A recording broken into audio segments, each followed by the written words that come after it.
we've got a change in the commentary box for a short while. We'll even let you sit down.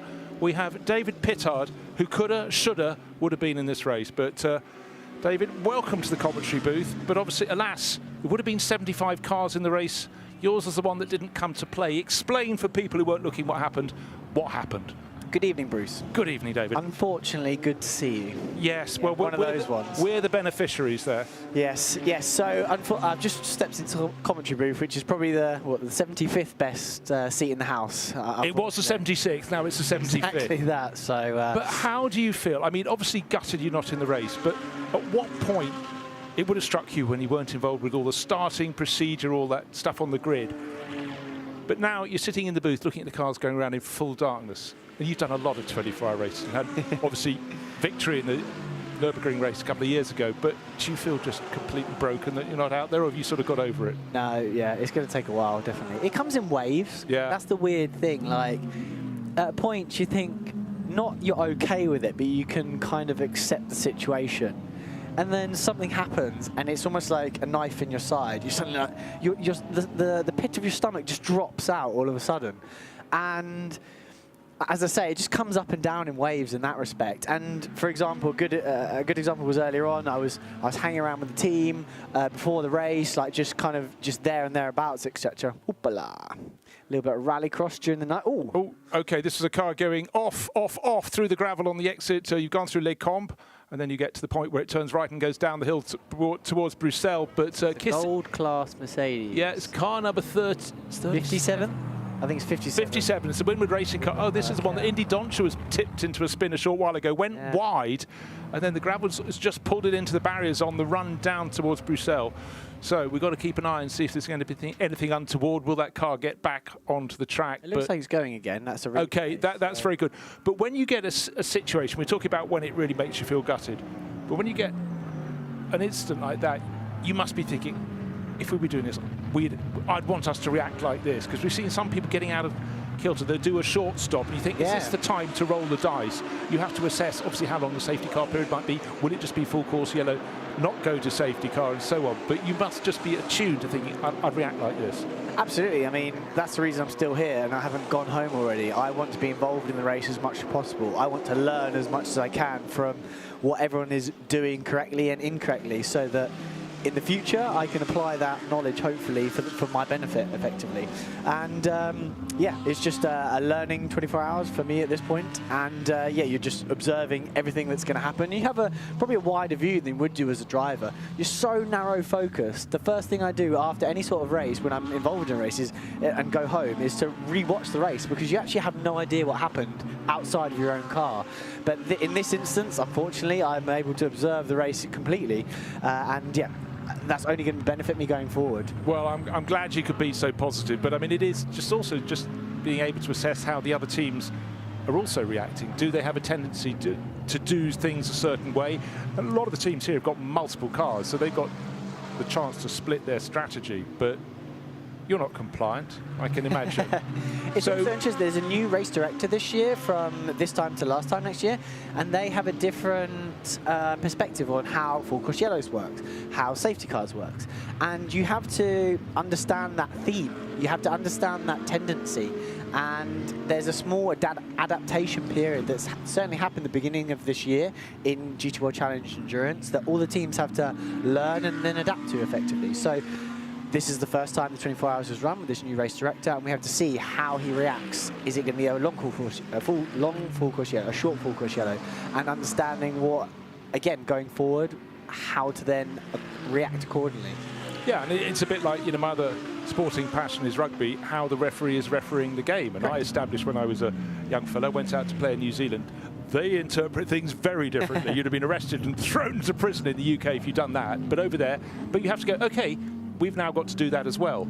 And you have exactly the same. Yep. What is the degree of leniency? Correct. Absolutely. And I mean, at the end of the day, the drivers are not calling the strategy. So I'm not going to suddenly tell my engineer what we should or shouldn't do.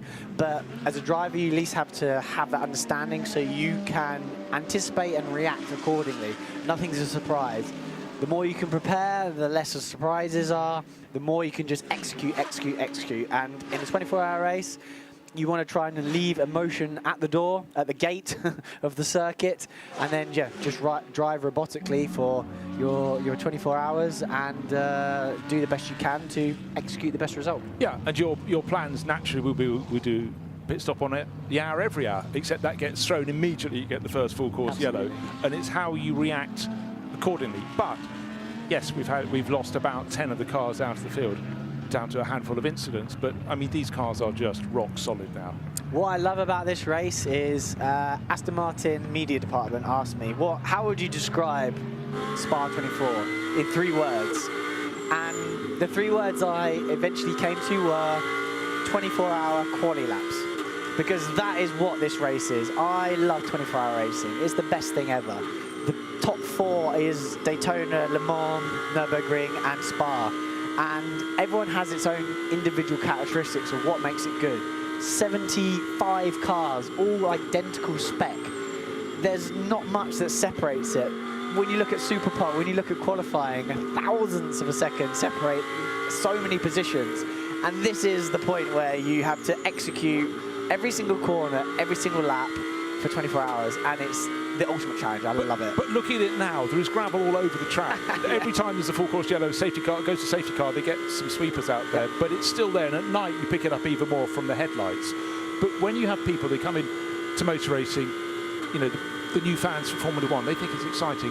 I challenge them to watch the start of this race with the car starting about 10th and all the options going around La Source and down to Eau Rouge. The cars look brilliant and the racing is so amazing, but these shots at night, these are the beguiling ones, and then you realise this is a different game. I know what you mean. Like, you watch the race during the day, but these onboard shots at night, I think guys and girls at home, when they have it on the TV and they have that onboard shot, you just zone out in that darkness, and you kind of surround yourself in that darkness. So the 991 that's maybe had a spin there. Yeah, someone's again. I think that's their 3rd spin they've had this race, actually. Well, and we're just going to, David, we're about to come up with some highlights. We've had quite a few so far. Do sit in through them, so you can. You might have been sitting in your pit garage at the time, or trying to advise the team, making the coffee, fetching the donuts. But you know, here we are. We've got what, just under 16 hours remaining, nearly 8 hours chalked up. The front of the race, we've got the top 3 cars covered by just under 2.5 seconds. We've got 3 manufacturers in the top 3 positions. It's absolutely magnificent. This is what the 24 Hours of Spa is all about.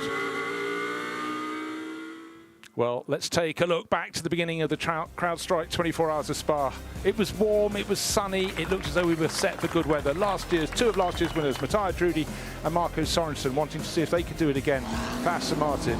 The Royal Princes and Princess waving the field away, and it was a brilliant start from Marvin Kirchhofer in the McLaren. Jules Gounod tucked into 2nd place, just resisted the charge from behind, but brilliant shots at the field of 74, yes, 74 cars diving into Eau Rouge, up to Radion and beyond, as we call it. An early spinner, Michele Beretta, and unfortunately Antarizal nowhere to go, unsighted, and boof, first injury in the race. Here comes the driver from Hong Kong, no choice in the matter there. 2 cars that actually went out onto the track and then in turn had further problems. Then unfortunately Josh Mason, limping back slowly in one of the McLarens, was hit big time by Lauren Heinrich, had nowhere to go.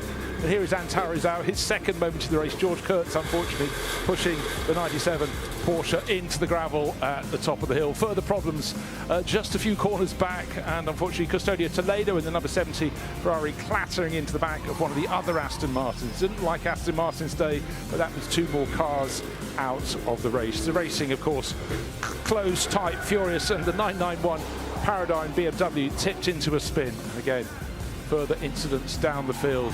And sometimes innocent parties were shoveled wide. That was one of the many Team WRT BMWs. He got going again. And then so many intermark battles. Here we have BMW, last weekend's winner at Nürburgring, fighting super hard with Ford, and the Mustangs going ever further towards the front of the pack. But a car that was going increasingly well, just coming out of the pits there, the number 48 Mercedes, and certainly a stellar cast of stars in that. And the 163 Lamborghini from VSR going a little wide up at Les Combes, but rejoining the circuit. La Source, well, you're always in peril, and there is the tail end of Dries van Toor's BMW, not looking as though it's left the showroom. And there, really unfortunately, I said it wasn't Aston Martin's day, a shovel off poor Frederic Jousset, not his fault. I think Tim Sandler would take the rap for that, but they started turning tonight. Sunglasses turned to night driving glasses for Gounod, and then the magic hour. The sun down behind the trees, the sunset past us, but even the youngest fans having the best of times. But a car that came closer and closer to the top of the charts, even before the fireworks went off, was the number 17 Get Speed Mercedes. But under full darkness, there were periods of caution, periods in which, fortunately, the gravel was cleared up, and periods in which you had to get your pit stops absolutely on. The concert started down in the fan zone just outside Eau Rouge, and then more contact there, and that was Indy Doncha being shoveled around by Reece Barr's McLaren. That came in, and it was the 163 that went to the top of the charts. And just a few moments ago, there was the 57 Mercedes again in trouble up at Bruxelles. So back in the real time. That was a little vignette of the many things that have gone on so far. But now, David Pitard, we're properly into the night. But look how many fans are still here. This is something you have to explain to people. Some people who don't know motor racing. So how long does a 24-hour race go on? I mean, the simple answer is about 36 in reality, when people arrive to when they leave. But the fans are epic. I love it. I mean, I love endurance racing because you can almost like dip in and out of it. It's not like you have to hold your space for an hour and a half Grand Prix distance or whatever. You can see what the car's doing at Eau Rouge. You can go to the bus stop chicane. You can go to Le Coupe. And for these guys that are staying on site or have been on site for the whole day, they could really experience every single corner throughout the night, the day, the sunset. And yeah, these are hardcore sports car fans, and it just gets bigger and bigger every year, which is fantastic. The coverage that GT World Challenge produces is incredible, but the show that GT World Challenge puts on, it gets people trackside more and more and more. And the grid walk just was a great example of that. You couldn't even see the tarmac itself. It's a fantastic initiative.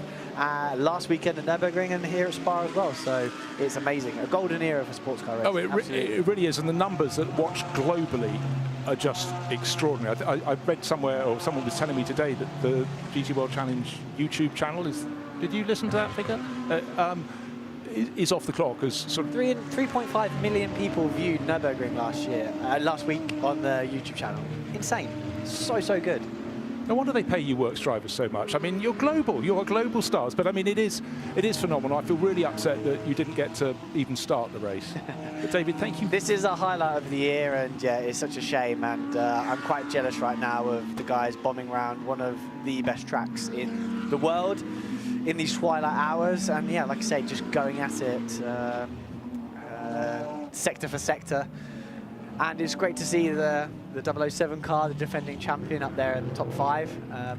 Also leading the 33 Verstappen car in gold class as well, and the 35 from Vulcanos Motorsport, our sort of remaining car, is up in the top 3 as well. So yeah, Aston Martin Vantage is well represented in the top 3 classes, arguably. There's still a long way to go, but going to stay on site and support the Vulcanos car as much as possible, and obviously, yeah, supporting the other 2 as well, and hopefully bring home a good result. Well, I expect nothing less. But so David Pitard next year, but between now and then, I'm sure you'll be doing some other 24-hour races just to keep you in trim. Absolutely. Yeah, try and keep me away. Good stuff. Thank you very much. Star of the Nürburgring, star of the Global GT Challenge, and also, of course, dipping a toe in Le Mans as well. And don't forget, if you're just new to this, 2 weekends ago it was the Le Mans 24 hours. Last weekend, Nürburgring 24 hours, a bit of a theme going, and now the Spa 24 hours. 3 of the biggest races in the world in consecutive weekends. It's knocked the stuffing out of a lot of people. 7 drivers in this race are doing all 3. And one of them, of course, is an Aston Martin driver, one of last year's winners, Matteo Drudi. So made of stern stuff, but really the people who do the hard yards are the people running the teams, the engineers, the mechanics. There is no escape for them. Absolutely no. Big shout out to not just the drivers that have done these past 3, but the mechanics, the engineers, the staff involved in that huge logistical effort for each of these highlight events of the whole entire year. So yeah, getting to the end of this month with whatever results you may or may not have got is an achievement itself. So yeah, it is. And also let's remember to congratulate the catering staff who put the fuel into the people. They have a big role to play. Absolutely. As well. The commentary staff as well. They've had a hard time as well, right? I'm not really 110 years old, just looks like it in the darkness. Even worse in daylight. Thank you very much, David Pitard. And that means Ryan Marine is going to step back across. Come and see us in a couple of hours, David. I'm sure you'll still be up.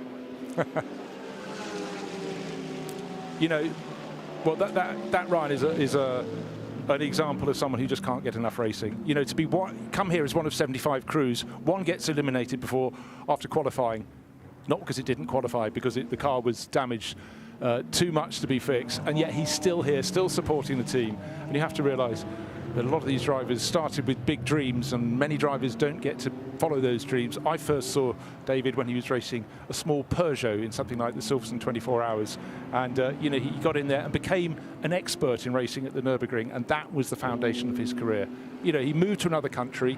You know, a lot of drivers in the UK don't need to do that. A lot of drivers in the States don't need to do that. But if you're seeking the ultimate competition, the advice given to him by Frank Stickler was come and race in Germany.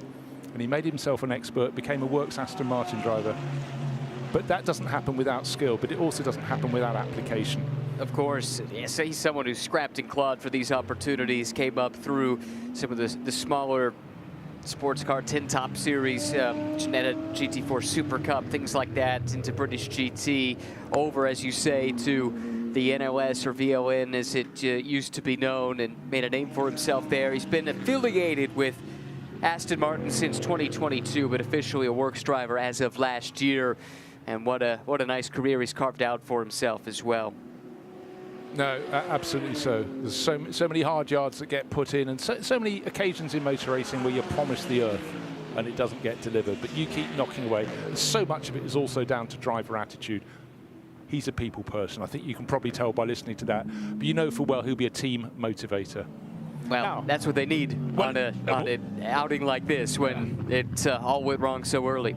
Yeah, it's how you deal with the knockbacks. Right, looking at the Gold Cup, chance to see that, and Harry King has risen to the top of that class at the moment, and he's up into 14th place. So again, that is a good, strong drive for him. That's in the Verstappen.com Aston Martin. So we were talking of Aston Martin, there they are. But behind them is Arthur Rougier in the number 111 CSA McLaren, his own team McLaren, and then Philippe Pret, another McLaren, in third place overall, just 3 seconds down on Rougier, so it's nice and tight in that Gold Cup. Again, we'll look through the course of the race, not just the overall leaders, we'll look at the Gold Cup class, the Silver Cup, and also, clearly, also the bronze as well. We'll work our way down through those precious metals. The time here, galloping on towards 1 in the morning. We've nearly been in the box for 2 hours. It's already 1 hour 45 minutes. We've been flying past. We're here for 9 hours. We're trying to pretend we're heroes. We're just fans with microphones in the box. But think of all the marshals out around the circuit. They also run a shift pattern, but their day, you know, I was saying to David, a 24-hour race is not a 24-hour race because the race goes on for 24 hours, but all the procedure beforehand, afterwards, warm-up, etc., the other support races, the marshals are in here from probably 8 o'clock in the morning, but those who doing the night shift came in a bit later, unpaid, a lot of them taking their own holiday, and you know, we would not go racing without the marshals. But you know what, the very best of them absolutely love it, and they plan the events they want to come to, and they get together and travel with. A lot of them have been friends with each other for years. Well, let's have some team radio coming up. Car 32, and we got Charles Weerts on board, multi-title winner. Let's hear what he's thinking about life at the moment. Really, really good. Equal fastest car on track. Matching all the leaders. Matching all the leaders. Yep, the Crown 11. Halfway through distance. Okay, Charles Weerts has taken that on board from Team WRT. The car he's aiming at is Jesse Krohn, also in a BMW. That was the car that won last weekend at the Nürburgring. He's catching it, and they said you will catch him in this stint. But at the moment, I think the gap between them is something like 11 seconds, just waiting for Charles to go through the next timing beam to let us know on that one. But again, that's the message. It's not about aiming for ultimate victory right here and now. It's about picking off everyone who's ahead of you bit by bit. And also the added piquancy, Ryan, they're both BMW racers, so there's a lot of sort of pride. Different camps, Team WRT chasing down Rover Racing. Both have had considerable success here, there and everywhere, frankly. Yeah, in this race, certainly both teams have done it, although actually when you think about WRT and their success, that was done with a different brand primarily, wasn't it? Yeah, with Audi. It's interesting how quickly I've gotten used to the idea of WRT as a BMW squad, and maybe that's because they're involved in so many different areas now with BMW, but for so many years they were synonymous with Audi, racing at a high level in GT3 racing around the world. For Rover, coming off of that huge win just 1 week ago. You were talking about back-to-back 24-hour races. Well, Rova was there as the only top class, let's say, BMW M4 GT3 to carry the Bavarian brand's honor, going for overall honors at the Nürburgring, and they pulled it off and have a chance to do something very, very special if they were able to back that up with a good, strong result right here at Spa. Yeah, I think it's one thing getting the teams through 2 or 3 consecutive 24-hour races, but it's also you ride your luck in every single one of them, and so many small moments pivot the race. Last weekend was contact with the race-leading car. They had a penalty, but it wasn't issued until so late. But hopefully we won't have too many penalties in this race, but we are keeping an eye on exceeding track limits. And some are very quickly, after 6 hours, they all get scrubbed. But just for example, car number 31, we've just been talking about Team WRT BMWs, that's only in 35th position, but potentially one of the quickest cars in the race. They've already clocked up 5 since the reset. Punishments will follow, but the team's got to keep them in check, just noticing, and if they don't get the message through, it's very easy, just particularly when you're getting tired, to just stray a little over track limits. That means you've got all 4 wheels beyond the white line marking the edge of the circuit. And one of the quarters they most certainly do it is this one, Radion at the top of the hill. And by the thickness of a bicycle tyre, they just managed there to stay within track limits. But if you're not pushing, you're not going right to the edge of the circuit. So it's a real balancing act, isn't it? It is, and even more difficult at night when you're trying to judge track limits based off of a painted line at certain parts of this track and doing so in the dark. Interesting battle starting to brew here with Lucas Stoltz now having been caught 0.7 of a second, in fact, over the last lap. Eliseo Dano has closed in to less than half a second behind in that battle for second and third. Very interesting that Mapelli, now that he has track position leading this race, has been able to extend it. The lead has grown to nearly 5 seconds. Lamborghini over Mercedes, over Ferrari, over McLaren, over Aston. 5 different brands inside the top 5 positions. The crucial thing, I think, to that Lamborghini getting to the lead of the race, number one, I guess there's 2 things. Number one, they ran the overcut, and as you chronicled, he had clear track ahead of him, used that to full advantage in the 163 to try and leapfrog the competition. But the other thing is the pit lane execution. The 163's pit stop time, 2 seconds or thereabouts shorter than the Mercedes that now runs in second. You put all those things together, and that's a recipe for a new car now for the last 30-40 minutes or so at the front of this field. Yeah, and in fact, we were commenting on whether it was then Sandy Mitchell, I think, trying to catch Nicky Katzberg. Nicky Katzberg is still out at number 4 Mercedes, unless I'm grossly mistaken. He is. He's down in the mid-50s. Still hasn't caught him. But the thing is, because I said the Dutchman will be running at a very similar pace. But in fact, is he about to dive in the pits? No, he's not. But the number 163 Marco Mapelli-driven Lamborghini, he's best part of 5 seconds clear. But it's really at the last few laps been where the traffic falls in front of them. You get this long period after a safety car period has bunched all the field up, where the front runners, the leaders, aren't catching anybody. Well, they're catching them, but it's going to take a long time. But right now, he's working the traffic very nicely. Marco Mapelli leading this race. And here he is, coming down into Eau Rouge. Race leader, Marco Mapelli, the WSR 163 Lamborghini, through Eau Rouge, up to Radion, and then continuing up the gentle climb up Kemmel Straight. Next car we need to find will be car number 17. That's Lucas Stoltz. And he too has just gone through Radion. He's now, 4.6 seconds down. He's got Eliseo Dono getting closer and closer behind. So here we are at the top of the Kemmel Straight at Les Combes.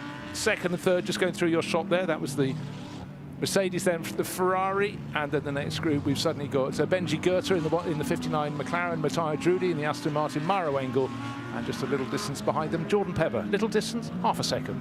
And that takes us all the way down to 7th place. Dan Harper in 8th, just moved ahead of Patrick Niederhauser, the Rutronic Porsche, and Jesse Krohn in the Rover Racing BMW. So they're still incredibly close. What are we talking?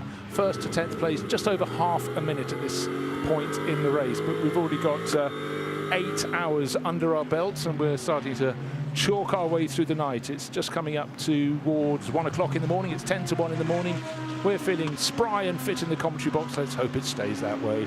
You set the table for it a little bit earlier that the story of the overnight hours might be the comeback drive for the 51, and they should probably check in on Alessandro Pierguidi once again.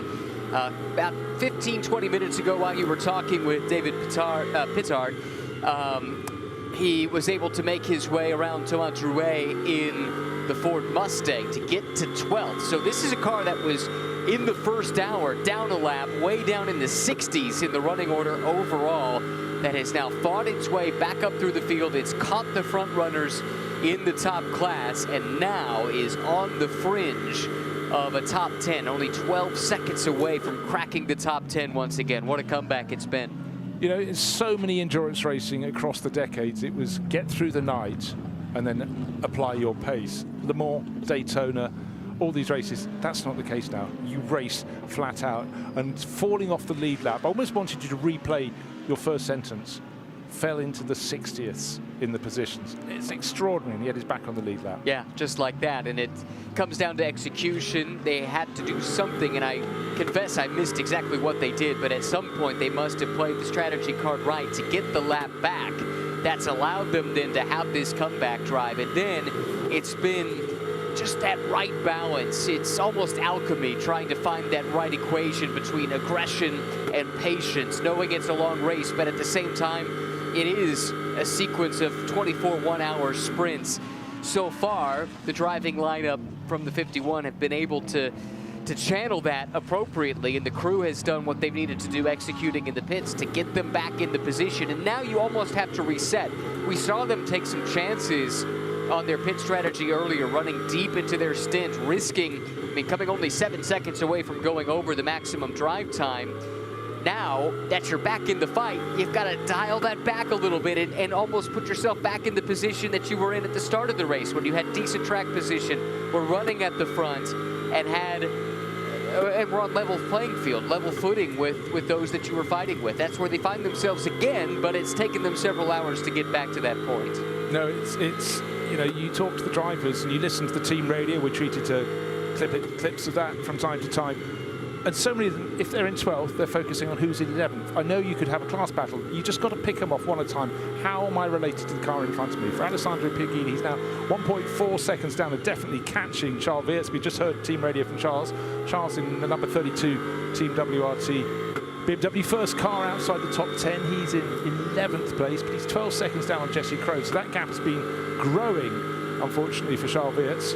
It ebbs and flows a little bit, but the real traffic direction of traffic there is Alessandro Piaghini getting closer and closer. Bear in mind, he's showing with Vincent Abril and Alessio Rivera no chinks in their armour, but Alessandro Piaghini, there's something about him. He comes alive at most circuits, but most certainly Spa-Francorchamps across the years. I go back to his win in 2021. He's won this race in class 3 times. The only overall win, though, was that one in 21, and the duel he had towards the end with Dries Van Thor in damp but drying conditions, the outside move through Blanchimont that he made to take the lead of the race in the final hour or so, that stands with me as maybe one of the great drives that I've seen in person over the years. It was breathtaking stuff. Go check out the highlights for it if you've got a moment or two to go relive that moment. It wasn't just a pass for the lead. It was a pass from the fastest driver in that race on the second fastest driver in the race. Possibly Raffaele Marcello might have matched the pace as well. But these were two drivers on an incredibly tricky circuit,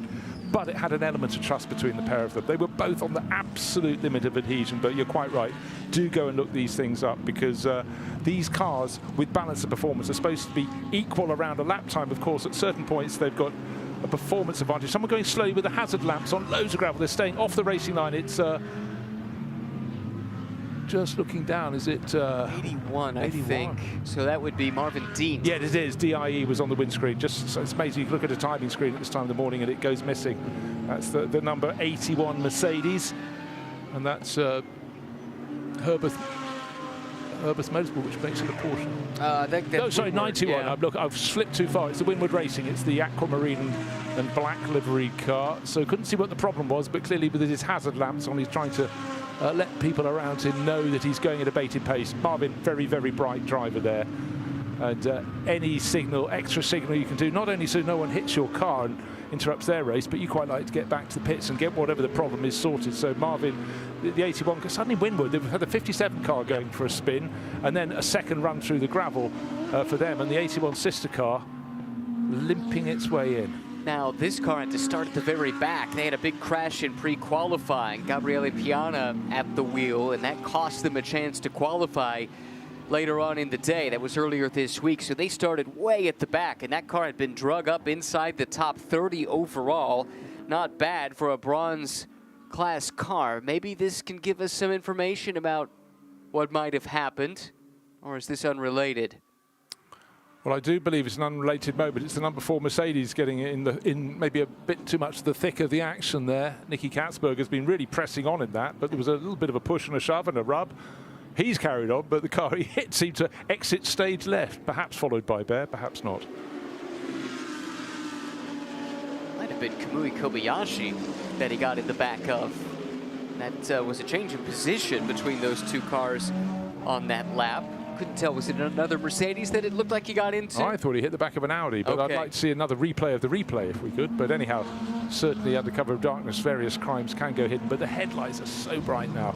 I'm really just full of admiration for the camera crews to be able to pick them out, be told coming up is the gaggle cars, pick out the one in second place. You know, how do you do that? Quite magical.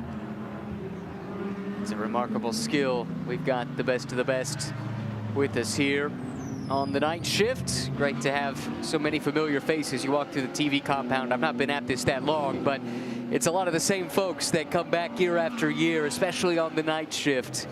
There's a certain pride, I think, in executing when you're up in those camera perches in these difficult conditions. No rain to shoot through this time, though. No rain, no mist so far, Right. but no, I mean, the weather conditions actually really clement, I'd say. It's 25 degrees air temperature on the grid, so we were forecast a really hot weekend, and luckily it hasn't proved to be the case. The air temperature's dropped to 17 degrees now, so that's more comfortable. Track temperature just under 23 degrees, but the main thing is the barometric pressure is absolutely fine. Humidity, 91%. That seems a little bit high. We did hear someone whispering about 3 hours ago there was rain, but no one else had identified it. We don't know if it was a joke. I tell you what, I think it was David Addison in the commentary box. Maybe it was a little quip that we didn't catch the end of. I think there was some confusion there because a couple of people asked me, did David just say something about rain? But I think he was talking about a rave, meaning the big party that was about to break out down at the stage. That is my supposition. Is that where he and Joe went after they left here? Undoubtedly. Wonder why they were dressed like David's such a party animal. You know this about him. And that said, if there's Belgian beer to be had, you know he'll probably be there. that. Certainly always listed it as one of his hobbies. Well, I tell you what, let's listen to a bit more team radio from the car that's leading the Gold Cup class in 13th overall. It's Harry King in the Aston Martin. Got an issue with my lights. I think the light bar is flickering. So it's making vision very bad. Okay, Harry, copy. We'll look at the next stop. Okay, well, that's the message from Verstappen.com. Look at it at the next stop. Unfortunately for Harry, he's got quite a distance to go. He hasn't quite chalked up 40 minutes, and he's not going to, well, he'd like to come in, but the team do not want him in for another 20 minutes or so. That's not the message he wanted to hear. I'll tell you that with some confidence. You got to deal with that now for the next 30 minutes or so. Talking about the light bar at the front causing the visibility to wax and wane, and that would be a real challenge to contend with so much of this track, especially when you leave this part. I mean, you're really relying on those headlights and every bit of lighting that you're carrying on these cars in order to see your way through. And one thing you always see when people are doing a 24-hour race is part of their night practice session is just adjusting the lights on the front of the car to angles. It's quite strange degrees you wouldn't have on a road car, but you want them looking at particular curves at certain points and have as much light and vision as you can have. Right, you want to shine on the apex that you're about to turn into so you can see where you're going at turn in. That is part of the challenge there. Well, we talked about the rave that has broken out, and Gemma Scott, I think, has found it. Let's go to her now. Well, I've snuck out of the pit lane to check out the party that's going on just at the bottom and the outside of the bottom of Eau Rouge. And I can tell you it's absolutely brilliant. You can see behind me the stage with the DJ who's playing through to the early hours. We've got a big wheel, we've got food and drinks, we've got merchandise, and we've got people having a brilliant time. So if you're here on the circuit, come over and check out the party atmosphere. Thanks, Gemma. Meanwhile, in the commentary box, we have glowing faces as well. But, you know, it's so true. It's a very long time for the fans to be here, and you can step out and come back. And, in fact, the best thing is if there's a safety car period when the rave's going, get down there. You're not going to miss very much. Cars running at strictured speed. Anyhow, just part of the show here, and it really is such a show. So many displays around the circuit as well, wandering around the infield. And as we heard from David Pitard when he was here, not racing, but he says, you know, as a fan, through the race, and particularly through the night, walk out around the circuit to get a different vantage point. And here at Spa-Francorchamps, you can walk almost the whole way around the perimeter. Various tunnels take you under the track, but always the trick is actually in daylight hours, not so much nighttime hours, walk towards the oncoming traffic. At night, you'd be completely dazzled, so walk in the opposite direction. But you can plan your route, and at some point, if you're up to Les Combes at the top of the Kemmel Straight, you can stand and you can see in the distance headlights coming through the forest at various points, and then the glow of light from the pit complex way yonder up the hill towards Francorchamps village. It is magical. I love this circuit day or night, but at night it's really, really special. Just how walkable this track is, it was one of my big surprises when I came here for the first time in 2019. I couldn't believe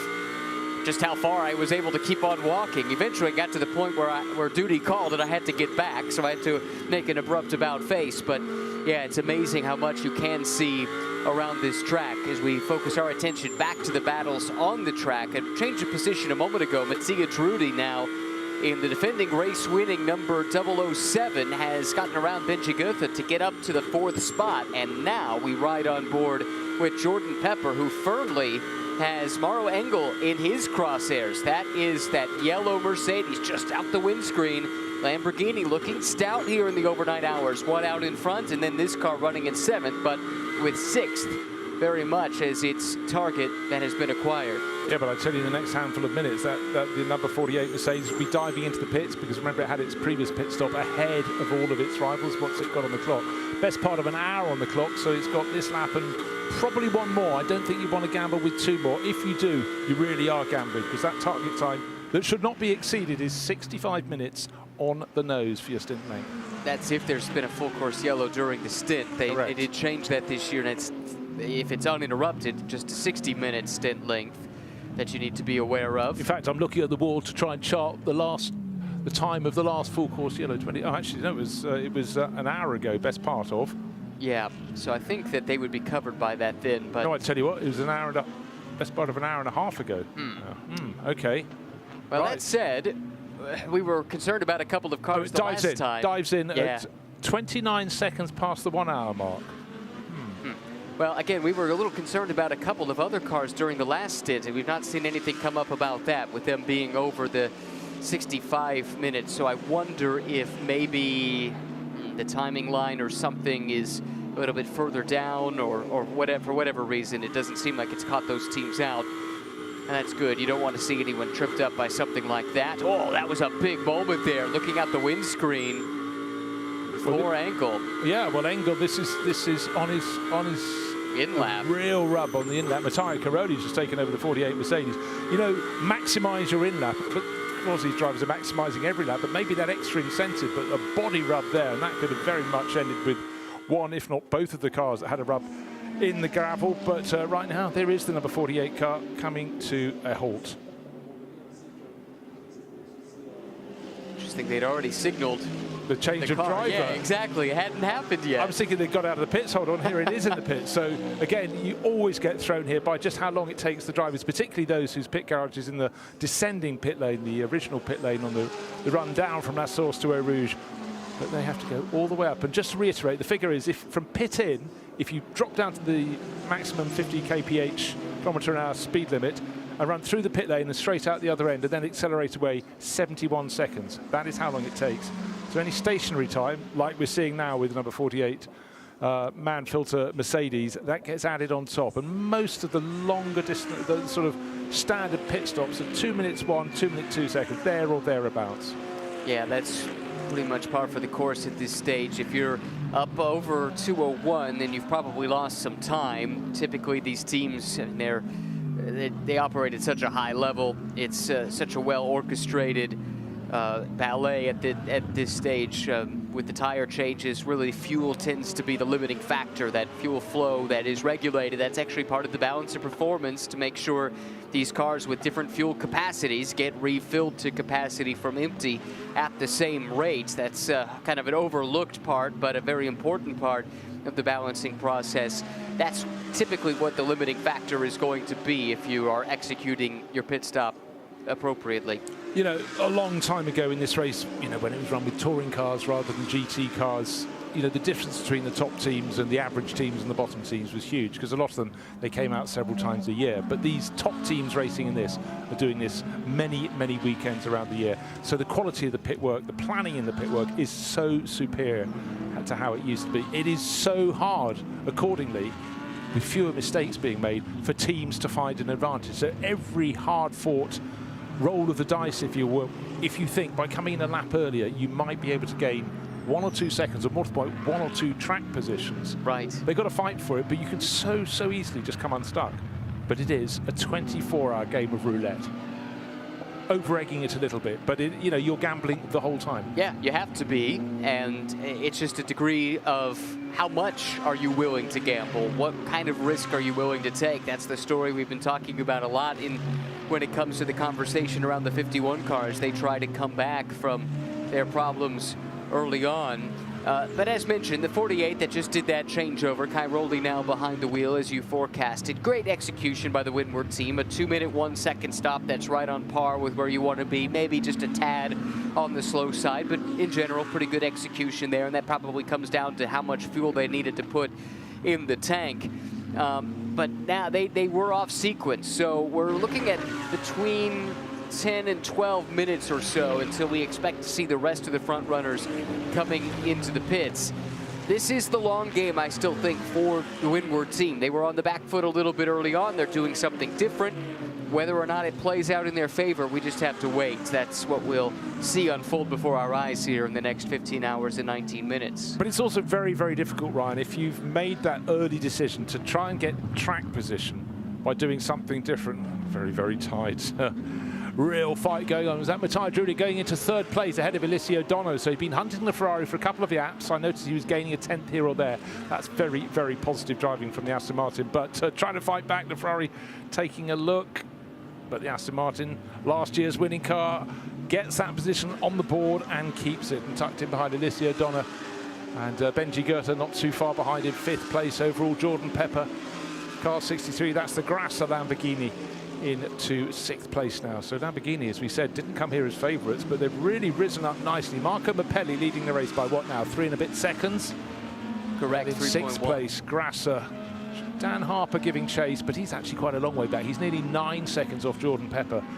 And when I say he, I'm talking about Harper in the 988 BMW, and running its own race at the moment, but not quite there or thereabouts, but it's a really strong driver lineup in that one. It is interesting, though. You made the point about Lamborghini maybe not coming in as favorites, and it's taken them a little time to rise to the top. But, you know, you almost wonder if these cooler conditions are favoring them in a way that maybe it isn't some of their rivals. I think the same can be said for Aston. We're starting to see that 007 creep its way to the top, slowly but steadily, right on cue. Race Vision powered by AWS, showing the pace of that car relative to the rivals, and as they just slowly make their way up through the ranks. I mean, this is what they did last year, and next thing you know, they're right in the mix. Someone with a wild ride there, but able to bring it back on track.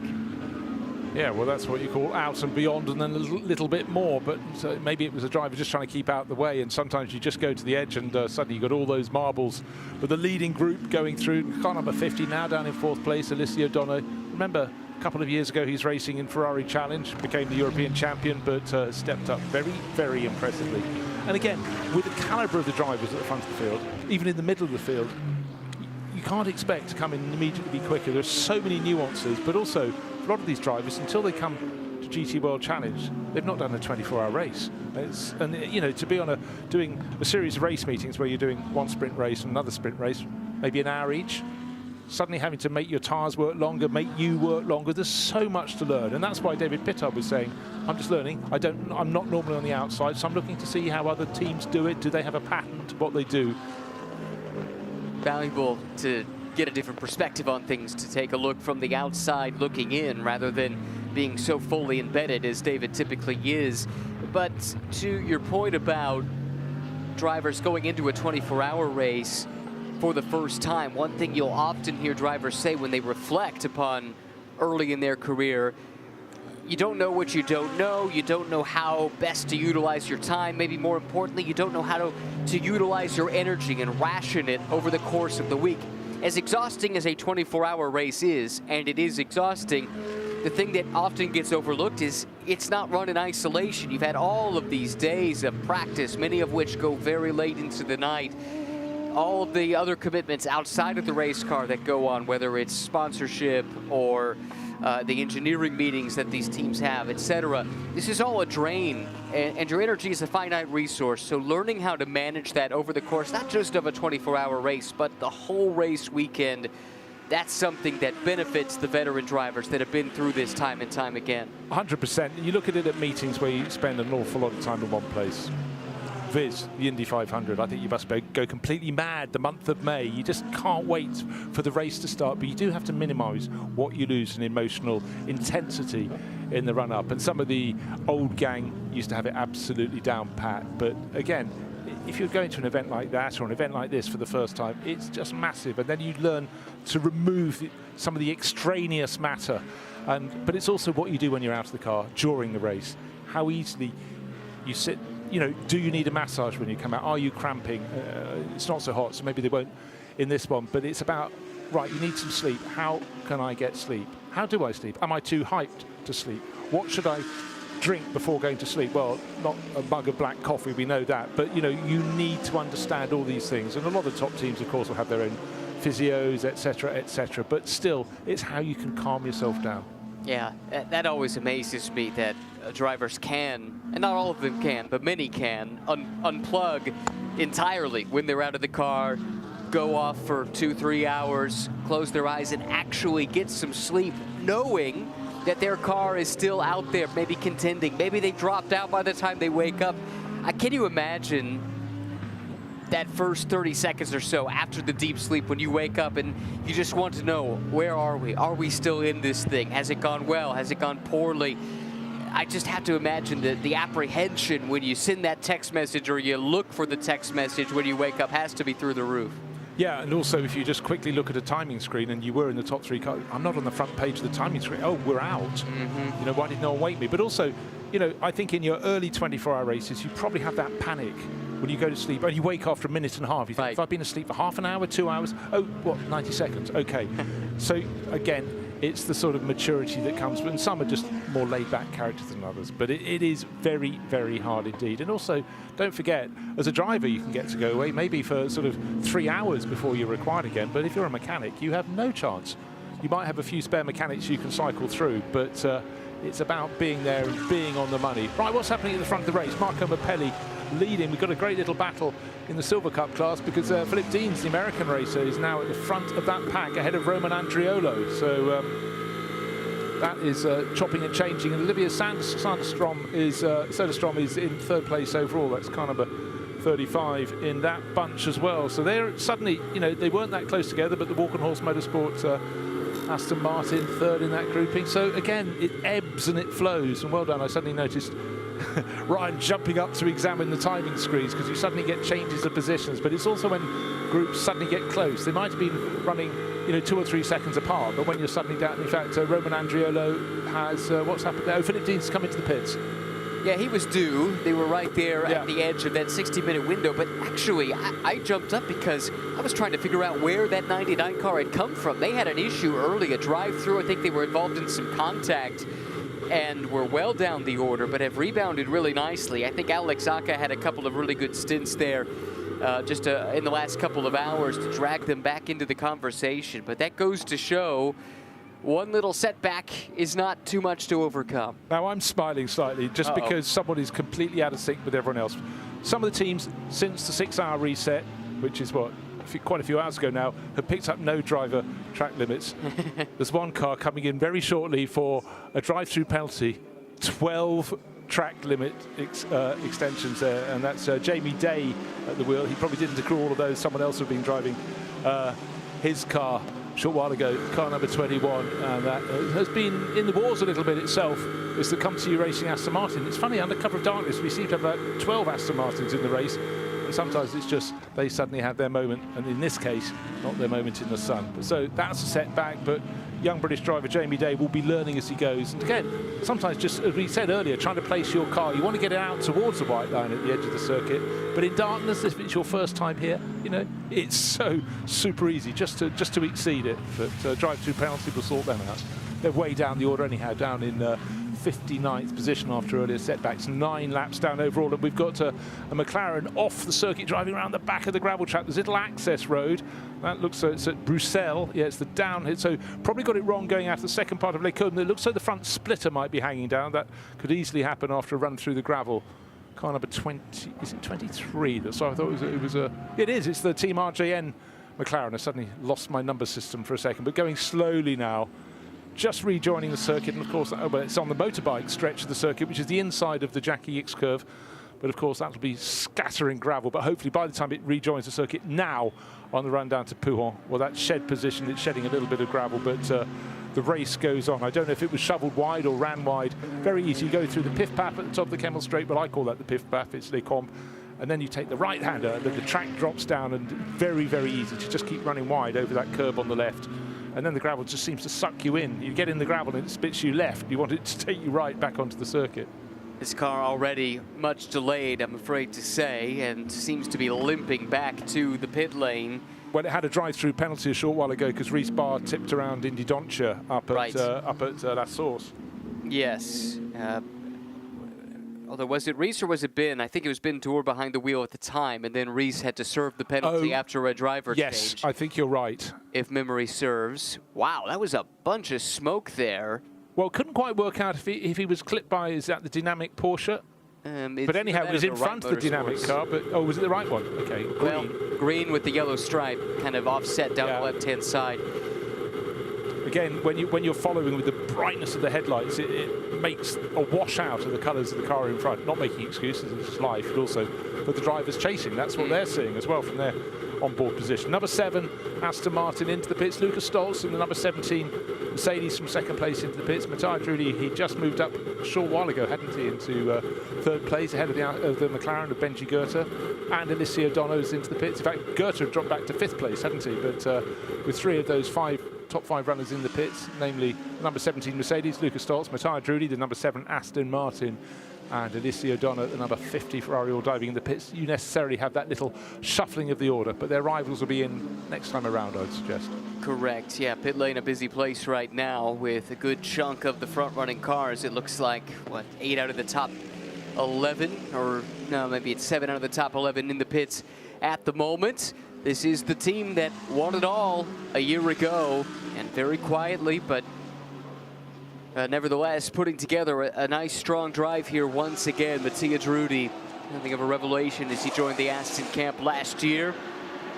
I suppose it shouldn't have been a revelation. His resume speaks for itself, but had a chance to really feature at the top of some of these big races and made an even bigger name for himself than he already had. Yeah, you know, he stepped across after years of racing for the Trezor Attempti Audi team. And you just drivers become associated in our minds with the manufacturers they're with. But Matteo Drudi, second generation racer. His father Luca used to race in Italian Formula 3, Formula 3000. Quick driver, but Matteo's proved better still. He's a proper racer. Luca, 2-time class winner at Le Mans, won his class at the Daytona 24 as well. I know that meant a lot. It would have been an anniversary of his father's class win at Daytona when Drudi was racing at Daytona earlier this year, and he really wanted to get the win there to try and match his father at Daytona on the anniversary. And it was one of those round anniversaries. I can't remember exactly which one it was, but he had spoken about that one meaning a great deal to him, but couldn't quite pull the deal off. Right, it's where drivers slot back out after the pit stops. You suddenly get little groupings coming together. We're looking at the back of the number 48 Mercedes, and he's got the number, I think we're looking forward, is it the number 7 Aston Martin, which is the aforementioned Drudi.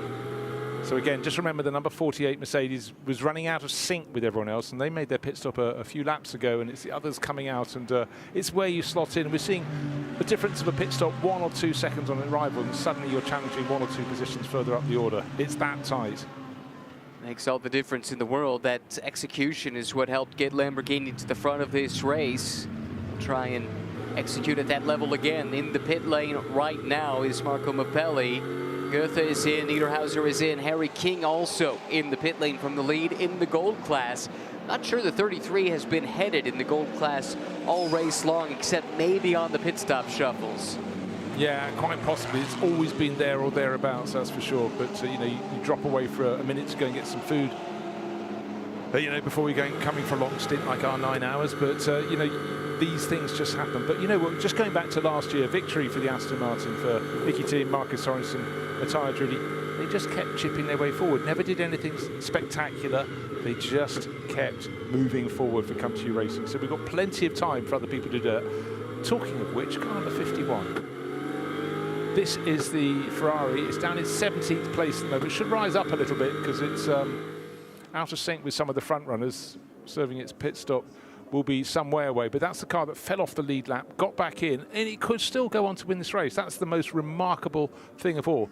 Oh, dearie me. Looks though the Marco Mappelli car has almost come to a standstill in the fast lane of the pits. He certainly held up the Rutronic Racing Porsche in behind, flashing its lights, but maybe one is doing 50 and one is doing 51. And if one's doing 51, that will be pinged for going too fast in the pit lane. But it does seem as though Marco Mappelli's Lamborghini just seemed ultra slow. I know it's very difficult to gauge in the dark coming downhill, a foreshortened shot from a camera, but he certainly seemed to be lower than the speed of the others behind him. They had an exceptionally slow pit stop this time, 2 minutes 14 seconds.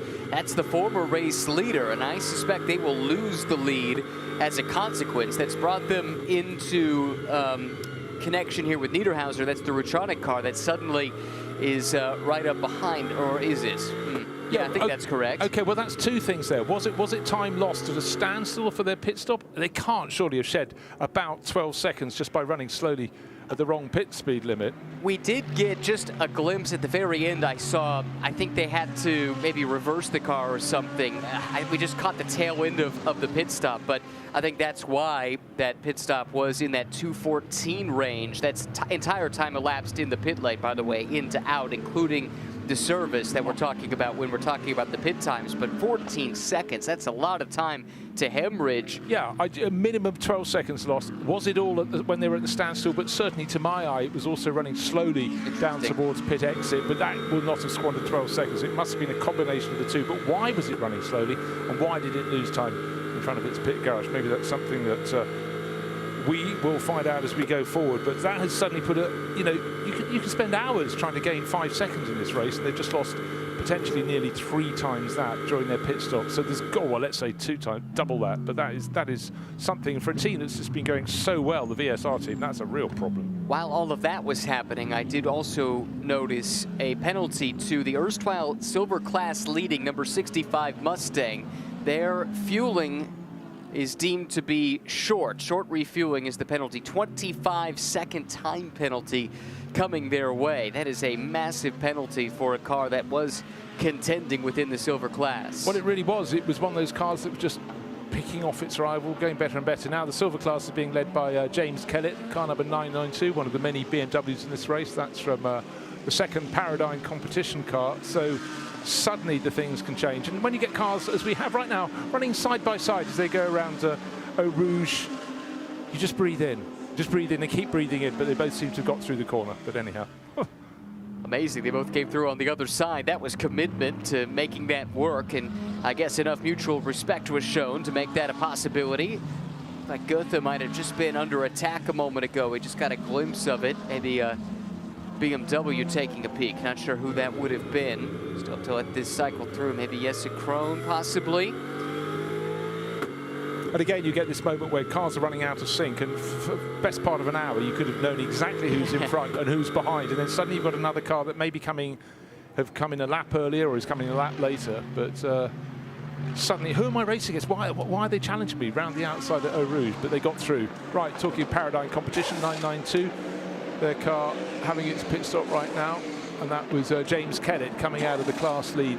You know, he got there by pitting later than his rivals, but certainly for Paradigm competition, they've been working their way ever further towards the front in that class. So for young British driver James Kellett, that's a job well done. Didn't see if there's been a driver change as yet. I didn't see the start of the pit stop because I was looking at something else. But again, we've got quite a lot of debutantes up and down the pit lane in the Spa 24 Hours, and the fact that some of them haven't even raced GT3 cars until this year, I mean, it's a massive, massive ask to come in and just take everything as it comes in front of them. But he's showing Paradigm Competition, a team that sort of effectively was created midway through last year. Darren Leung owning it, and you know, said, right, the cars will be called Paradigm Competition. I think it was from the Monza round onwards last year, but you know, they're here to make sure they get class victory, and the fact they came in from the silver class lead means they're doing something right. They are, and now, and look, if James Kellett did stay on board, he'll have a nice clean windscreen to look out of, because they took a tear off of that car. Those are precious commodities. You can't take one off on every stop, so you've got to ration them.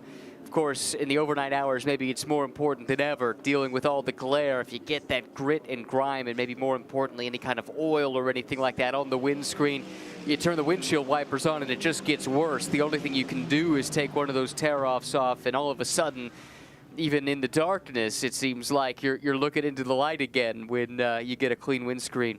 The moment you go, I can't, you want to delay the moment the first time you use wipers. I used to have that in old road cars that had ropey wipers. Once you put that first smear, you're done for. So you better try and just not use them at all. But this is very, very different indeed. But yeah, how do you gamble? You're gambling with everything here, aren't you? When to pull your screens off and work your way through the lot. And one of those gambles we've been chronicling over the last few hours is the number 48. And right now they're on the upswing of this alternate strategy that they're on. Cairoli finds himself up into second place now behind Lucas Stoltz in the 17. Again, slightly off sequence by 14-15 minutes or so is the number 48, and that puts them slightly different tires, slightly different fuel levels from time to time.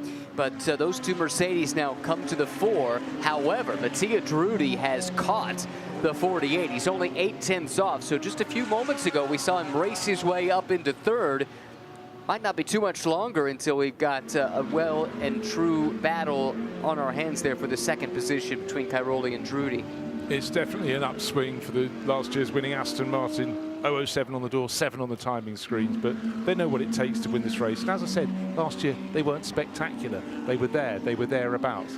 They just kept advancing up the order, and they're doing it all over again. So, you know, full marks to the crew. It takes confidence as well to stick to your guns and not jump and change your strategy. They haven't risen loads.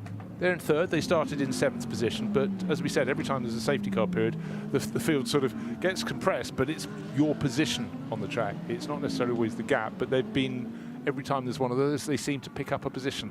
So full marks to them right now. We've just crossed the point at which we have 15 hours left, so 9 hours have gone already. It seems like yesterday. You know what? It was less yesterday when the race started. But not yesterday for everybody. If you're watching in California, it's still today, if you follow my drift. I do indeed. And I still find it extraordinary when you've got people who are, you know, probably sitting out on a lovely late afternoon in California, watching us in the small hours of the morning, and then yet when they get tired and it gets to darkness, we'll have come out the other end into daylight again, racing towards the finish of this race. But don't ever get just thinking endurance races, 24-hour races start at 3 in the afternoon. Everyone wants to be different by the feel of things, but 4:30 we started in the afternoon, so 4:30 we will go to on Sunday here at Spa-Francorchamps. Yes, it is Sunday already, but as I said, just under 15 hours remain. What's going to change? Well, I tell you what, it's metronomic at the top. The number 17, Get Speed Mercedes, is leading the number 48. Mercedes, the man filter car run by Winwood, separated by what, 2¼ seconds. That's not bad. No. 9 hours of racing done, and tucked in behind and closing on them, just a second behind them in third place, getting closer. Last year's winning Aston Martin. So it's nip and it's tuck, but it is flat out racing. How much did that 14-second to the bad pit stop for the 163 cost him? From the lead of the race, Marco Mappelli down in 8th and sits 21 seconds now behind the race leader. That is massive. We saw it at the time. We thought it would be costly. It's been more than that. But if you take it, we reckoned it cost him about 12 seconds, didn't we, in terms of extra time at the pit stop. If you take 12 seconds off that, it puts him down in fighting for 5th place with Alessio Dono. It's interesting. what was the slip-up? Was it a slip-up? Did they notice something suddenly, whoa, better fix that before the car goes out and delay it? But to my eye, it was going slowly down the second half of the pits. That's not normal. I'd like to get to the foot of the problem. Another car I just want to double check on is Harry King's back out, leading the Gold Cup class. Remember, he was complaining his light bar was working intermittently. And that ain't a good thing, because while it's very bright when you go down the hill to Eau Rouge, etc., right, you know, on the darker parts of the circuit at the far end, you absolutely want to be seeing what you see. Now, coming into the pits, the number 7, Aston Martin. So Matthias Drudy had fought his way up to 3rd place. How long is that stint for him? He's coming in. No, that's not quite right, is it? It is not. What's that noise? Sound exactly. That doesn't sound right at all. This is the winning car of a year ago that was challenging at the front of this race, now making its way down the pit lane. This is very much unscheduled. Yeah, because it was just 11 minutes. Yeah, not even 12 minutes into his stint. So we're talking just a handful of laps. Looks awfully dark inside the cockpit there as well. It's 007. It's got lots of secret gadgetry that James Bond likes to use, so you can't show them that. I'm sure that's a noise it normally makes, but if it isn't, it'd be really, really concerning. It sounds like something's vibrating metal on metal in the cockpit. Or the driver's teeth. It's not that cold though, is it? No, and it's not that bumpy either. Sebring, this is not, especially after the repave coming into last year. It's still a pretty smooth surface around the track, but this is a major development. The lone remaining top class Aston Martin, let's remember, because the Valkenhorst example was eliminated with Enrique Chavez crash in Superpole, and immediately they're going to put that car up on the dollies and wheel it back into the garage. So this is a major development for a contending car and the defending race-winning team and driver trio. Okay, let's think about this. Coming in, you were concerned it seemed dark in the cockpit. Is it the start of an electrical problem? But certainly in terms of its pace, it had closed in on the race leaders. The top 3 covered by 3.5 seconds. It was only a second down on Matthias Caroli's second place Mercedes, but more to the point, it was catching both of the first 2 Mercedes. Still at 17 ahead of 48. It's Lucas Stoltz ahead of Matthias Caroli. But the story's been rather spiked there. Matthias Drudy, bit by bit, we were bigging them up. Last year they did exactly the same. Chip away at those in front.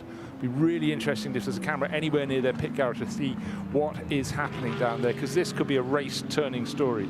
You don't want to lose any manufacturer, but when that was the only Aston Martin in the front end of the field, you really sort of hoped it would hang in there. Maybe it yet will, but this is certainly not according to the script. Well, it puts more pressure, I suppose, than on the gold class entry that has been hanging in the top 10 or thereabouts all race long. Harry King now driving, but the MaxVerstappen.com car, best example now of the Astons on board. That does not sound right. No, look at the vibration. Massive vibration in the car, and it's quite close towards the end of the lap because it didn't lose much time on the track, and then it suddenly dived into pit in. Okay, cars coming past at great pace just there. Okay, hold on. Where's that? That's Blanchimont. Yep. Oh my golly, how scary! You'll suddenly see the pits in the distance in the light. There's the pit lane up in front of you. So somewhere coming out of Curve Paul Frere, accelerating up the hill towards Blanchimont, suddenly something happened. The level of vibration, he was in 3rd gear, at this point he's in 5th, now he's changing down to 2nd. Cars coming past. So even normally, if you got to the bus stop, you still wouldn't lose pace to the cars coming up behind you. You'd be slowing down and diving in now, but oh, let's hope this isn't race ending. You'd think it would at least take this team out of contention at the, if nothing more, just this amount of time to spend in the pit lane, even just to diagnose this, given how competitive the top class has been. This would be difficult to overcome, even if it isn't a lengthy repair. And indications are it might be. Rear corner, they're working on something. Bonnet's come off for further inspection. Matthias Drudy's staying on board, but suddenly his position, instead of saying 3rd on the windscreen, 33rd, and that number will only get higher. We were talking about the older pit garages. Look how narrow they are. The other one's a double width, which actually has the gap in the middle, which is extra large as well. And these ones are definitely, to my eye, a disappointment. So quite how last year's winning car ends up in those, it may be a bit of a lottery, but going under the car, you see the jacks are going to put in, they're going to put the car up on that, and I would expect, unless there's a very quick fix, that Matthias will get out of the car, because that's when you start getting cramp as a driver. You're hot, you're suddenly not doing anything, not moving, and often, actually for Matthias, he's not one of the larger drivers, he's probably a bit more comfortable in the car, But certainly that's the moment you can suddenly get an onset of cramp. And if you've got nowhere to put your foot flat to get it out of your leg, that's really horrible. But for Aston Martin fans, I feel for you, because that was a car that was on the charge, chipping away. That's gutting for them. You're right. That was a car very much in contention. We had just talked about the fact they were closing in on Cairoli for the battle for second spot, and just had slowly but surely been moving their way up through the order, and now dropping down the order rapidly out of the, well, soon to be out of the top 30. They're about to drop a lap. I think they just did drop a lap, in fact. And that number is just going to keep on rising as they stay stationary in the pit lane. They've been there for the better part of 5 minutes now at this stage. Costly moment for the front-running Aston. There they were, up in third position, catching second, in turn catching first, and in another blink of an eye, they're going to be on the second timing page, which is 36th position. Driver still on board, work still going on the Aston Martin, but that just, again, is an emphasis of how incredibly close it is. We've had 32, 33 cars still on the lead lap. A short while ago it was 40-something, and then with a few pit stops. Now, is it a problem with the radiator? They're taking the nose off the car, or trying to, but again, at this point in the race, when things have heated up and been rattled out of position over the curbing, it has to come off, but it doesn't come off quite as cleanly as it would when you're not all fingers and thumbs in the just as small hours of the morning, getting on for, what are we now? Oh, 1:30, going on to 1:45. This is heartbreaking for Aston Martin. Now the crew will do what they can to try and get the car back into the fight, if for no other reason than to carry on for the pride of the brand and for the pride of Belgium. Belgian team, remember, that won on home soil last year, biggest win in the team's history. I had the privilege of standing in that garage as the minutes ticked down at the tail end of the year last year, waiting for a chance to speak to someone and get the reaction immediately after the car crossed the line, and the nerves, the tension. Even though they had the lead fairly commandingly at that stage, they knew something like this, it could happen at any time. They know how fickle fate can be. The tension in that was unlike anything I've ever experienced in my time covering motorsport. And then the relief when they crossed the line, they saw the checkered flag and knew that they had won the biggest race their country has to offer. Yeah, I mean, it is extraordinary. It doesn't matter where you finish in the well, it does matter where you finish in a 24-hour race, but whatever you do, if your car gets the finish, you have a sigh of relief. You don't realise how much tension has been pent up and been around you for so long, but particularly if it's your first time. It's the big one. It's your home race for Come To You Racing. And I remember the last time I saw that much joy, I would suggest, here at Spa-Francorchamps, is when Walkenhorst Motorsport won it quite a few years ago now. And Henry Walkenhorst, the team owner, the team boss, could not believe it. And he just couldn't stop smiling. And it is, you know, it's just this huge release of emotion. And you don't realise, even if you just cover it as a reporter, someone doing the pit lanes or someone in the commentary box, you're knackered too. When you're knackered, when you're tired, you're still standing, but only just. That's where the emotions come right to the top.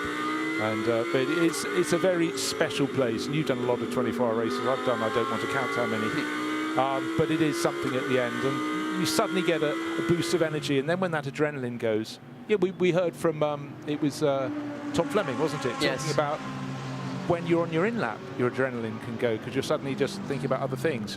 And it's amazing. You're on that bubble and then it goes and you plunge into really, really deep level of exhaustion. But and don't forget, some of these drivers, we said 7 of them, this is their 3rd consecutive 24-hour race in 3 weekends. It is, you know, we're struggling increasingly to fit racing into an annual calendar. Apparently only 52 weeks in a year these days, but you know, to try and avoid the clashes, the travel in between races, and certainly some of the people traveling recently with all the political aggro going on in the Middle East and planes being diverted and airspace being closed. Suddenly what would be a tricky long-haul flight becomes a whole odyssey, a saga, if you will. But we do clock up the miles around the world. They're great, exciting times, but it is an ongoing season that can be incredibly long. Remember when racing used to be between late March, or possibly with the case of Daytona and Sebring, January through to about November. It's 12 months a year now. It doesn't stop. But for those that love the sport, it's never been more accessible either. So you get your fix all year long. You don't have to go through those fallow periods. And for that, there's a lot of reason to be proud and to be pleased. Look at the graphic here. Boots and VDS, their sister car, number 9, retired a while back, but number 10 leading the Silver Cup class, and that puts it Aurelien Panis, name ring a bell, certainly does to me, in 18th place overall, 2 positions up from Oliver Soderstrom. But again, only done 8 pit stops. That's going to come and bite them, because are they owing us a pit stop? Yeah, they're about to come in. They're at the tail end of this 60-minute stint, so they're more or less on par with the field. I mean, really, the HRT car is the one that they're right there with. Everyone else has done extra stops, and some of that gets expanded somewhat artificially if you take those short stops just to reset drive time. A drive-through penalty will show up as a pit stop as well. This is tracking trips through the pit lane, so it doesn't tell the whole story, but that is interesting, and it clearly displays that the Boots and VDS team is on a different sequence than the rest of the class. So that's something we'll have to file away for later. Maybe that's something that could deliver Mercedes, if not an overall win, a class win. I was waiting for news to come through from Simon Strang about Aston Martin, but I'm afraid the story might be told. Matthias Drudy has stepped out of the number 7, last year's winning car. Remember, it was in 3rd place, suddenly dived into the pit. Massive vibration, and the signal from one mechanic to another, it's over. The arms crossed across the chest. We don't yet know what it was, but it's clearly something they cannot fix. But in the blink of an eye, they'd fallen from 3rd place to 33rd, and that was when it was at a standstill. But their pit stop time will continue to tick up, but I'm afraid it's over and out. It might have been the smallest of things, but it's had the biggest of results. Strike another challenger, and for Aston Martin, that is very cruel indeed. Did get official confirmation that the 911 Porsche has retired as we forecasted. They did make that steering rack change, set the car out for 1 lap with Ricard Leeds behind the wheel, winner recently at Le Mans, and then immediately brought the car back and retired it, as was the plan. And the list of retirements grows just that little bit longer now, with a front runner, not just in class, but for the overall win, now going by the wayside. Gone is the 007, gone is the best hope for Aston Martin at repeating overall glory here at Spa. One of the things we have in the commentary box, particularly with the changing crews, I mean, Ryan and I are in for a 9-hour night shift, but when David Addison and Joe Osborne come back in the morning, I'm afraid I've mucked up their wall chart. We have a chart with all the cars on it, and in the darkness here, because we like the spirit of not having the light on in the commentary box, you said 911, I just crossed out 991. So I apologise to Paradigm Competition there. BMW is still going, but with that problem with the steering rack, 911 out of the race. But again, there's so many elements in a race that can go right, but even more so those that can go wrong. And never count a car out of the race, but you can see from that number 7 Aston Martin, that is over and out. Guys, go and get some sleep. Yeah, hearts go out to you. Valiant effort. Great little team, as we've chronicled, but not to be here this year. I mentioned it a few times that it is, in the GT era at least, a very rare feat to win in back-to-back years with the same team and same crew. I think maybe it's happened once, and it's been a long, long time for Come To You Racing. It's not going to happen this year. No, and also, having had David Pitard up here earlier, the Walkenhorst Motorsport number 34 Aston Martin, the one that didn't start the race, that meant we had a mere 74 starters rather than 75. You know, that could have been a front runner as well. So unfortunate. But going back to winning the race multiple times in consecutive years, that's something that really happened mainly in the 70s and 80s. It's harder and harder now to do so. Yes, in the 90s there were still a few, but you cannot compare eras, and it's so hard for people from the outside to understand just how much GT3 racing has just risen and risen. We're not talking just numbers, we're talking about the level of preparation of cars, the experience of the drivers, and you see very few mistakes. Well, I think a great example of this is a car in the bronze class, which ostensibly would be one of the lowest classes in this field, runs 14th overall. Can you imagine in the days gone by, 20, 30, 40 years ago, a car from the lowest class on pace, not just based on attrition, running in the top 15 overall this deep into a 24-hour race? But that, Ryan, is the key. If it was in the first hour, you could have one of your quick drivers in the car, the high-ranked ones, but that means all the drivers have cycled through. So you've had some bronze driver time, the least experienced and potentially the least high-ranked drivers in this race. They would have all cycled through, but at the moment they've got Ricardo Feller, nobody's fool at the wheel of that car. We always used to say, Sorry, did I say Pera? I meant Ricardo Feller. My teeth ran out. That's what you said. Maybe I did say it. Maybe That's what I heard. Uh-oh, Good. problems here. I think this is Sean Galal maybe slow on track. Well, it says 48th on the windscreen. Oh, yeah, you could be right. Sean Galal, yes, he was 991. Oh, no, that's the car I just crossed off. I'm really sorry, guys. Oh, well, no. front left wheel is missing on that one. So the brake disc rubbing on the ground. He's got to get it through to the end of the lap. He's trying to stay off the racing line. Not so easy to turn just like that. So let's hope it's nothing terminal, but it would have lost them an awful lot of time. So how did that wheel come off the car? Was the contact? Hold on, how far in the stint? This is 25 minutes into the stint, so that's not it. Okay. Well, let's go down to join Gemma with Francois Verbiste of Come To You Racing. Francois, a very, very difficult moment. The emotion is very evident within the team. Can you tell us what happened? Yeah, to be fair, we didn't check really proper, but for sure it's going to take long, and we were here for us to score a point for the championship and also for the victory. I feel really ashamed for the team, for the drivers. We're doing a mega job. I think on strategy we've been really good so far. We were catching on the fight for podium, of course, and yeah, very disappointed. Yeah. What was the problem? Yeah, the problem is drivetrain. There's something in the drivetrain, a bearing or something failed. But once again, we didn't even go deeper into the problem because anyway it's over. So it's too long already. Thank you. You really have to feel. You can see in Francois Verbiste's face and all the mechanics in the background, everyone with the team, drivetrain, but that was the team on the move. And to try and do it 2 years running, it suddenly was starting to look quite possible. We're not yet at the halfway point in the race. And, you know, your heart goes out to them. Could be any team, it's just happened to them. The thought, though, surely had crept into their mind, oh, as Galal has come to a halt here and in a rather exposed position, this could very well bring it into what has been a relatively extended bit of green flag running. Oh, looks like he's maybe able to get going again. Is he just looking for a he's at gap? the bus stop chicane. He's maybe waiting because he needs to get to the top right-hand corner of the screen, but those pesky cars still keep coming up the hill. If he goes in about 3 seconds, he might have a half chance. The sector is marked as yellow. He waited. He looked at the marshals with their flag. Such a difficult position, so well done for waiting. Oh, just remind you, he's only got 3 wheels on that car. Front left missing.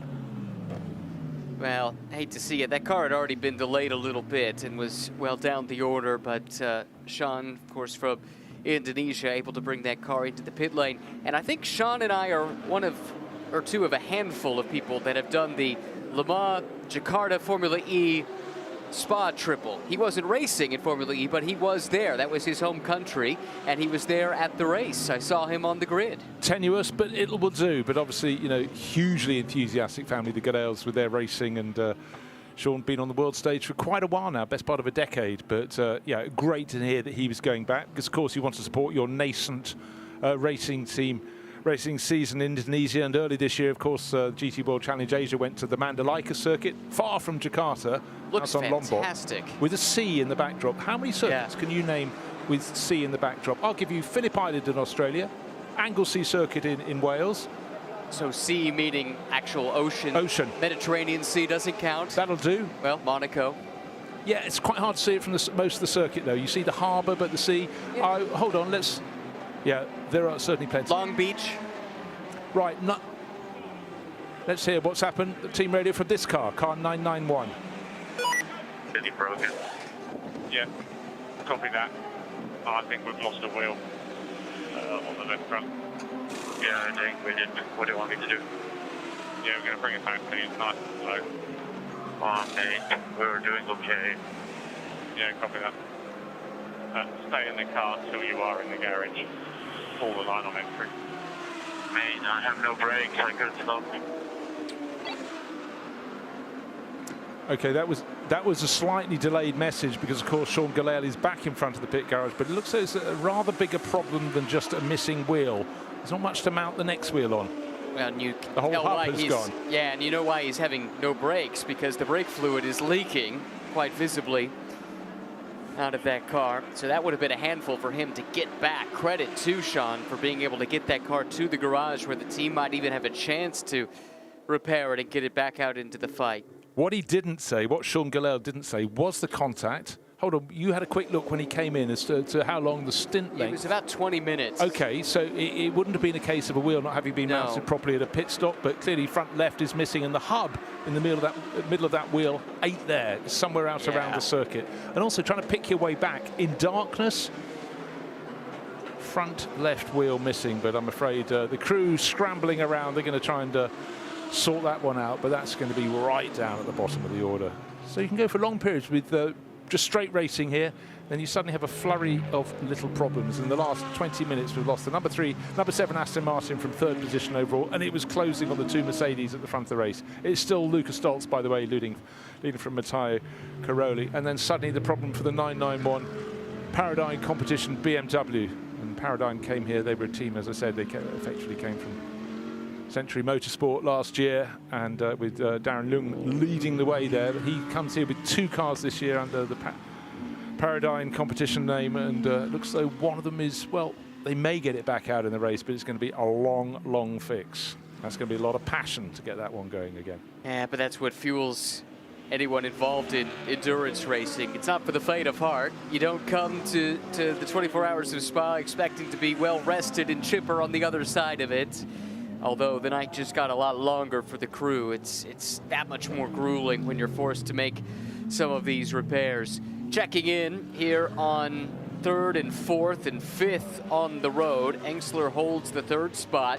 Interesting, that's the GRT Grasser team, Lamborghini, that now is the leading light for Lamborghini after the slow pit stop for the other car that now runs down in 7th. And actually, this graphic will kind of tell the tale there. Total time spent in the pits, fascinating. The 48, significantly less time, but we saw them effectively cut out a stop, I think, earlier with that alternate strategy. So that goes away towards explaining that. Mapelli down there, it's that 12-14 seconds that they lost that's dropped them so much down the order on that last stop.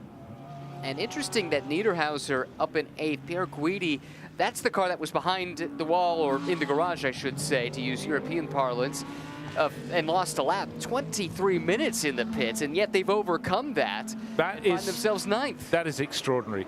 If you're looking at that, what have they shed? They've shed best part of 4.5 minutes, and yet by dint of just managing to scrape back. And we heard from some of the other drivers going, how did they do that? But they obviously squeaked onto the lead lap, and that is what you need to do. You then get subsequent safety car periods. You can get closer and closer to the field, concertinas, you close on in. But AF, of course, I haven't been at the top of GT3 racing by circumstance over the years, have they? No, they know their business, and their business for many years was GT3 racing. It's expanded well beyond that now into prototypes as well, running factory programs, running customer programs, you name it, they do it. Oh, the hard work just now getting underway.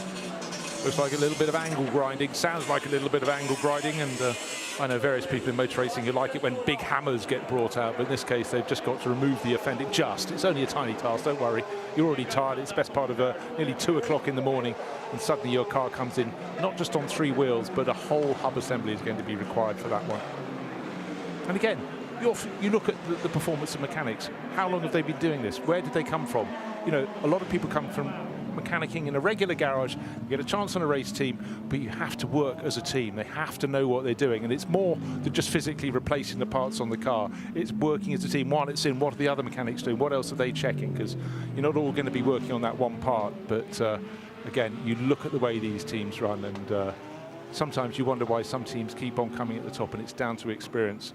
But it's also down to always bringing on the next generation in every division of your team. Doesn't matter what it is, but bringing them up through the order. Some can do it, some can't. Some have life situations that mean they don't get to play anymore.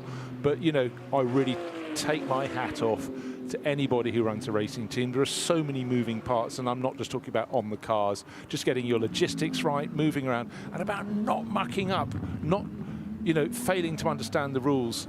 And also, then, of course, the extraneous elements like weather, drivers exceeding track limits, speeding in the pit lane. It can undo all of your work, but there are so many parts, you just got to get them right. Well, as you lay it out, there are so many variables in this game, and getting them all to line up just so, where you've taken care of your business, and that doesn't take into account all the other cars in the race that can also have an effect on you. there are more bad days than good days in this game, and that's why you have to commend those that stick with it year after year. They keep coming back through the setbacks, through the heartbreak, because they know all those down days make the day when you're on top all the more sweet. Right, of course, the top Aston Martin in the field is now the Gold Cup class leader, which is Harry King, and that's the Verstappen.com car.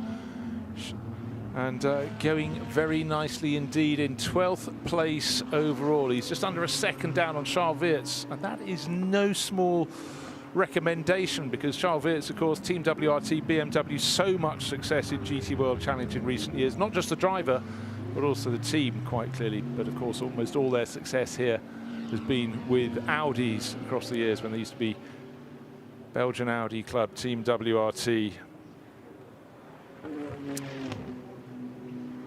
Right, properly in the night. It is a magical time, not so much if your car's coming on 3 wheels, but those who are still going, who are sticking to a plan and adapting their plans, Ryan, as you go through not just the night, but the duration of 24 hours. It's about just being efficient. It's about not making mistakes, but and not being caught up in incidents. Suddenly you look up a car running wide. It's the Santalot Racing Audi that then interrupts an Aston Martin as well. So has that got a problem? Yeah, going a whole lot slower than the rivals. Who's on board the 25 at the moment?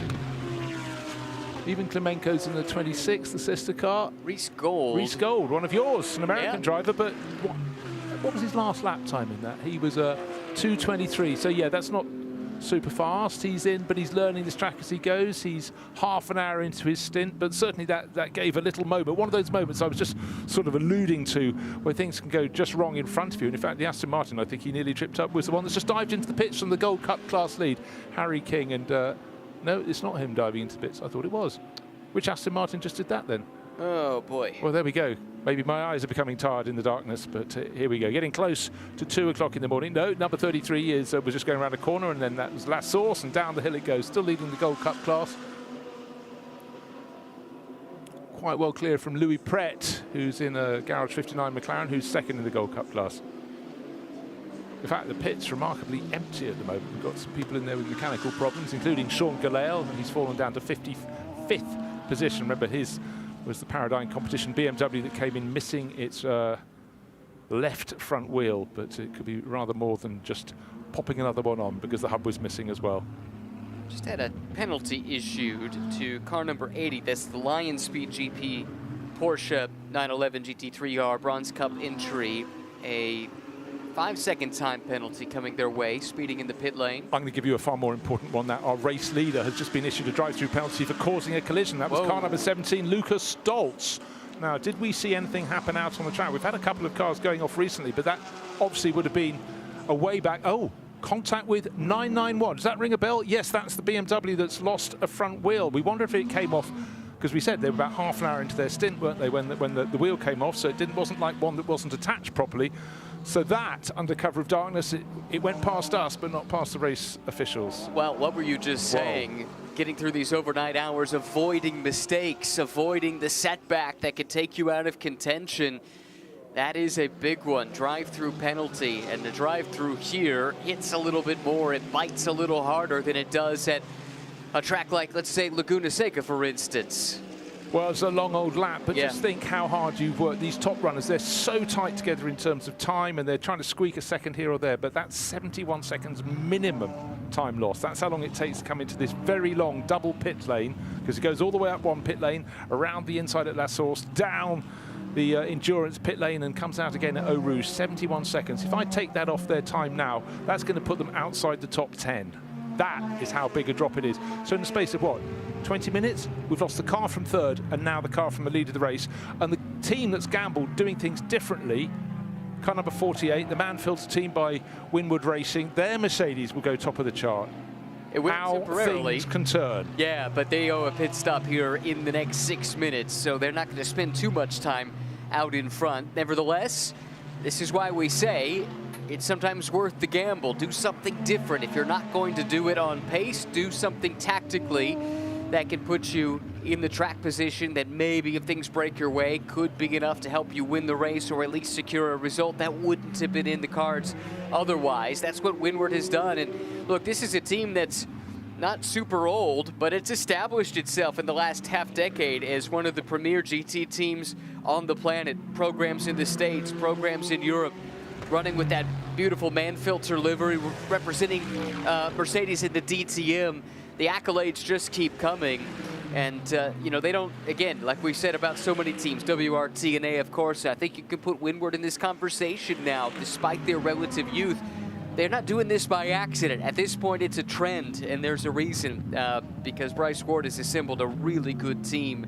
And, yeah, they're just remarkable what they've done in a short amount of time. Right, in from the lead comes Lucas Stoltz, diving into the pit lane, and that's a drive-through penalty he's serving. Bear in mind, he's come in from the lead, I reckon, 71 seconds. Actually, that'll put him down in about 13th place, 12th place perhaps. That means Harry King will move up one position in the Gold Cup lead to 11th. But that is an absolute disaster. Also in the pits at the moment, kind of a 74 Kessel Racing Ferrari that has been going very nicely indeed in the bronze class, in third position in class. But after this pit stop, it should, as the rivals come and make their pit stops, should be rising up the order. And that was a car that Dustin Blattner did such a fantastic job in the early stages of the race. He's been going from strength to strength over the last couple of seasons.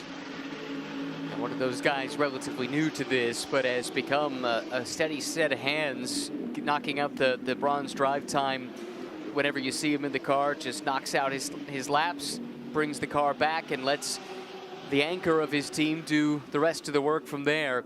You know what? It's look, listen, and learn. Sure. And not every bronze driver has the ability to learn to the full extent, but it's down to the nature of the driver. But also then, of course, it's a question of their driving ability. But most of it is about listening to the advices from the pro in your lineup. And Dustin clearly has had his ears wide open and doing a fantastic job. A lot of the bronze drivers, too, the gentleman drivers, to use the common racing parlance, they come to this as amateur enthusiasts that have been extremely successful in business, in other walks of life. And it's a humbling process to step into racing when you come from an environment where you're used to being successful, you're used to being the man, and you have to then lower yourself into the position of student and learn at the foot of a master again. And some are capable of doing that. Others, struggle, as you say, and are not the best learners from time to time. But Dustin appears to be in the former category. Okay, let's take a lap aboard the number 96. Listen.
It's been a long while since the race started. 4:30 in the afternoon here in the Ardennes in southwest Belgium. Spa-Francorchamps, two of last year's winners, Matthias Drudi, Marcus Sorensen, bringing back the Victor's Trophy. Would they have a chance of winning it again this year?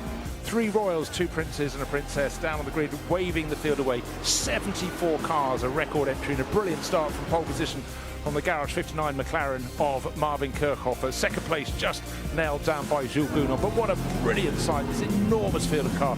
Neat and tidy, but very soon you had Beretta spun around at the exit onto the start-finish straight, and as the field parted, Antarizal had nowhere else to go. Front-on contact, both of those cars were repaired, but actually subsequently both out of the race. But the biggest retirement so far, we had Josh Mason limping back to the pit slowly in his McLaren and was clouted by this driver, Laurent Heinrich, and fortunately it was good to see him out of the car. There's Antarizal in the wars again, but this time being spun around by George Kurtz's number 4 Mercedes. And then Custodio Toledo, the Ferrari on the right-hand side with the bent front, hit the tail end of the number 270 Aston Martin. He was out of the race, and so unfortunately for the 270 crew was their car as well. The racing was fast and furious, and the 991 Paradigm competition, BMW shoved around and waiting in the pits. The doctor, Valentino Rossi, waiting for his turn, and still a little bit of contact for Team WRT. It looks as though the day was going away from them, but they have fought their way back. But it was about the timing of the pit stops. The McLaren coming back out at the front of the field. The number 48 Mercedes in the background, very much in the mix. But the 163 Lamborghini for VSR, Vincenzo Sospiri Racing, going a little bit wide there, but it got right to the sharp end of the field. Talking of sharp, how about the nose this McLaren? Taking the rear valance off the tail of Dries Van Toor's BMW. More problems for Team WRT, but not as large as the problems for poor Jusse, shoved out there by Tim Santher, and that was at Radion. He was okay, the car was not.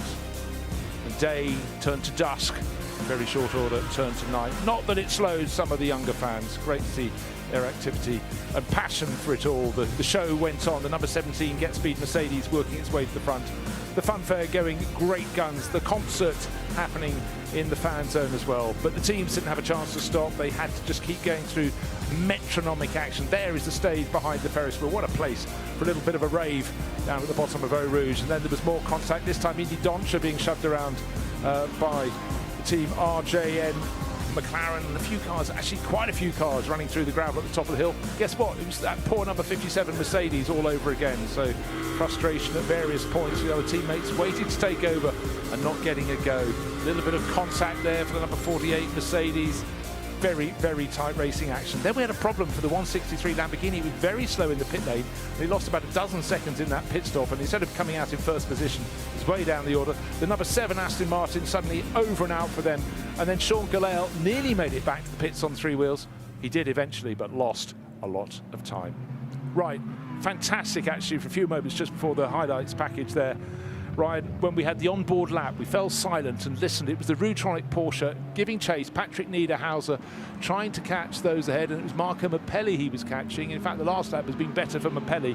But in darkness, it's again just seeing what they see and how they communicate to other drivers in front who aren't lapping as fast. Could you get out of the way politely, and then maybe not quite so politely as the lights were flicked? But it's a different beast at night, isn't it? Oh, it is, and spectacular to watch, and spectacular to listen to as well. I've always thought cars sounded different at night, and had it pointed out to me a few years ago that they do, in fact, because of the thickness of the air, the density of the air as it cools down. It makes for a different auditory experience, but amazing to see that tried and true package, the Porsche 911, the flat 6. It's timeless, and it's a sound that kind of rings out through the ages. It changes a little bit year to year and generation to generation, but there's something about that 911.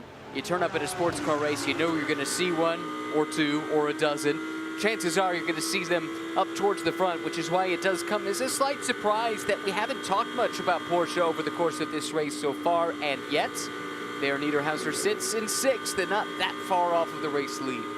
Yeah, but the race lead is being held by the car we're riding on board with, the number 63 Lamborghini from Grasser Racing Team. So much success about half a dozen years ago. Since then it's dipped, but they've come up from 19th. This is 19th in an ultra competitive field. Brilliant group of drivers. Mirko Bortolotti, young Luca Ensler, and Jordan Pepper. It's Engstler at the wheel at the moment, second-generation German racer, just doing a really, really good job. And reigning champion in the gold class in GT World Challenge Europe Sprint Cup a year ago.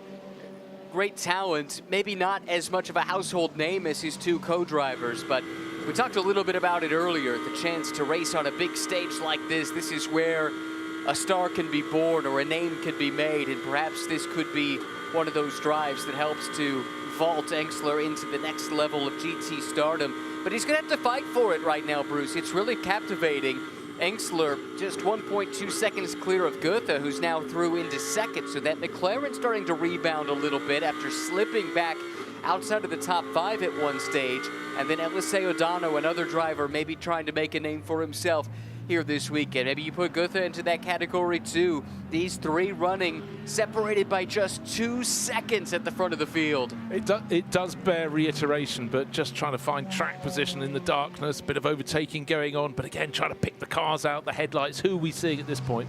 But again, we've still got, how many cars have we still got running? We've got about 60, very close to 60 cars running in the field. Pitard really, of course, listed in 60th position, but we know that's been parked up. We heard from Verbist, the team principal there, so that's out of the race. But, you know, we were talking about things changing quickly. You really do have to feel for the Come To You racing team. It came to them last year.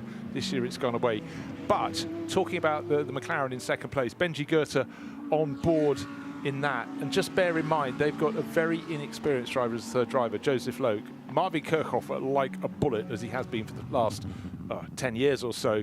And Benji Goethe getting more and more experience. Still, you know, not many candles on his birthday cake, but Joseph Loke, it's been a massive step up. He lost a few places, but he'll have learned from experience. He'll be going back out again in darkness in the driver sequence. He should be the next one on board.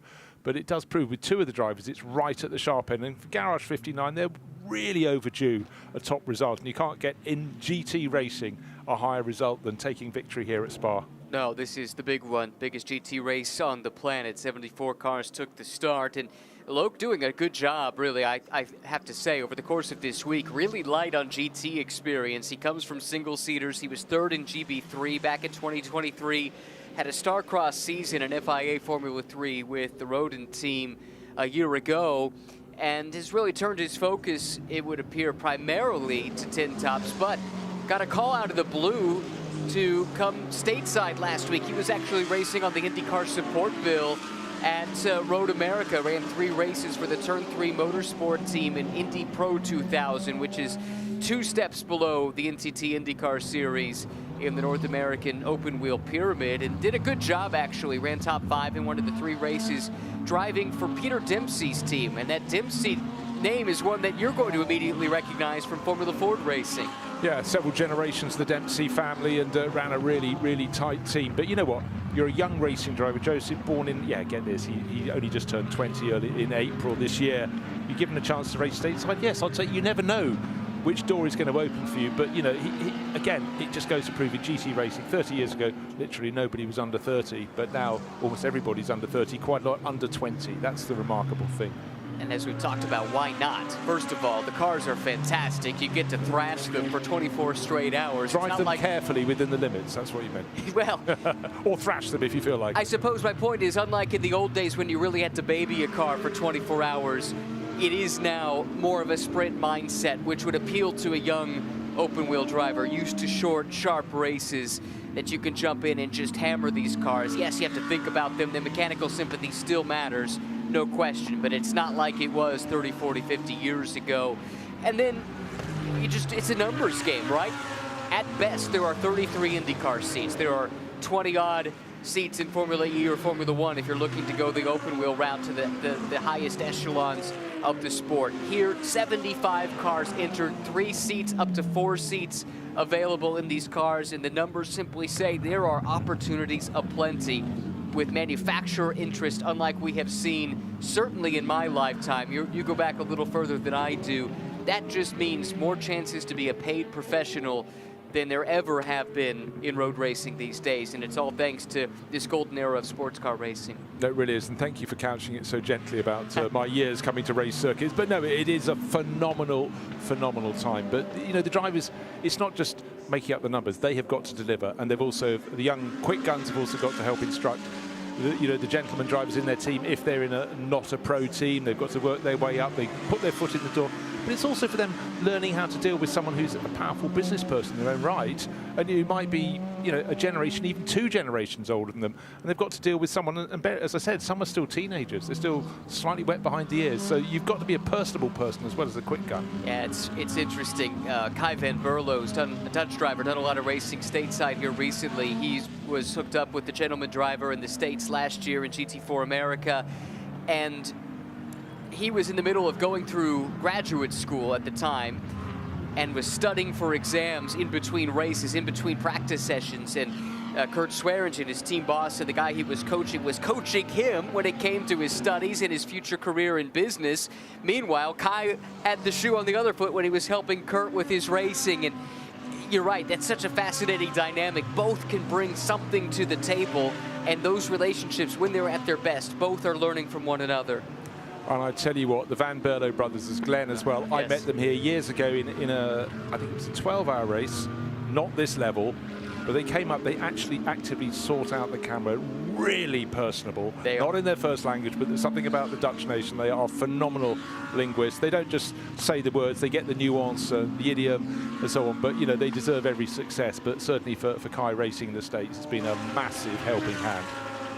Back to our previous conversation, though, about the state of sports car racing today. If I could put the question to you, if you don't object, I fear being, a prisoner of the moment and again, maybe showing some relative youth here, but to my mind, this is a high watermark for the sport. Would you agree? I mean, in your time following it, can you think of a time where we've been as flush with manufacturer involvement and opportunity? No, and we're not just talking about GT racing, we're looking at prototype racing as well, and having some form of continuity across the world with the hypercar class. I know there's LMH and LMDH, but we don't need to go down the comparison between those, and to have effectively would be 12 manufacturers in the top of the World Endurance Championship, but of course a secondary class in that is GT3. And they do look at all these standalone series, the Intercontinental GT Challenge, the GT World Challenge, across Australia, Asia, Europe, and America. And yet there are other GT championships out beyond there feeding in as well. It's never been this strong, and the level of coverage is just fantastic as well. Look at what we're seeing in the night. Brilliant graphics, constantly keeping people abreast of what's happening, not just in the top class. We get to see their stint times, their number of elapsed time in the pits across the course of the race. There is so much information, and if you're sitting at home, you can watch it on TV, you can call up some timing screens on your laptop, you can have information overload, and you can look and learn. But the teams have looked and learned.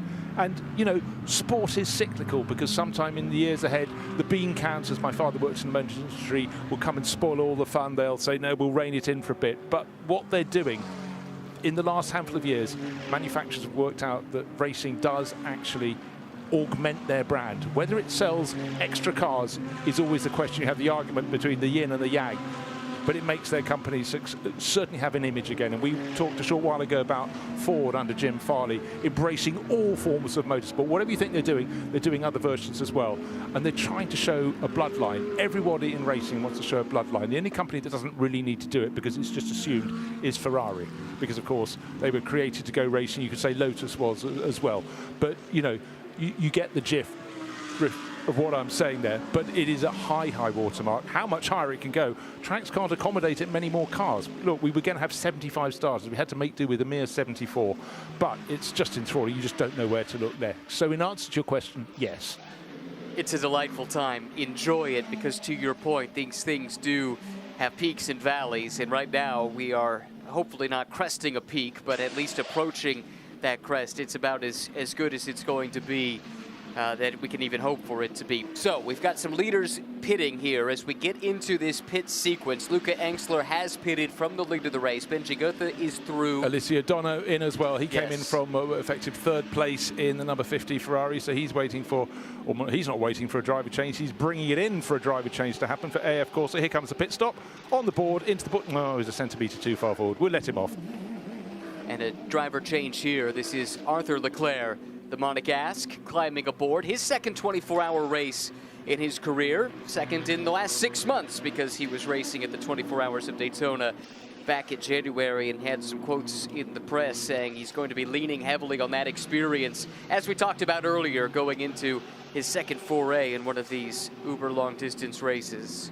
Of course, younger brother of Charles, and he did have a free practice session in one of the Grand Prix. I can't remember which. There's so many every year, 24 now. Gosh, it's Europe. We're going to look in your computer and find out. But again, AF Corsa, they absolutely know what they're doing. No wonder Ferrari have had a Marto Ferrari. He is the A and the F in AF Corsa, but they run multiple cars and have done for a very long time in GT racing. Nice, neat pit stop there. And again, they're in the top in the Formula 1 paddock, in the Formula 1 pit lane. They will have to then turn right down the hill and go past the other garages before they come back out on the track. But if you're late joining us in this race, you've still got more than half of it to go, just over 14 hours to go. But of the two AF Corsa Works Ferraris, effectively 50 and 51, 50 came in from third place, but 51 ended up in the first hour down in about 60th position.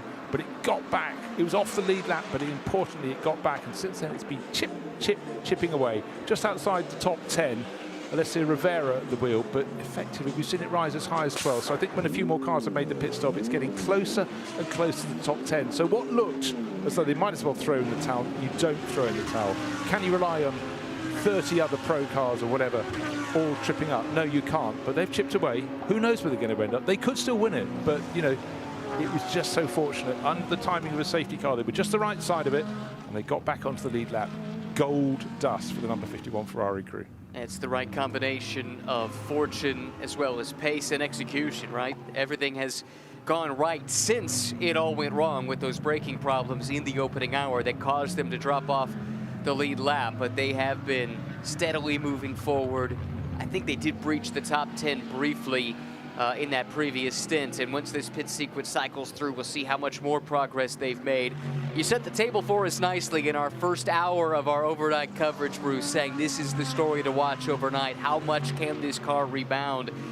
And I think they still have a long way yet that they can go in the next handful of hours. I think so. I had a 1 in 74 chance with the 74 cars that started this race. A yellow sector around the circuit. Well, it's not the 96 Rutronic Porsche that's in trouble. That's in the pits at the moment. But the big question is, will it turn to a full course yellow while they're in the pits? Because that could suddenly, I'm not suggesting it will, but if it does, it's someone in the first sector of the track that has caused a problem. But if it can fall their way and they can carry on their pit stop, complete the pit stop, and it slows down on the track, they're laughing. Right, we've got an Audi off the circuit at Raidillon.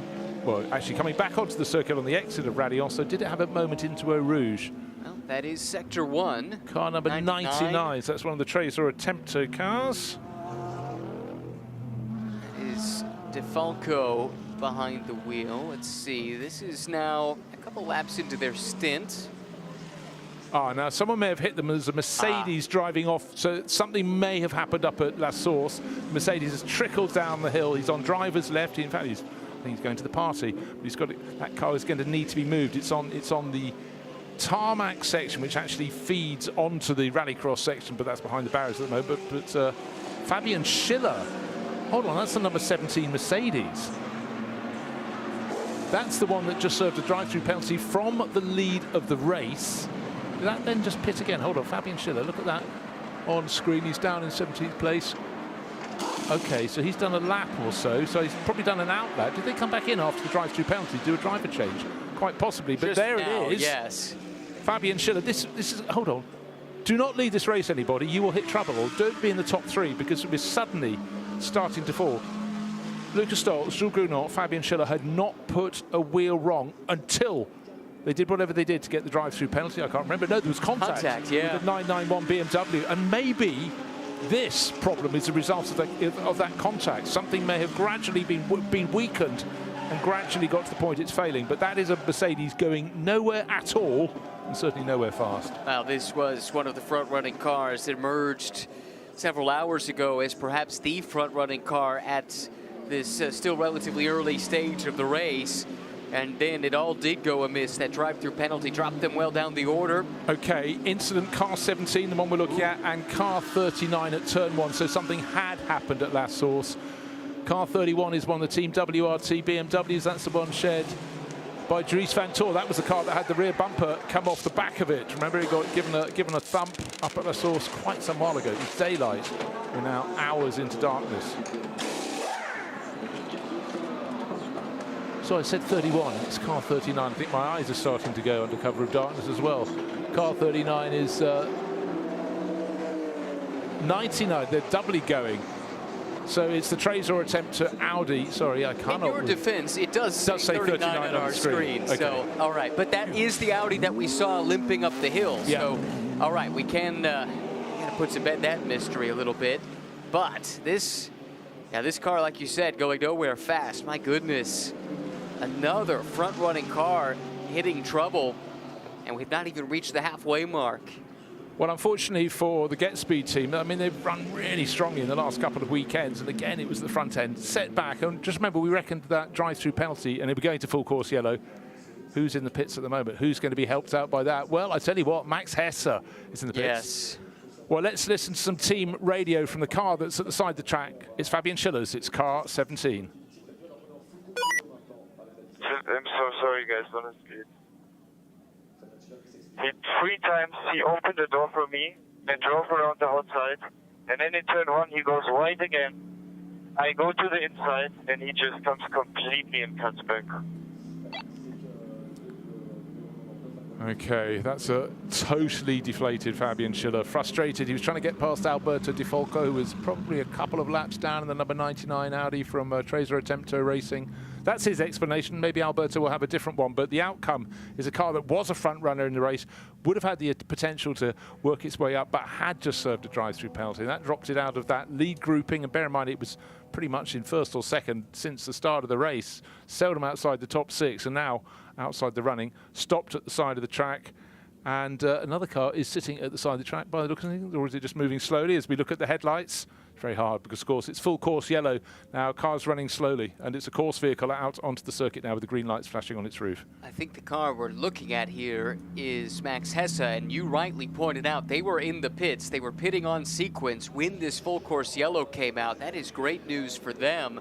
That means they'll lose less time being stationary relative to the rest of the field, so I'm really curious to see where they cycle through.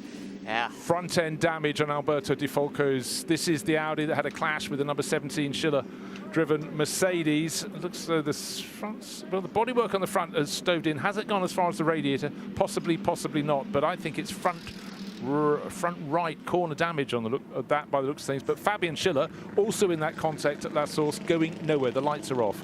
Memory served, that car had some front end damage already, I think. The 99, I seem to recall seeing that at an earlier stage in the race. It does seem a bit more disheveled than it had previously. Oh man, the shake of the head from the gentleman on the left there tells the whole story.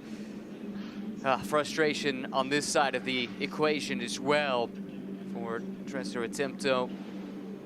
Yeah, well, it's probably Arkin Arca looking over his team, and that's a team that's grown and grown and just suddenly started running. They ran all sorts of manufacturers' cars in GT racing over the past decade. Used to run them literally unliveried, just sort of looked as though they'd hand painted them in blue, but ran all sorts. But that, it looks though it's a sort of over and out. The amounts of work going on that car, oh, the frustration on the face of the mechanic. If that helmet gets undone, but yeah, I think I've got the pencil of doom, I'm afraid, over car 99. Be interesting to find out what the actual damage is. To me, it looks as though it's the front right-hand corner, but contact in darkness, just around 2 o'clock in the morning. In fact, gosh, nearly 1:30 in the morning. That's a very, very tough pill to swallow.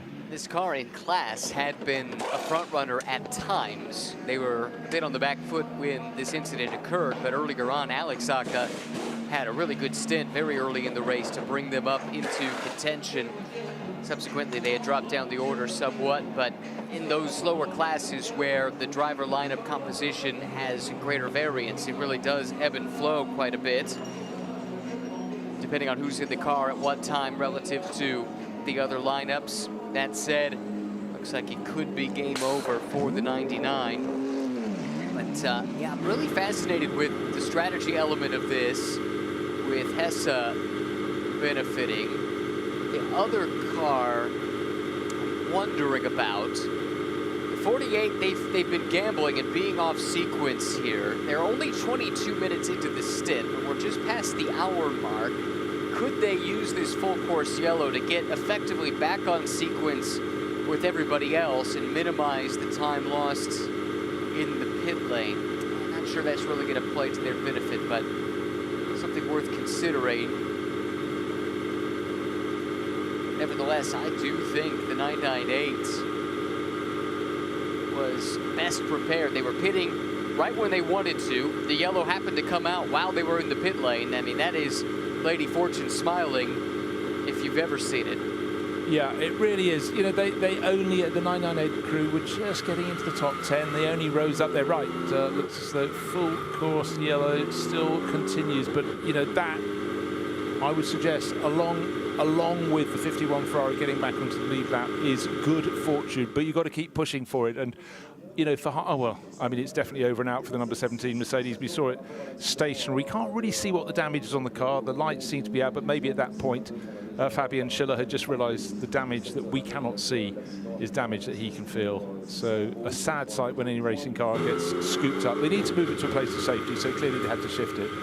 But just listening to Fabian, sorry guys, when you start your phone call, your imaginary phone call to the team, that's not so good. Right, pit stop penalty for car number 97, 30-second track limits. Yeah, that's way down the order. That's the car that's had a couple of issues already. And Torresau. It's the second. I thought actually they were out of the race. And that because, of course, Antares had that very early contact with Matteo Berretto's spun Lamborghini. Then he was slammed off the circuit by George Kurtz. And yet, again, it goes to show teams patch things up and get them going. But there we have Harper and Hess in that lead car. Not at the same time, it's Max Hess, but they've done so much racing together, the Ulsterman and the young German, both sides of the Atlantic. And, you know, there they are in a car that's suddenly looking very sweet indeed. What could be more interesting or more meaningful at the very least to this race? A couple of cars are under investigation for full course yellow procedure. That includes the 46, the somewhat all-star car, right, from Team WRT, Valentino Rossi, Kevin Magnussen of Formula One fame, and Rene Rast. That car really has not featured, currently shown in 17th. But that's one of the two that's under investigation, according to race control, for full course yellow procedure. The other is the number 100. I'm gonna have to do some looking. That's Ross Gunn in a car all the way down in 46th, but seemingly a contender within its class, within the Pro-Am class. It's the third placed car, I think.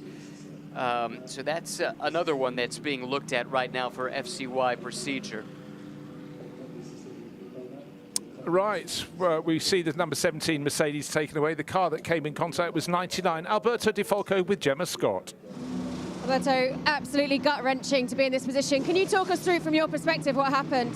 To be honest, I don't have a lot of words right now because the car was mega, the team was doing an amazing job, we were recovering, we were already had a crash in the first part of the race, as you can see, and we were recovering a lot. We were leading again. Then another mistake cost us to put again P4, P5. Then I just jump out 2 laps, and a pro car, I don't know which car, just smashed into me in the first corner while I was overtaking another lapped car. It was quite hard. I don't know where his brakes, but it is what it is. Now we are DNF, I think also him, so I think sometimes 24 hours is better to use more the hand and less the right foot. But anyway, thanks to the team, they did a crazy job. Tough times. Thank you very much for talking to us.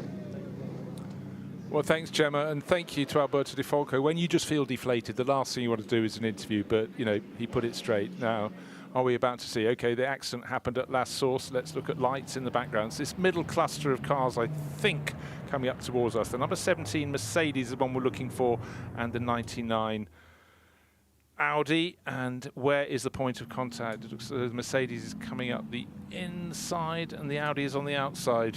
And I think it was front left of the Mercedes hitting what we thought was the broken front right of the Audi. That would seem to add up, but tired drivers but broken cars, always so disappointing. So the marker pen of doom is out, and I'm afraid we're striking through 17 and 99. And disappointment for Alberto Di Falco in the 99 Tracer attempt to racing Audi, but I think the disappointment's even greater for the number 17 Get Speed Mercedes, because they were always at the right end of the field, always at the sharp end, and now it's out, and their contact has been noted by the officials. Of course, they've got to investigate all circumstances, but I'm afraid the flatbed with the crane tells the story. But we've yet to see the damage on that Mercedes, but I would suggest it's on the side we couldn't see. It was a side by the barriers. Left-hand flank of the car was the bit that got the damage. That was the contact up at La Source. Perhaps unsurprisingly, the two sides of the story didn't exactly mesh, did we? We heard Fabian Schiller telling the team his side of it, where he was hit by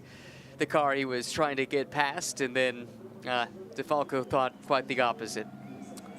Well, I'll tell you what, Gemma Scott's been very busy. Let's find out what she's discovered from Pirelli.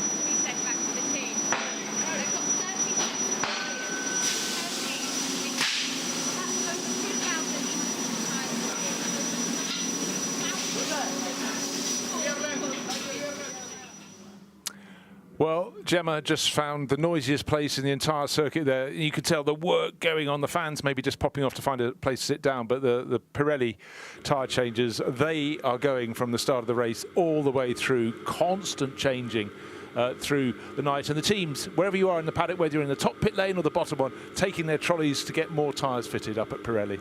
It's an amazing operation. Pirelli brought in 140 technicians, engineers, and other staff for this weekend alone. Keep in mind, they're not just servicing the 74 cars that started this race, but many of the support series here run on Pirelli too, and they're all going to that one central hub to have their tires mounted, dismounted, etc.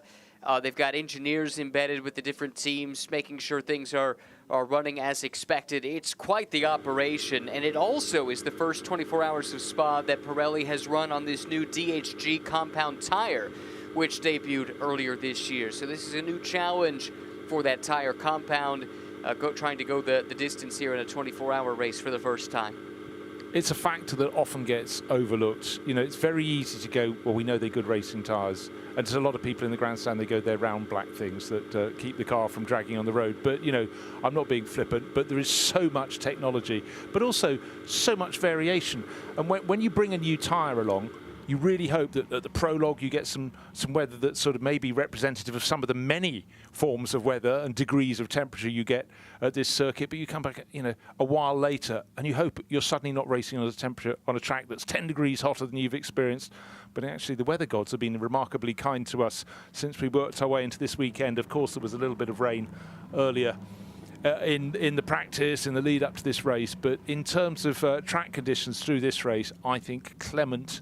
It's an old-fashioned word, but it makes sense. Track temperature falling all the time as we, you know, it will keep falling until about 5 in the morning, which, you know, typically just before the sun starts to think about coming up is when it's coolest. But it's 21 degrees track temperature. That's comfortable. That's not tyre decaying, particularly. Air temperature under 18 degrees Celsius as well. So again, that's perfectly comfortable. Some of the people in the grandstands may be choosing to put a jacket over their shoulders, but certainly those down at the party will be having a good old time just in shirt sleeves. It's a lovely, lovely summer's evening. But for a couple of teams, Get Speed with the number 17 Mercedes, and for Tracer Attempter Racing with their 99 Ferrari, Audi, a line through the both of them. They're out of the race. Not so nice. No, not at all. They won't be relishing this weather at all. Might as well be raining as far as they're concerned. Quickly, to put a bow on the Pirelli story, the other thing that's remarkable, they have to build a tire that works on such a wide variety of car. You know, you've got front engine, mid engine, rear engine, different shapes, different sizes, and yet this year in and year out, the product from Pirelli only gets better and better, and it's rarely a part of the story in any kind of meaningful way. And you know what? One of the reasons I think GT racing is so visually appealing is the fact you can line up the cars, you could take all the liveries off them, they're all different shapes. You have taller ones, wider ones, lower ones, but it is something, and everybody has their own favourite manufacturer, or favourite particular road car. If you happen to love Ferrari 296 GT3s, well, you're smiling when their cars are at the front. But, you know, it's the fact they are all different. But yes, they do put their performance down differently. To have a tyre that is equal across, it's not just consistent, but it works for all of the cars. Almost the impossible ask, but I think Pirelli do, with all their years of experience, a phenomenal job. They do, across the globe as well. You think about the different surfaces, the different types of tracks that they have to prepare tires for across different championships all around the globe. It makes it all the more impressive. Now, we've been talking about short pit stops and long pit stops, and again, the Winwood Racing Mercedes have decided to go for the absolute splash and dash in and probably stationary for about 6 seconds and going again. So in that, they've vaulted back up the order. They were down in about 6th position, weren't they? They've rotated back to 2nd again. I think it depends which timing you're looking at. Timing on the program screen has them down in 4th. They're shown as 2nd on our timing and scoring screen. We have to wait maybe a lap to see which one is correct. I suspect they are in 4th, given where they pitted from. And maybe you could find it on our marching ants screen. So we've got someone stationary out just before curve Paul Frere. Car number, double check, harder in the dark. 28, the Haas RT Audi. Doesn't appear to be moving between Campus. So for Sandrine Haas, that will be a massive disappointment, but that's going nowhere fast. Cars are going past on the screen, on our tracker screen. Number 28 ain't moving. Another car that elected to do that short stop is the former race leading Lamborghini, the 163. It's Frank Pereira now driving. They also, let me make sure I'm on the right line. Yes, they also did the short stop here. So that's a splash of fuel and a reset of the stent length. So a couple of cars, couple of teams electing to do something a little bit different here.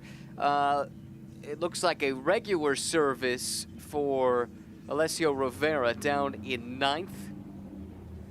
And a short stop for the 32 of Van der Linde. That's gotten that BMW a little bit of track position. Same can be said for the 98 BMW running down, well, maybe in 11th, maybe in a different spot. But yeah, it does look like it is 4th place for the 48. As they do something different, they roll the dice once again. It's worked for them to a degree so far in this race, Bruce. But now we have to wait to see if this most recent roll of the dice comes up snake eyes or 6s.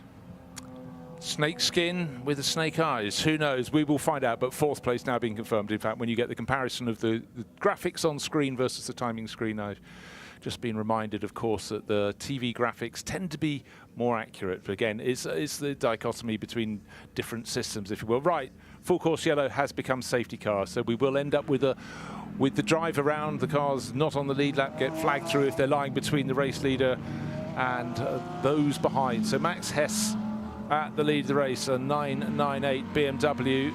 They've worked their way very nicely to the front, but it was timing that helped their Rover Racing BMW very nicely indeed. Being in the pits when a full course yellow period starts, it's a gift. It gave them loads of time. They're sitting on a 23-second lead. That's the largest we've had in the race, unless my mind has really started to forget the early stages of the race. This race has been really a race in which someone's seldom been more than 2 seconds, 3 seconds clear of the field. It's been really, really tight, but suddenly this gift has been taken by Rover Racing. Bear in mind, the sister car, 98, took victory last weekend at Nürburgring. If they can make this one a double, that would be a phenomenal result. It would indeed. What a result that would be for BMW, for Rover Racing, and the Motorsports Competence Group that runs the Rover Racing outfit and has for quite a few years now. You mentioned that 23-second lead. They had it. That's going to go away now behind the safety car, of course. But it's the first time we've seen a BMW out front, and I am really curious to see what kind of pace this thing has when it's not mired in traffic. And now they know that they're in a position here thanks to some clever strategy, or really, quite frankly, that was good fortune following their way, that they have a chance to showcase what they can do now that they're at the front of the field. Yeah, worth pointing out, though, that lead of 23 seconds is still the largest we've had on the track. But we've had various safety car periods, and they've been shunted down. But we've really been talking about 3 seconds lead being brought down. So suddenly having this enormous lead, yes, it'll come down, but that just shows how much of a jump they got when they had their pit stop. The one thing that they do have in their favor is a number of cars from other classes separating themselves from this car. Number 63, Luca Engsler, still at the wheel. And I don't remember how much time was left the last time we had the wave around. And remember, the rule this year is 3 hours and 30 minutes have to elapse since the last wave around for a wave around to be issued once again. I don't think we've gone past that mark yet. So as a consequence, Hesse not only has the lead of the race, but has a nice buffer of a handful of cars in other classes in between himself and his nearest pursuer. No, actually, one thing that's just very interesting, I'm just taking a look at, caught my eye. On the tracker screen, where we have an outline of the circuit, we've got the moving dots of all the cars in their different class colours. It's a whole gaggle of cars, effectively on the outside of Blanchimont. These are the cars that go down to the paddock of Doom. These are the retired cars, and the top of their pile is the number 11 Aston Martin. Poor Frédéric Jousset was shoved off actually just the other side of the barriers, and they're just going through Rayon, but that's where they go to get parked, so they're not cluttering up the paddock. They go to the bottom end and they're kept there. We hope not to add any more before the end of this race, but you feel, having just had the number 17 Mercedes from Get Speed and the 99 Tracer Attempter Racing Audi eliminated, they will probably work their way down there as well. I think we're down to 61 cars still running. We're waiting for the official retirement. There it is, actually, for the 99. So that will drop down the order, currently 53rd. But given enough time, it will likely drop down to 61st, which leaves us with 60 cars, unless... Where's the 17? Actually, I guess it'll leave us with 59, because, yeah, we're waiting on the 17 to drop down to the bottom as well. That car eliminated in that same incident that... certainly eliminated one of the contenders for the overall win. Yeah, so everybody who is still running, they have more of a chance of victory. That seems like stating the absolute obvious, but it does mean we've had some very, very strong cars. And just to refresh your mind, in the last hour or so, we've lost the number 7 Aston Martin. That was moving ever closer to the race lead. It was 3 seconds off, closing in on the Mercedes that running first and second. And then there was a horrible metallic vibration, and I'm afraid it was an over and out from them. Drivetrain issues, and poor Pitard really brought it into the pit garage. They put it on the dolly jacks, wheeled it in there, and just could do nothing, and they had to accept defeat. And then, of course, we lost the number 17 Fabian Schiller car with that contact up at La Source. So 2 of the cars that have been running in the top 3 eliminated in very, very short order. The night can be cruel. Is it great, though? Look at the fans. Hundreds of them still sitting there. What a vantage point they have. But, you know, these are hardy souls. They'll be very tired souls. I hope they don't have to go too far to come home. But bear in mind, if you don't know where Spa is located, it's the southeastern corner of Belgium, but just over the border. Germany is just over the border. And two of the world's great circuits are separated by one weekend, but also only about 60 kilometers. I'm talking about the Nürburgring Nordschleife. So for a lot of these crews, they just brought their cars across the border and carried on what they were doing at the previous circuit. These are hard months for the teams, but it's a special place here. It is a special area, part of the world. Motorsport, a huge part of the history of this part of the world, whether here in Belgium or across the border in Germany. A couple of fans waking up to wave to the cameras. How did they know? Uncanny. And that tells you, though, it might be a little bit chilly out there. Everyone seeking some additional warmth. Are they supporting Aston Martin or Wright Motorsport? Quite hard to tell with those sleeping bags in the sort of dark green hues. So that's more of an Aston I think so. green. Not much to be excited about, I'm afraid. And a tough week, all in all, for supporters of Aston as they tried to defend their overall win of a year ago. But look at all those race fans there sticking it out. And why not? What a spectacle we have. And with the safety car now deployed, that means we're getting closer to the resumption of festivities once again. It's great to see how much, you know, we have to stay focused on the race as much as we can. You get a bit of downtime, but you still have to stay in touch. You know, a lot of these people will go and have a meal, they'll go and get some more frite later on and a few beers. They come in and they come out. But here we are, getting on towards 2 in the morning. It's 10 to 3 in the morning, I beg your pardon, working our way through the night. How many of them will get all the way through to dawn? How many will just lie down and try and sleep on those uncomfortable seats, lying side on with that small matter of racing cars going past, but it is something special. And what a vantage point they have. One of the great stretches of tarmac in the world, the descent to Eau Rouge, the compression and the quick buck up the hill through Radillon. And now in the grandstand that was built in the last few years, you're even loftier, so your view down on the cars is just brilliant. Anytime changes are made to a classic circuit, you're going to get some hand wringing, dare I say some pearl clutching. And part of the reason that that structure was put in there was due to the reprofiling of the corner, which was done for safety reasons. But you can't fault the folks here at Spa because they do look after the history of this place. They want to preserve what makes this track special as best as they can, and then to add some modern amenities to it as well. What a great vantage point. And you know, you brought up the point earlier, there used to be a way to sit there, but it was not in the kind of comfort that's available to fans these days. Just a perfect place to watch race cars, GT3 cars, at their best, at the height of their performance. I'm just thinking they could perhaps dim the lighting in there so people could have a little bit of a snooze, sort of trying. But I tell you what, they need to wake up because the safety car is in this lap. And let's just run down the order. It's Max Hess at the top, the 998 Rover Racing BMW. Then Luca Engstler, the Grasser Racing Lamborghini that started down in 19th place.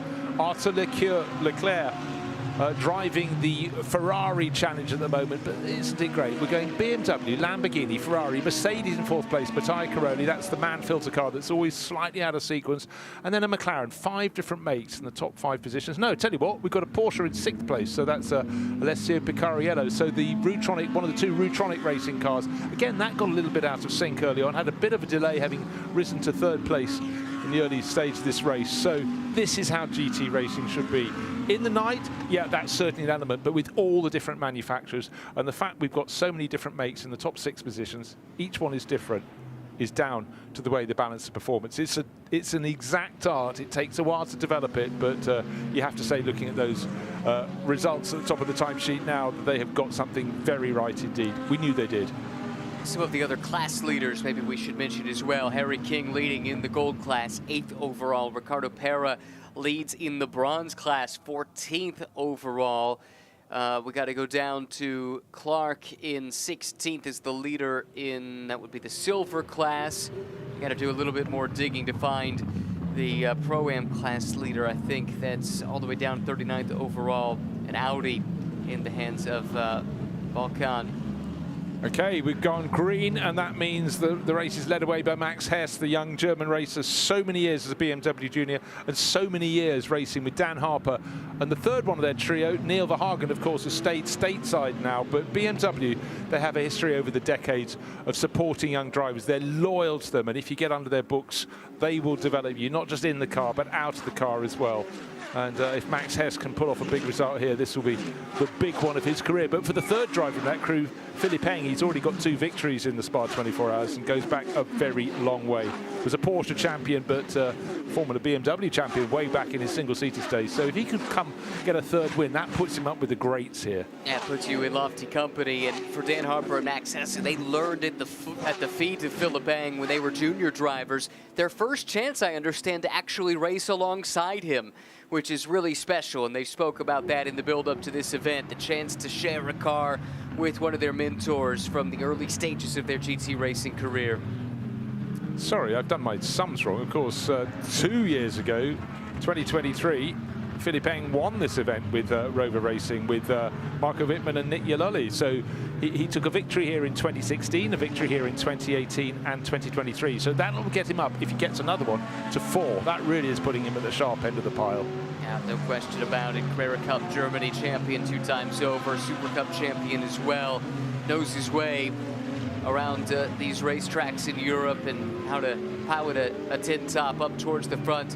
Doing a nice job though right now is his young student, I suppose, maybe moving out of the shadows a little bit here in recent years. Hesse doing a phenomenal job managing that restart. Engstler, interestingly, has cleared a little bit of that traffic, and he's clawed back within 2.5 seconds. The question is, how close has he gotten? How much of that traffic has he cleared? don't forget, if you're at the front of the pack, you've got a fabulous moment in this race, because going through Blanchimont now, getting to take a look at bus stop, actually building really quite a tidy lead very, very quickly over Luca Engstler. Is that 998 BMW through the bus stop? He goes out onto the start-finish straight, very short straight up to La Source, but actually there's a remarkable gap. So he's absolutely, Max Hess has put the throttle right down, waiting for the timing screen to tell us the next interval. 5.3 seconds. That is phenomenal. I thought my eyes were deceiving me. I thought it looked a bit bigger than the 2 and a bit seconds he had earlier in the lap. So he's absolutely nailing it. Right, in terms of stint time, he's actually got fresher tyres than Luca Engstler, and maybe that's what's showing at the moment, but that really was absolutely nailing that restart. So Max Hesse on his way in 998, the BMW leading the race, pulling away. When's the next incident coming? Who knows? Well, hopefully not for a long time yet, because we'd love to see another stretch of green flag running. Again, the other thing that's in Hesse's favor is the fact there were the lapped cars in between himself and Engstler, so Luca's going to have to deal with some of that. He's trying to do it right here. There's a peek in. Engstler has at least 2 cars still separating himself from the leader. Right now, we ride on board. Second place overall, but losing ground to the leader as he's stuck in traffic. Oh, every lap hurts if you've got an interruption. This is the 63 Lamborghini pushing on for Grasser, but 5.4 seconds down on Max Hesse. Max absolutely flying in the second of the Rover Racing BMWs in many ways, but it's the first one on track because all eyes tend to turn to the 98 BMW. Raffaele Marciello down in 11th place, but certainly it was a quiet first 6 hours or so in the race for the 998 crew, but that supreme timing of their last pit stop gave them a huge advantage. Just remember, it was 23 seconds, then the safety car came out and bunched it up. So the biggest lead in the race we'd ever seen was shunted down. But since then, at 5.3, 5.4 seconds, that probably is the next biggest gap we've had from first to second in this race. It's been super competitive since we got underway at 4:30. But now, almost as though no one else is in the track, there is our race leader flashing out of shot. Here come the rest. Second place, Luca Engstler, number 63 Lamborghini. There it is, that's from the Grasser Racing team. And then Arthur Leclerc sticking in behind in the best of Ferrari's 3rd place, and young Joseph Loic has got a really, really good run. He's just moved ahead of Mattia Caroli on that lap. So suddenly Garage 59, I think this is Joseph's 2nd group of stints together. He's clearly learnt in the first one, and he learnt to seize his moments. So learning as he goes, doing a great job. Impressive if you get around a veteran like Cairoli, who's been a race winner for years at the top end of the GT3 ranks. Really impressive stuff there for Loic, who's I think only making maybe his 3rd GT start in total, being brand new to it this year. He's run the first couple of rounds at the Endurance Cup. Maybe he's got a handful of starts elsewhere that I'm not aware of, but goes to show how much promise that young man has. Back on board here, though, still stuck in traffic. Engstler's made no headway whatsoever. He's got 2 cars he needs to get through if he can. Maybe getting a little cooperation here this time.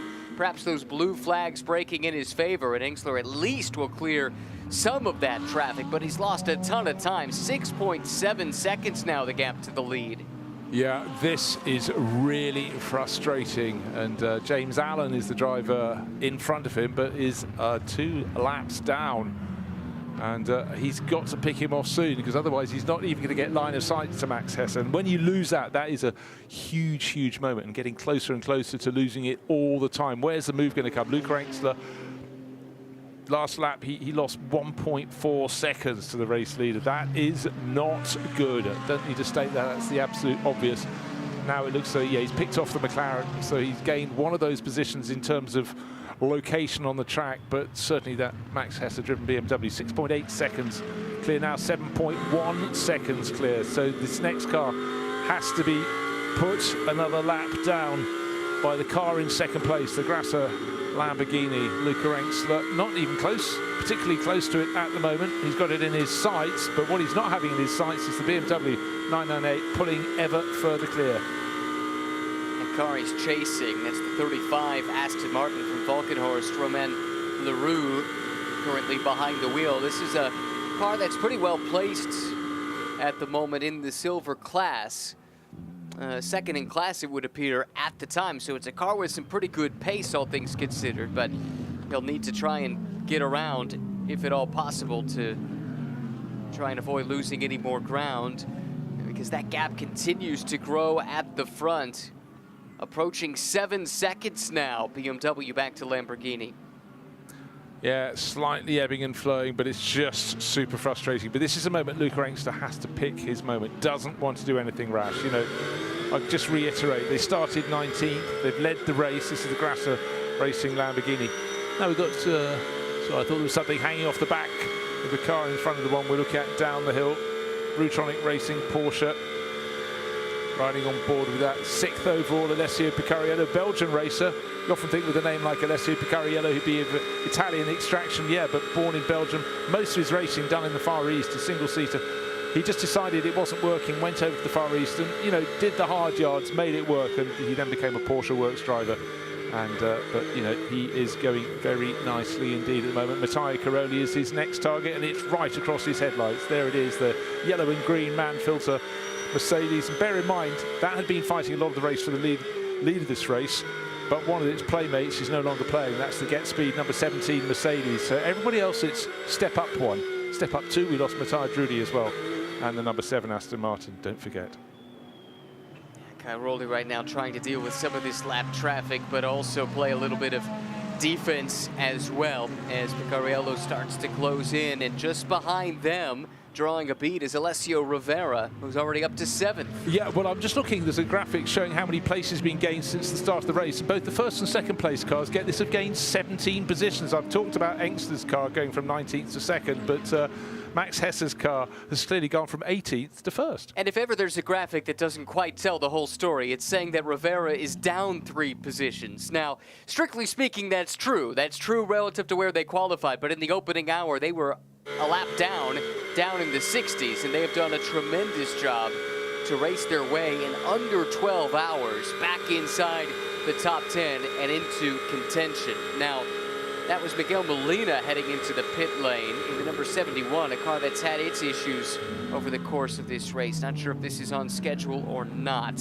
Yeah, I think referring to Alessio Rivera's car having gained 3 places, like you're looking at a game of snakes and ladders. It's gained a very small ladder, but it went down a very, very big snake, that's for sure. This is the car I was wondering about. We just got a glimpse of them coming into the pits, and it seemed a little early. I think they were only 40 minutes or so into this stint. So maybe it's a sign of something wrong, or maybe this is strategic.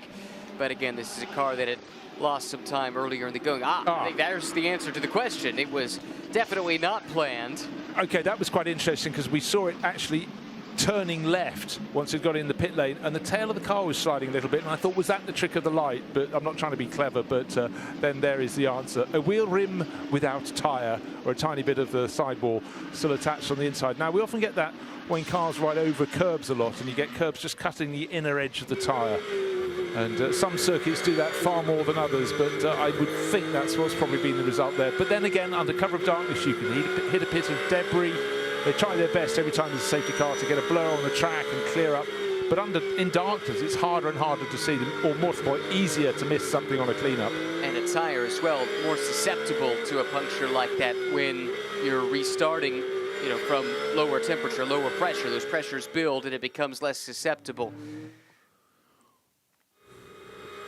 Well, cars running wide to the edge of the circuit. This is looking forward from Alessio Picariello. Did he make it? He's got the place. So that's the move up into 5th place overall. He seemed to have that sort of motion that he was making lots of pressure on Cairoli, but Cairoli isn't someone who makes mistakes, but it's just a question, maybe just the sheer passion to get past for Alessio Picariello. I did mention he was Belgian, didn't I, on home ground, so that gives you a little more reason to keep that attack going. Goes to show, though, we've been talking a bit about the 48, the fact that they've been trying different strategies over the last 4 or 5 hours, and I thought maybe that was indicative that they thought pace-wise they couldn't fight at the front, so they needed to do something different, and maybe this is a sign of proof of that theory. Just on pace alone, Cairoli couldn't seem to fight there with the Porsche, which will be bitter for him because he had such a long affiliation with Porsche before a star-crossed year with Lamborghini a year ago, and now finding a home, not officially with Mercedes, but you have to believe that given some of his performances this year with Mercedes, that the factory is going to be keeping close tabs on him. For sure. And, you know, we know in motor racing, like lots of professions and sports, you sort of gamble a little bit. You think, can I get another manufacturer deal? And then they pull out, and then you're left high and dry. Let's see, Rivera now is the next one to attack Mattia Cairoli. So it's the coming down the hill. Cairoli in the Mercedes is on the right-hand side of the screen. So the outside of the corner where they get to Eau Rouge, ceded the position very, very easily, kindly perhaps, but actually gets a better run out of Rallion. So suddenly having gained a position with Alessio Rivera, by the time they get up to the top of the hill, we're looking down from the top of the hill from Les Combes, may well be passed back. What's going to move into 6th place coming to the corner? Will it be Rivera? There's Alessio Picariello. He's just picked off a back market there, but it's just in behind him. It was a question of Cairoli Rivera, would Cairoli be back in front of Rivera when they got up to Les Combes? Slightly hard to tell at the moment. We'll wait for the next graphic to come up on screen, because again, picked them out from the headlights coming round, and Cairoli has got back ahead of Rivera, so he's back into 6th place. Rivera's going to have to do it all over again.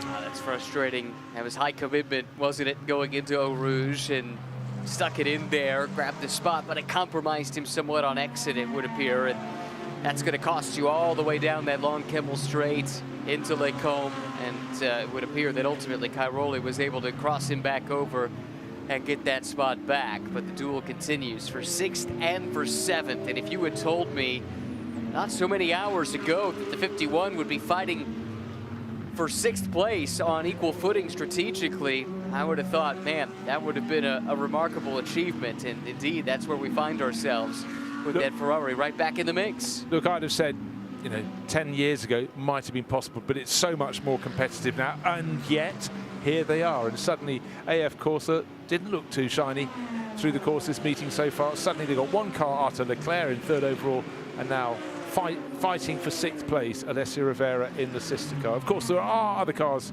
other Ferraris entered by AF Corsa, but these are their ultra-serious ones, entered in conjunction with Francorchamps Motors. And bear in mind, there is Francorchamps in the name of this circuit. We're not in Spa, we're up the hill and over the crest of the hill in the Ardennes, but we're just outside, just beneath Francorchamps village. But of course, they've been conjoined for years and years.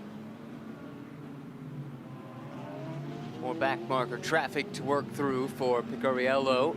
Yeah, just going past the Corvette from Stella Motorsports, who are bringing on all sorts of young drivers in their mix through the course of this season. Car number 24.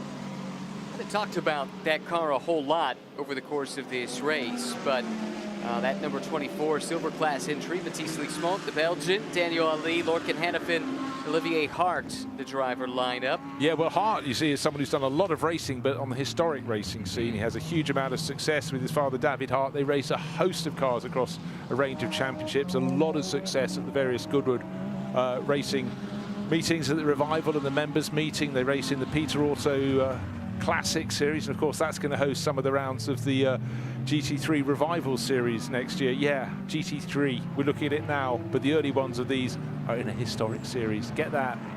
Amazing how time marches on. Some of those great cars, though, I'm excited that there's a new lease on life for them and that they'll be on the support bill with SRO moving forward from time to time. It's a great way, especially for new fans, to get connected with the history of the sport. We've seen that a little bit stateside with some historic racing series on occasion running in conjunction with modern ones. And for those of us that maybe only had seen these cars on YouTube or had read about them in a book, to get to see them in the flesh and maybe more importantly hear them like we did last year with some of the historic GT1 cars here. That was my first chance to hear the Maserati, for instance, and several of the others, and it was just a monumental thing. I love to see that the history of the sport is still very much connected with the present. And just the evolution. In my time of covering GT3 racing, BMW, they used to run the Z4, made the most magnificent sound, and then they moved on to the M6, which looked way too large, but with balance of performance, it was right in there. And again, it's great to have that racing against the Ferraris at the time, but obviously in recent years, we moved on to the M4 GT3. But to study the history, you might be a marque specialist, you might just like particular shapes of cars, but yeah, I think it's a really good occasion when we have them running alongside the GT World Challenge in some of the events next year and running with other championships at other meetings. Great spread of cars, and talk about suddenly if you had a couple of those tucked away in your garage thinking, what shall I do with them? Well, race them, and then I'll tell you what, in a year or so, sell them, let someone else have a go.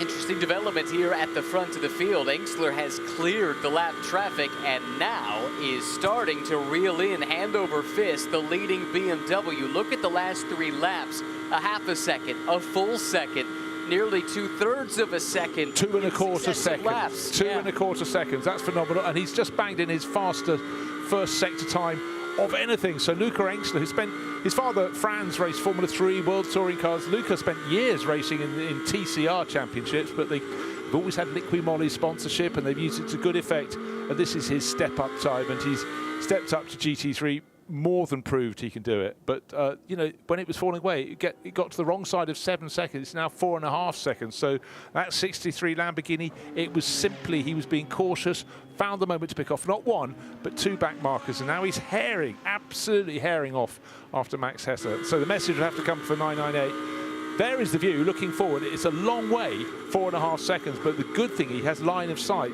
When it was 7 seconds, he had 2 cars between him, and if he hadn't, he still only on the longest straights would pick out the BMW going away from him. But it's not going away, it's coming back towards him now. Down to Campus they go. That's the first part of Campus. The next right-hander is the one that's so critical to get a run. If you get a lovely exit from here, you're going through the Kink Straight up towards Blanchimont, and you can carry that speed all the way up, if you dare, towards the bus stop. Then it's heavy, heavy braking, but he's a-coming. And when I say he, I'm talking Luca Engstler. Let's see if he does dare to keep it flat. We're looking at the live telemetry. Little bit of a lift from Hesse. Looked like Engstler was pretty much foot to the floor. Now slams on the brakes down into the chicane.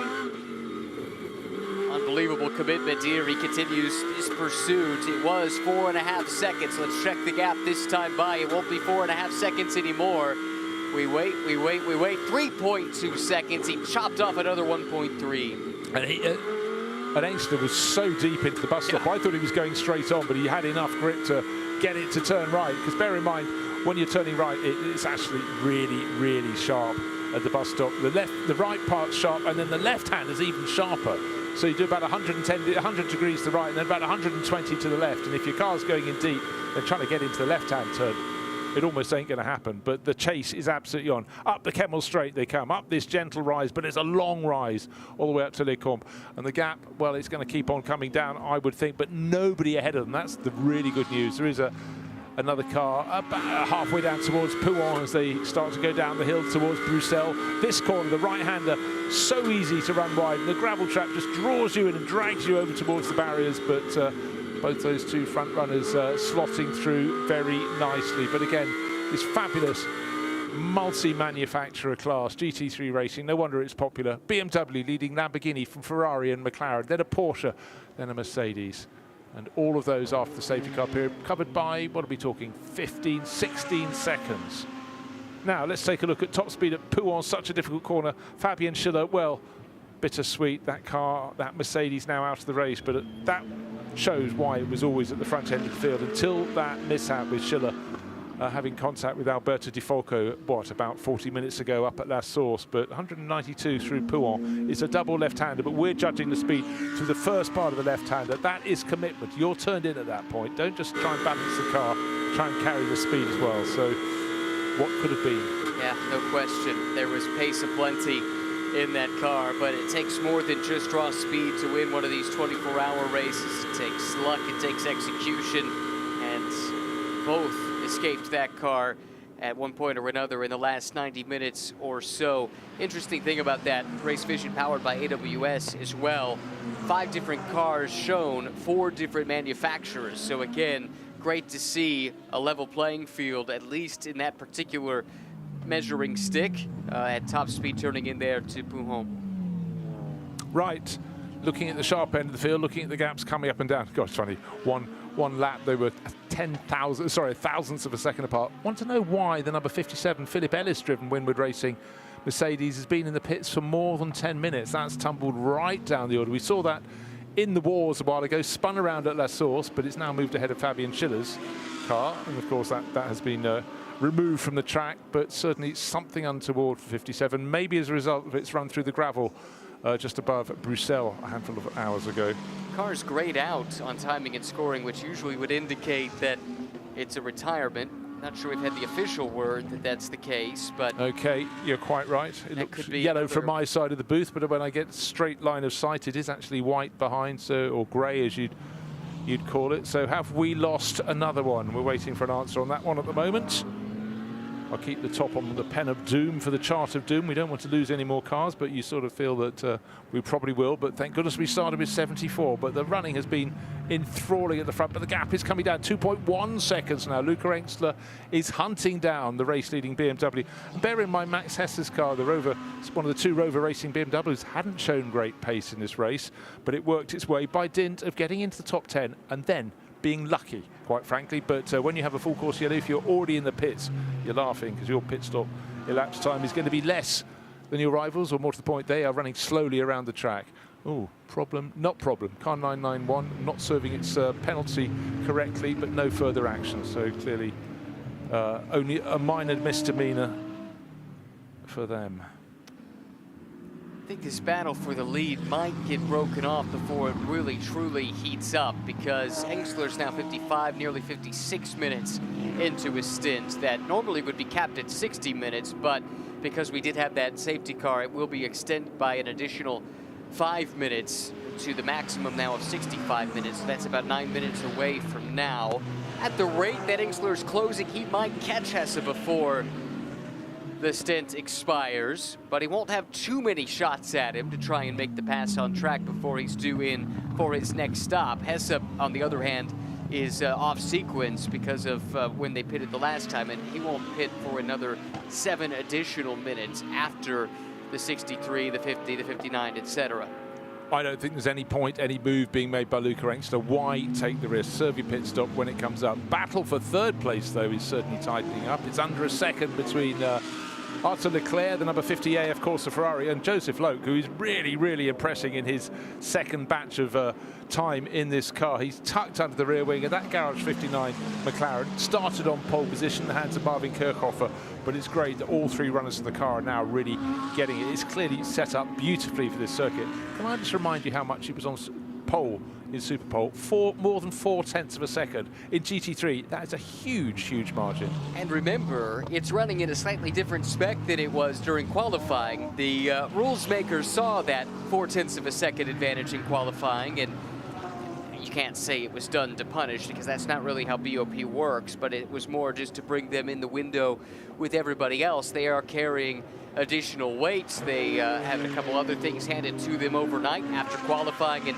into the race, and credit to them. We didn't hear any complaints out of the McLaren camp coming into the race. No point in complaining, I suppose, because the rules makers will make the rules and the rest of us have to live with them.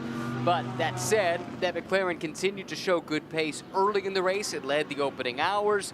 It's dropped back a little bit since then. Some of that had to do with pit stop sequences and things of that nature, but they've never left the equation inside the top 5. No, that's the key, but also the key right now for me is the fact that Joseph Loke has really, really raised his game. He's absolutely brand new to GT3 racing.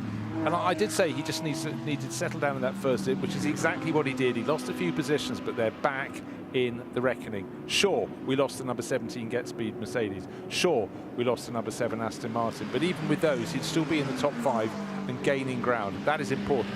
Now he's got to see, he's getting towards the end of his stint, so it's probably not worth trying to pass Arthur Leclerc, but nothing to say, don't get under his rear wing and just unsettle him. It's a learning process, and again, it's the ins and outs of the pit lane.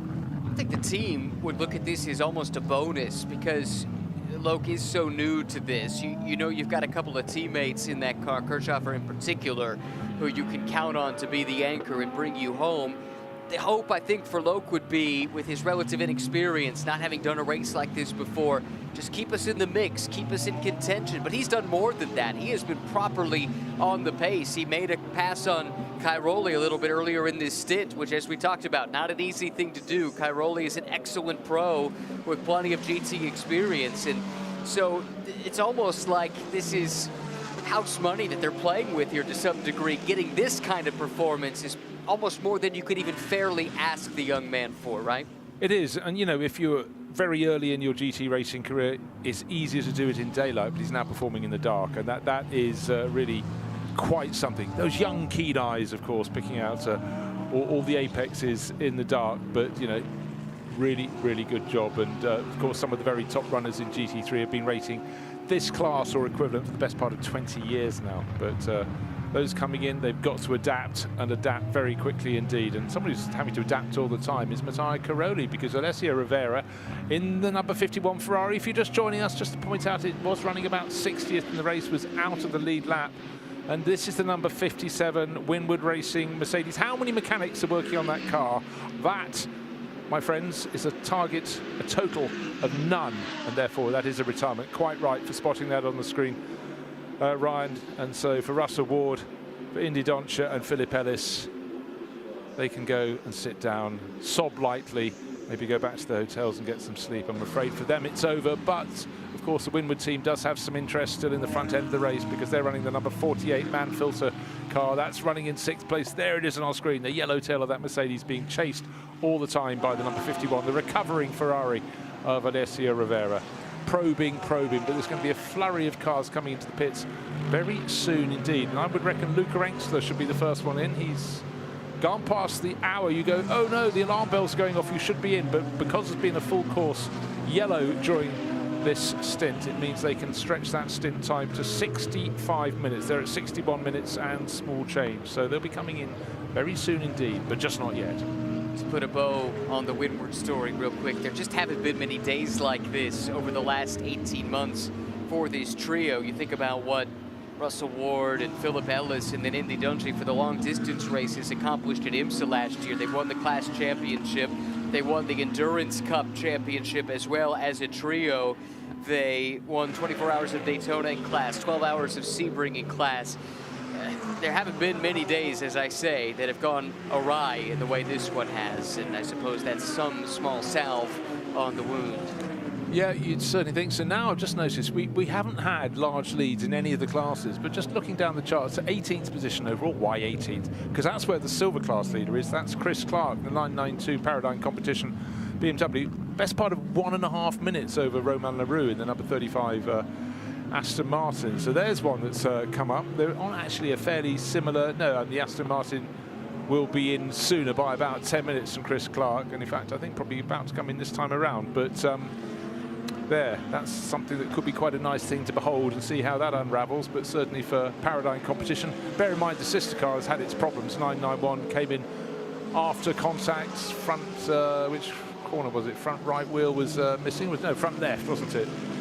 The hub had gone as well, so for them, massive delays. But right now, we carry on through the night. We're getting closer and closer. We've just gone past 20 past 3 in the morning. We can almost start craning our heads to look out of our commentary box in an hour and a half time to see light starting to come back into the sky. Not yet at the halfway point in this race. We've very nearly got 11 hours under our belt, but 24 is the target. And here we are at this point in the race. 1.3 seconds, the gap between first and second, but the chasing 63 Engstler-driven Ferrari is going to have to blink first and come into the pits. It is, but it's actually even closer than that now. Engstler just did the overall best Sector 1 of the entire race on this lap, and he clawed away another 0.4 of a second there. He was a 1/10 of a second better in the middle sector, so he'll have just about arrived on the rear wing of the BMW when it comes time to pit, and it will be time to pit, I suspect, this time by, if not this time, then the next time. Now 0.7 of a second, that's all that separates the top two overall. A short while ago you were talking about who's leading the Pro-Am class. It's 40th position overall, and Ross Gunn is the driver at the wheel of the Beechstein Motorsport Aston Martin. He shares most notably with Andrew Howard, the man of Beechstein, the ice cream company, the dairy company, and in fact leading that, just looking for their margin of over half a minute, 34 seconds over Duffier in the number 29 Porsche. So again, suddenly there's been a bit of ebb and flow across the classes, but right at the front of the field there's not much ebb and flow. There is flow, not ebb. It's got down to 0.8 of a second between first and second, but pit stops are coming up probably this time around for Luca Engstler. In fact, if he leaves it any later, there should be no probably in it at all. It needs to be in this lap, no question about that, for the second place car. Luca Engstler, who's been on a charge. What a stint this has been. And for Hesse, yeah, it's great time out at front, but I think it does go to show, at least in these conditions, at least at this stage of the race, the BMW on pace alone maybe doesn't quite have what it takes to contend. They've been fringe of the top 10, I think, all week long as the best placed of those cars. Not really threatening at the very top, but yeah, at the moment, scratching their heads a little bit, looking for a little more performance. Great strategy, got them to the front of the field, but now they have to try and bring it home. Yeah, largely it was one roll of the dice that just really worked for them. But it's quite odd that the cars that are first and second have both gained 17 places since their starting positions, starting 18th in the case of the 998 BMW and 19th from the chasing 63 Lamborghini. It should be coming in, is coming in. So with, again, trying to work out the discrepancy. We've talked about, well, the clock's still running as it comes in, but even when it crossed the line coming into the pit lane, it looks like there was more than 1 hour and 5 minutes. It was about 1 hour, 5 minutes and 30 seconds or so. But anyhow, they're not being pinged for it, so clearly we're not quite reading the situation properly. But what we can tell you, if there's a full course yellow during a stint, you get an extra 5 minutes that you're allowed in your stint time. That much we do know for sure. Which they did take advantage of to run that extra lap. And Engstler, job well done, climbs out of the car. The question is, which of his very accomplished co-drivers will be jumping in the car that might be the fastest car on the racetrack at the moment. Really great work by team and driver alike. Driver change currently underway. For the tires to go on as well. Looks like a little bit of a hang-up. You would normally see that driver change done a bit quicker, but no real panic there. Everyone waiting on the fuel anyway, so they had some time to play with. Yeah, it's a really good thing. You've got a certain amount of time you have to spend as a minimum at a standstill. From a safety point of view, getting your driver strapped in, not sending him out because you've had to rush it with the belt not quite in. It just really, really works that way.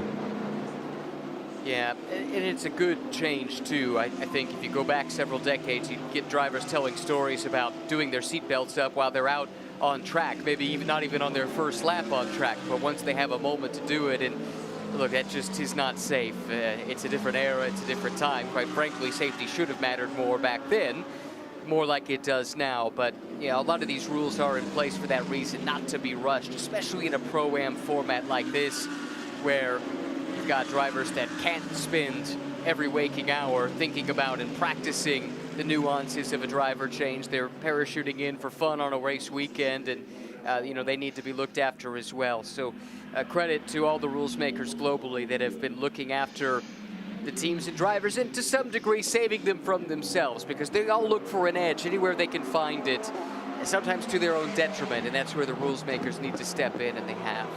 Right, some key names looking to get on board, and one of them is Philipp Eng looking to take over the 998 BMW. Max Hess will probably bring that in this time around, but he could actually go for another few minutes yet. But no, he comes in this time, so no wonder Philipp Eng is ready. And just the previous shot, we saw Maro Engel looking quite tired like anybody else, but then he spotted the camera picking him up on the screen as he was looking at the screen, a little wry smile on his face. Of course, he'll be getting in at some point the takeover from Matteo Caroli. And Caroli just gone up to 4th place because obviously we've got the Lamborghini 63 in the pits, and Mirko Bortolotti is the next driver to get on board. He's taken over from Luca Engstler. Philipp Eng gets in, and Max Hess gets out of the 998 BMW. This is the one that just worked its pit stop, or had the fortune, all course yellow being thrown, and it put them suddenly right to the sharp end. Does have the ultimate pace. Looks so it did when it was pulling away on the restart, but that was simply because Luca Engstler was caught behind a couple of other cars, and they were quite quick other cars, but he needed to get past them. He'd already lapped them once, and eventually got through.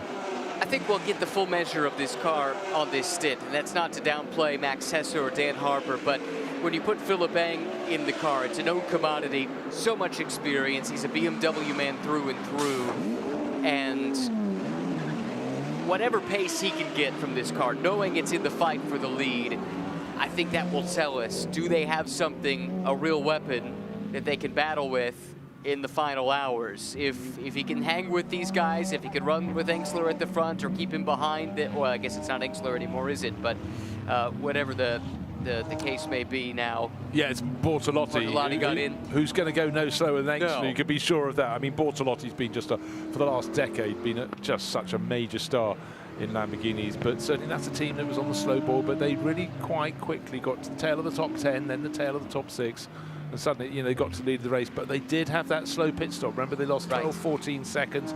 Easy with so much happening and cars being eliminated from the race. Just forget these little tendencies. Was that car, or was that the 163 that had... I beg your pardon, it was the 163 from Pereira driving that. There we go. At this stage in the race, one can get confused between Lamborghinis. Well, that's what we're here for. It is a team, and you keep me honest. I'll do my best to do the same when the opportunity arises, but doesn't happen often. And again, it's not trying to look for excuses. The fact we had 74 cars starting this race, and so many stories would have passed us by. We'd have been looking at one point in the field. Still cars diving into the pit lane. Car 51 looks like it's about to go up another position. Who went from in front of it? Was it Cairoli diving in? It was the McLaren with Joseph Loeb diving in, and Picariello has gone as well, the Rutronic Porsche, car number 96. So still some of those front runners could do another few laps before they come in, including Cairoli. Remember, he got out of sequence, and Alessio Rivera giving chase to that 48 BMW Mercedes in that number 51 Ferrari. Here is the Rutronic Porsche that Alessio Picariello's brought in, so he's staying on board that one. Pit lane looks remarkably empty at certain points in the race when everyone dives in at the same time. It is just absolutely manic. But of course, we've got the 2 pit lanes here, which helps a little bit. But at this stage, the last thing you want is someone just pull into the area right in front of you. So frustrating. Happens time and time again. But for the Porsche Centrum Pforzheim sponsored car there, the lollipop is still down. Car 96 at a standstill. But we expect that to go back into the top 6. It's one of those cars that's actually been in or around the top 10 all race. Just saw a moment ago the mechanic with the lollipop, actually, with the flashlight, or a torch as you would call it, taking a look at the brakes on the front of the car, and that got me thinking, we're approaching the window in which teams can do their technical pit stop. It's required. It's a 5-minute stop. The idea is to give teams the same playing field to work with and make it a non-competitive stop here to change brakes. And it has to happen within a prescribed window. And I'm just looking around for the note that David had made, which had that window. Maybe that's it right there, actually. Good spot there, Bruce. That's Technical a bit too high for me. After 11 hours. Okay, where are we now? I don't know. I missed it. I guess we're past that, aren't we? Yeah, we are. It's just opened 3.5 minutes there you ago. go. 4 minutes ago now. So, there's this. Typically, you're going to see teams try and do this under full course yellow if they can, because again, it's the same story that we've been talking about before. If the rest of the field is running at a static speed and it's a lower speed, then, you know, even though 5 minutes is 5 minutes, the difference is what is the competition doing speed-wise out on track. So you probably won't see anyone do it just yet. But that said, if the mechanics saw something they didn't like on those brake pads then, or rotors, then they could elect to call an audible, push the car in the garage. They're in that window now, and that those teams could start doing that technical stop. Yeah, but they don't need it at 11 hours left.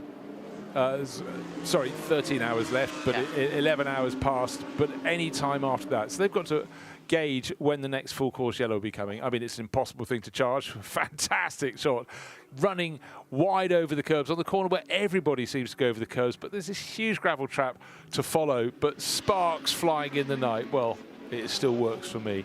But yeah, you wait and you gauge. If there's a full course yellow and it's coming about the time of your pit stop, you might as well do your technical stop. Man filter coming in. Well, they do it because they like to do things differently. In comes car number 48. Already they've flipped the thing over to Lucas Auer, but it's Lucas about to get in. There he is with his nickname, Luggy, on the side of his helmet. And out gets Matteo Cairoli. Again, when you have these driver changes, Luggy's the shorter of the two. We saw him in an earlier stint adjusting the rear-view mirror just to see what the heck was going on. And he's something of a qualifying ace, and part of that is due to his diminutive stature, because the minimum weight in a lot of series does not factor in driver weight. And so as a consequence, there is a small but appreciable advantage to having your most slight, let's say, driver do the qualifying for you, and often it is Lucas Auer in his lineups that is tapped to do it for that very reason. Yeah, but so the funny thing, there was a time when the Formula One cars were getting smaller and smaller. His uncle was Gerhard Berger, and still is Gerhard Berger, who had the other problems, too tall to fit in. And I remember in that period, Eddie Cheever used to get cramp in the car. There wasn't enough space because he likewise was north of 6 feet. And so there we are, attacked from different angles. But thank goodness they did start to stipulate you do have to have some safety in the cockpit for drivers. You've got to give them a bit of comfort. But of course, a lot of the designers would like the driver to be as small because they keep out of the airflow. I think about the late and much missed Justin Wilson, who was on the taller side of the equation and probably would have had a lengthier Formula One stint had that not been the case. And the stories that he has had told over the years about what they had to do just to cram his about 6'3", 6'4" frame into a relatively modern Formula One car. Some of the corners that were cut maybe wouldn't pass muster here in 2025, but that's what needed to be done in order to get in the car. Ultimately, it was maybe too much to overcome for the team, and he ended up pursuing a racing career in the States and was a multi-time race winner in IndyCar before his untimely passing in a really unfortunate accident in Pocono several years ago. Very sad. Lovely, lovely guy. Very, very quick.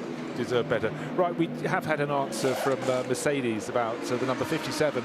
Carl Wyatt has retired. Was turned around and hit several times, and we saw a couple of those for sure. And for safety, there were various bits of damage. For safety reasons, the team decided to keep the car in the garage. So Marker I stand. Out comes the marker pen. And, you know, we knew that one was coming, but well done for picking it up on the screen. Yeah. So just, I suppose we put it down for accident damage, but, you know, I must say we saw the two incidents, or we saw two incidents, there may have been more. Blameless party in both of those, so really unfortunate. One was a contact that was spun around by the team RJN McLaren, and then it didn't seem very long after they'd recovered from that moment at La Source, suddenly funneled out of the circuit. Now, new CrowdStrike fastest lap, it's the Grasser Lamborghini. Now Mirko Bortolotti gets in, gets on, and is really flying in that. 2 minutes 17.562, followed up by a nearly identical lap the next time around. So Mirko, he does know how to pedal a Lamborghini very quickly indeed. Where is he on the track at the moment? Down in 9th place, but he's hunting down Philippe Peng. They're effectively first and second. Everybody else in front of them will owe us a pit stop, coming in very, very soon indeed, including Alessia Rivera, number 51 in the lead of the race. Yes. From 60, let's call it 61st to first. That sounds about right.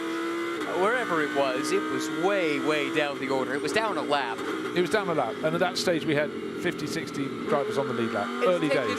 It's taken less than half the race, less than 12 hours, really about 10 hours, to get into a position where, albeit on the pit stop shuffles, it leads this race once again. Remarkable. Yeah, we're not yet halfway. Can they go higher than first? Quite tricky. That'd be quite a trick. It really would. It would baffle all the timing screens of those of us watching. But you also just have to think, we're watching it live at the circuit. We can look out of our windows over the start-finish straights. The grandstand that is nearly empty. No disrespect there. We are looking, it's very close to 20 to 4 in the morning.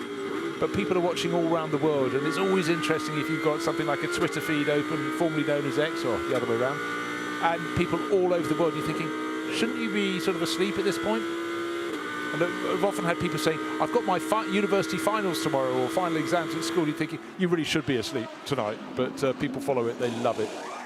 I confess to... Don't confess, people will find out. Monitoring a race or two while maybe taking a university exam several years back in my academic career, such as it was. Turns out to be a good investment. Professional investment of time, yeah. Yeah, my parents eventually forgave me. Well, sunglasses on, not to keep the sun out, it's to keep the lights out. I didn't say, can you dim the lights in the stands, you know, for the sleeping policeman? Right. Let's go for a lap with Bortolotti. Just set the fastest lap. Look, listen.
It's 3:40 in the morning, but back at 4:30 in the afternoon, Saturday in the Ardennes in Belgium. Two of last year's winning team brought the winning trophy. They wanted to win it again this year. That was the Aston Martin 7 crew. But from the start of the race, it was the number 59, Garage 59 McLaren, Marvin Kirchhofer, leading a pack field of 74 starters down the hill, up through Eau Rouge, Radillon and beyond. And very shortly, with so many cars on the track, inevitably there would be spinners. Beretta facing the wrong way, 1, 2, 3, and suddenly Alex Au, and Au it was indeed, clattering into the front of his, was unsighted through the bus stop, and then the biggest crash of the race. Josh Mason limping back with a slow McLaren, and unfortunately unsighted as well was Lauren Heinrich. Driver okay, clambered out of his car, but both of those removed. And the second problem for Antares Au, shoveled wide by George Kurtz, and then Custodio Toledo reshaped his Ferrari number 70 at the top of the hill against the 270 Aston Martin. Neither of those went a great deal further and were eliminated from the race. It was close, it was tight, and there was contact, and there was the 991 BMW from Paradigm being spun around. Valentino Rossi waiting for his turn, and the treble 3 Lamborghini clouting the side of the number 30 Team WRT BMW. They continued on their way, but unfortunately for the number 11 Aston Martin, for Fred Jousset, he did not, and Tim Sandler, I'm afraid, would have to hold his hand up for that. And day turned to evening, turned to light, and it was fantastic light around the circuit. But as cars retired, including the number 9 Boots and VDS Mercedes, the fireworks weren't in celebration. Perhaps they were in commiseration. But then, under full darkness, you had periods of full course yellow. People would scramble to the pits if they possibly could. Had to be metronomic, and some crews, of course, would get it slightly wrong and pick up penalties for not getting their pit stops right. But other penalties came, including for the team RJN. McLaren for spinning the 57 Winward Racing Mercedes around, and that was another moment for the same car, and recently that has just been retired from the race with too much damage to continue. It was no longer safe. Then a little bit of contact, the number 48 Mercedes getting side by side, and then a very slow run through the pits, about a dozen seconds lost for the 163 Lamborghini that had been at the front end of the field. The number 7 Aston Martin out of the race, the 991 BMW delayed by contact that lost it a front wheel. And then we kept on pressing on, and suddenly a slow-moving Audi, but that had had contact with Fabian Schiller's number 17 Mercedes that had been right at the front end of the field. Both of those now eliminated, and by dint of a full course yellow being thrown when the 998 BMW was in the pits, it suddenly vaulted to the top of the order. And that has suddenly had Philippe Eng back on board. There will be chops and changes in this order, but it's still going on. We're deep into the night at Spa.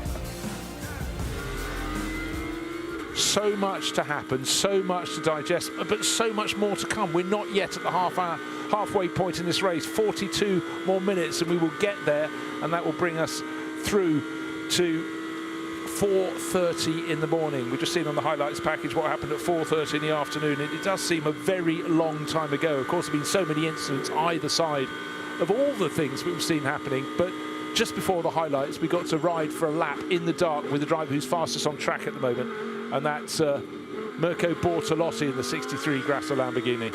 Picking up right where his young teammate Luca Engstler left off, and setting off now in pursuit of Philippe Eng, who has just gotten back to the lead of the race. Arjun Maini had led, but relinquished that lead now by coming in, making his pit stop. That Ford just slightly on a different sequence than the rest of the front runners, allowed them to cycle through to the lead, but now comes to the pits. The gap 1.3 seconds. Bortolotti has been the quicker of the two, comparing him with Philippe Eng over the course of the early junction of this stint at least. But isn't making a ton of headway, has had some traffic to clear. That's now gone, and now we can really watch this battle as it develops. In the other classes, though, Bruce, while you were giving those highlights, superbly and with aplomb, I might add, one of the front runners in the silver class, in fact, the erstwhile leader, the 992 Paradigm Competition BMW, had a 4-minute and 17-second pit stop. Now, that's too short to be a technical pit stop, so that seems to be something gone awry. We'll have to get to the bottom of that, but that's the car that, remember, it had like a minute and a half nearly lead in the class. That's now dropped down its order, where now all the way down to 6th in the silver class, and that's put LaRue in the number 35 Aston Martin to the lead in silver, with Cesar Gazot chasing not too terribly far behind. Yeah, I mean, I think this is the point in the race. I expected when I saw him out of the corner of my eye tumbling down the order, I thought, exactly, they've served that technical pit stop, but with a poor 4-minute pit stop, that ain't the case. Well, something to investigate, if at all possible, because, again, that's a car that appeared to have a pretty iron grip over the silver class, but I think we talked about it at the time. Anything can happen, and it can happen very suddenly. So whatever has struck them. I suppose the good news is the car has returned to the track, and it's still Charles Clark behind the wheel, and it appears to be running decent lap times. So whatever the issue was, it might have been dealt with, but not before they lost significant track position and 5 positions in class. Just looking for other stories. Again, you sometimes get a car that's had all sorts of problems, but then suddenly it just is running properly. Now, let's have a quick talk about the Gold Cup class. It's still the number 33 Aston Martin from Verstappen.com, but Chris Lullum is being hunted down by Dean McDonald, 1.3 seconds in arrears. And in this class for a long time, it's been Aston Martin, McLaren. It's the same situation because the third car in class, albeit nearly another half-minute down, is Jim Pla racing the remaining 111, the remaining CSA McLaren. If you wonder where the other one went, it was 112, and unfortunately that was destroyed. It was limping back, but was on the racing line at Blanchimont when the fast front runners came through at much, much greater pace. And unfortunately for Lauren Heinrich, really feel for him and how the chasing cars didn't all get involved in it. We had some running wide around the outside. Blanchimont is one of the most fearsome corners, a really, really fast left-hander. And 2 cars out of the race, 2 drivers out of their cars, but it was one of those moments that just had you wincing. And it was seeing how far all the debris went once the contact had been made. The cars were off at the side of the circuit, but some of the cars chasing got a face full of that debris, including that number 9 Boots and VDS Mercedes that later was retired. We didn't know where the damage had come from, but it was a face full of debris for them. So other problems took them out of the race, but it was one of those things. But scary, scary moment in the race. It was. It immediately conjured up memories of Memo Gidley's big crash at the 24 Hours of Daytona over a decade ago at this point. It was slightly different because here the car wasn't stationary, although that he ran into, although it might as well have been given the speed delta between the two. But it goes to show just how strong these cars are these days that I actually saw Lauren Heinrich walking around in the paddock hours, many hours after, but still remarkable to see. And Josh Mason, who was in the other car, was conscious and alert, taken for further evaluation. And I think that's the last that we heard on the subject, but early indications seem to be positive for the young Briton. Yeah, in all these instances, you just might as well go the whole yard to check everyone is okay. Right. You know, when your bell gets rung, it takes days sometimes for the bruising even to come to the surface, but you know, they're big, big, powerful hits. But anyhow, unfortunate, but this race is super, super tight. What are we looking at now? 0.6 of a second between first and second, between Philippe Eng in number 998 BMW being hunted down by Mirko Bortolotti. But let's go down and hear the CrowdStrike by SPS Mercedes, and the driver from that is Ian James, and Gemma Scott has caught up to find out what is going on with his car. Ian, sorry to disturb your rest, but I just wanted to catch up. You had a bit of an eventful first couple of hours to the race with a bit of contact, some repairs to the car, but the car seems to be running very well. Yeah, well, first of all, my 20th anniversary was yesterday, so hi to Kim at home. Yeah, it's running really well. George had a slight little bit of contact, and then we got a penalty for that. We went 4 laps down. We're only 2 laps down now. We're fighting our way back onto the 1 lap down, so we're not even halfway. It's crazy, the attrition so far. Absolutely, and you just said to me, struggling to rest because the adrenaline is running so high. Yeah, there's a band out the back, the racetrack here, the adrenaline here, so I don't think I'm going to sleep tonight. What are you hoping for at the end of these 24 hours? Hey, we want to get back on the lead lap and make a race of it. Let's win it. Absolutely. Right. Best of luck. Thank you. Cheers. It almost seems unimaginable to have a race weekend without Ian James in a car, smiling, talking to the pit crew. He just loves his racing. And even when he's not driving, he's at a racetrack managing the Heart of Racing team in its various guises racing this year in GT World Challenge America for the first time, having graduated up from Pirelli GT4 America, where they still have a presence as well. And then looking after the prototype Valkyrie program, driving and managing in the World Endurance Championship. They did 24 Hours of Dubai, I believe, again earlier this year. They were at Bathurst earlier this year. I'm fairly sure they were at Mugello as well. Yeah, you're right, racing. they were. And yeah, I mean, the passion for racing, heart of racing, it was something that started small and just grown like Topsy. But to be running the Aston Martin Valkyrie hypercar program is just quite extraordinary. So, you know, the sands of time move on. Right, the 998 BMW leading away. What's the gap to second place to Mirko Bortolotti? 0.6 of a second, waiting for the next scope. It looks like it's very much situation as per before. They've got a couple of cars just going round the source ahead of them. They won't be troubled by them until the Kemmel Straight, I would think, but certainly Mirko Bortolotti's keeping him very honest. Actually, Mirko lost a third of a second, but that would have been going through a little bit of traffic, and now diving down the hill into Eau Rouge, that vicious whip to the right and then the left over the crest at Raidillon. It's still phenomenal. And if you think it looks steep on TV, go and walk it. Let your calves tell you just how steep it is. It really rears up in front of you, doesn't it? It's one of those where, try as we might, with the great camera crew that we have, the great equipment that we have, you just can't quite convey that message of how steep the climb is until you see it in person.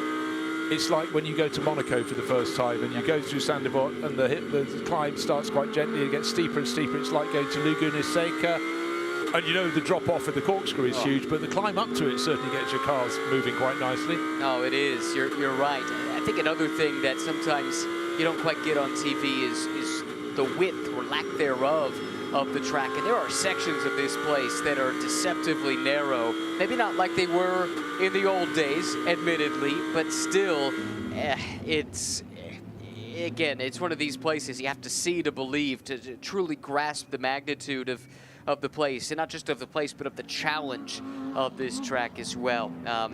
Just spectacular. My favorite road circuit on the planet. Love coming here. Right, we've just had a change in class in gold because Chris Lullam and the 33 Aston Martin have been leading forever, but Dean McDonald, I sense his tail was up and he was giving chase, and now McLaren into a lead in the Gold Cup class, up to 11th place overall. Bear in mind that's not the best place of their cars. They've got 4th place overall in the Pro class as well, 4th place overall in the race with Joseph Loke, who's been having a really good scrap with Arthur Leclerc, so growing as he goes, but now leading the Gold Cup class. Not a bigger margin though, 1.2 seconds, but that change of position has just happened. So now it's no longer Aston Martin McLaren, it's McLaren, Aston Martin, and McLaren in 3rd place. Jim Pla, who's still half a minute further back in the CSA racing, remaining McLaren in the race. And Dean McDonald is a former gold class winner of this event just a couple of years ago, 2023. Did that racing with the Optimum Motorsports team. Charlie Fagg, Sam DeHaan, and Tom Gamble were the rest of the driving crew that particular year. The year before that, he won a Sprint Cup championship in the Pro-Am class, driving for Garage 59. So an experienced set of hands when it comes to driving a GT3 McLaren over the last half decade or more at this stage. Plenty of success at the GT4 level too. Knows how to get the job done. Yep, one of quite a few Scottish racing drivers plying their trade with great skill around the globe. Of course, we were talking before we came on air of people like Ryan Dayell, who you probably almost think's American now. He's been a good 20 years stateside, but very much a racing Scot in his day when he was, I remember him starting and going very well in Formula Renault, but, you know, lots of careers take many different paths, and moving stateside really, really helped him. I'd say the same, definitely. That was where opportunity came up, got to race at the highest levels of open wheel racing. However, briefly, and what was at the time called Champ Car during the American Open Wheel Split, and when opportunities in open wheel dried up, found a great opportunity for himself in sports car racing. And now, not just a driver, but team manager too, with SRO Motorsport, which we see in multiple championships at the GT level, as well as the prototype LMP2 level around the world. Yeah, Dwight Merriman certainly loves his racing, does he not? Came very quickly to the mall, probably a bit before he was quite ready for it, but subsequent visits, you know, he's built on that sort of advice, and, you know, the quest when people come in, that aim high, but there is something about 24-hour races. That drew in Dwight, and look at how many people are coming to do this event. 75 cars were due to start. We lost one of the Aston Martins from Walk and Horse Motorsport yesterday. But when I say yesterday, I actually mean the day before, of course, because of course we started the race on Saturday. It's now Sunday, but qualifying was Super Pole shootout on Friday. Unfortunately, Enrique Chavez dropped that one, but it's been a very, very crowded circuit. 74 cars, how could it not be? And then you look at a tracker map there almost the whole way round, but still great fighting. And Joseph Loke right all over the tail. And he's got Alessio Rivera, he's got a Ferrari in front, a Ferrari behind, but it looks like Rivera in number 51 will be going through at some point too. This is a serious, serious test for young Joseph Loke, because Alessio, he's been racing Ferraris for a long time, racing at a really, really high level, but the only way you can find out if you can do it is by doing it, and that's what Joseph Loke is doing right now. This feels like a big moment in his career where he has a chance now to measure himself up against an established star like Alessio Rivera. We saw him pass an established star in Matteo Cairoli in the previous stint. Now, though, he's the shoe's on the other foot. He's got to play some defense here. Can he keep the Ferrari factory ace behind him for the better part of an hour? That's now the task, as he tries to keep this McLaren, which started on pole so many hours ago, 11.5 hours ago, and led the opening couple of hours of this race. Right now, just off the podium, running in fourth, but very much in contention. And as we talked about, for young Joseph Loke, the least experienced driver in this lineup, his job is to keep them in the mix, keep them in contention. He's actually been even better than that, quite frankly. But now it's that focus on keep this car in a place where he can fight, make sure that you don't have a dull weapon going into the final couple of hours when he turns the car over, most likely to Marvin Kirchhofer, who scored that pole position and most likely will be the anchor in the lineup. Yeah, so no biggie. Bit of Alessio Rivera behind him. Fall back on your GT3 racing experience. What, you don't have any. Fall back on your night racing experience. Well, you don't have any of that either. So I think the magnitude of what he's achieving right now, will he crack? If he does, there's no disgrace in that. But right now he's doing an astonishing job. At Garage 59, yeah, they took a very clear pole. But, they're a team I think is really due the top result. Will it come here this weekend? Quite possibly, because every hour is chipping past. We're not quite at the halfway point in the race. Another half hour and we'd have got to the 12-hour mark. 4:30 to 4:30 we run from the afternoon through the night, past the other 4:30. That's 4:30 in the morning. That's coming up in half an hour from now. But it's the 4:30 in the afternoon. Who will take the checkered flag? We've already lost quite a few of the front runners. And that's the point I was going to bring up, actually. And I say this, trying to ward off here preemptively any kind of hex or anything like that. But yes, we've seen a number of these front-running cars fall by the wayside, and yet, hour after hour, this McLaren stays right there. It stays in the hunt. Metronomic is the word that you keep using, and it's the perfect way to describe them. Not a whole lot flashy about their drive so far, other than the fact that they led early on after scoring that flashy pole position. But they're doing exactly what they need to do to deliver for McLaren on GT Racing's biggest stage. We have had periods of full course yellows, we've had safety cars, but it's how you manage all of it. It's not just when you're on green flag, but it would be lovely to get a good hour or so without any further interruption. But from the flip side, from a commentary point of view, that suddenly gives a scope for a team to make a jump up the order, and that is clearly why the 998 BMW got to the front of the race, started down in 18th position, but they're still there at the front. They moved to the front. They did actually end up with a huge lead at 23 seconds. Ain't got that now. Safety car brought it down. It's 0.7 of a second between Philipp Eng leading the way for them and Mirko Bortolotti. So much experience in Lamborghinis. And we've got some cracking racing. Top 5 cars back to Rivera, who's all over the tail of Joseph Loke. They're 5th and 4th respectively. They're only 12 seconds down on the race leading car. Not too bad, very close to the halfway point. Top 5 cars coupled by 12 seconds after nearly 12 hours. Yes, please. Yeah, it's as good as you could ever hope it to be. And look, when we looked at the entry list, we saw the 75 cars they weren't entered and the drivers assigned to some of these cars. We thought, yeah, there's a possibility this could be one of those classics. The weather forecast as well looked favorable coming in, and knock on wood, it's held up so far, contrary to the reputation of the place. It has been bone dry since the start of this race. Hold on. Possible problems for one of our front runners, the 163 Lamborghini, Frank Pereira, down in 14th place. Remember, it had that slower pit stop. It shed about 12 seconds, but now it's the best. It's lost another 30 seconds or so. Where is it relative to its pit stop? Don't know. It's equal in the others. He's got probably best part of 35 minutes until the next pit stop is due. But a lap time last time of 2 minutes 40 seconds. Yeah. Dive in through the pits? I don't think so. Again, you can look at many different screens and come up with different answers, but we'll keep an eye on the 163 because that car from VSR started 6th and has been running really, really well, but it did have a problem with a slower pit stop.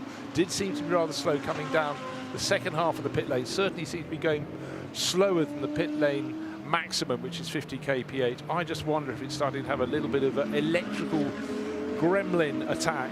I hope not, but it's certainly a possibility. Well, it was significantly slower than you'd anticipate through the first sector, about 4 or 5 seconds off the pace of the cars around it.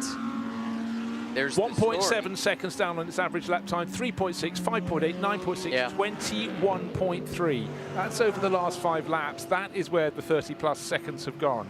And that's on top of losing 12 seconds. So fantastic having those AWS graphics on the screen. No wonder it's fallen down to 14th place. Frank Pereira must be pulling out what remains of his hair. Yeah, Ricardo Pera just got by him as well. So the problem's continuing there for Frank Pereira, who has the GT3 track record here at Spa. Set it in amazing fashion a year ago on the newly repaved surface. But he's not diving No. from the pits at the moment. He's just keeping going because he's only 20-odd minutes into his stint, isn't he? Yeah, 26 minutes. But in that first timing sector, he lost 3 seconds to his rivals. The second timing sector, he lost 6 or 7 seconds. And the final one, he lost 3 seconds. His lap times are just consistent, but unfortunately for him, consistently about 14 or more seconds off the pace. Slightly faster that time, but he'll be falling. Next person to pick him off has just done so. The CSA McLaren, Jim Plant, has gone up into 14th place. So for Pereira, in a car that had led this race, down to 15th. What is going on? And that is the question of the hour. This is another one of the front-running cars that I guess admittedly had fallen back in the last hour, as you chronicled, but still was a car that had contended at the front of this field, but appears to have had some misfortune strike. Very interesting that they didn't call that car to the pit lane, because it doesn't seem like the pace is improving in any kind of meaningful way. Lost another spot to Jim Pla. Again, was about 4 seconds off the pace in Sector 1 alone this time. You almost feel it's worth bringing him in just to investigate what it is, because doing laps in 2 minutes 35, 2 minutes 40 seconds, he will give him 3 more laps at that pace, or 2 more laps at that, or when I say pace, I mean the lack of pace, and that's almost a drive past the pits and a quick stop for them to have a look.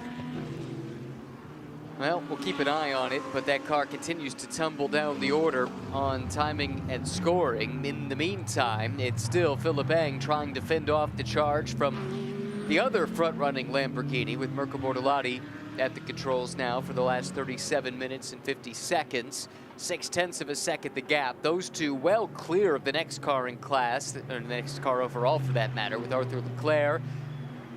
1 second advantage over Loke, who has just a half-second advantage over Rivera. So everywhere you look inside the top 5, there's a battle to be viewed.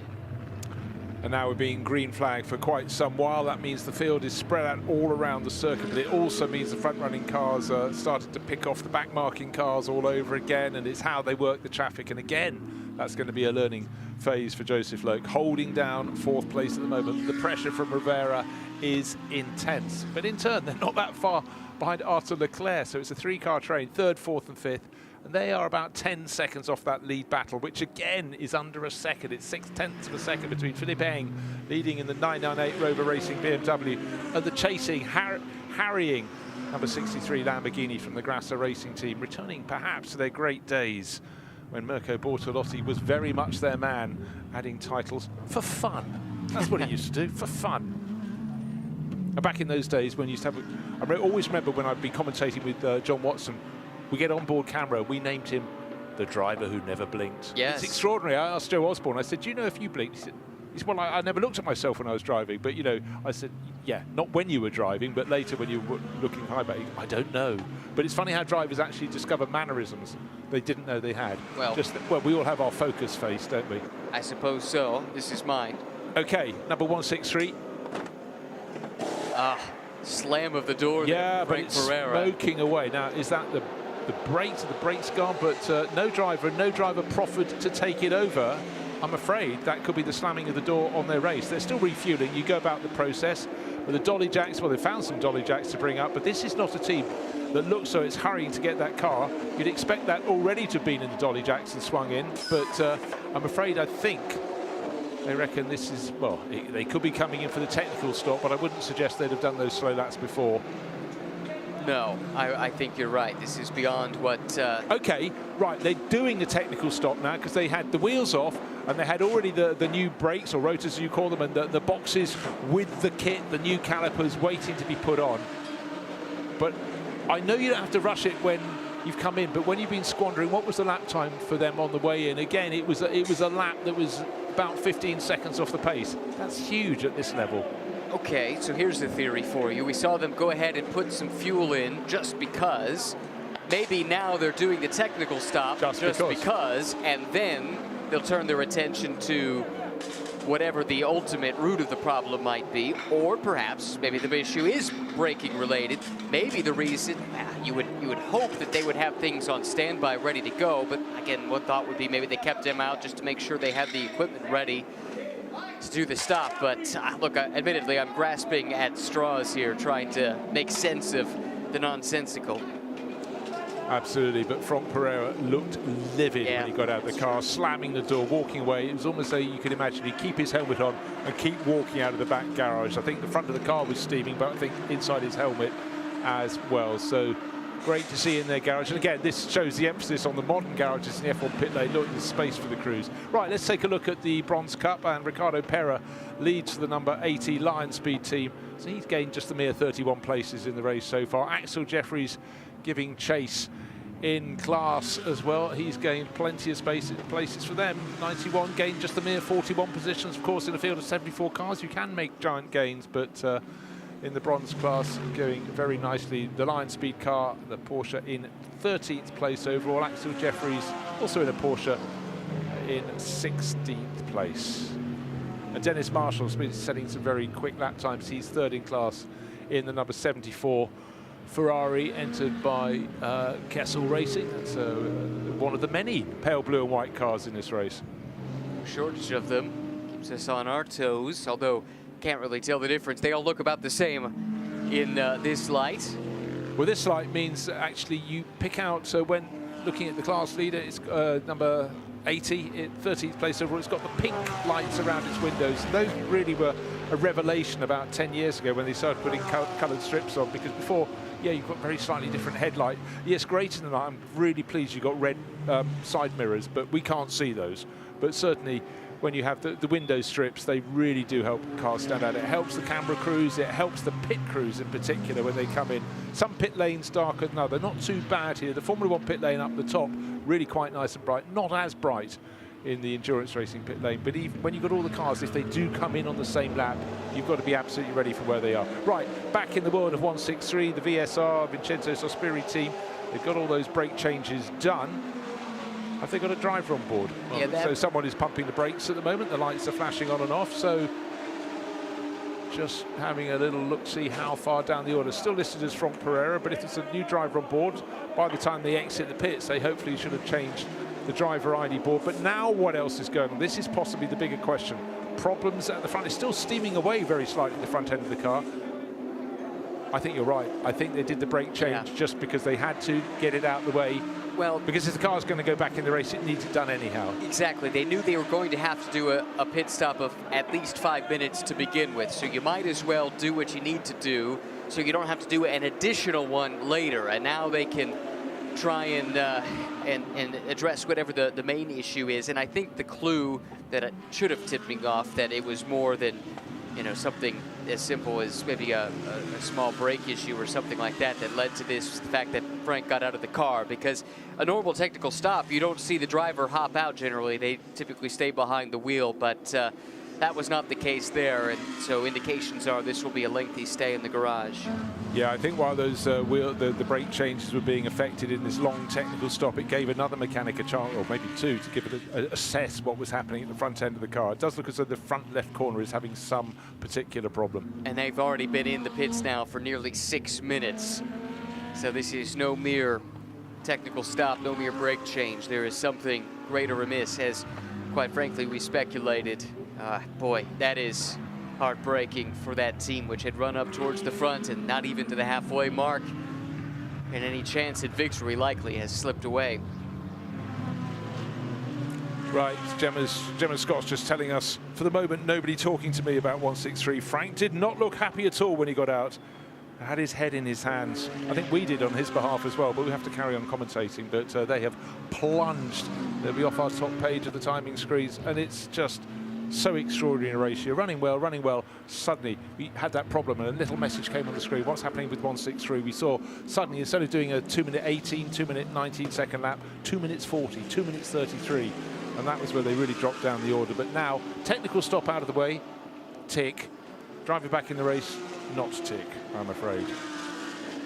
There's really no parallel to it in other sports, is there? You can't be cruising along through a tennis match and have your racket break and go from having a multiple set lead to out of the match, right? But in motorsport, you can do everything right and still not win. But with a mechanical problem, you can generally identify. The worst thing is if you've got an electrical problem, right, where in the system is it? But where in the pit lane is the 163 Lamborghini? The important news, back in the pit lane, air jacks, released, car back on the deck. So one of the first crews to do that technical pit stop.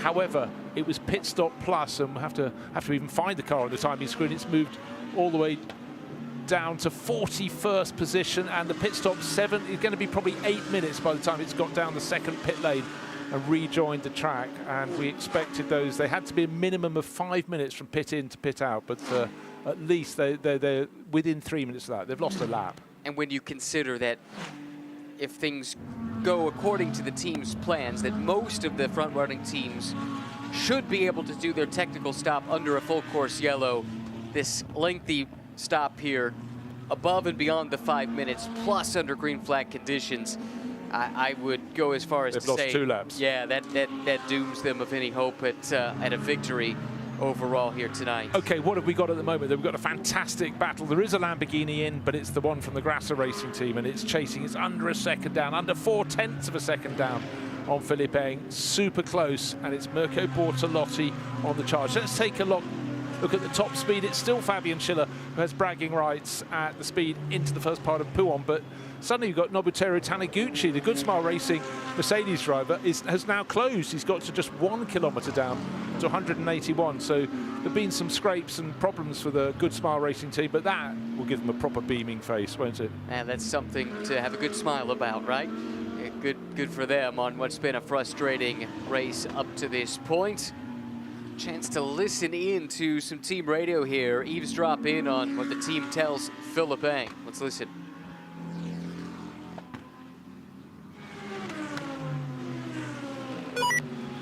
Hey mate, you're doing very good. I'm also good. 7 laps to go. Hey Jarek, all good.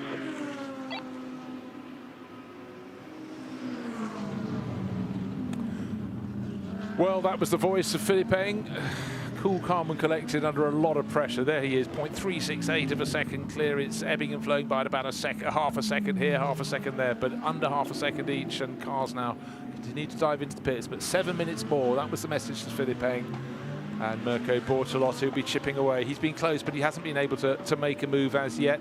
I think it's going to come if there's traffic up ahead. They've got the number 71 Ferrari just rounding La Source ahead of them. Maybe that will give cause. That's the AF Corsa entry. That's the one with the pale blue nose and the 2 Perez compacts on board. Not at the same time, obviously.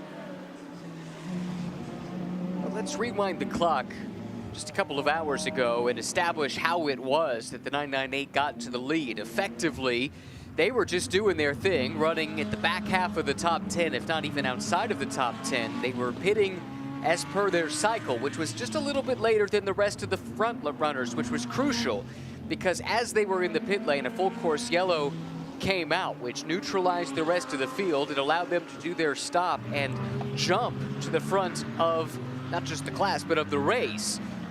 Then we saw Luca Engsler start to run down the BMW in the previous stint, different drivers in these two cars. And so during the last pit stop, we were saying, okay, now we put Philippe, the real veteran in this lineup, in the car. We're going to see if the BMW has the pace to capitalize on the track position. And I'd say through about 48 minutes, nearly 50 minutes of this stint, yes, they can. It's not going to be easy. They're definitely on the back foot pace-wise relative to the chasing Lamborghini, but you make that car wide enough, BMW pretty strong in a straight line as well, they can take advantage of the luck that fell their way with that timing of the yellow.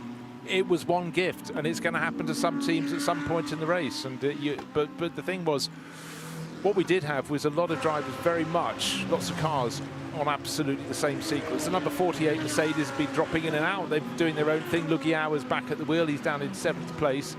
And it looks as though they might be a team, by running separately, you could suddenly be presented with an opportunity. The 998 car, we had hardly noticed. The second of the Rover Racing cars, we looked more at the sister car, number 98, a winner last weekend at the Nürburgring, but it was a gift and they grabbed it with both hands. Other people had tiny incremental gains and benefits, but that was the whole scoop. And just remember, after that pit stop was served, during full course yellow, they were 23 seconds clear. That's the biggest lead we had in the race. And we're just hearing it was a power steering problem after contact. And we saw those 3 or so really slow laps when poor driver on board, Frank Pereira, lost a lot of time. And he came in and stormed out of the car and has dropped down. Gravel all over the track at La Source. So someone had a rotation up there. Yeah, I think just to the right of the camera shot we were looking at, there was a car, I believe, facing the wrong way. Just got a brief glimpse of it. We do have a yellow in Sector 1. And I think it's maybe the 24 that stopped right at the exit of La Source. Might have dropped a wheel because of all that gravel and brought some of that gravel back onto the track. That would be the clue. Oh, that's a stellar Corvette that had actually been making fairly stellar progress, so that's really disappointing. They chipped their way up the order, but Olivier Hart, and you know, he's just getting used to GT3 racing, facing the wrong way. HRO, is there any further damage? But the fact he's not going is the slightly concerning thing at the moment. Sitting on that kinked run out of La Source, he's over onto driver's right, so all the cars naturally should be going to the left towards the gravel trap as the track goes round. But if someone else has a rotation, oh dear, Olivier's managed to stall it. This was his moment to get it going, and now there's another gaggle of traffic coming around La Source. He's going to have to wait a whole lot longer. Marshall in position, sort of moving the cones to let him go in, because of course let's just mark it off. This is really difficult for Olivier Hart. There's about another 10 cars to come through. Then there's going to be a very minor gap. In fact, I think they're moving the cones so he can get going again after that rotation. But for Stella Motorsports, really trying to make their mark with a couple of Corvettes they bought for racing this year. And it's such a difficult point. You cannot see back round that hairpin. And all you see is the headlights coming up to the La Source hairpin, not know exactly how close they are. So he's going to use the help of the marshals, but the number on the windscreen is getting larger. That means losing more and more positions. Right, I think if he goes now, he might be all right.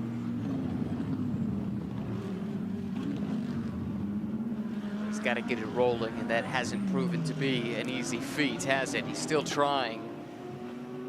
And you just wonder how much longer race control is going to feel comfortable with this car sitting here. Now reversing. Now, is gravity his friend or his enemy? But I think it's so he can actually negotiate the car and get the lock to get away from the wall. Maybe he was also very close to the wall there. Or is he going to try and angle it into the pits, the pit lane, second part of the pit lane? I think that's probably what he's decided to do. But really, you know, one of those things you don't imagine happening. You have to know how to get out of those situations. Right up front, though, still Mirko Bortolotti all over the tail of Philippe Eng, but traffic has been his friend in the last couple of laps. They're really mired in the thick of the action, so it is going to go up and down, but the BMW is still chalking up those laps in the lead. Philippe Eng just coming into shot and tucked in behind. Oh, good to say Olivier Hart has got into the second part of the pit lane. That was actually very clever work by the marshals, putting the cones out there to maybe after a bit of communication, and someone just running wide, looked like another Lamborghini, I think, going off to the left of the circuit, right in front of the Lamborghini in second place. We're riding on board with that right now, and there is the race leader right in front. What are we talking? Half a car length between them. Brakes on, down the hill they go towards Pouon, but still Philippe Eng hanging on the lead of this race, but Bortolotti's got the speed, he's just looking for the opportunity. This could be it here with so much traffic looming up the road. Oftentimes that's what can present a otherwise unforeseen chance. Boy, he had his hands full there, though. That car didn't look totally stable under him, did it? On the left-hand turn in just a moment ago. Had the big twitch, able to make the catch. Continues off in his chase of the race leader. And what you never want when you're having a really good scrap like this is drivers having to come in for a pit stop very, very soon in a few laps. But the important thing for Philippe Eng, he's got time for one further lap before he needs to make the pit stop. Mirko Bortolotti in second place. We're riding with him now in the 63 Grasser Racing Team Lamborghini is going to have to blink first. Counterpoint, yeah, that's well played. Counterpoint there, though, is that they are in a bunch of traffic here where actually staying out that extra lap could be at your detriment. You could lose a lot of lap time. Now, it depends where you cycle out on your out lap if you do try the undercut, but it might be worth foregoing that extra lap for the 998 team just to get this car out of traffic as soon as they're inside of their window. It's balance and counterbalance. So many things to be thinking about. In a handful of moments, a whole load of points are going to be handed out as well. That's We're almost at the halfway point in the race. So if you stay out that extra lap, you can guarantee you're going to be a place ahead. So that's something they have to consider. But some people almost don't have the option because the car in second place, Bortolotti, is very nearly 56 minutes into the stint. He has to be in the pits before they get to 1 hour mark. Ooh. It's tight. It's tight. And yeah, that's a really good point for the full season GT World Challenge Europe entrants. Points are paid not just at the conclusion of this race, but at the 6 and 12 hour marks as well. They are really up against it if they're going to be able to score at least the second place points that they're in line for right now.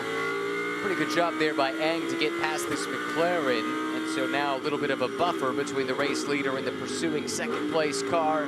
So difficult to be patient here. Door is open, just a crack, but is it real? That's the question. It can disappear just as quickly as it appears.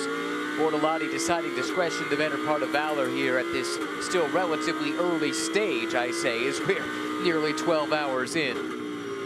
I know, it does seem we've been running for a long time through the night. And I'll tell you what, we're coming up towards almost 4:30 in the morning, and you know, in another hour we'll have the first hints of Sunday light. It'll take a while coming, but the weather's been fantastic for this event so far. Early days, early practice session, the rain came flurrying through. When it is the Ardennes, we are in the Eiffel Forest, it really does same thing, it runs across the border, but you know, the rain does come. It is a feature of Spa-Francorchamps. Many of the very greatest races here have had that, and I've been here with races when the snow's decided to make a late spring visit as well, so it always keeps them. But I must say, in terms of weather for this race, it's been absolutely fantastic. And very pleasant for the fans around the track as well. Sometimes, as a race fan, you don't necessarily mind seeing the rain affecting the racing and affecting the drivers, but you do feel for the hardy fans around the track, especially some of the deluges we've had to suffer through here in my previous trips to this race, at least. But yeah, this will be sucker to the race fans to have such a beautiful couple of days here over the course of this 24-hour race. Right, I think next time around the car in second place is going to be coming in, but Bortolotti, we saw lose connection with Philippe Eng. Philippe Eng managed to put the number 52 Marcus Siebert driven AF Corsa Ferrari, that's running in the Bronx class, behind him, between him and Bortolotti, and the gap went out from 0.7 of a second to just over 2 seconds, and Bortolotti is going to have to come in a lap before Philippe Eng, but that just gave Philippe Eng some options. And whereas a moment ago we were talking about, Ryan, whether they should both come in at the same time and just sort of to stay ahead, but the clock keeps ticking around 1 minute and 30 seconds until we get to the half-hour point in this race, and it does mean that Philippe Eng, I think, could just continue to be sure that he'll take the leading points at the halfway point in the CrowdStrike 24 Hours of Spa. What a luxury. Points in the bag. They all count across the season. He'll be happy, Rover Racing will be happy, and BMW for their global tally will be super happy as well. Speaking of a luxury, just getting a couple of minutes of shut-eye, especially if you're one of the crew members, that is a precious commodity. Looks like we've got driver change imminent down for AF Corsa. Is this for the 50 or the 51? I don't know. Well, it should be the 50 that comes in first, but I think they're both going to come in on the same lap, actually. They're running in 3rd and 5th places overall, and we've been looking so much at the Philippe Mirko Bortolotti 1st and 2nd place battle. BMW plays Lamborghini, but Arthur Leclerc is only 8 seconds down in 3rd place overall. But we're going to have a flurry of cars coming in, but count the seconds down. 20 seconds from now, and we'll be at the halfway point in the CrowdStrike 24 Hours of Spa. Still the amazing run of manufacturers at the front of this race, but it's at the moment BMW from Lamborghini from Ferrari. GT Racing at its very, very best. GT Racing, as we look at a replay there, and it's very, very close. It's door to door. Tiny bit of rubbing, but some people say rubbing is racing, but it wasn't the case of someone firing someone else off. Just 2 cars side by side. Right, into the pits, Mirko Bortolotti from 2nd place. He had to blink, and in he came. And this is a replay. If you look at the screens now, he's in the pits at the moment. We're looking at a replay of him approaching the pits, but the 998 BMW had got that advantage out to 2 seconds. Bortolotti at a standstill. Will there be a driver change? Looks so for now he's staying on board. And importantly for him, the Mustang that was parked just immediately in front of him had already completed its pit stop and drove off. So when he needs to leave, he'll have a clean run back onto the apron and away. Not surprising to see Mirko stay aboard. That was just his first stint. A lot of these pros will do 2 or 3. And in the background of the shot, you can see Arthur Leclerc's Ferrari. That's number 50. That was the one running in 3rd place. Knew it was due in. It means they'll clear that one. And next time around, the number 51, the sister car that had tumbled, it's now up into 3rd place overall. That was in about 60th position. It was a lap down. And this could go on to win the race, but just in the first quarter of the race, they got back onto the lead lap by the smallest of margins during a safety car period, of course. That then reduced their gap to the front runners, but the key was getting back onto that lead lap.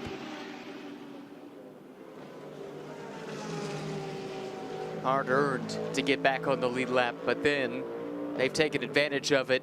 It's been so much fun watching them march up through the field, and now on that offset, remember the last pit sequence, they did briefly lead the race, pitting a little bit later than everybody else, kind of up in that front group just about. I guess there was one Mustang that went even longer, I suppose, but yeah, just remarkable what they've been able to overcome. That graphic we had earlier about time spent in the pit lane, and they were 4 minutes or something like that more than pretty much any of the other front runners. And that's that lap that they lost that they then got back. But it's you know, you hear a lap and you think, okay, yeah, that's quite a bit. But then you see it writ plain like that when it comes to just that lump sum of minutes spent in the pits. And it's such a huge amount to overcome, and yet they've done so. It's so easy to overlook someone having a problem, losing 2 or 3 seconds. You may not actually have the camera on them at a pit stop.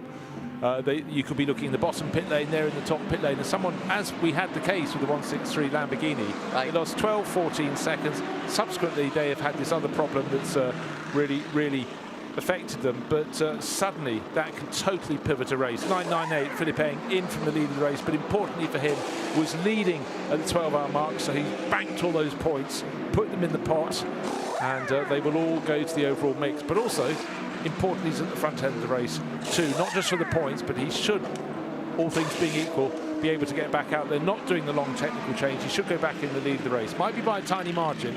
Coulda, shoulda, we'll find out shortly, but it's looking pretty smooth for Rover Racing. That was a really good stint there from Eng. Really wasn't under a substantial amount of pressure, except for in small pockets from the pursuing Lamborghini. It looked like he was pretty firmly in control in a way that we just have not seen from the BMW, frankly, all week. But taking advantage of that blink of fortune that came their way, gave them the track position. And now the question is, what can they do with it? Rover team, so much experience in these long distance races, won a 24-hour race. less than 7 days ago as we run here, trying to make it 2 for 2 in back-to-back weeks, 2 for 2 in Intercontinental GT Challenge as well. When you factor in the 2 longest races on the Globetrotting Championships calendar, Nürburgring 24 and now here at the CrowdStrike 24 Hours of Spa. There's something about, of course, having, in your particular hemisphere, having a race in your summer. It does mean there are fewer hours of darkness, because certainly you go to Daytona 24, Dubai 24 in January, and it's sort of 50-50, 12 hours dark, 12 hours light. It's just really much more tiring. Here, that element, we know that in the next hour the sky will be lightening, and it won't mark the end of our 9-hour stint, but it will certainly give us hope that we've got through the night, and then you press on. But here comes 63 pushing. Is he going to take the lead from the 998 when it comes back out? It's going to be tight. It's super tight. Well, the job has been done. That is why you keep people on their toes during pit stops, and again, tiny margins.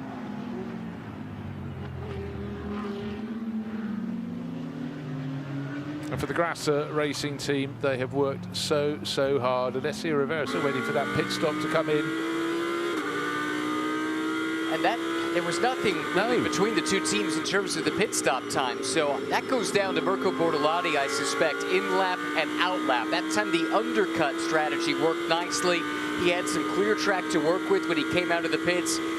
Came out on the already fairly warm tires, got them warmed up to full operating temperature right away, and was pushing right as soon as he could, and used that advantage, that slight tire heat advantage against the BMW as it came out of the pits to full effect. And now Lamborghini to the fore once again, but this time with the 63.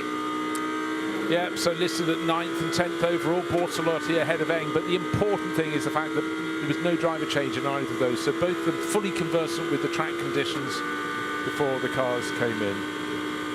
Well, I tell you, a driver who's just done a fantastic stint is Arthur Leclerc, and he's been caught up by Gemma. He was from car 50, the Ferrari. Archer, first things first, you've just got out of the car after a stint. How are you feeling? Feeling okay. I mean, this last stint was a bit more uncomfortable for me. For some reason, when I went out, there was some vibrations in the car, which was not putting me so much in confidence. But yeah, in the end, we gained 1 position compared to the previous stint, which is good, and we keep pushing. Well, look, running 3rd overall is fantastic, and this is a team who know this race very well, as you know. But this is your first time here running the Spa 24, your first 24-hour race. What's your experience been like so far? It's cool. It's amazing. I mean, a lot of people here. I would say the most tricky part is to drive by night, because obviously you need to know the track pretty well, because otherwise you don't see the apex, and it's a bit tricky. But yeah, I mean, it's going really well. A lot of cars on track as well, a lot of traffic, so keep it busy. What's it like for a driver trying to get some rest? Is the adrenaline allowing that to happen?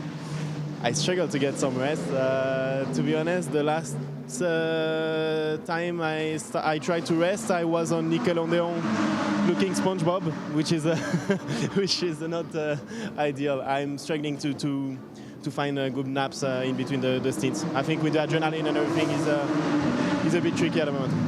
Well, we've still got a long way to go. Fingers crossed it stays as it is. Thank you very much, Archer. Thank you. Arthur Leclerc, one of the great young talents coming through. What a family. Father used to race in Formula 3, in the home Grand Prix at Monaco in the support race, and then brought the boys on and didn't get to live, unfortunately, to see what they have achieved since, but I'm sure he'd be massively proud. But we were talking earlier about the experience, about managing the downtime.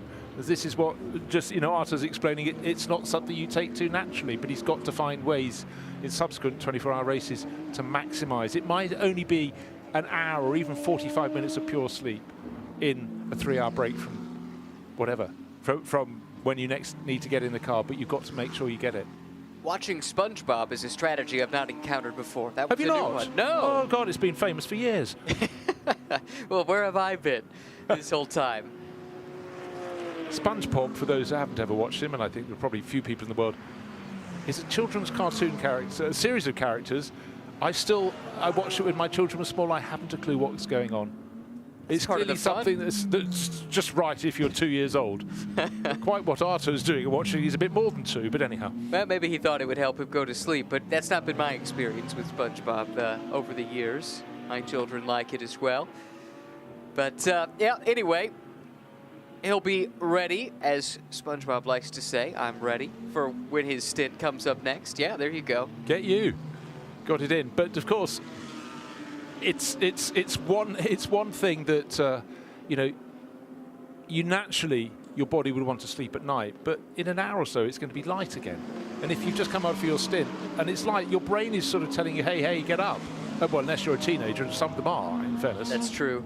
It's kind of the false hope, though, of this race. You talk about the sun coming up, and you start to think, oh, we're getting there, we're getting close. But when the race starts at 4:30 in the afternoon, and you're running in the middle of summer, yeah, I kind of get conditioned with Daytona being my home 24-hour race, if you will. You start to see the sun there. The race starts earlier, therefore it ends earlier, and also you have more nighttime. So the sunrise truly does mean you are getting close to the finish in Daytona. If that's what you're used to, and then you come to Le Mans, or you come to the Nürburgring, or you come to Spa, you're in for a rude awakening, sometimes quite literally, when the sun comes up and you realize, actually, we still have an awful lot of racing left to do. Absolutely so. You've got 8-9 hours of racing still to come, and you witness what we experienced in the first 9 hours of this race, a lot of instant, but light is beginning to come into the sky. Of course, it's brightened by the cameras, phenomenal bits of kit, but wow, fantastic shots from high at the circuit. Bruxelles looking mysteriously towards the east, you see, because that's where the sun comes up by and large, but it looks like it's going to be another lovely day coming our way. Who's going to win this race? We've got a Ferrari in the moment. Don't worry, it's the one that went down to 61st position. It's leading the race now, but in the next probably couple of laps, Alessio Rivera will have to come into the pit lane. That will drop it back down to about 5 places. And Raffaele Marcello owes us a pit stop. He's moved to 2nd place. He's just moved ahead of Kelvin van der Linde, so we've got 2 BMWs in 2nd and 3rd. Arjun Maini, the Indian racer, in the number 64 Ford Mustang in 4th, owes us a pit stop. And the car leading the bronze class, Ricardo Pera, the Lion Speed Porsche, will need to come in as well, and that will put Mirko Bortolotti into the lead of the race. And of course, just after his pit stop, he got the jump on Philippe Eng, so it's Lamborghini now ahead of BMW, or will be in the next lap or so when those top 5 cars have come in to make their pit stops. But I just want to blow the trumpet for Alessio Rivera and the gang in the 51 AF Corsa Ferrari, working their way from a lap down, got back onto the lead lap, and then chip through the hours since then. They've worked their way up the order. So AF Corsa, it will fall down the order, but still, if it falls down to 5th or 6th place, phenomenal regain of position. Almost whatever the end result is, the story of the race, in my mind, to this point, and we'll see what happens, in 11 hours and 47 minutes, but has been that story of perseverance from the 51. What a remarkable performance. I'm excited to see what the second act holds here in the second 12 hours of this 24-hour race. But just remarkable, and it goes to show what endurance racing is all about. Right, well, let's look at the points combined after 12 hours this race. Mataro, Caroli, Maro Engel and Lucas Auer all showing that number 48 Manfilter. Mercedes leading the way by 6 points, clear of Kelvin van der Linde, Ugo de Wilde and Charles Weerts. Their car is number 32 BMW is up into 3rd place overall, but that will fall down when it makes its pit stop. But again, it was that cluster of points added to their championship positions, so that's across the first couple of races and half of the CrowdStrike 24 Hours of Spa.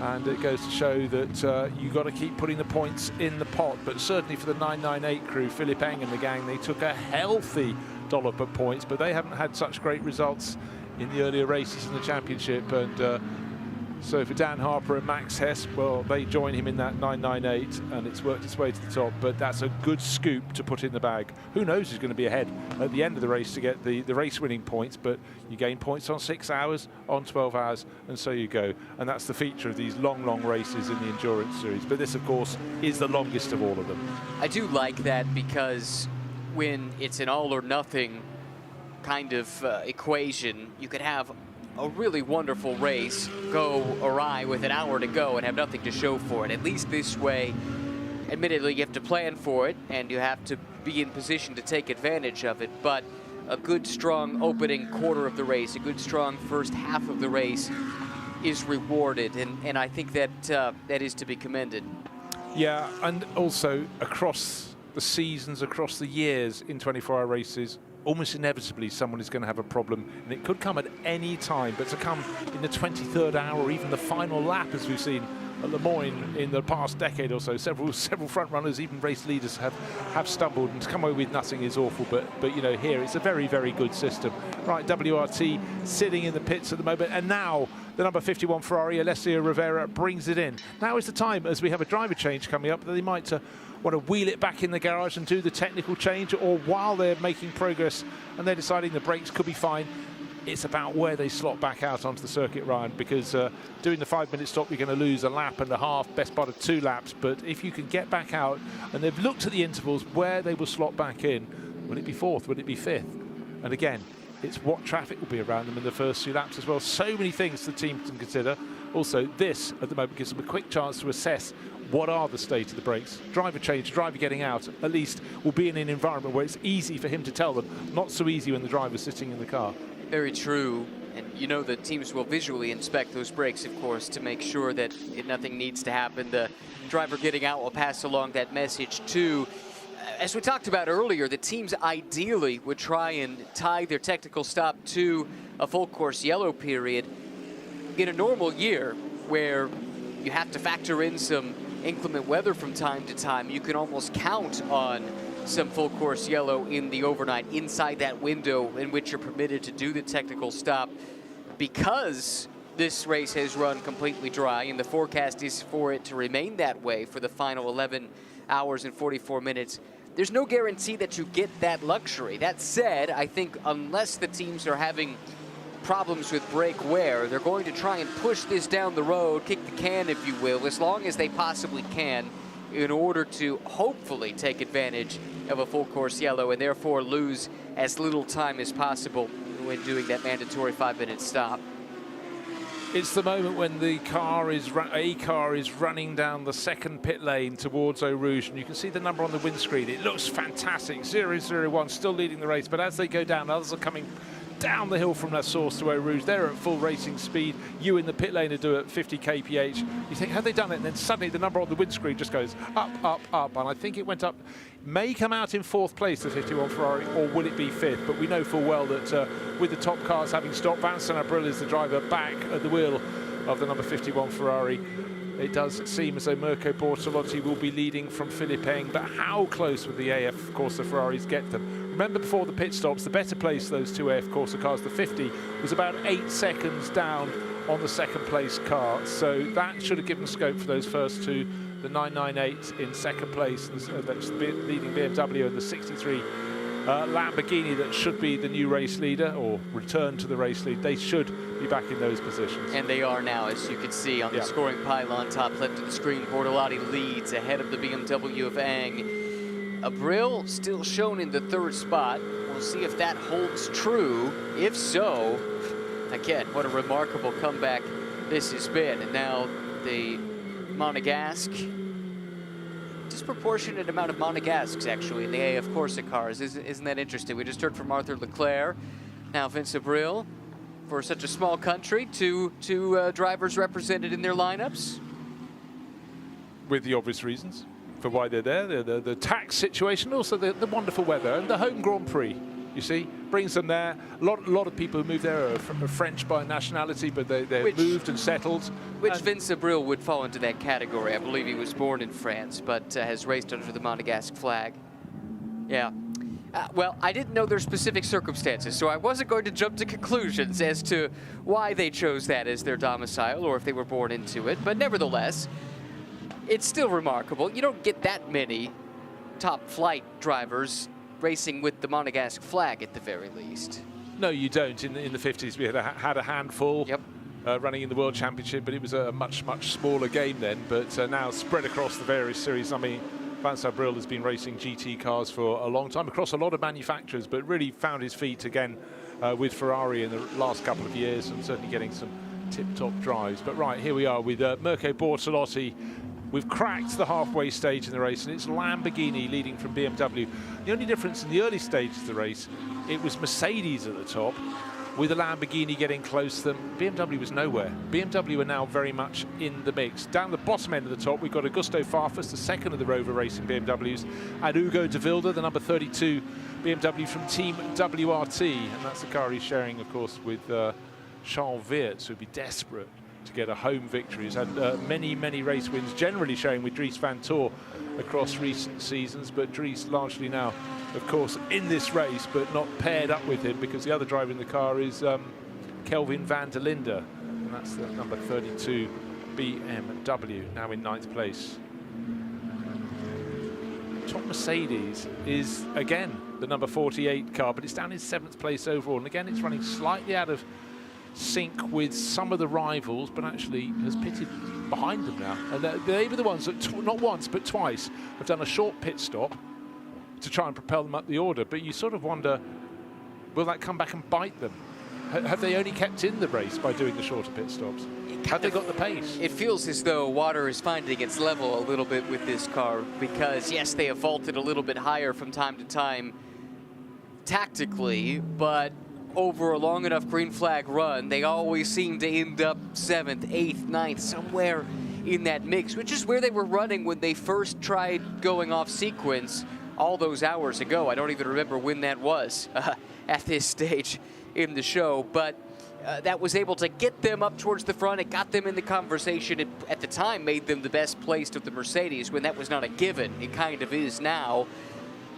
But subsequently, they've just not been able to capitalize on it in the way that the 998 has to some degree when fortune fell in their favor. It gave them the track position. They've been able to consolidate that track position in a way that the 48 has not. Yeah, I mean, it was a massive, massive gift. It was the biggest gift we've seen in this race. Didn't exactly see how the number 51 Ferrari got back on the lead lap. I think they did it quite quickly, but just by dint of being the right place when the full course yellow period came, and also with the field then be bunched up by getting back on the lead lap. As you close up behind the safety car, you get closer and closer to the lead of the race, so you gain time back, but it was all in one helping, one dollop for the 998 crew. That's why they moved into the lead of the race. They're now running second, Philippe Eng, but in the laps before the pit stops, the 163 Lamborghini, sorry, the 63 Lamborghini, the one from Grasser Racing Team, just seemed to have a little bit more pace. I don't think the ultimate pace is with BMW in this race, but look here, we suddenly have 3 of them in the top 10, in fact in the top 9 positions, so they're running good tactics. But here we are, Spa-Francorchamps. The night is not over, but the signs are that it is ebbing away because the pink skies are starting to become more intense in colour as the crews look up towards, from wherever they are on the circuit, they look up towards La Source and the pits at the top of the hill. That's the eastern end of the circuit. That is where the sun is coming up. And for a lot of them, it gives them hope. Any 24-hour race getting through the night. But as you've explained, of course, the Daytona is 24 hours. Night ends later into the day. The race ends earlier in the day. So it's a much shorter run to the finish. And therefore, your gentle sigh of relief. Your breakfast isn't upon you. You're not upon the breakfast, but there is hope. And then there's the period after the race. I'm sure you're the guy, Ryan, who doesn't bother eating at all during the race, but I live by my food, and I start to feel quite crotchety without it. But the sign that breakfast is a possibility just cheers me up enormously. Understandable. I might break from my traditional habit of not eating breakfast and have some here after this lengthy overnight stint, just to re-energize a little bit at one point or another. I still think, even though you were going to say something? No, I was just going to say, but it's the moment if you suddenly come off air like we do after the night shift, you've got another commentary shift, good luck with that. But it's basically when you then sit down and you suddenly don't have to keep the adrenaline going, because talking for 9 hours, mysteriously we reuse some words occasionally, and it is tiring, but hey, I'm not blowing our trumpet, I'm just merely saying it's a bit of a tough gig. And think about guys in the TV truck, but the mechanics, right? They're effectively doing about a 30-hour stint with all the build-up to the race, and they may be able to sit down and be quiet for a short period, but all it takes is a sudden scramble into the pits, and then their reverie is broken. Right, yeah, they don't get much time to rest in between these stints. I mean, if you think about it, 60 minutes roughly between the pit stops. That gives you, what, 20 minutes maybe in the middle to try and catch a cat nap? Not easy to do, but yeah, that's That's what you sign up for, I suppose. Yeah, and it's in the name, endurance. Yeah, but it's perilous. We've all seen those shots of mechanics shaving off others' eyebrows, or drawing things on their faces and embarrassing all their crew members. But you would never do that to a fellow commentator should you catch me taking a cat nap, would you? No, not at all. Oh, you get the first, second and third warnings, and then you'd be for the high jump. Good to know. Right, what's happening through the classes? Look at the graphic, and it's Alfred Renauer leading for Herbert Motorsport in the Bronze Cup. But again, actually a longer pit stop than the chasing Gabriele Piana, and 4 seconds time lost. And of course, last time we looked, the number 80 Lion Speed car was leading the class. It's down to 7th place overall. That's Vincent Kolber's taken it over. But look at the pit stop last time. They did their long pit stop, 6 minutes 28 versus most of their rivals who were just north of 2 minutes. So they've got it done. They've taken the pain, and they've got 11 hours and 35 minutes to claw it back, knowing all their rivals will have to do it. But will the quickest pit stop, technical pit stop, be closer to 5 minutes? Well, it should be. That's the question. It should be. Yeah. The quick change mechanisms on these cars these days in terms of doing the brake change makes it very doable to do it in that 5-minute window. That's why the 5 minutes was selected, but for the rule, that is, they wanted to give them a safe window to work within, but also one that presented some challenge for the pit crews, and you would expect to see the teams do it in closer to 5 minutes than 6.5. Yeah, no, exactly so. Now, a stat we're looking at on the graphic there for the Bronze Cup, time in car. So Alfred Renauer, we're past 12 hours into the race. He's done best part of 2 hours 40 minutes. So it means some of his teammates have done rather more than he has. But I think Alfred probably was chosen for his driving in the night time and got in quite late in the night. And but look further down the order, Conor De Filippi's done 3 hours and 10 minutes. 3 hours 30 minutes for South African racer David Perel. So he's actually done the lion's share of his driver lineup. Most of these entries in the Bronze Cup are running with 4 runners, so they can share it rather more widely. But looking at the graphic, it's Herbert Motorsport, Porsche from Winwood Racing, Mercedes, and keep the difference in Kessel Racing with their Ferrari in 3rd place overall. But all those top 3 crews have to do their technical pit stop, and if you're just joining us, want to know what that is, that's where you do the full brake change. It has to be 5 minutes minimum from pit in to pit out. And the team that had been leading the class, Lion Speed, have made theirs, but they've now dropped down to 7th place in class. But they've taken the nasty medicine, knowing all the others are going to have their share soon. And again, it has to happen within a prescribed window after 11 hours elapsed, and before the end of the 22nd hour is the window that technical pit stop must take place in. The majority of the field has not done it yet. Just a couple have, and at least one instance it was done in a case where that car was having problems anyway. They knew they were going to be in the garage for an extended time, so they might as well do the brake change as well, and hope to mitigate the damage and basically prevent them from having to do a second stop of over 5 minutes. Yeah, that was the 163 Lamborghini from VSR that had been right at the sharp end of the field. Now, of course, cars could run through 24 hours without needing a brake change, but by making every team do it, it's a safety element. You know, the fact you can do it with best part of 22 hours on the clock, that is something missing. You know, your brakes are going to be more tired. You might as well do it as close to the start, but you're waiting for that likelihood of a full course yellow, because then it mitigates the loss of time if everybody else is running at a bated pace in a full course yellow. If they're all running under green flag situations at full pace, tough. Right. You're not going to claw the time back, but you cannot just keep second guessing. If you suddenly can identify a period, it's very near when your pit stop is due, come in and take it under full course yellow. Yeah, that would be the ideal, but there's been precious little of that, it must be said, in the overnight. I now knock vigorously on wood to try and prevent putting any kind of hex over this race, but yeah, it's kind of as expected, isn't it? When we saw the weather forecast, we thought there was a decent chance of being able to avoid some of the chaos that has plagued the overnight portions of this race historically from time to time. A lot of that weather-induced, whether it be rain or fog or both in some instances. And as a consequence, it's been a breakneck pace. And actually, when we talk about the brake usage, not having extended delays behind the full course yellow, that is something that actually might move up the timeline on some of the brake changes. I believe the teams have some choices in terms of brake pad compound, and they can run a softer compound that will be grippier, but it won't last as long. They have harder options that are the opposite of that. And maybe, you know, you choose one thing expecting a certain amount of yellow running to take away some of the wear, and if that doesn't materialize, that could totally change the equation in terms of when these teams were hoping or will now be necessitated to take that technical stop.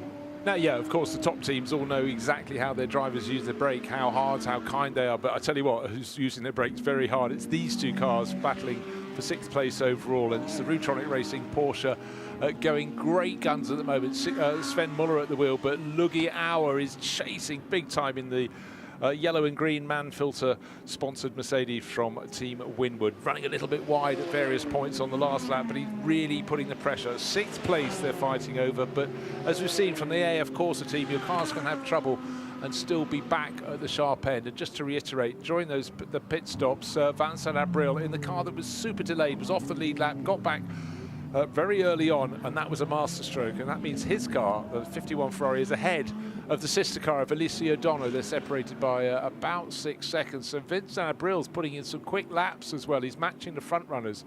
He's about, what are we talking, 12 seconds back from the lead duo, and they're separated by just a second. But it's been a remarkable story for AF Corsa. The number 51 car, we've mentioned it before, we're sure to mention it again because they have done absolutely nothing wrong, but they had I think it was a brake issue, wasn't it, early in the race. We saw gesticulation from the team, and they suddenly wheeled the car back in the garage. You thought it was calamitous, but they suddenly turned it around very quickly, got it back out. And how close they were to not getting back on the lead lap, you know, that's been lost in the mists of the early evening here. But they then got on that lead lap and chipped away, and every time there's a full course yellow followed by a safety car, they closed in on those ahead of him, and then they made the moves on the track after that. But I think their pit work has been very slick as well. It has. When we got in to start this night stint, they were, I think, about 17th or 18th overall. They had just caught the back of the rest of the pro class and were slowly starting to make their way forward. And presciently, you pointed out that the course that the 51 is charting up through the field would be the story to watch in the overnight hours. That's exactly the way that it's transpired. The fact that they've been able to now leapfrog ahead of the sister car and now firmly take control of 3rd overall is all the more remarkable. And now Vince Abril, who is, unlike his 2 co-drivers, Alessio Rivero and Alessandro Pierguidi, they are full-on Ferrari factory drivers. Vince is a AF Corsa employed driver, so let's say factory associated, but not on the payroll, and doing a really remarkable job here in this opportunity. Now, I like a sunrise as much as anyone else. In fact, I'm a fairly much an early morning aficionado, but there's something very, very special as our fantastic camera crews pick it out for us. So wherever you're watching on the world, this is a magical time, but particularly if you're a fan of Lamborghinis, you're particularly enjoying it because your car, the remaining one in the thick of the battle, is leading the race. And talk about battling. Cars having to get out of the way. The battle we're just seeing there is the 6th and 7th place, and it's Sven Muller, Lucas Auer going through Les Combes at the top of the Kemmel Straight, and the back marker keeping out of the way. But it's absolutely hammer and tongs as they fight together. 6th and 7th, you're not in the first couple of places, but they could be before this race is over. And again, it's about consistent speed. And I tell you what, Augusto Farfus is starting to get onto their tail. Just saw the 98 BMW coming into shot there. He's just under a second down. He's 7/10 of a second down on Lugi Auer. So for Rover Racing, nowhere particular in qualifying, but they've got a car in 2nd place and one in 8th, but closing on 7th, which is closing on 6th. So they, like AF Corsa, could suddenly end up with 2 cars on the podium. Nick. Not beyond the realms of possibility. No, not at all. You can't discount them. And Augusto Farfus, it should be noted, is undefeated in Intercontinental GT Challenge competition this year, having won at Bathurst back in the early part of the year, and then having won last week at the Nürburgring 24 as well. It's got a long way to go if he's going to make it 3 for 3, but that gives you some indication that he's a driver and this is a team that's capable of it if the opportunities fall into their lap. Okay, well, I tell you what, as the sun starts coming up, we're going to take another lap with a car and see how it is. Now, the car we've chosen to go around and listen to is car number 96, Sven Muller in 6th place in the thick of the battle in his Rutronic Porsche. Sit back and enjoy and open your ears.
.4:30 Saturday afternoon at Spa-Francorchamps, all set for the 77th running of the 24 Hours of Spa. Last year's winners, Matthias Andrudi and Marco Sorensen, brought last year's trophy to the days ahead of the race. They hoped they could win it again, but at the start it was the McLaren of Marvin Kirchhofer, Garage 59 leading way. Brilliant drone shots as the field of 74 cars, a record, got going, but very soon there were winners and there were losers, and unfortunately for Michele Beretta, spun around and then unsighted. Antaro's out. Here he comes, nowhere else to go. First collision of the race. Both cars would live to fight another day, but they didn't make it through the night. And then the 112 Josh Mason, McLaren was travelling slowly back, and as the lead bunch came around at Blanchimont, of all corners, there was contact, and Lauren Heinrich out of his car. And then Antaro's out in more trouble, not of his making this time at all, being given a clunk by George Kurtz's Mercedes. And talking of contact, the Custodio Toledo driven number 70 Ferrari, front end damage and then spinning on its own juices. There were other spinners as well, and this time it was the Paradigm Competition number 991 BMW given a shove from the rear. Valentino Rossi ready, raring and waving as ever, ready for action. For Team WRT and their BMWs, it wasn't going their own way. The number 30 spun around, and talk about being spun around for Frederic Dusset, his Aston Martin given a push at Radion of all places. Strike another car from the field. Day turned to evening, to half light, to night light. Magical light, but for Boots and VDS, Maxi Goetz and the gang, over and out for them, I'm afraid. Too much damage on their car to continue. The fireworks show was spectacular, And then in a slow period in the night, a full course yellow, we had safety car periods, we had pit stops. It was about getting it right, not getting it wrong, not picking up penalties. And then it was party time for those who were watching at Eau Rouge. Not so much party time for Indy Dontje being spun around by the team RJM McLaren. And not so long later, that was the 57 Windward Racing Mercedes in trouble again. And then contact just in front of the number 63 Lamborghini. He was chasing the 48 man filter Mercedes. The number 7 Aston Martin, last year's winners, over and out of the race. The 991 Paradigm BMW in trouble as well with a hub injury, but the car that was right at the sharp end of the field, contact for Fabian Schiller, and suddenly the Get Speed Mercedes out of the race, as was the Tracer Attempto 99 Audi. Through the night we went, the racing was fast, was furious. Manfilter looking pretty happy in life, running a different tactic and strategy to most of the others. But talk about hot brakes, that's what you get when they take them off at the mandatory technical brake. Trust the racers, that's one thing. The racers keep on racing through the night. The light is coming into the sky. We're nearly up to, we're just past 5 o'clock in the morning on Sunday, and we're still racing at Spa. Right, Grasser Racing leading the 63 Lamborghini by now best part of 3 seconds. Mirko Bortolotti overtook Philippe Eng in the last round of pit stops, but the Rover Racing number 998 sitting in second place with an 11-second margin over Vincent Abril. But the 2 AF Corsa Ferraris, third and fourth. Just want to remind you one more time, the number 51 car went off the lead lap in the first hour of the race, somehow worked its way back onto it, and since then has been chipping away. Could it be a win, having dropped literally to the bottom of this field? It will be remarkable, but we still have 11 hours and 20 minutes this race remaining. We've only just crested the halfway point in the race. But Ryan, I do think at this point, when light comes into the sky, it gives hope. Yes, more than 11 hours, just under half of this race, but there is something about working through the night in any 24-hour race. The night is perilous, and you talk to just about anybody and they'll often tell you, going into a 24-hour race, from the team perspective, a driver perspective, what have you, get through the night. That's usually goal number one. Emerge on the other side in contention with an unscathed car and have a chance to go fight for the win of the race in the second half. And that's exactly what the teams that we've been chronicling here over the last couple of minutes have been able to do, not just for the overall lead, but in the classes as well. And this has been a changing of the guard, Bruce, in the Gold Cup, with Frederick Schandorf taking McLaren to the 4 in a class that had been dominated by the 33 for the better part of this race. Yeah, the Aston Martin for Verstappen.com. Chris Lullum, you know, he raced as a single-seater racer a while back. He did iRacing. He's come in because, of course, Max Verstappen involved in this team and he loves his iRacing, but he's had a really good stint. But the progress of the number 58 McLaren has been remarkable. They've picked them off, they've got ahead. James Kell and second McLaren going very nicely for CSA Racing, and they deserve some reward. They lost the sister car a long time ago. Just saw that in the highlights package with Josh Mason being hit very hard indeed. That is a write-off. But Schandorf for McLaren going very nicely indeed in the Gold Cup, and of course all these multiple classes. But for Garage 59, they've also got a car in the very sharp end of the overall field as well. In the Bronze Cup, it's Herbert Motorsport, Alfred Renauer leading Conrad Larsen. So it's Mercedes, I beg your pardon, it's Porsche from Herbert Motorsport, and Ferrari 74 entered by Kessel Racing, and third place, it's we heard from one of the teammates, it's 188 again, Garage 59. They're featuring at the top end of the overall class. They're leading the class in the Gold Cup and third at the moment in the Bronze Cup. This could be a remarkable weekend for Andrew Cocotti and the gang at Garage 59. The light is coming in the sky. How's this one going to end up? But of course, we have all these multiple classes as well. The top 9 positions held by car in the Pro class. But Frederick Schandorf, he's the one who's broken in, not in the Pro class, the top 10 in 10th place overall. In the Silver Cup, it's Matteo Villagomez, car number 35, leading the way. Again, Aston Martin looking pretty good. And that's from the Walk and Horse Motorsport stable. And David Schumacher, son of Mick, son of Ralph, he's in the lead. He's in second place in his Ford Mustang, and then Hugo Cook, car number 10, is in third place overall in the Silver Cup class, and that is the remaining Boots and VDS Mercedes. Again, great chassis manufacturer as well, great manufacturer differences. It is. It's great to see that diversity. I'd like to call attention to the second place car because that Mustang had been the front runner in the class. They had a drive-through penalty several hours ago that dropped them well down the order. They've recovered nicely, and they're within striking distance of the class lead once again. Yeah, and looking down to Pro-Am, again, another lead of over half a minute. It's Valentin Haskell. He's Aston Martin through and through, but Stephen Paulette, so much success over the years for Audi, and he's still making those 4 rings go very nicely. And Noam Abramczyk, another nearly half minute down in 3rd place overall in his Porsche. That's car number 28. Going through the night and into the day, that's the important element. 29, 29, sorry, I beg your pardon. That would help you find it on the spotting guide. RT. I need more spectacles after the commentary through the night. I'm right there with you. Colin Brown fighting along. We heard from Ian James maybe an hour or so ago. That car, that number 4 car, in 4th place in class, has been delayed for a number of reasons at various times, but they've clawed several laps back in class over the course of the overnight, and it's the Texan, now domiciled in North Carolina, Colin Brown, sporting his Fermin Velez tribute helmet, as he is wont to do, piloting that car and keeping them in the hunt for a podium. Okay, Ryan, you can't do that at this point in the race. Just drop in a fact like that without explaining, because it's very, you know, much as Fermin Velez, great little Spanish racer, quite a long time ago, probably almost before Colin was born.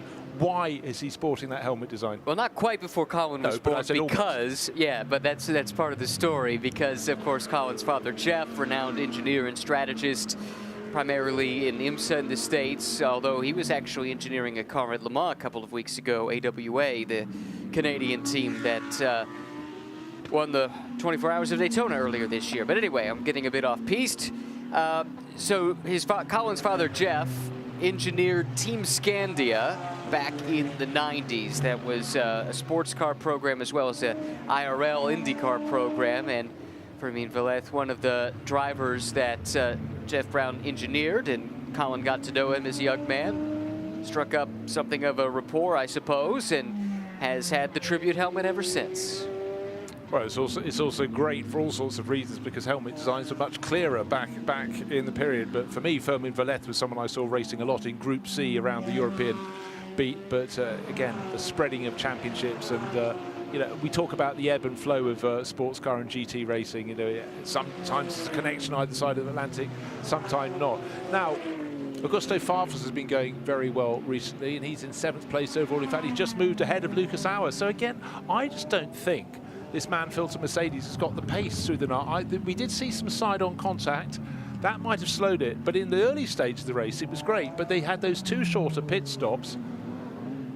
And maybe it's just better in the warmer weather. Just a little bird whispering in my ear that it's got down to 14 degrees at night, and it was about 30 degrees at the hottest points after the start of the race. Maybe, but I think it could also be down. It could be down to a bit of contact. But they did have those 2 shorter pit stops that kept them sweet, kept them in the mix. Just have a look at what sort of pace Lucas Auer managed last time around. A 2-minute 19.7 lap. Yeah, so far for 0.6 of a second quicker previous lap. Hugo de Vilde will be closing in fairly shortly. Here's what I will say, though, about the 48, that Carr's best lap of the race is a low 2:18, a 2:18.2. Compare that to some of the cars that have featured towards the front.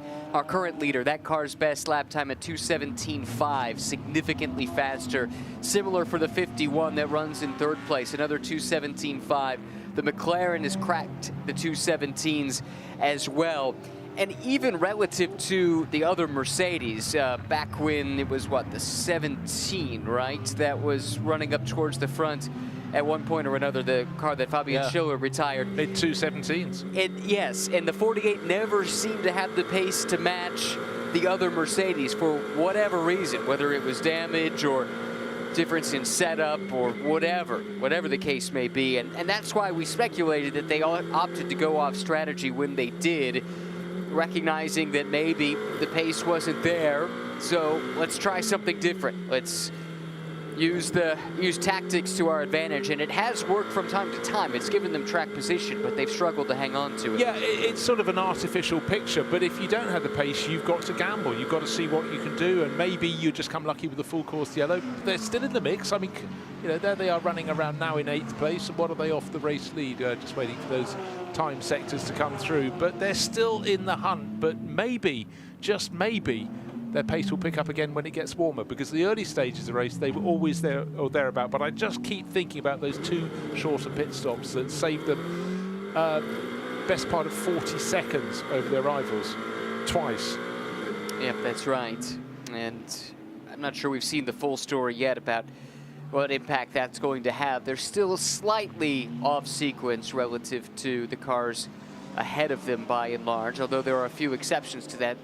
The real outlier strategically amongst this top group, and they have been using this to slowly but steadily move their way up through the field, is the 51 car. Vincent Brill in the 3rd spot. That car last pitted 33 minutes ago. The cars around it all pitted 44, 47, 46, 42 minutes ago. So they've been able to consistently run longer. It seems like they've extended that by and large in some of this extended green flag running, and using that overcut that's helped them get some track position. Yeah, they have, but how good is its ultimate pace? At the moment, it's not lapping as fast as the others in front of it, and it should, because its tyres are fresher.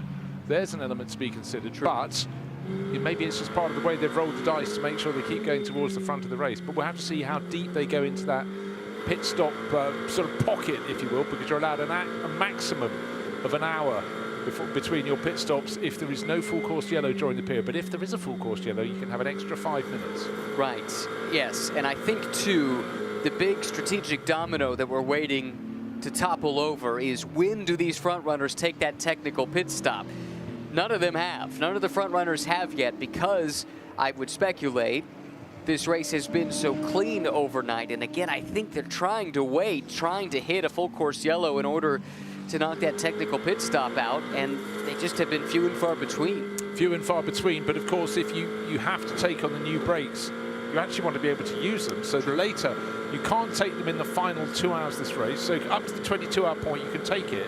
But if you have to take the pain of having them, you might as well have those for as long as possible in some ways, so you can make your brake wear as equitable as it could be. However, ifs, buts, and then we all know it could be toppled on its side. Someone have a moment in front of you, someone do something daft, full course yellow being served just after you've served your pit stop, and your rivals, if they haven't come in, could suddenly have a much less of a time loss when they're sitting stationary in the pits. You can totally reshuffle the deck. Right now, we kind of have a sense for what the cards in the hands of the team might be, but that can all go up in the air and end up playing a game of 52 card pickup if the yellow falls at just the right time or the wrong time, depending on your perspective, and rejigger the entire running order. Well, it's just enthralling when you suddenly see a really good battle, but a couple of back markers between it. It's the battle to 7th and 8th position. It's Augusto Farfus, the 98 Rover Racing BMW, being chased with 1 car between him and the yellow and green Luggi hour-driven 48 man filter Mercedes, now riding up the Kemmel Straight on board Sven Muller's 96 Rutronic Racing Porsche, 6th place overall. Late on the braking, right on the tail of an Aston Martin up in front of them. He's not fighting that, just needs to not make any mistakes going past, but he's got to pick his moment. And again, despite a car could be 30 positions lower than you, but it could have a driver in a Pro-Am or a bronze driver lineup who's as quick as you are, even if you're an all-pro driver lineup. I think that is the case here. I believe this is the Pro-Am class leader that he's tucked up behind Valentin Hasse-Klo, who is an outstanding peddler in an Aston Martin behind the wheel. That car's 34th overall, 3 laps down to the overall lead. But to your point, even in some of these lower classes, when you get the pros in the cars, they are capable of going as fast or faster than some of the pros in the pro class cars. Absolutely, and this is where you're on the team radio. Who is driving that Aston Martin? They need to know at all times. And for a lot of these drivers, they don't do the entire championship. Many of them have just signed up to be the 4th driver for the CrowdStrike 24 Hours of Spa, and they don't know who's in the other cars and haven't raced against them necessarily. So They might even go, because there are 250 drivers in this race across the 74, 75 cars it should have been. Right, going, which one's he? What's he normally race? He's quick, isn't he? Oh, he's silver ranked. Oh, okay, fine. You know, it's just knowing, and also through the night, it's all the harder. So you really do rely on your race engineer to see who is immediately around you. And events like this, which bring together an all-star cast of characters that don't necessarily race against each other week to week, it just adds to the jeopardy. You don't necessarily know the habits of the guy you're going wheel to wheel with in the middle of the night on limited sleep. It just adds to that level of risk when you have extra variables in the equation. No, for sure, it's just such a lottery. I tell you what, we're enjoying a really good battle here because Augusto Farfus is, you know, fighting hard now. He's right on the tail in his 98 BMW of the 96 Rutronic Racing Porsche. This is a battle for 6th place. Round the source, through the kink as they go down to the bottom hill. No clever stuff, surely on the approach to Eau Rouge. The track ain't very wide there, and there's a very narrow racing line. Through they go, but a slightly better exit. No, actually very equitable exit, but I think the BMW is just close enough to get a toe up the Kemmel Straight, and they've got to pick off that number 100 Aston Martin. Will they be able to do it before they get to the top of the hill? No, Valentin Haskell, absolutely as quick as you're suggesting there. They're going to take them a few laps to pass him. But while that's happening, of course, everybody ahead is managing to get further ahead. So the next car up the line ahead of them is Marvin Kirchhofer. Don't forget he started from pole, but he's 14 seconds clear. So when they do eventually get past this Aston Martin, which is staying a little bit wide on the exit of Bruxelles, but cutting across, had to go somewhere. Through the kink they go, and then down towards Pouhon. All the time, the cars in the distance. In fact, we're out of sight. They've gone around the first part of Pouhon. They can't see them. That's distressing for them.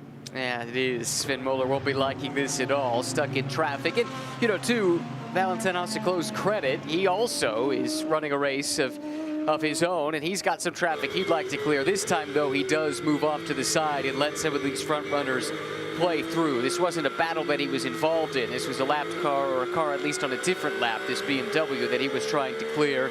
So now that Moller is through, can he make short work of the next car while he has a buffer in the form of Haseklo in that Aston between himself and the hard-charging Augusto Farfus, who appears to be in the ascendancy at the moment?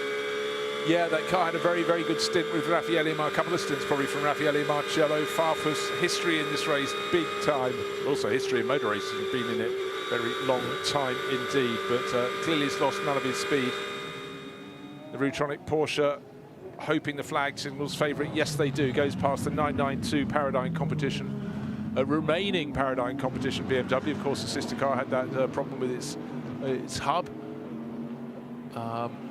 No, 991 is still going, isn't it? 992, there's Pedro Ibrahim, the Brazilian racer, on board. Yeah, where was the 991? It is actually back out, it appears. Sean Galal, much delayed, 20 laps down to the overall lead. But that car, it looked like it could have been done for when we saw it make its way into the garage. It did. They were working on it furiously. But again, if you don't see it, actually, if it came out, it would have come out just as the day was starting to break. Not always easy to pick out, but also because we've got so many battles to look at between the top runners. Haven't talked about the race leader for a short while because he's pulling away little by little, 10th by 10th from Philippe Eng. So it's the 63 Grasser Racing Lamborghini. We're getting to the point in which 13 hours will have elapsed very shortly. So we're now past the halfway. We're nearly an hour past the halfway point in this race. The battling is fantastic in the top 10. Just to run down the order. We've still got drivers running down to effectively 58th position. There's still an awful lot of cars. We're expecting to have a record 75 cars start this race. One was scratched, the 34 Walkenhorst Motorsport Aston Martin definitely would have been a top 10 sort of car. That didn't make it through qualifying without too much damage, but we had 74 starters, still a record for this all GT3 field. The standard has been excellent. There have been highs and lows, but the racing has been cracking, and here we are enjoying a fabulous battle in the top 10 late into the race. The light is getting greater. The clouds in the background, still a little bit misty among the trees in the neighbouring valleys, but I think that's going to burn off fairly quickly once the sun comes up over the trees when we properly get into Sunday morning. But we're in the half light, but with every lap it's getting that little bit brighter, which just gives a little bit more of a spring in the step of all concerned in the race. A sign of hope, a sign that you are making progress. Those hours overnight can be interminable. The view remains identical one lap to the next. Interesting, a little bit of fog perhaps, a little cloud cover over the trees here in the Belgian forest, the Ardennes. Yeah, well, the humidity is listed as 94%, but it's just the air temperature drops, and of course the humidity rises as the temperature falls with the same amount of moisture, but I think that's going to burn away very nicely indeed. And I think those who wake up, which might include the Verstappen.com crew, because they will be needing a pit stop at some point. At the moment, their car with Chris Lullum is... he's actually, they might need to wake up quite soon. Yeah. There should be an alarm going off, probably a little cuckoo coming out of the front of it, because their pit stop should be in about 7 minutes' time. So someone's going to have to go around with cymbals or banging a drum in the pit garage to wake them up. But they're maximising their moments of downtime. Well, that's been a theme of our conversation, hasn't it? Try to maximize the rest while you can and minimize the distraction, minimize the stress. One thing that always strikes me is when you come through the night, in the night, the cameras, the lights, the headlights will pick up the gravel on the circuit where it shouldn't be. But when you get daylight, the stuff that's beyond the edge of the circuit, the debris, the bits of tyres, the flaps off cars, you suddenly see where they ended up, because they had sort of 8 hours to go and be distributed. Some have then been knocked wide several times as people run off the circuit. But it's just sort of, you realise the intensity. Look, starting 74 cars in a race, it'd be hard enough to get through an hour of racing, but, you know, we've gotten through 13 so far. If you want proof of how hard it is to get through an hour sometimes, GT World Challenge Europe Sprint Cup might be for you. That is the format, 1 hour races. And well, you can't wait to overtake. No, you cannot. Carpe diem, seize the moment. Yep, and consequently... Well, that's seize the day, really, but you know what I mean. Yeah, my rudimentary Latin would have told me that, but I was very prepared to let it slide. Thank you. Very, very, very forgiving. Right, here we have two cars that were fighting in the early stages of the race, but alas, the 163 Lamborghini ain't quite in the party anymore. Those long delays for them, and it has dropped them way down the order to outside the top 40. Sandy Mitchell lapping actually very competitively, but poor Frank Pereira, who brought it in, his lap time was falling away by the best part of 15, 20 seconds a lap. Very uncomfortable in the car.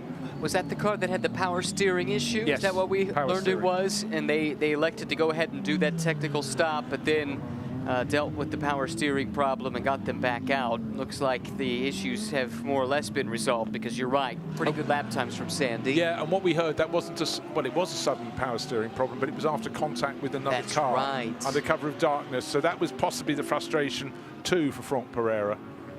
Yeah, did want to get to the bottom of exactly what the contact was and who it was with, but I never saw anything pop up on our timing messages from race control, so I guess we'll have to wait until after the race until somebody can put that question to the team. I suspect they're not too keen on talking about it. They certainly weren't at the time. Give credit to Gemma, she was down there and stuck her head in there, and quickly found out no one was very inclined to talk given the circumstances, and that is an occupational hazard of being down in the pits after a moment like that.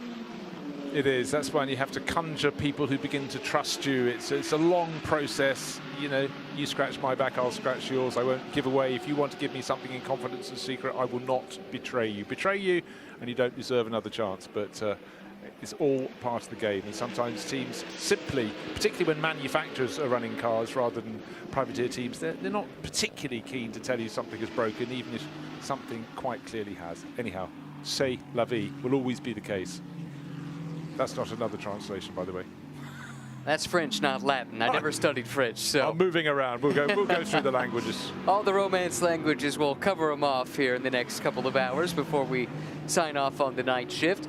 Chance to check in real quick on the pole-sitting car. At least we got a glimpse of it a moment ago. Interestingly, the leader is in, and this is on schedule, right at that hour mark. Was 7 seconds clear. Yeah. That was an impressive gain for Mirko Bortolotti over Philippe Eng. This car we're watching here, this is the second place car in the silver class. David Schumacher apparently done for the moment at least, climbing out of the car, and driver change is underway. And now we take a peek back at the 63. Bortolotti is out, so another driver change here. Yeah, well, he did the double stint, and also it was very, very effective to get back out and get in the lead. Just knew what the situation was, attacked very hard indeed. It should be Jordan Pepper next into this, the South Africa racer, because Luca Engster was the driver in before on the rotation. I think you can say Mirko Bortolotti's earned himself a cup of coffee, but maybe he doesn't want coffee if he wants a little bit of a nap between his now and the next stint. But they're doing largely double stints, so he could get the best part of 3.5 hours until he needs to be back in the pit garage being ready. Yeah, that's right. Luca Engster, you would think, would be next up in the rotation after a double here for Jordan Pepper. Also in the pit lane is number 50, Ferrari Alessio O'Donnell. He'll be doing a double stint, so he should stay on board likewise for this. And again, what I need to double check is exactly how many people have made their...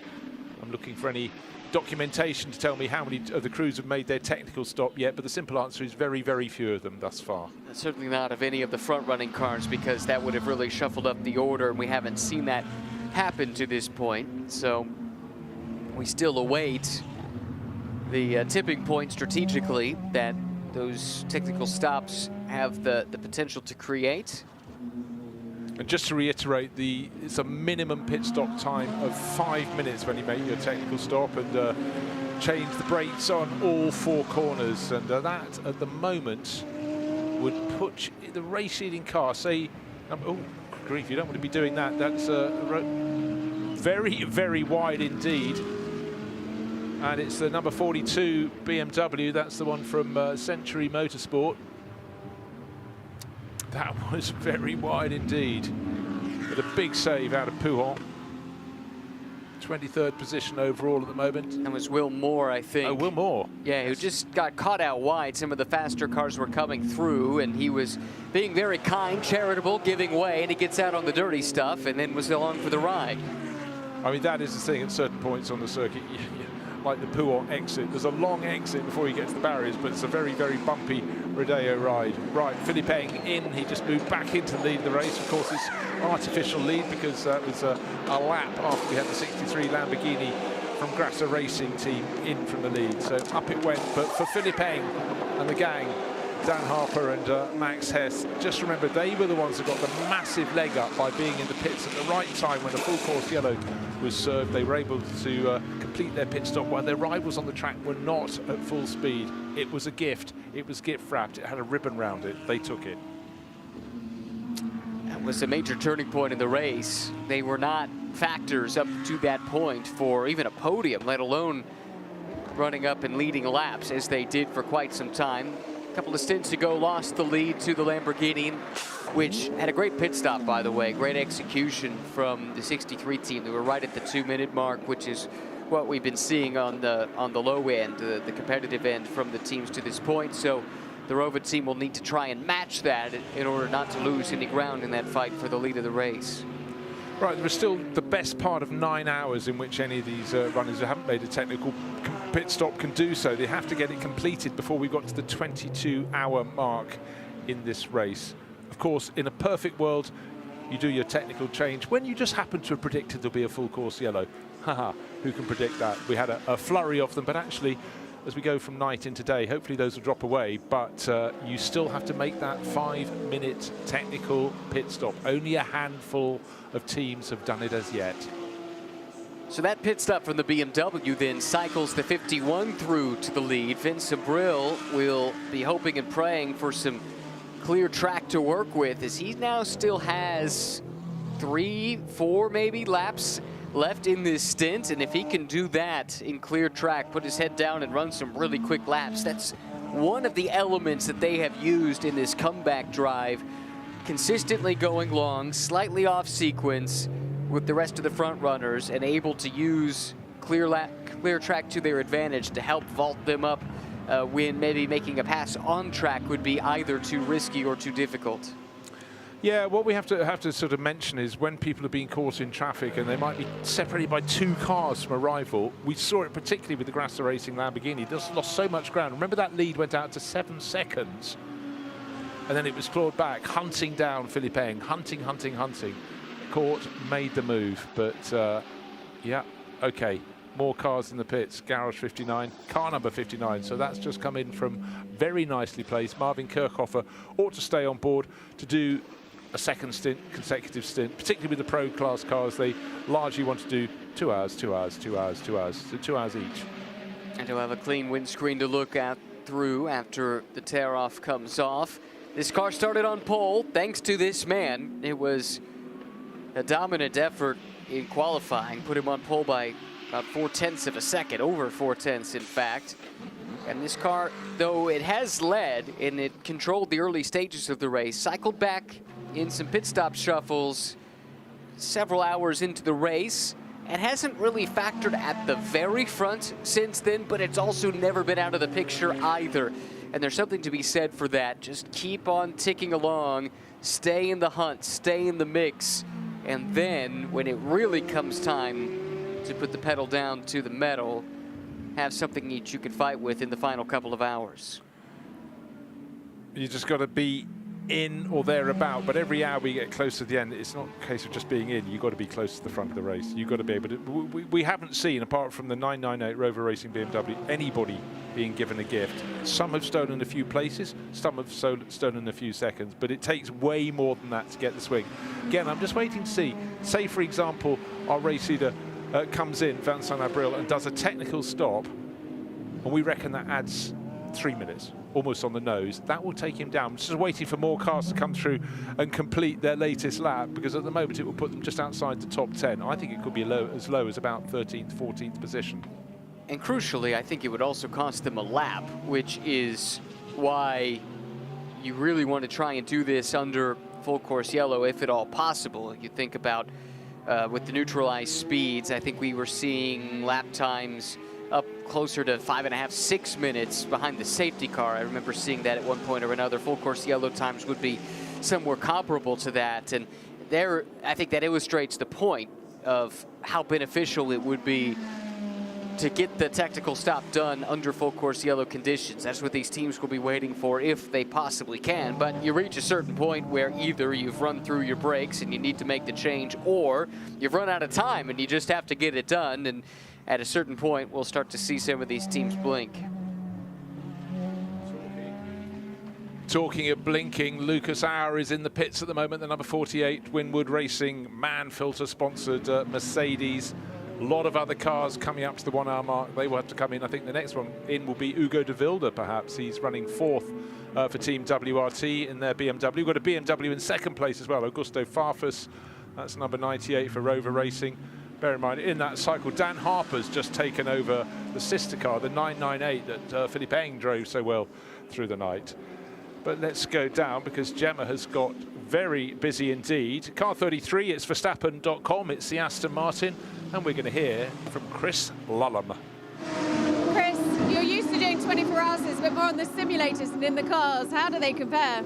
Yeah, I mean, the intensity is on a different level. Constantly coming through traffic, different classes and stuff like this. It's difficult, but the technique is similar. Yeah, nothing can prepare you for an event like this. Was that a double stint that you've just come off the back of? Yeah, about 52 laps, the double stint. So yeah, it's still feeling okay, but there's I think two hours left on my drive time, and then that's me done. And of course, you've driven now through the night and into the sunrise. It's a pretty special time. Yeah. It's nice to pick up your visual markers again and everything like that. Yeah. I mean, the atmosphere is really cool, and it's such a cool event to experience for the first time. But yeah, I hope the pace was a bit stronger, but it is what it is. And I believe you're currently leading your class. Yeah, I actually don't know. I just got out and put my helmet in. I haven't looked at the standings yet, so. It's looking pretty good. Well done. Okay, thank you. Thank you very much, Gemma. And there is the Aston Martin car 33, Verstappen.com, with fittingly with the Red Bull livery on the side. But Chris Lullum, we talk a lot about him coming out of iRacing. However, look back a little further, and he was 2nd at world karting level in OK Junior way back in 2017. couple more seasons in karts, and he dipped his toe for 3 races only in single seasons in British Formula 4.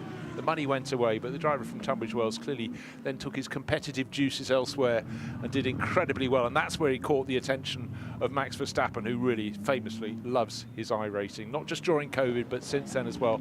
But he's come back onto the track and, you know, really tucking on so well. But there's one thing sitting on your rig at home doing a 24-hour race in iRacing, but quite another thing here. And he did have the decency to look suitably drawn. I wouldn't like a camera on us. We're probably not looking at our best either, but it's a long, hot night in these cars. The air temperature drops, and thank goodness it dropped from a level that wasn't crazy. There was talk about this weekend in Northern Europe being 30 degrees Celsius, that's close to 100 degrees Fahrenheit, which is never going to be comfortable, even in a car with the windows open. But of course, you're not racing with the windows open. You're trying to make your car as aerodynamic as possible, and just the sheer heat build-up in a cockpit. Yeah, the exertion was writ plain on his face. Wasn't it? Sorry to step on you there, but no, not at all.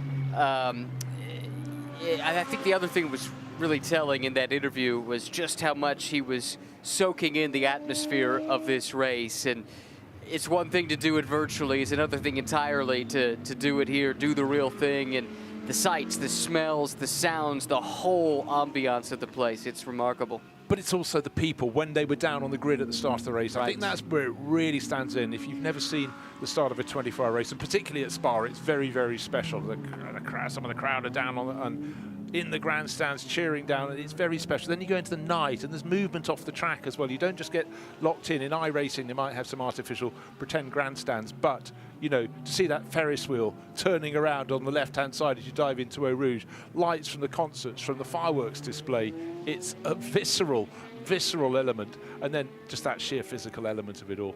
Yeah, but I'm sure his Team Redline teammates will be watching along and cheering him on, that you know, support him and have so much success on the virtual side of things. And it's been fascinating to see. This is by no means new, but maybe it's become even more commonplace now, the respect that the virtual racers who excel at that level and on that platform get now in the real world. And I think Nissan did so much with its GT Academy back in the day, and that really validated the virtual to real transition as something that can be done, and can be done at a pretty high level. A conversation I have regularly with team owners now, they're so amazed with the young drivers that they get, even if they have plenty of real-world racing experience, but they're also spending all the time on the sim, and they show up in a real car with ample wheel-to-wheel racing experience. Now, it's virtual wheel-to-wheel, but nevertheless, a lot of the same technique applies, the same muscle memory applies, the same way that you have to think about it consciously applies as well. And the team owners will tell me that young drivers today are more prepared to step into the big seat in these big races than there ever have been, and they credit the virtual world for it. Oh, quite rightly. And I remember Jan Mardenborough when he was first racing at Le Mans, people just couldn't believe how he got in, got on, and absolutely flew. There's also, you expect them to have some trepidation, but they've raced the equivalent with a very, very similar feedback. And then a lot of the teams, particularly in Formula 1, have a lot of iRacing people employed on their payroll to sit on the simulators for them. And because they're so accustomed to that, they can give really, really good feedback. So it's been an enormous change. If I say the past 10 years, that's Jan Mardenborough. Past 5 years for everybody else. And Chris Lullum, he's come in and he's got it rolling. Talking of rolling, we've had Hugo de Vilde coming in for Team WRT. Team busy waiting for one of the sister cars to come in. As it's on cue, the Almanor Racing BMW comes to a halt, but the lights no longer quite as dazzling out on the circuit. Vincent Abril should be in this time around, leading this race. Some of his rivals will come in somewhat later, maybe on the same lap. Augusto Farfus will come in from second place, the Rover Racing number 98 BMW. But for some of the others in behind, they've got a lap or two more, and that will see them move up the order. But really need to see car number 63 is one we look for, and that's Jordan Pepper. He's up in fourth place at the moment. Remember, there were 5 cars ahead of him that had pitted earlier than him, and he sort of then moved on up the order again. But really, he is effective leader at the moment. Dan Harper giving chase in the 998, the sister Rover Racing BMW. 51 in, as predicted, Vincent Abril. the Monegasque racer, brings it in on cue. The Rover Racing BMW as well. When I say the Rover Racing, I mean last weekend's winner at the Nürburgring race, also around the Intercontinental GT Challenge. Car number 98, and that Rover race livery, they've had it for so many years now. That second bottle you saw plugged in to that Ferrari, I believe that's probably some lubrication of some sort. It's amazing how these cars are engineered for these long distance races these days. There's that quick plug-in where you could replenish the oil or any number of different fluids, really, depending on where you plug in and things like that, without ever having to lift the hood on the car. Really clever engineering. Yeah, they don't even have to pull off that little protective thing at the top of the bottle, do they? They think of everything.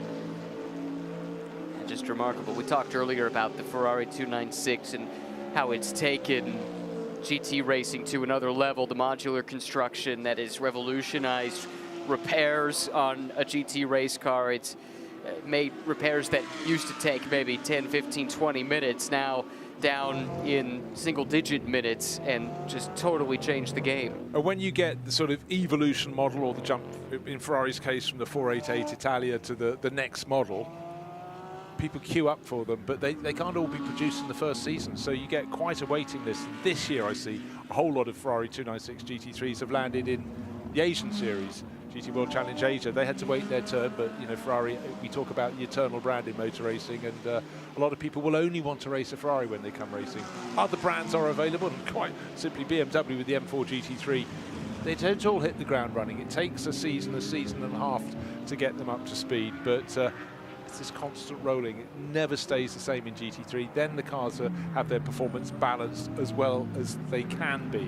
Well, to piggyback on that, the 296, since its debut back in 2023, it's been super successful. Over 140 class wins globally in that time, but Ferrari is not standing still. They're not resting on their laurels. Just a few days ago, right here in the paddock at Spa, they unveiled the Evo version of the 296 that will be available for competition starting next year in 2026. Updated front and rear suspension, new gear ratio cascade, redesigned bodywork, different air intakes to help with cooling.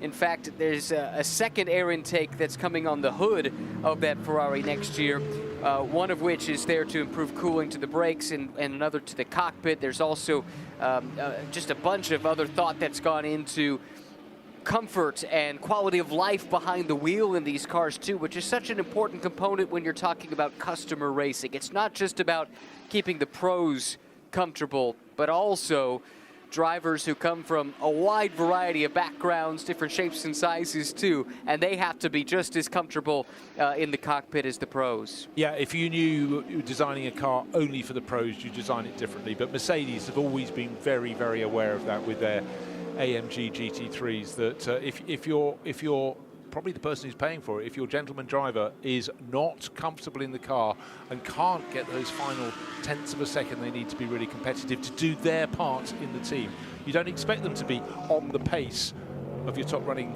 your gold in the car or your silver, but you expect them to be able to deliver what you expect from them consistently. You've got to make it not scary for them. You've got to be able to give it enough compliance for them to get it where they need it to go.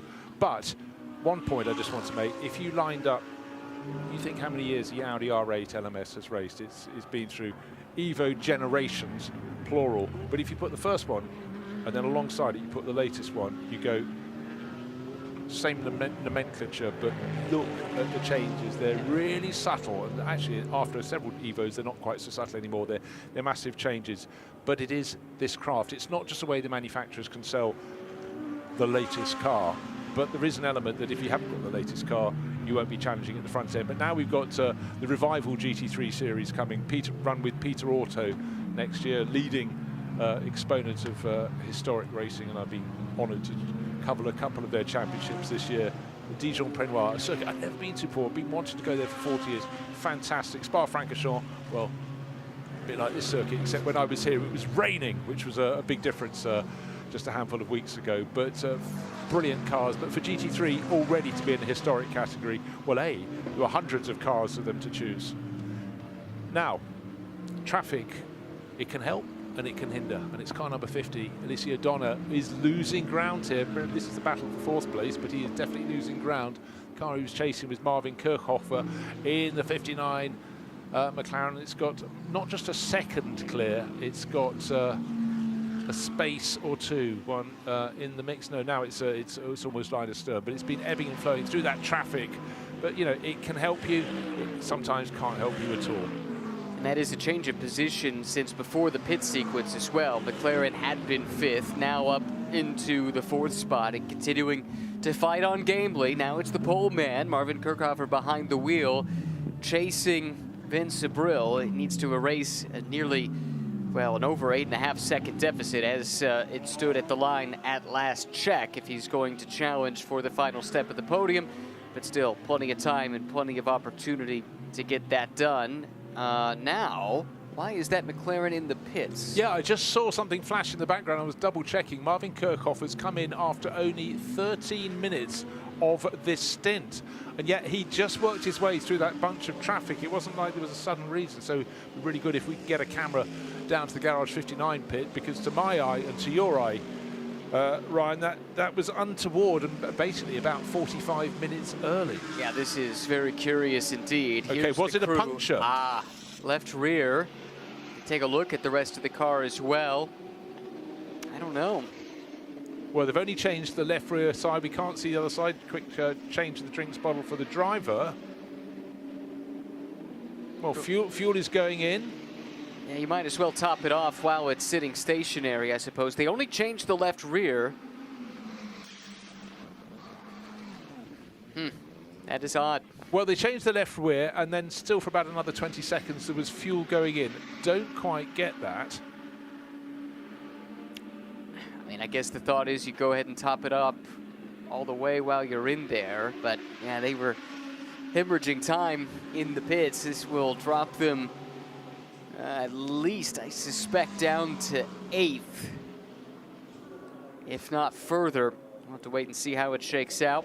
But this is really the first hiccup that this car's experienced. They've dropped a couple of positions, but as we've talked about, they've always been in the mix. There you go. Massive flat spot on the tyre, but maybe it's a puncture as well. But you know what? I'm just sort of thinking about this. Very early to start counting back from the end of the race, because you want to, if you generally can run 1 hour, 1 hour, right. 1 hour. But at the moment, we're just almost at the half-hour marks. That doesn't really make sense. No. So they only would have come in if there was something amiss, and it looks like it was a slow puncture. Now that's the report we're getting from the pit lane as well. Slow puncture there on the left rear. Go ahead and top it off with fuel, which maybe opens up some strategy options for you later. But yeah, this has them in a difficult spot, because you're right. They've got 34 minutes to the next top of the hour, which is really what you're trying to hit, if not just a little beyond, to be on strategy to the finish. So just think, 2 laps ago, we were looking at Marvin Kirchhofer just gained a position over Alessio Donna, starting to pick off those in front. I thought he's going to get back in the top 3. This is exactly what the team needs. Slow puncture. It can come at any time, but you look at the amount of debris out around the circuit. It just takes one little bit, a little collision between a couple of cars, a little bit of a dive plane coming off, you can pick up the puncture. I wonder for how many laps Marvin felt that. I mean, his lap pace looked perfectly good, but clearly he had to make a call he didn't want to do. And in the background of the shot, saw a McLaren dive into the pits, but I just wanted to double check which it was. You then caught it was Kirchhofer. But again, we weren't expecting that to come in. I was quick, actually. I was looking at the other Garage 59 to McLarens to work out when they were due to come in, but you got the call. Well done. Well, and that cost him even more than I feared it might. Down to 12th overall, still 10th in the Pro Cup class. But those 2 Gold Cup cars still staying in the mix, and credit to Schandorf and Vermeulen, excuse me. 9th and 10th overall, front runners in the Gold Cup. We thought that a couple of the Gold Cup teams could be a factor in the overall, and that's how it's played out. And then look at those bronze cars too, 16th, 17th, 18th. Really strong runs from that trio down there. 1st through 3rd in their class, but still very much in the mix in the overall too. Yeah, the fact they're covered by effectively 4.5 seconds, the top 3. Gabriele Piana, he pretty much wins whatever he gets into, but at this moment, the real bronze in that grouping is is Dustin Blattner, third in class, 74 Kessel Racing Ferrari. So he's eating through his hours now. If Piana were to win, it would be his second win in under 24 hours because he won the GT4 European Series race. That was the warm-up act, if you will, to the 24. He actually won the race on Friday on the road, but was deprived of that by a 10-second post-race penalty after being adjudged to be guilty for avoidable contact. But they won't invite him back. It's just showing off, isn't it, really? Well, but it has been an up-and-down weekend for him because he also had the big crash in the GT3 car earlier in the week, which made that car start at the back. And now here they are cycling through 300 laps in and leading in the bronze class.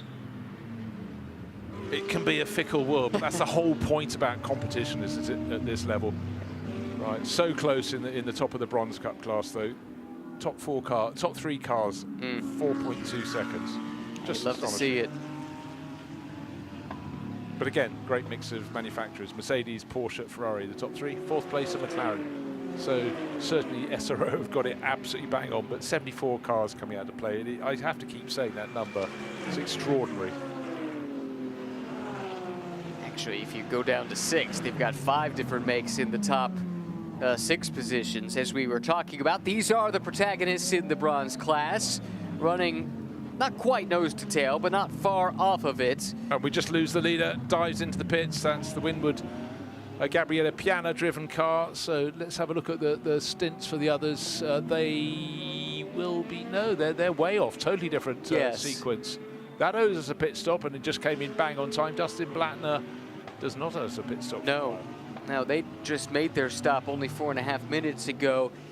The fun part, in my estimation, of some of these lower classes is you have a greater disparity in driver experience and to some extent driver talent in these lineups, and how the teams elect to deploy those drivers when they do the drive time for their bronze, for instance, might not be at the same time as the other teams. So you get this wild variance. There's this massive fluctuation over the course of an extended green flag run like we're seeing right now, where one car can go like gangbusters, and then the next thing you know, driver change happens, different cars are on different strategy, next thing you know, the other car starts to surge to the top, and it's like this for 24 hours. Yeah, but you know, that said, I just picked out the 3rd place of that group. Now 2nd place is Dustin Blattner. Doesn't have the experience. Effectively, this is his 3rd season in GT3 type racing, but he is matching the pace of Alfred Renau, who's raced Porsche 911s for a good 20 years and has a racing career of probably about 30 years.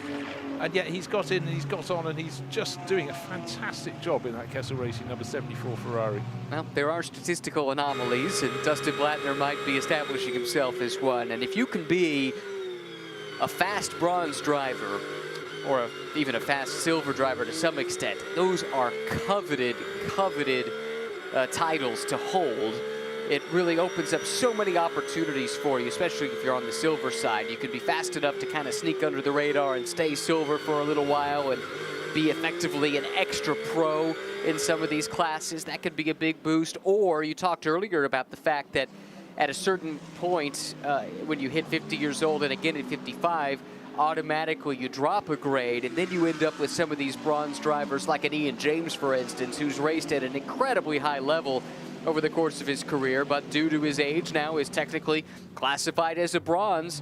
And what a wonderful set of hands to turn the car over as your assumed weak link, right? If you're just looking at FIA grading and taking it at face value, that in and of itself puts lie to the notion, right? You can't take it at face value. You have to look a little bit deeper from time to time. No, for sure. And you know, it's not often in life as you get older you get a leg up in anything. So well done to all concerned. But you know, we got this amazing array. But I'm just going to reiterate again, as we like to say, reiterate again. You know what I'm going with that one. But it's simply the level of talent in this championship, not only at the very top end in the pro, but it's also the ability that teams now have through instruction to bring up the other people closer to their pace. That is something that's really changed in the last few years. You've got so many more analytical tools to help them. You've got the sims away from the track where they can go and practice and even build it.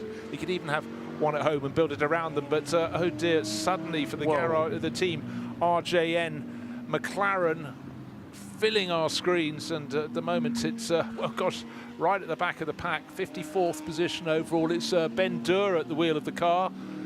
And the young German driver has pulled off finally. He was looking for a place to pull off that was safe. He's in the gravel, which isn't always great, but he had to get off because that is a absolute... Oh, he's found a gate to get off. Well done to him. I thought you could have got off the track sooner, but in fact he's done the right thing. Looks, the lights are still on, the brakes are still on, but that was a big old failure for him. So disappointment. It was down towards the tail of the pack. It's had its highs and its lows in this race, but that was a big old smoke screen. Full course yellow. Hello, is that useful for anyone? Who is near needing to come in? Most people are early in their stints. Some further down the order could gain a place or two with this one, but there you go. You never know when it's coming. 30 seconds ago, we hadn't a clue. Could this be the opportunity these teams have been waiting for to do that technical pit stop? Keep in mind, these full course yellows have come so infrequently. A lot of cars do take this chance, or at least a few have come. Okay, Here comes the man 48. fills the car. Go figure. Hello, Mauro Engel. Have you raced one of these before? I certainly have. Are you alert to what you need to do? I certainly am. Mauro Engel, so many championships under his belt. So he'll be coming to halt. And the 98 Rover Racing BMW dived in ahead. Augusto Farfus, another driver with a consummate skill, but also so many years of experience. And it's just the coolness, react to the signal. You're probably saying to the race engineer, might not have seen it, just in front of me. This has happened, right? Okay, because we see it when the cameras pick it up, but they might have seen it slightly before.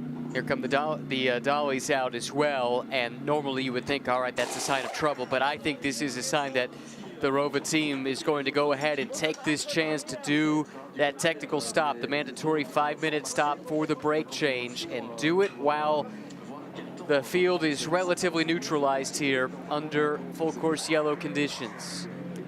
Of course, you might think, why are loads of other cars not coming in? It's the fact they're coming in at a bated pace, because under full course yellow, they have to drop their speed when out on the circuit. But car number 10 coming in, that tumbled down the order a little bit. But for Boots and VDS, that's in its own class battle. Yeah, sure is. 24th. Hugo Cook bringing that in. Yeah, he's running 1, 2, 3, 4th in the Silver Cup class. But have any of the rivals near him in the rankings already done their technical? Most of them, I would suggest, have not. People have been waiting. This is the opportunity. They're all grabbing it. Not everybody. There are a few that have stayed out, not really of the front runners that I'm aware of, but a few more than I would have thought. Now, I guess one line of thinking might be, could this be a relatively short full course yellow? Maybe it goes back to green quickly, and then you're not spending the entire time doing the full course yellow. I don't know. Anyway. Well, sparks coming out from under the Boots and VDS car, so that had to come in come what may, because that was sitting rather low at the front left. Hugo Cook brought it in, and now the car will be pivoted into the garage. So much as we saw with the 163 Lamborghini earlier, even if there's a problem, they're going to do the brake change anyhow, while another mechanic will look to work out why it was sitting low. Of course, a lot of drivers had a face full of well, they could see nothing. It was like a fog machine in front of them. It was the 23 McLaren. Suddenly a failure there for Ben Dorr. He very cleverly drove it. Don't worry, they're not pushing it back on the track. They need more lock from him. And another puff of smoke from the rear of that might actually be extinguishant blowing back from there. But it was going fine, and then kaboom! Puff of smoke, and the first car behind it was the number 96 Rutronic Porsche. That got past before the smoke got too thick. Where are the cars now? Who knows?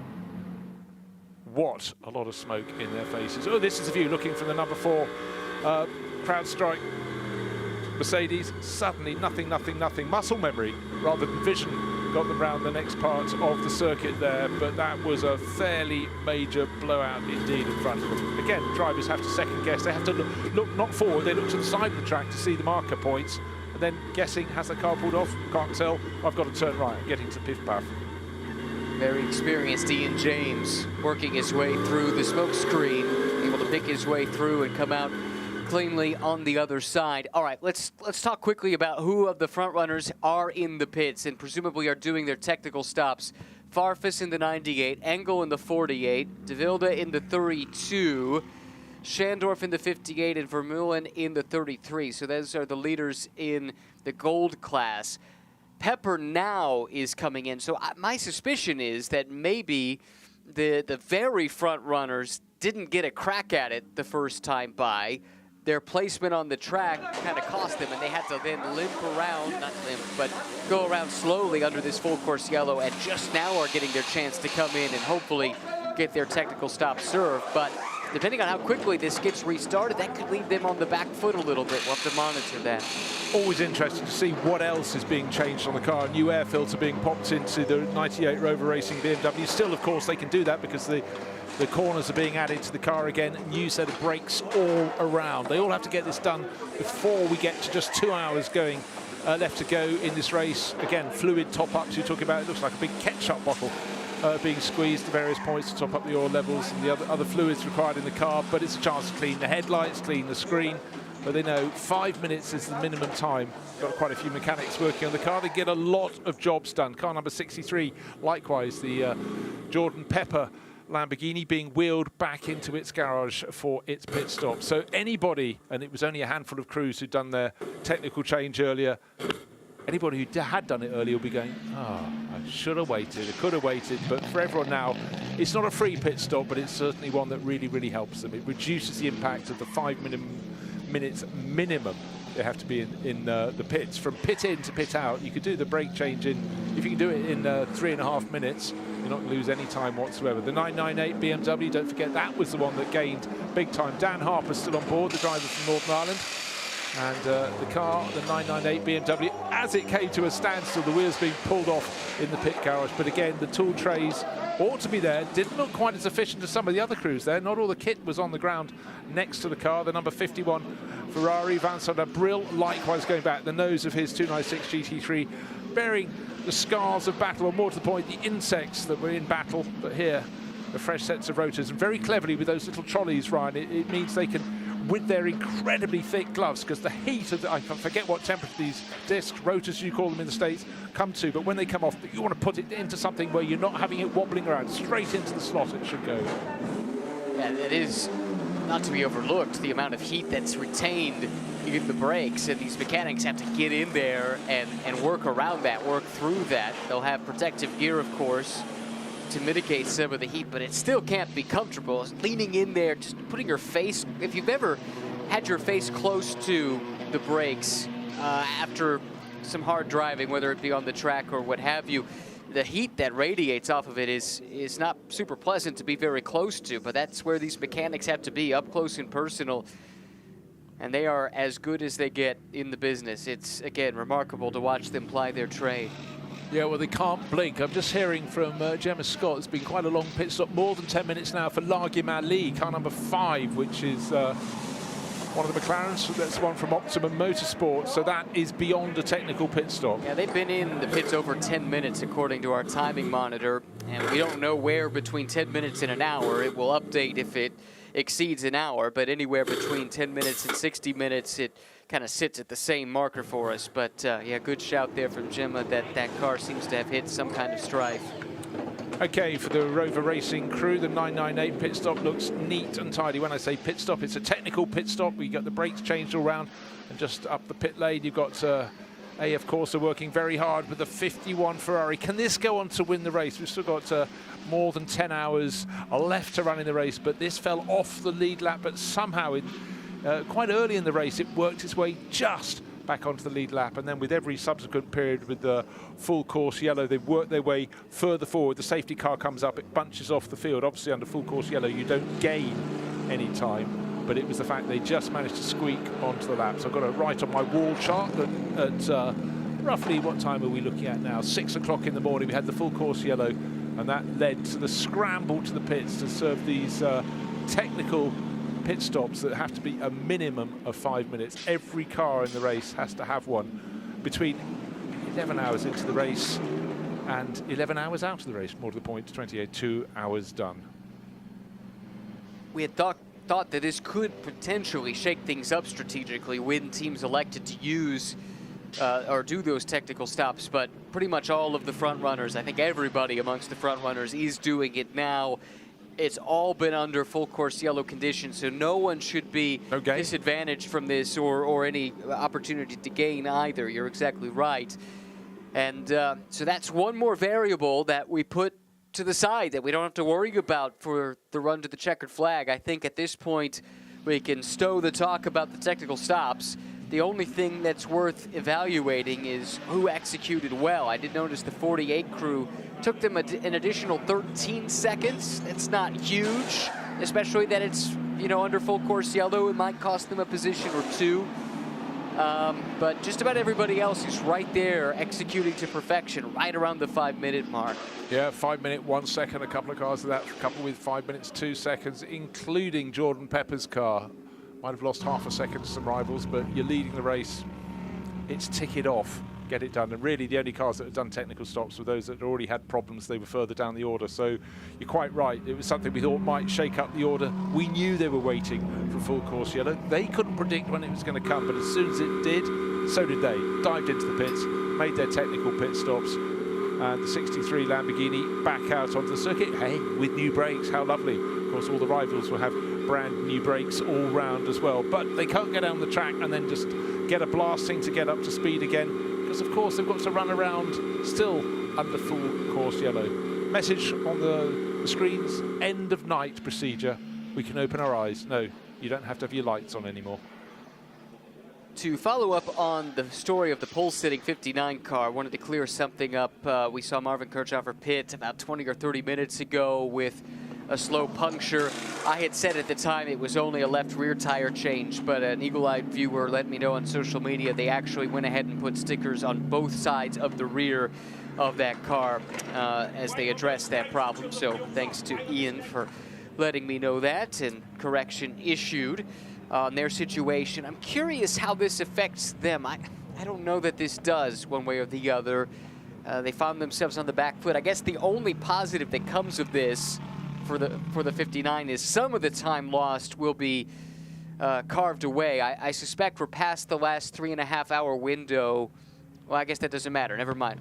Put that to the side.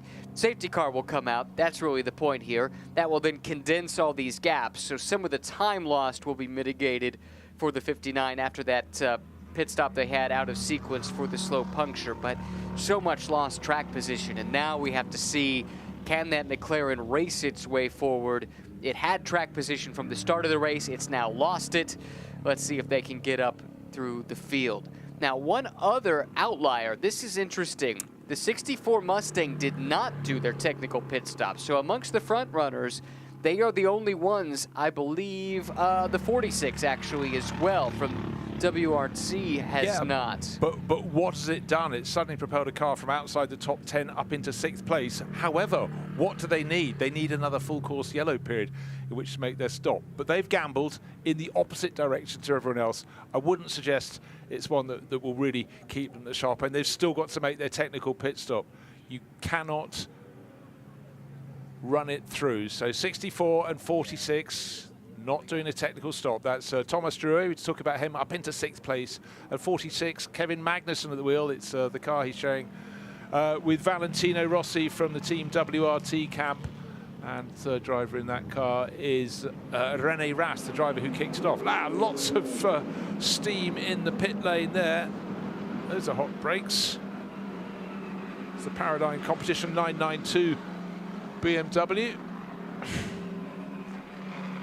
Well, there was a brake fire, quite clearly. All too hot, the extinguishment on that. So, dear me, poor Paradigm. Still quite hot. Motor's still glowing, to my eye at least. That will not smell nice. You don't get smell on TV, but still flaming away in the background. So that was what they were trying to extinguish. When we talk about how hot these brake discs, the rotors as you call them, are, but that is sign aplenty of just the heat around. But that car is going to go onto the dollies back into the garage, but this is a big setback. Paradigm hasn't been their dream result. We saw early in the race the sister car being spun around, then we saw the front hub damage. Sean Galale at the wheel of that. And you know, some days it just doesn't fall for you.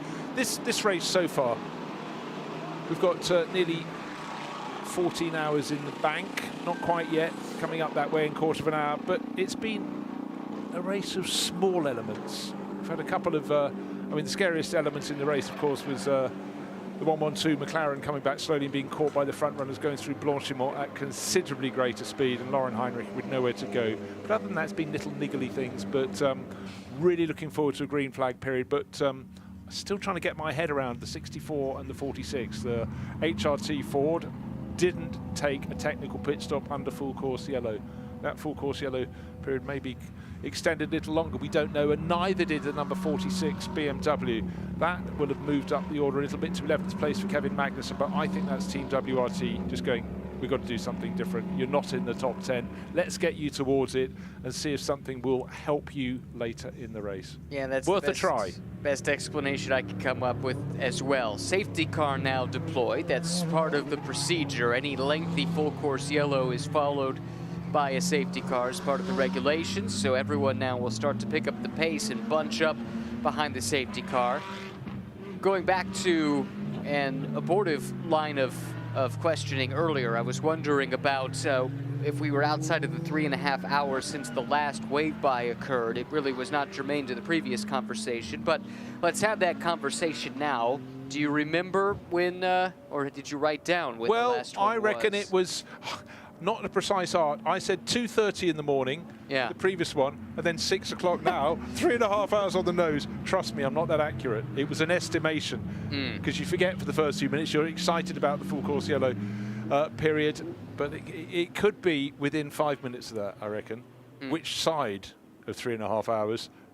I'm not betting your house on it. That's the crucial part of these rules. So for those that are just joining or have missed this conversation previously, or maybe just need a refresher, the wave-by exists to help preserve the battles inside of the subclasses behind the overall. So the overall leaders might split those class battles. Safety car comes out, and that then artificially gives effectively a lap lead or to the leader or several cars perhaps in some of the lower classes. Then what's done is the wave-by, any car behind the safety car but ahead of its class leader is allowed to go past the safety car and the rest of the train and rejoin the train at the back of the pack. That then erases that artificial lap lead that had been accumulated. But the wrinkle in the rule, in the regulations for this race, is a wave around does not happen every safety car period. In fact, you have to wait 3.5 hours since the last time that it happened for it to be in effect again, and that's basically to prevent a constant string of wave arounds extending these yellows. I kind of see both sides of that about whether or not, you know, maybe you want to go ahead and do it to try and preserve the class battles under every circumstance, but that's a debate for another day. Nevertheless, what we're trying to figure out is we're right on the cusp of a 3.5 hour window since the last wave around, and this is a big deal for those in the lower classes to try and keep them in the fight. And they are going to be hoping, as long as they're not leading their class, of course, that they're past that 3.5 hour mark and the wave-by can take place. Right, the safety car has picked up our race leader. Our race leader is Jordan Pepper, the number 63 Grasser Lamborghini, but the gap back to Dan Harper listed as nearly 29 seconds. I'm looking back down the queue. There are quite a few cars between them. 1, 2, 3, not quite as many. Right, car 998. We're going to hear from them. It's Rover. They're in second place. It's Dan Harper. Here's a message to him. Okay, mate. Everything is fine. Everything is fine. Just one more reminder, there is still 4 hours to go before our track limit will be reset again, okay? So you're doing well until now, so please stay out of the track limits. Everything will be all right. Yep, copy. Okay, again, classic good team management there. You may forget this. We've just had the glory of getting those technical stops done under a safety car. Well done, or under a full course yellow. Well done. But just remember, track limits, they get wiped out every 6 hours. And at the moment, that message to Dan Harper, they have 3 against them. The car they're chasing has none as yet against them, which is Jordan Pepper's number 63 Lamborghini. It's not per driver, it's cumulative. Now we're just waiting for the restart, the safety car. Train is being led around by the Maserati safety car, but tucked in behind is the race-leading Lamborghini of Jordan Pepper, and looking to see just how much further back down that pack of cars the 998 BMW is. Dan Harper is at the wheel. And that is the key. How many cars will he have to pass? Because he was 28 seconds down, but he is only he's about three cars down? Four? Or two behind? Two behind, yes. Fourth in the line. I thought it was going to be more than that, but again, you get the foreshortening effect. Yeah, so that's not the end of the world. He'll want to make quick work of them if at all possible. It looks like he's got a bit of a buffer as they run right now to the next car, which is Vince Abril in that recovering number 51, which is now as close to the lead as it has been, I think, in this entire race to be. Well, maybe early on they were up kind of in this ballpark, but certainly in a very long time. They find themselves now in a position to really take the fight to the race leaders for the first time. Yeah, at the start of the race, in fact, Vince Abril started the race and he got from fourth to third. Remember, he moved up past the number 17 Mercedes at the start of the race. Sorry, not the 17 that had Jules Gounon in it. It was the other Mercedes that he passed, which by dint would be 48. Yeah. It started from, no, I tell you what, it was number 9, Boots VDS. It was Maxi Goetz's car. Boy, how long ago that seems. I know, gosh, it seems like last year already, but where are we left in this race? 10 hours and a few minutes remain in this race. Safety car leading around. If you've just joined us, if you've just woken up, it's been a night of minor incident, nothing major, but we've had safety car periods following full course yellows. All the crews had to serve a technical penalty, had to do an entire brake change, all 4 corners, and the vast majority waited. They were waiting for a safety car period, and we had one suddenly gifted to us on a place. Paul Bendur pulled over to the side of the track, his McLaren billowing smoke. It blinded the drivers behind, but that meant they could come in and serve their technical stop without losing as much time as if they did that when they were in, and it was green out on the circuit, and everyone else on the circuit was going up, you know, absolutely like a bat out of hell. They'd have lost a lot of time, but it was all absolutely equal as they came in. But coming out of that, we got Jordan Pepper leading the way, waiting for the restart in his Grasser Racing Lamborghini, but he's got Dan Harper just a few cars between him and, of course, the Lamborghini, but they'll be waiting for the restart. They'll be waiting for the lights to go out on the roof of the safety car. Pit entry is closed at the moment, by the way, and we'll wait for the lights to go out. See no mention about a wave-by process commencing, so looks like we're on that side of that 3.5-hour window that we were talking about earlier. Right, very quickly, Gold Cup being led by Adam Smalley by best part of half a minute. That Aston Martin of Vermeulen went back down into second place about an hour and a half ago now. But certainly the Garage 59, number 58 McLaren's been looking very handy indeed, it must be said. And Simon Gachet, third in class for CSA, with the second of those McLarens. Different teams, but the same chassis, of course. That's right.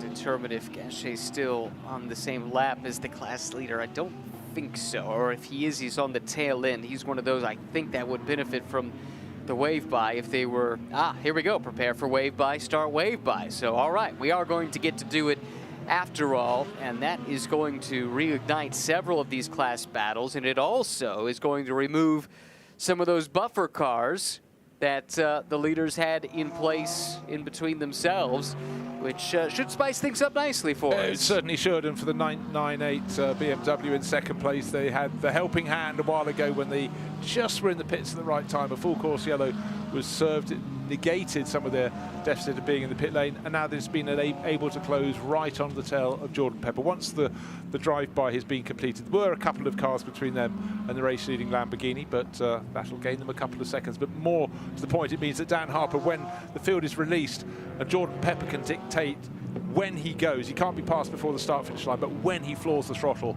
Dan Harper will go with him with no cars between them. That is vital. And just to reiterate, it was 3.5 hours. If you were under that time, you couldn't have the wave-by since the previous wave-by. Correct. But I jotted down, and my notes came out at exactly 3.5 hours. 5 seconds one way you couldn't, 5 seconds the other way you could. But the message on the screen when it came a few moments ago, start the wave-by procedure means the previous one was under 3.5 hours ago. This is the car that had that brake fire in the pits, the 992. And it's over. It's out. Maxi Mooston was waiting to get on board. The Tour Dutch racer not getting another go. So for Paradigm Competition, with those rear brakes on the left-hand side of the car on fire, I think the damage was too great, because also all that extinguishing, I mean, they'd have to do another brake change in that corner anyhow. But there's probably further reasoning than just what we saw. But out with the pen. Paradigm Competition, they've still got 991 in the battle, but that lost so much time. In fact, has Sean Gallel been out recently? Yes. Yes, he has, but they lost with that front left hub having been so damaged. The car came into the pits, there'd been contact, and that, not retired, still going, but the sister car breaks over and out. That's 992 for Paradigm Competition. Well, to give you an idea of how delayed the 991 has been, even with the 992 being stationary in the pits for all this time since we saw that brake fire, the 991 is still shown behind, and it's going to take another 15 laps to pass the sister car that has just retired from the race. Just going to have to pin their ears back and go for it. There's nothing else for it at this stage in the race.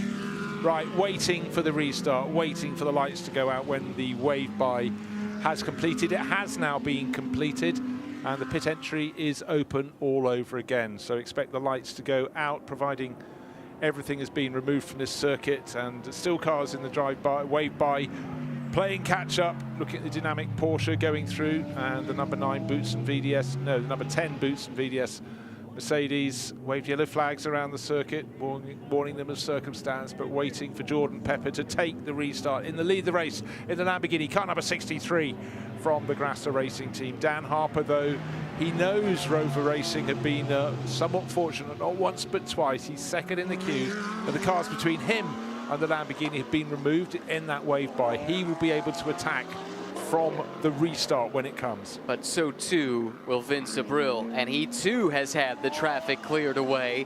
That 51 has now made full its recovery up to third, which I think is the highest it had been at any point in the race, even in that early stage when they were running competitively before the brake issues cost them a lap. They're now back where they were some, what would it be, 12, 13 hours ago.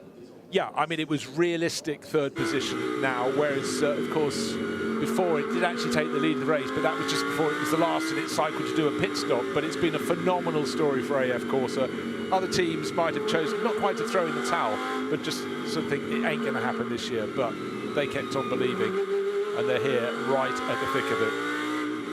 And they'll quit in that team, and they've been the story overnight, watching them recover, march their way up through the field. And now Vince Abril can see the lead of the race from a lap down to having the race leader in sight. Just remarkable stuff.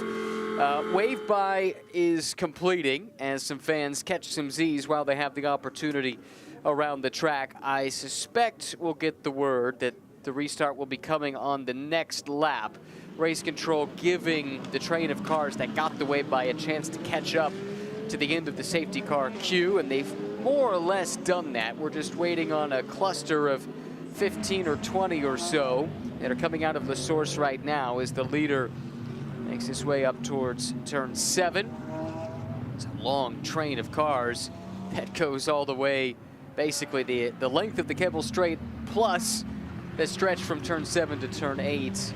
The run down the hill there, and the line just getting longer as the cars that have been able to rejoin the lap of their class leader, or at least get a lap back on their class leader, now catch up to the back of the train, and they line up and prepare for a restart that I believe is likely to be imminent. Almost upon us. We're working our way through the race. We've just knocked off another hour. 10 hours remain in this race, 14 down. The numbers are working in the favour. It's like when you go out running, get past the halfway, then the fractions become smaller as they fall away. And in the end, after many hours, you've completed the kilometre. You are the champion. You know what it is, but we've got more light on the sky. I expected a brighter morning as yet, but it is still only just coming up to 6:30. But yesterday was glorious. Saturday here, beautiful blue skies. Today, not quite as fast the ground, but we did see those hanging clouds over the trees, so still humidity quite high. It's 97%, but you know, the temperature will rise sharply. It's only 15 degrees. It went down to 14 overnight, but it could easily get up to 30 degrees today, so that will burn off fast. But it's interview time. Let's go and hear from James Kellett, and he has been found in the 992 Paradigm Competition Garage. That car, we think, has just been retired. James, the car's had to be retired. We saw the fire with the brakes. The damage was simply too much? Yeah, unfortunately, we've had damage to the upright. Everything was going so well up until then. We had actually, at one point, we're leading our class and nearly top 10 overall. These things happen. It's endurance racing. We were doing mega. The team, everything worked, everything perfectly. We came in for a stop in the technical, and these things happen. It's part of endurance racing, and it's no one's fault, and we just have to take it on the chin and move forward. Yeah, I mean, it's a very unfortunate retirement to have to make because of a brake fire. And in some ways, do you feel better that it's not any other mechanical failure?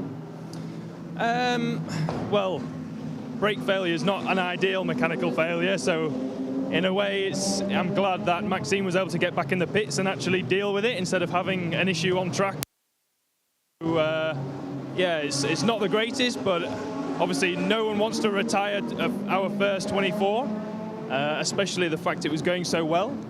But yeah, like I said, we take on the chin, we move forward, we learn from our mistakes, and yeah, we should be proud with the job we've done so far. I definitely am, and yeah, we have to just take the positives, move on to Nürburgring, and come back stronger. Absolutely, thank you very much. Thank you. It's always a hard pill to swallow, and I think Yorkshire driver there, James Kellett, putting on a brave face. But, you know, I'm glad he talked about how he was proud of the progress they were making, because the overriding sensation, there is something about, some people say, if you're going to retire early in the race, don't go through the night. They had the pain of going through the night, and things were still looking quite good. And then particularly with the sister car having had problems, you know, some teams, you get the double whammy, unfortunately. So, safety car in this lap, the Maserati will pull out of the way, and that will reveal our race leader, Jordan Pepper, and the next car in line. Just waiting to see how the grouping goes through. There's a Lamborghini tucked in behind, and then the 998 BMW.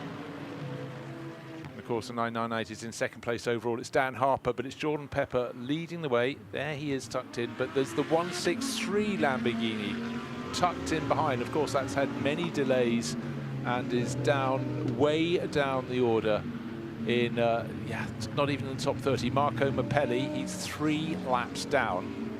Will there be a little bit of Lamborghini helping Lamborghini? Well, we're about to find out, but BMW will be on the tack. Dan Harper will not be waiting for a second invitation, but it is an element, of course, because that was in the top class too. It didn't need to be waved past. Yep. That is the issue. You automatically think the stage will be cleared, and Dan Harper will be able to attack. He still can, but he's just got to choose his moment. He's got to pick off Marco Mappelli in the white Lamborghini in second place behind the race leader, but not really second place, 32nd place, because it's 3 laps down. It's the white car with the blue and yellow flashes up its flanks.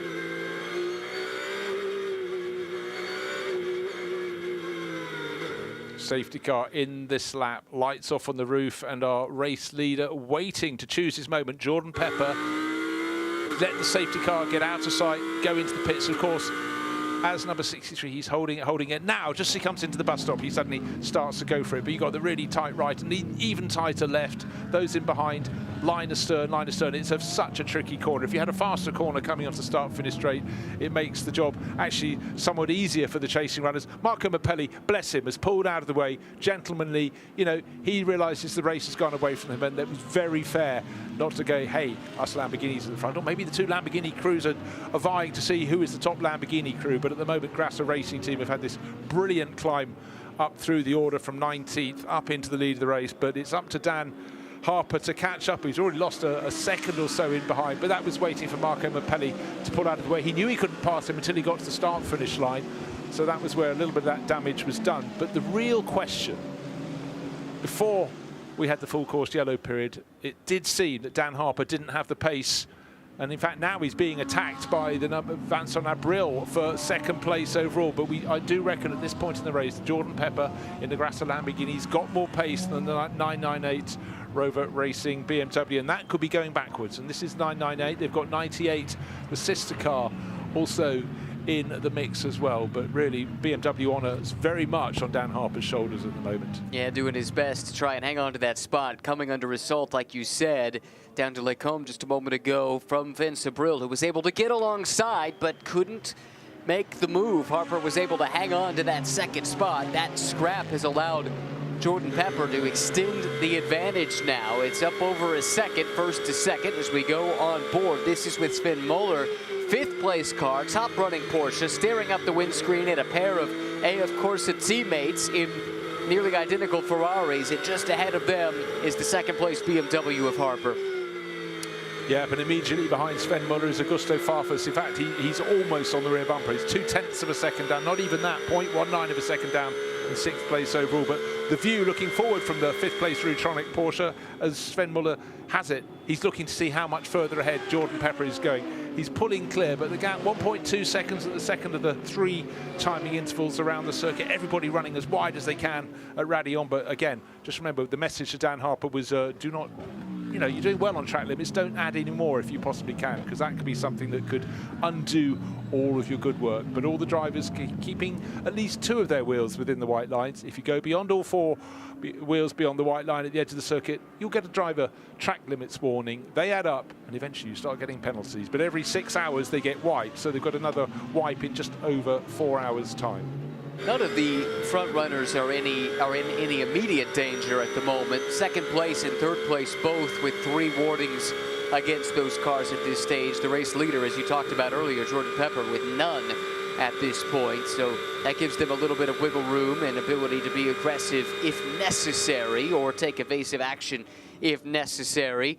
But yeah, looking at timing and scoring, there's no one in the top 35 that's any immediate danger of running afoul of track limits, but that can change, and it can change quickly. It absolutely can, but it's just nice to have a little bit of wiggle room in your budget. So no driver warnings to the car in first, Jordan Pepper, and none to Antonio Foucault, the number 50 Ferrari, in 4th place overall. Of course, the safety car bunched up the field, but you keep these small advantages. The gap between first and second, it seems to be nailed on at 1 second. Hasn't changed at all, or maybe by a few hundredths or even thousandths of a second over the last laps. Well, lap and a half since the car's been released. Again, this fabulous moment. It's a bit of a grey morning, but certainly being lit up by the different engine notes of these cars as they pace around. 50 degrees, temperature really struggling to get going at all. Track temperature 20.2, and that will begin to rise. It's not gloomy, it's just not very bright as yet. Admittedly, you have to duck down. We do have tinted windows in the commentary box, thank goodness. It makes you feel a little bit more pessimistic, though, until you look through one that doesn't have the tinting on it. Then things are a little bit brighter. Car number 58, so again, McLaren's going very well in the hands of Garage 59, but Marvin Kirchhofer is down in a car that had been right at the sharp end of the field in 14th position. Really cruel for them. It is. That car has had good pace. Pole-sitting car led the early hours of the race, and it was a slow puncture and unscheduled pit stop just before that most recent full course yellow that has cost them all this track position. They have plummeted down, like you say, 14th overall, but it still is a McLaren leading in the gold class. You mentioned Adam Smalley earlier. That's the team car, number 58, but he has Thierry Vermeulen hot on his heels. Just 2.5 seconds separate the top 2 in the gold class with 9 hours and 49 minutes to go.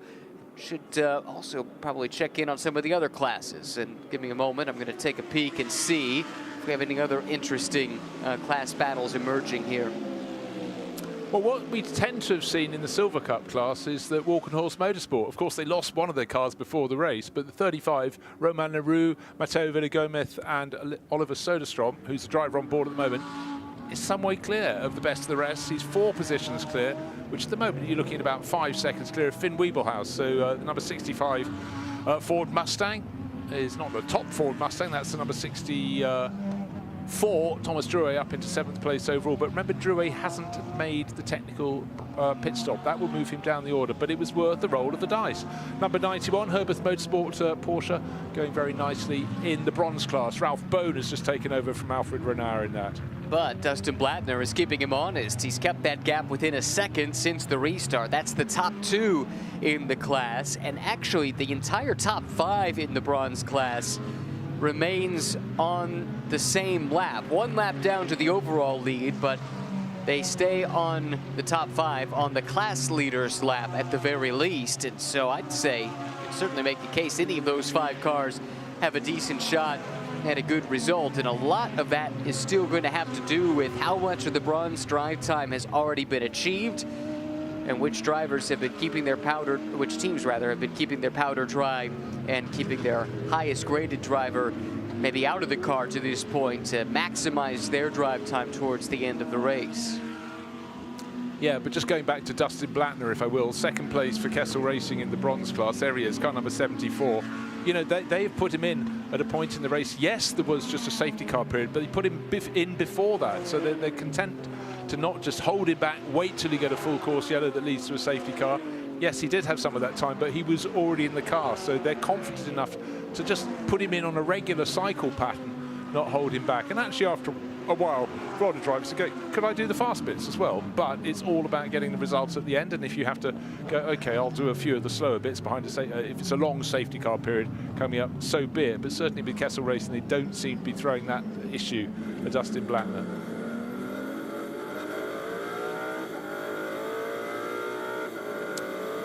First to second, 1.5, 1.6 seconds now. So Jordan Pepper starting to get away from the 998 Rover Racing BMW. We sort of sensed that might be something that was about to happen by small margins. And don't forget, Jordan Pepper is running, as he just turns into Les Combes, he's got free air in front of him. He's got 3/4 of a lap with no other cars on it. So he can run at unabated pace. But Dan Harper now getting under a fair bit of pressure from Vincent Debril. This could be the fairy tale story, would it? Car running very wide indeed at Raidillon, or Motorsport Eau Rouge, and sort of missing the track at Raidillon entirely, but rejoining as the field sorts out. That's down in and around about 10th place, I think it was.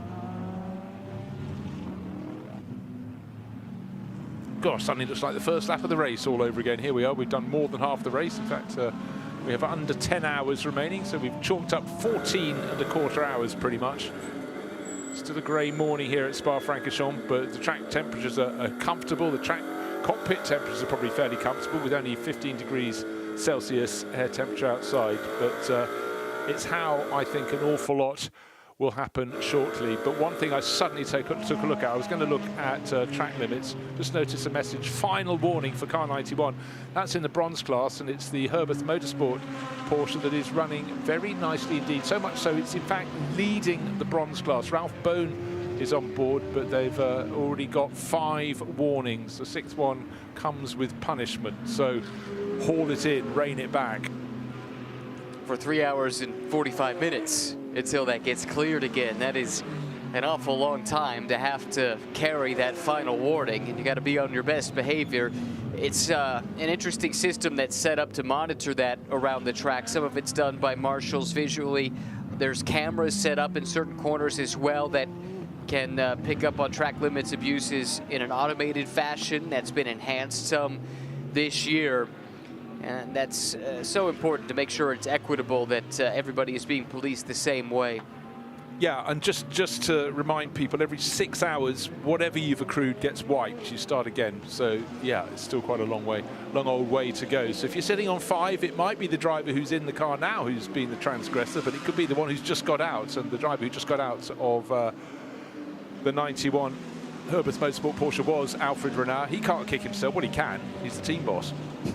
That's true. He has that potential if he would like to. But on the other hand, he can also, he's probably best prepared to take one on the chin if he does run afoul of it, because he answers ultimately to himself. That said, he won't want to disappoint the rest of the crew, drivers or mechanics across the board. A lot resting on his shoulders right now, leading the class, but with, as David likes to say, the sword of Damocles dangling overhead. I like to say that as well. It's a lovely, lovely for what phrase. it's worth. Right, Adam Smalley leading the Gold Cup, but before, a short while ago when we last looked at those graphics, he had a big lead, but Thierry Vermeulen is now right on his tail. 1.5 seconds down in the Verstappen.com Aston Martin. That's the one with the red bull livery, just following the McLaren that leads the class for Garage 59.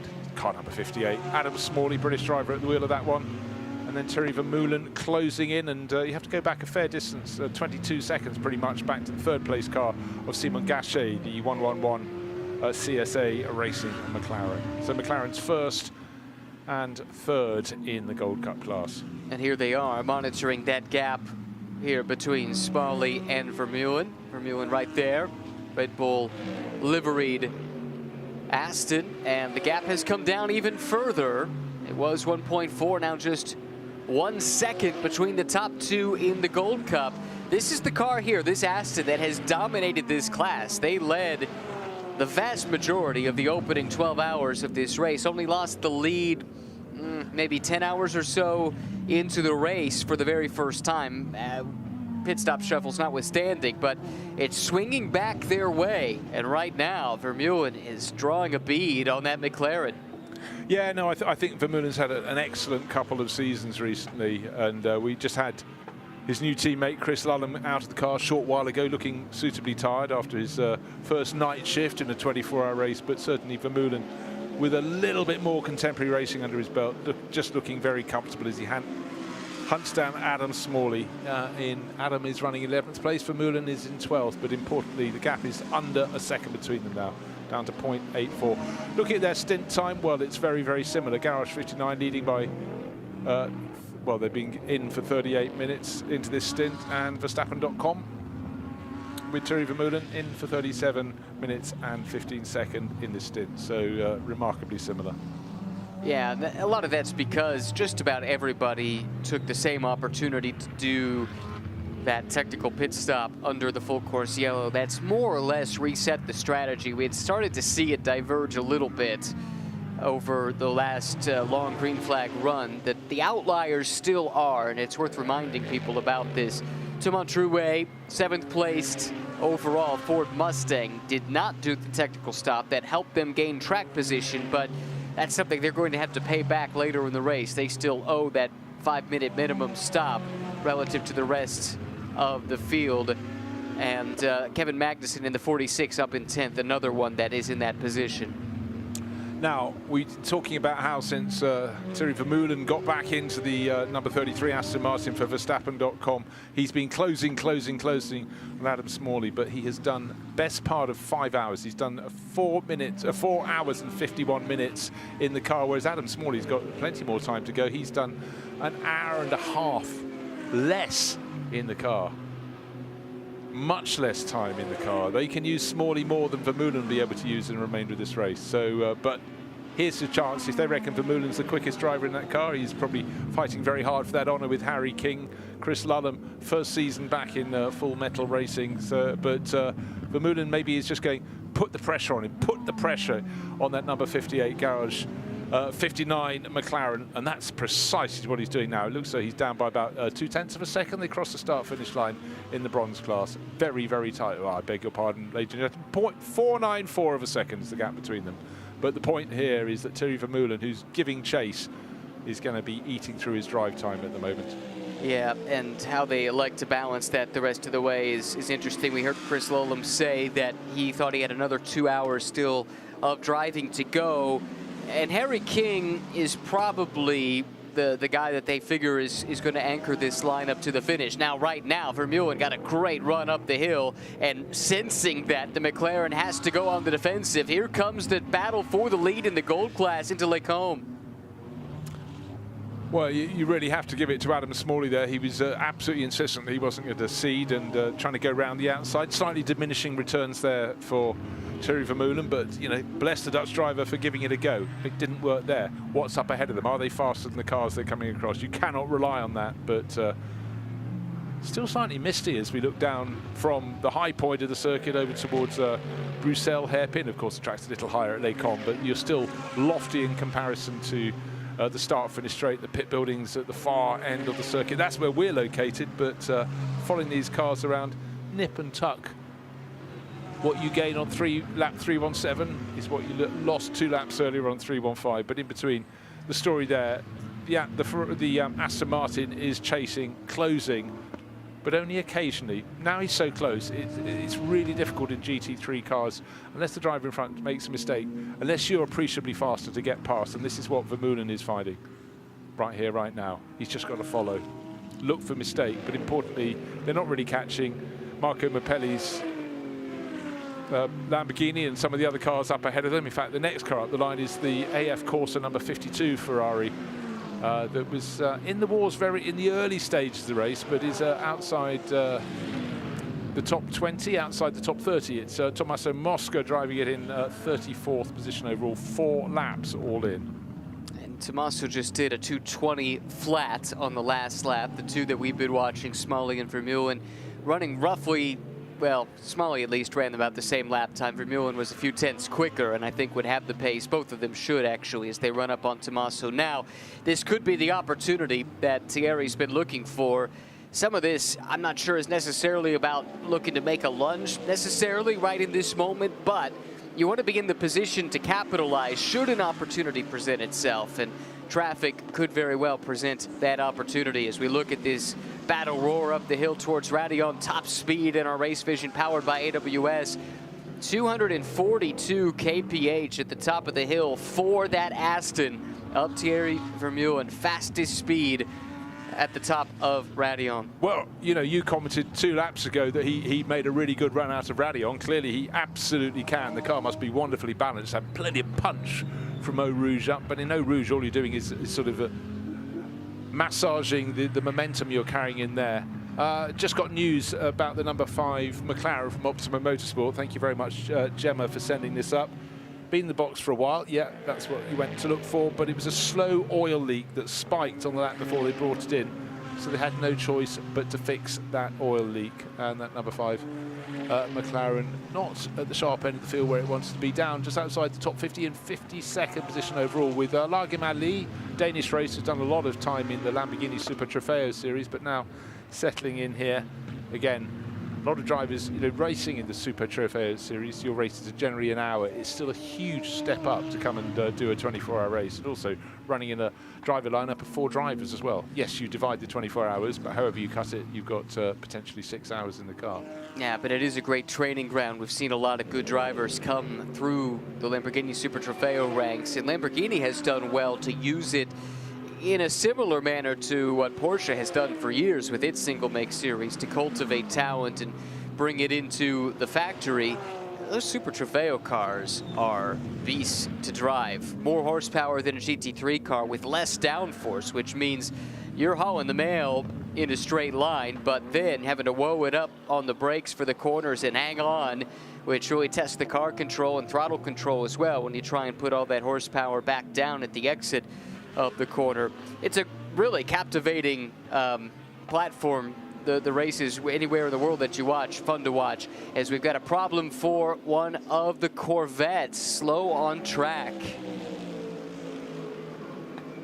Which one is this? I think it's probably, is it car number 2? Is it the Johor Motorsport Yeah, car? it is. It's His Royal Highness Prince Jeffrey Ibrahim at the wheel at the moment.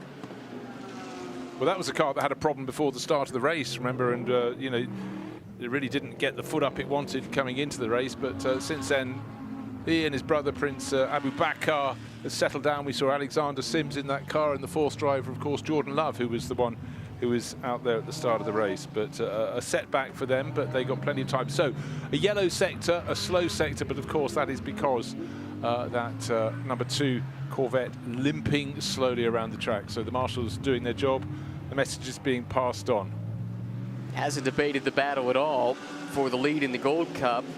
Here's the Corvette stopped dead stick and not showing any signs of life. As I say that, the lights come back on, so maybe hoping that the electrical reset, the proverbial Control-Alt-Delete, will get the job done. But race control does not like where that car is, because we go full course yellow once again.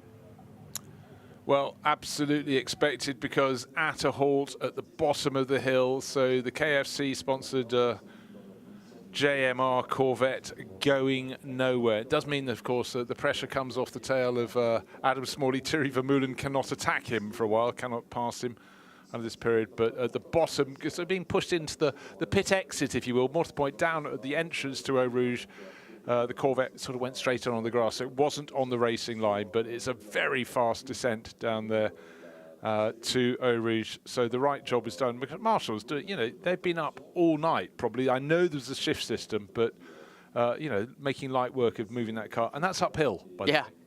Which it's a steeper incline than it would appear from this camera shot, having walked it a little bit earlier on, trying to vacate the grid. I suppose that was yesterday, wasn't it, at this point in time? So really great work by them, and that was a quick intervention that allowed the full course yellow to be withdrawn just like that. And so we get back to green flag racing with hardly any interruption whatsoever.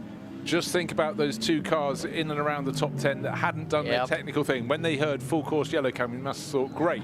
Thomas Drouet, the number 64 Ford in 7th place, doesn't get to gain an advantage or get back the advantage it could have gained if they'd done their technical stop earlier. And likewise, Kevin Magnussen's number 46 BMW from Team WRT, they're going to have to wait a little longer. Who knows how much longer? There may be no other full course yellow or safety car periods. They're gambling, but that has moved them up to 7th place for Thomas Drouet. So you might as well take a tip. But when will the next car, full course yellow period come? Will there be one? We don't know. Yeah, that's the risk they're taking. And it to my mind, is a pretty big risk. I'm struggling to see how this pays off. Like, what? Best case scenario, you get a full course yellow, and then it's rinse and repeat of what all the others did. Yeah, you just cancel out what they gain. And it comes at great risk, like you say, because if there isn't another full course yellow, or it doesn't come at an opportune time, all right, here's one line of thinking, I suppose. Remember at the time that we saw most of the field do the technical stops, that was right around the bottom of the hour, right? In terms of the race, it wasn't right around, you know, an even number of hours to go. So perhaps the thought is you're not quite on sequence when you're doing that stop then, and that could lead to having to top up or something later in the going. So maybe what they're hoping for is a full course yellow right around, let's say, 9 hours to go, 8 hours to go, something like that, that maybe then allows them to take one fewer stops in total. That's the only way I can see this being potentially beneficial for them in the long run. I'm also sleep deprived, so you tell me, does that make any sense? No, it does make very good sense. And for a lot of people, you automatically presume an endurance race, a 24-hour race, would start at the top of the hour. We started at 4:30. And that full course yellow we were talking about, where everybody dived in, was at the top of the hour at 6 o'clock. Right. So they were half an hour out. However, you are juggling, but a very good point, because traditionally in a long distance race, an endurance race, you get to a certain point and then you think, hold on, how many pit stops we like to have? You don't want a half stint, you want a full stint. So if you pit on the hour every hour, that's cool, but bear in mind that safety, the full course yellow that turned to a safety car that enabled people to make that technical stop, the stop that delays everybody. Minimum pit stop 5 minutes was at half away through a stint, so they'd have to do, for example, 9.5 hours more stint.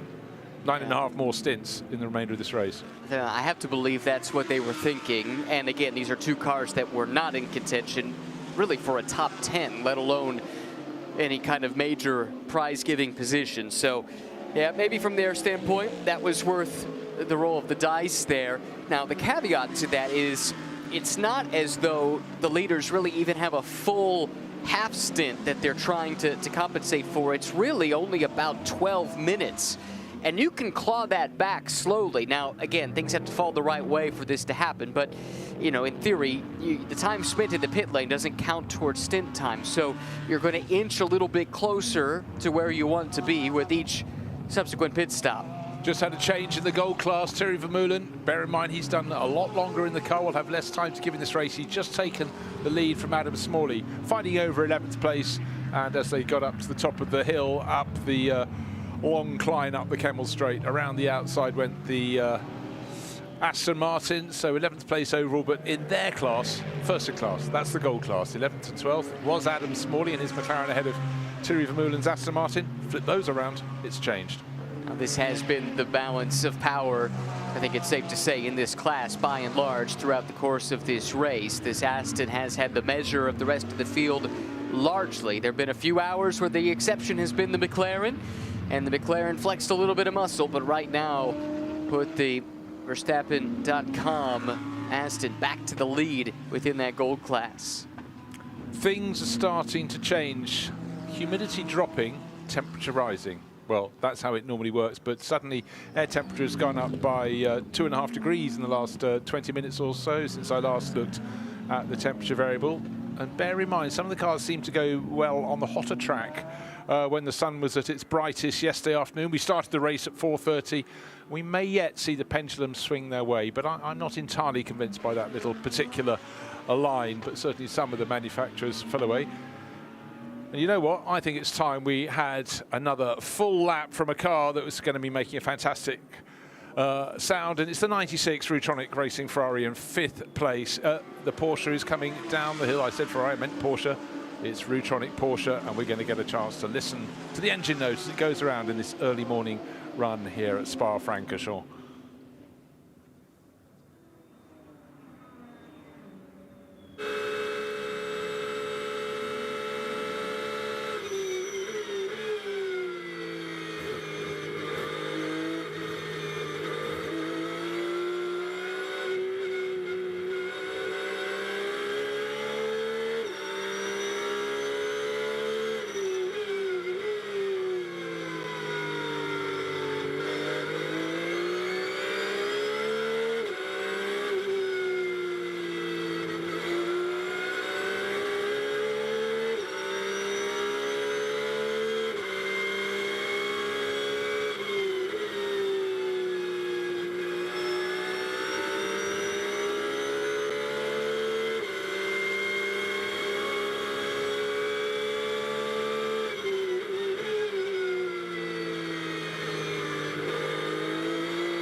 Well, sudden problem for the 64. This was a car, the Ford, we were expecting to come and do its technical stop at some point. May not get the chance because that's running very slowly up the hill, and Thomas Drouet losing positions hand over fist. It started the lap in 8th position. It's fallen to 9th, and the Lumi rank signs on the windscreen, it suggests 15th. Was the contact up at La Source or somewhere else that it then carried on to the next lap? In the background of the shot, it looks like it's just going slowly, ran a little bit wide coming onto the start-finish straight. you want to dive into the pits if you suddenly have something going slowly, but if you just pass the pit in, there's nothing you can do about it. Can't see what the problem is. Is the car sitting low? Has it got a puncture? I think it's Possibly. on the right side. Yeah, right side, slightly low. The camber of the track, of course, tilts the car down towards the pit wall, but that ain't running normally. So if I'm not mistaken, I believe that he was in a battle with Mauro Engel prior to this issue, and it looked like he might have been in a side-by-side moment. This is really bad news. He takes the escape road here, but I think he was in a side-by-side moment through the bus stop there on that last lap. It's not a puncture then. You don't just pull off with a puncture. No. You limp slowly around the track, and obviously he's got it out the way, but maybe not out the way enough because they can cross a gravel track. Marshall comes out to see what the problem is, but I suggest it ain't. It's rather more than a puncture there, I'm afraid. And that's, you know, they rolled the dice. The Hout Racing team, sector yellow now.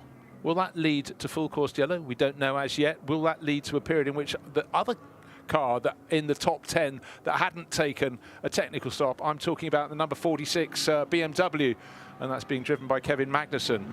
They have to have the longer pit stop, but if they can do it, if this turns to full course yellow, that will fall into their lap. If it doesn't, but the other car that could have benefited was this one, car number 64 at the side of the track. What went wrong? Let's take a look at the replay. In the background, look at the bus stop, look for a blue and yellow Mustang. Side by side, you're spot on. Mauro Engel was fighting with him, but at this point, they're side by side. But it was the Mercedes that went round. But look at the loss of performance out of the corner. I don't think there was contact. If there was, it was a little door handle to door handle, but suddenly that lack of acceleration out of the bus stop onto the start-finish straight, and then to get half a way around the lap and pull to the side of the circuit. There's French racer Thomas Drouet climbing out. He can't tell us what's going on at the moment, but that is a car that's just retired. Incident between the 64 and the 48, so the Mustang and the Mercedes, has been noted by race control. We'll see if they elect to do anything with it, but yeah, I don't know if that was cause or effect, or if it was simply coincidental that the Mustang lost some performance and that allowed Engel alongside. Yeah, hard to tell from the view that we were given. This is interesting timing here because just about everybody needs to make a pit stop in the next couple of minutes. In fact, they probably need to commit to it, I would say, on this lap, because they're right up against that 60-minute maximum drive time. You'd like to wait and ensure that it's full course yellow if you possibly can, and I think some of the front runners can. There we go, full course yellow is coming, and now several cars do dive for the pit lane, but crucially not this car. Now they will benefit from the fact that they get the extra 5 minutes of grace, because otherwise I think they really would have been up against it time-wise here with the full course yellow coming out when in the lap it did for the 48. But the full course yellow wasn't thrown until Mauro Engel had just passed pit in. So the choice is removed from him, but automatically when it was thrown, he knows there's the extra 5 minutes he can have in the stint. You're absolutely spot on. I'd still be intrigued to know what went wrong on that number 64 Ford Mustang. Thomas Drouet pulled to the side of the circuit. A flatbed truck is coming down from Les Combes towards him. If there was any side-on-side where we thought we saw it going between the first part of the bus stop and the second, you're almost doing no speed at all. You're in second gear. And it wasn't like someone pitched into the flank of the other car. It was just a rub. But coming out of the corner, there just seemed to be no acceleration. He got the car around, the young French racer, got it around to the exit of Les Combes, just as you're starting to tip down toward Bruxelles. But it ain't going anywhere. No. Looking at the body language, Thomas looks more disappointed than angry. So maybe read into that it's something mechanical and not the result of contact. But yeah, at any rate, I'll say this. The Ford group, when I talked to them earlier in the week, weren't super sanguine about their chances of fighting. They recognized the relative lack of experience relative to their competition, fewer in number as well, especially in the top class. But they were pretty clever. They entered the conversation on several occasions, capitalizing on some strategy, doing things differently than everyone else. And while this is not the ending they were looking for, actually, I think there's a lot of positives to take away, because there were times when they thought their way to good track position and then actually were able to maintain it for a good while. So it's a good building block for the program, which still is relatively new, especially in SRO form. Okay, here's a replay going into the bus stop and the nose. There was more contact than we could see from, because we had the long shot taken from last source looking down. And I think I looked up at this point when they were side by side. Couldn't tell if they'd touched, but that the contact was enough from Mauro Engel's Mercedes to lift the Mustang off the ground. And front right corner looks so that bore the brunt.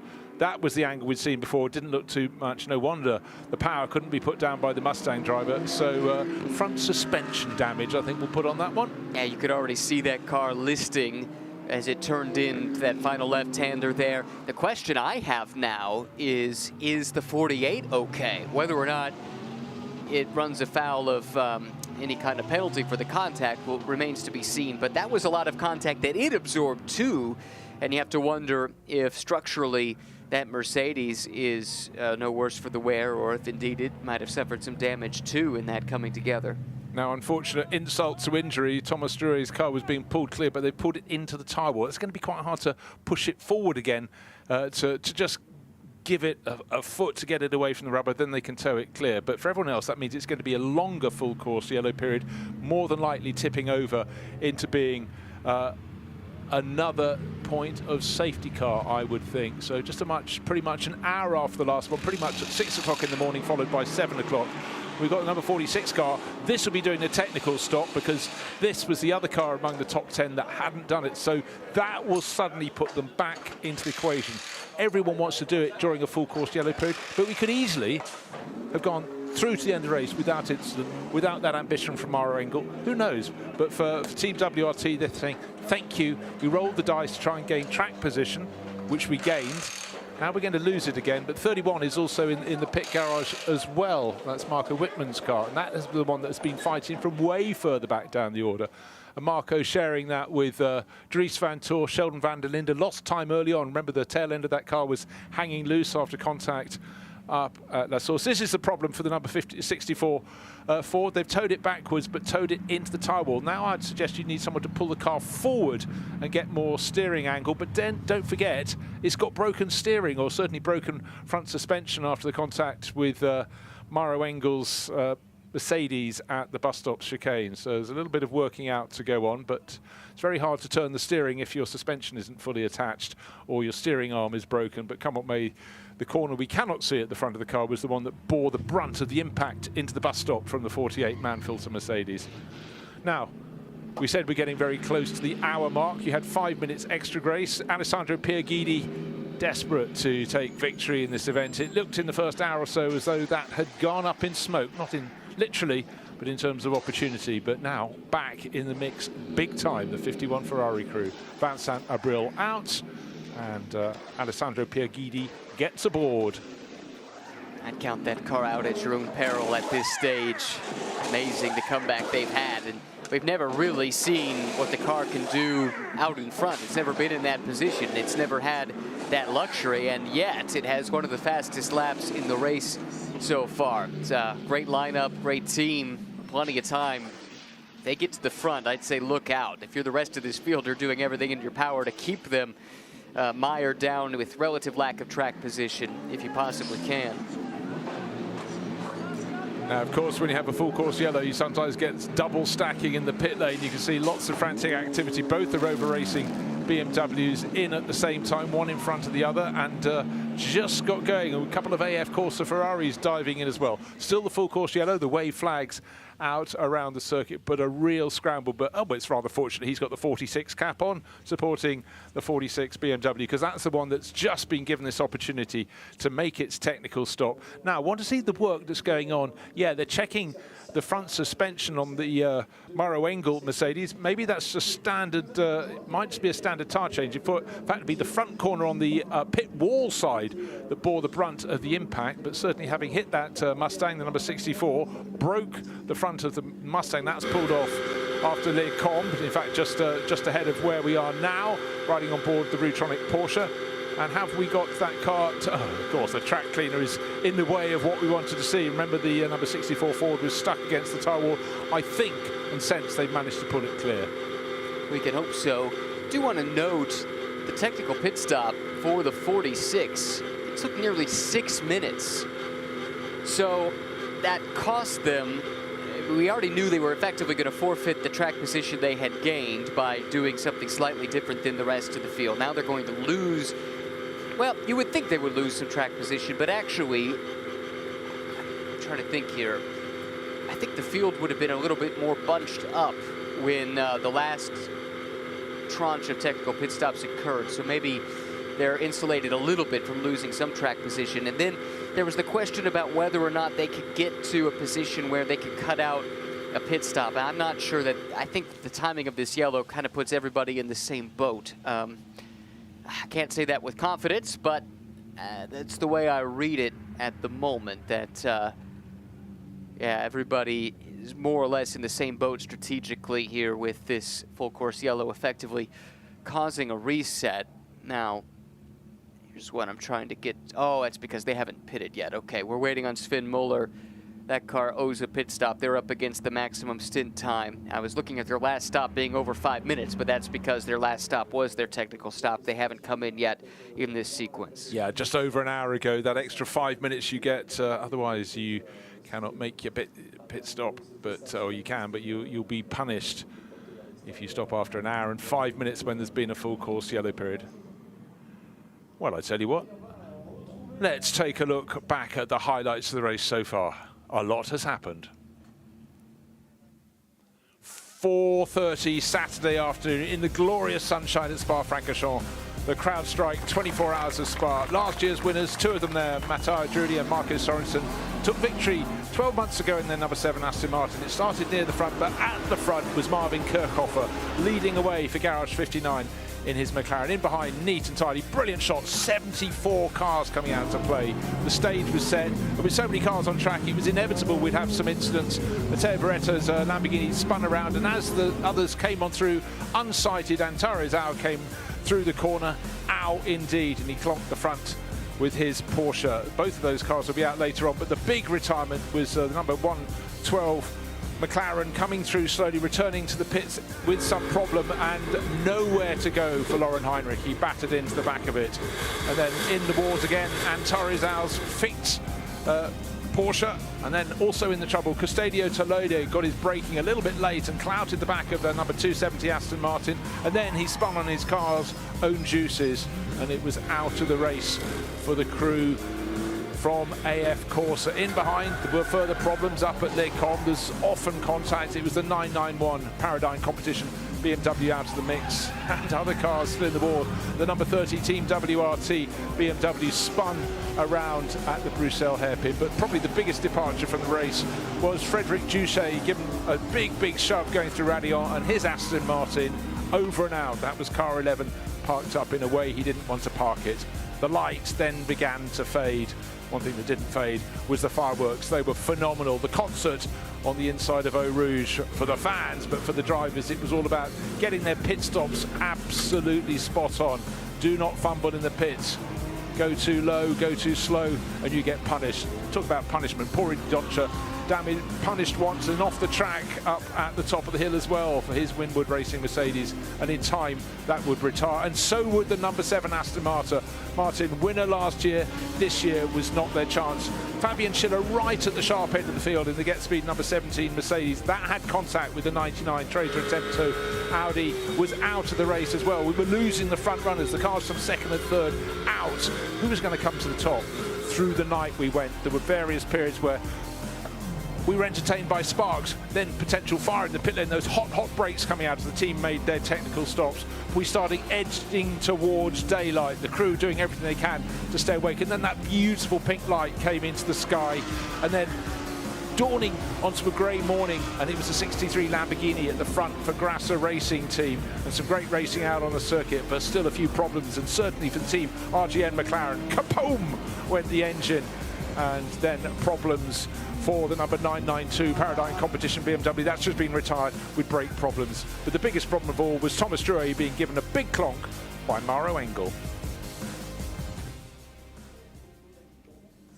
And having just had those highlights, the last thing we saw was car number 48. Thank you very much for picking that up on the screen. That was Mauro Engel clonking into car number 64, Thomas Drouet. That led to the retirement of the Ford Mustang and also to a drive-through penalty to Mauro Engel for causing a collision. So that will drop it. Car number 48 is in 7th place at the moment. Drive-through penalty. With those behind, quite a few cars will be stepping up very nicely indeed. Because drive-through penalty, it costs you effectively a minimum of 71 seconds. It is super punitive at this track. The endurance pit lane looping around as it does, using the new Grand Prix pits as well as the old traditional pit lane that you're looking at right here. It's a long trundle at a slow speed. And yeah, very costly indeed. That drops a car that's been flirting with contention over the course of the race to this point. Probably out of the running. That struck me as a car that was going to need a few things to break its way to truly contend. And in fact, things have broken the opposite direction. Let's sort of wind it back. The number 48 Mercedes coming in the background of your shot there, yellow with the green snakeskin markings on it, only stayed at the very sharp end of the field, which it did for more than half the race by making those shorter pit stops. It was gambling all the time, but the drive-through penalty is absolutely going to drop it away. In terms of ultimate pace, we've really been looking at, well, the car now leading the race is Patrick Niederhaus, the Rutronic Racing Porsche, but of course that swaps around because it's Luca Engstler leading the way, because when you have these late pit stops, the order will jumble. But in terms of pace, the Lamborghinis have been just looking really strong. We lost the 163 Lamborghini from the sharp end of the field. That was from Vincenzo Sospiri Racing. But in true form, Grasser Racing Team, you know, their star has been back in ascendance the last couple of years, but this could be the biggest way of proving they're back at the sharpest point of the most competitive GT field in the world. It would be quite a story, but we've still got Alessandro Pierguidi, the number 51 Ferrari. There it is, sitting in 3rd place overall. This is a car that fell down to about 61st, 62nd position of the 74 starters in the opening stint or so of the race, and they somehow managed to get back from a lap down onto the lead lap. And since then, it seems pretty much every hour they've picked up a few more positions. They're right back, and the fact is they're ahead of the sister car that hasn't had these problems. And we saw a graphic earlier, they'd spent something like 4 minutes more in the pits. You surely can't come back from that. Hey, maybe. What's left on the clock? Just over 9 hours. It can happen and easily. You could see there too, 2 additional pit stops relative to the cars around it. That 4 minutes of extra pit time, though, I think really tells the story of what they've had to overcome. A lap down at one stage, they got it back. Slowly but surely fought their way back through the field. Now it becomes a little more difficult. You get to the pointy end, the cars you're racing against are faster, they have fewer weaknesses. That said, that 51 has looked potent. All 3 drivers, it hasn't mattered who's been behind the wheel, it has been dynamite. And yeah, very much in a position now to take the fight to the top 2 when we get this race back underway. Now, one strategic thing I did want to cover off was the Rutronic Porsche that Niederhauser brought in just a few moments ago. This is that total time spent in the pits, by the way. This is what we were talking about, and actually it's even more than what we've been saying. It's what, closer to 6 minutes additional time that the 51 has spent in the pit lane relative to its rivals. That's just remarkable. But what Rutronic did, they were able to eke out just barely 1 additional lap under full course yellow without running afoul of the drive time rules, and that might open up some interesting strategic options down the road. Meanwhile, let's check in from the BMW camp with Augusto Farfus and Gemma. Augusto, you've recently got out the car. What's it like out there? Wow, it's now the temperature are rising, so we are starting to lose grip, everyone. So let's say the golden hour is gone now. As the heat will become more difficult for everyone. We are on the mix. We are currently P6, just staying with the pack. So still, how many hours? 7 to go. So long. We are ready to keep it up. It's been a fairly strong race for the team so far, though. Yeah, we are at P2 and P6. The 998 has a little bit more pace than us. They have a little bit less understeer, so especially now as the temperature will start to raise and get warmer, I think they might have a little bit pace advantage on us, but you never know. So we are trying to work with the tire pressure, try to adjust what we can on the car. to minimize that understeer. But we are there. I think we are executing an incredible race. Both Rover Racing team is doing an incredible job. So 7 hours to go, still long. Let's see what the next 7 hours are giving us. It's a long 7 hours to go, but it's been a long 3 weeks, hasn't it, of endurance racing? Yes, I'm very lucky. I did 24 hours of Le Mans, Nürburgring, which I won last week, and now I'm here. So yes, it's definitely tiring. I start feeling those 24 hours on my back, but I'm a very fortunate guy, and I'm very thankful for BMW to allow me to be taking part in all these races and represent the brand. So let's try to finish this one with a smile. Thank you very much. Have a great next 7 hours. Thank you. I did want to butt in there. It's going to be a very long 7 hours because it's 9 hours remaining. However, for Augusto, he will go and have, a pork pie and some chips and a cup of coffee and settle down. No, he won't. He's going to go and have a sleep now. You would hope so. And maybe when he sleeps and wakes up and sees there's still 7 hours to go. Yes, that's what he was thinking. Awakening. Okay, the clear up has sort of, we managed to see that Ford finally got lifted where it was parked at Bruxelles and has been put on the flatbed and moved away. So we've moved from full course yellow, and there is a safety car, the Maserati safety car, leading around. Maserati from Lamborghini, but the important car there quite clearly is the Lamborghini, because that is our race leader, Grasser Racing Team.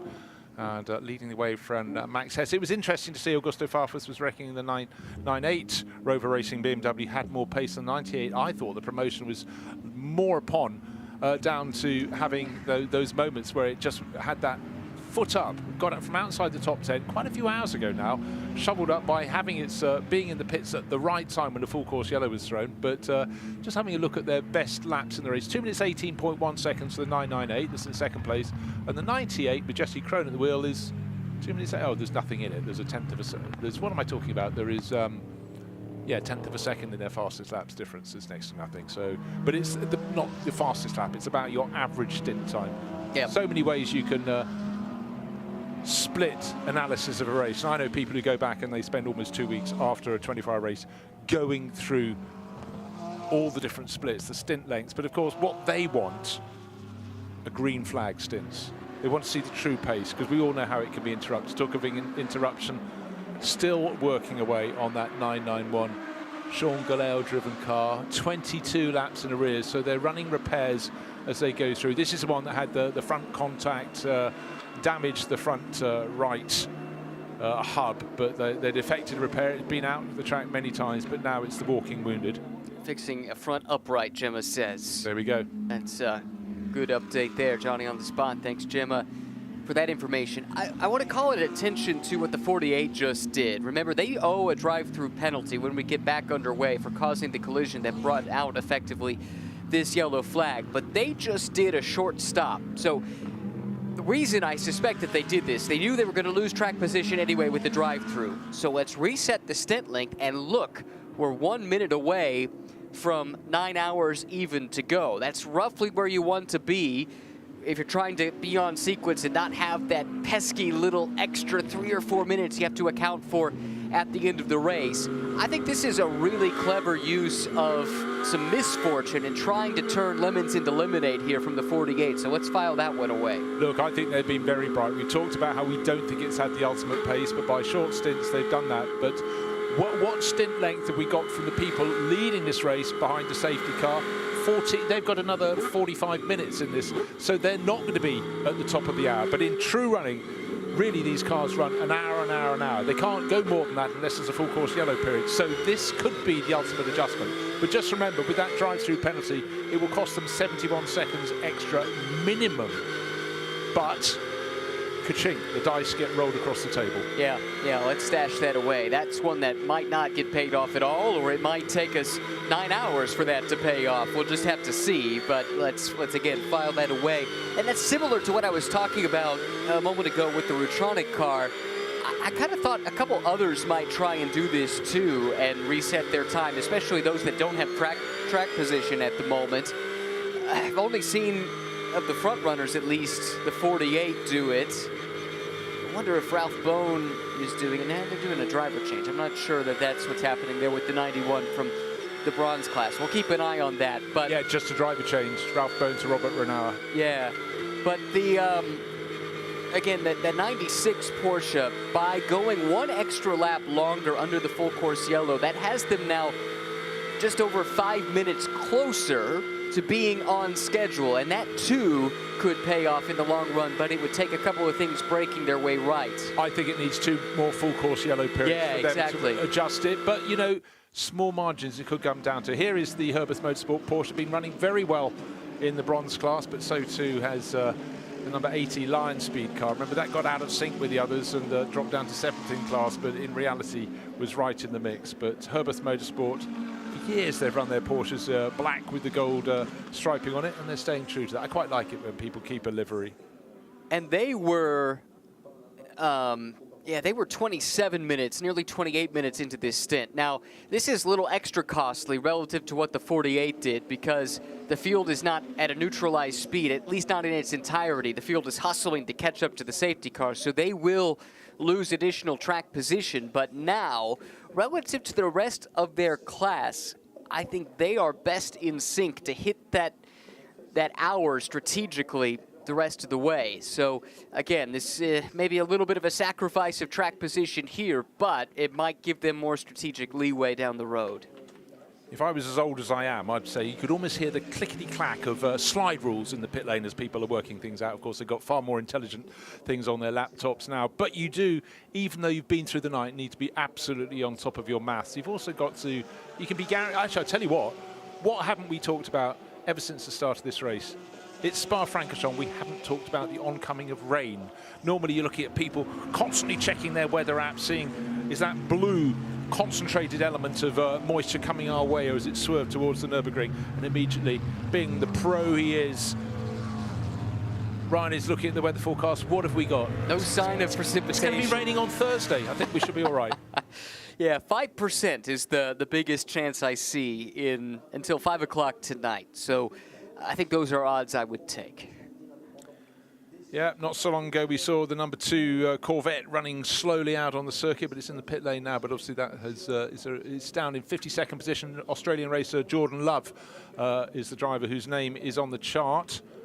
Now, I think he just got in. We had Prince Jeffrey Ibrahim in last time we saw. Now I'm just looking at it again. I'm trying to see if they've already flipped the driver ID change. We've just seen a driver change taking place there. I think that's probably what has happened. Still waiting for the safety car to turn the lights off on its roof bar. Not doing so just yet. It's a grey morning here at Spa-Francorchamps. It's 7:30 in the morning. The night crew have half an hour more to go. We can hang in there, Ryan. We'll get there. And so will the crews up and down the pit lane. They will be exhausted because when you break away from those standard 1 hour runs that you're hoping for, you get out of kilter. And it does mean the mechanics aren't quite sure. They have to get up off those big bean bags they like to sit on the floor. I tell you, every time you get back up on one of those, getting up must be a long way, you think. Doesn't get any easier as the night progresses either. No, absolutely not. But again, this is where crew catering, team catering comes in. If someone just comes through and just gives you something to give you a little bit, it might be an energy bar, it might be a meatball, whatever. Now we're about to go racing again because the safety car is in this lap.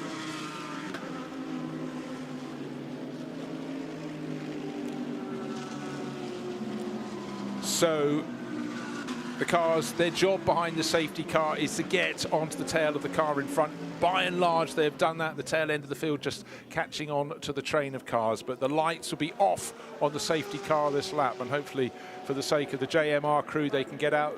Just remember, we have the front upright change going on for the 991 Paradigm competition, BMW.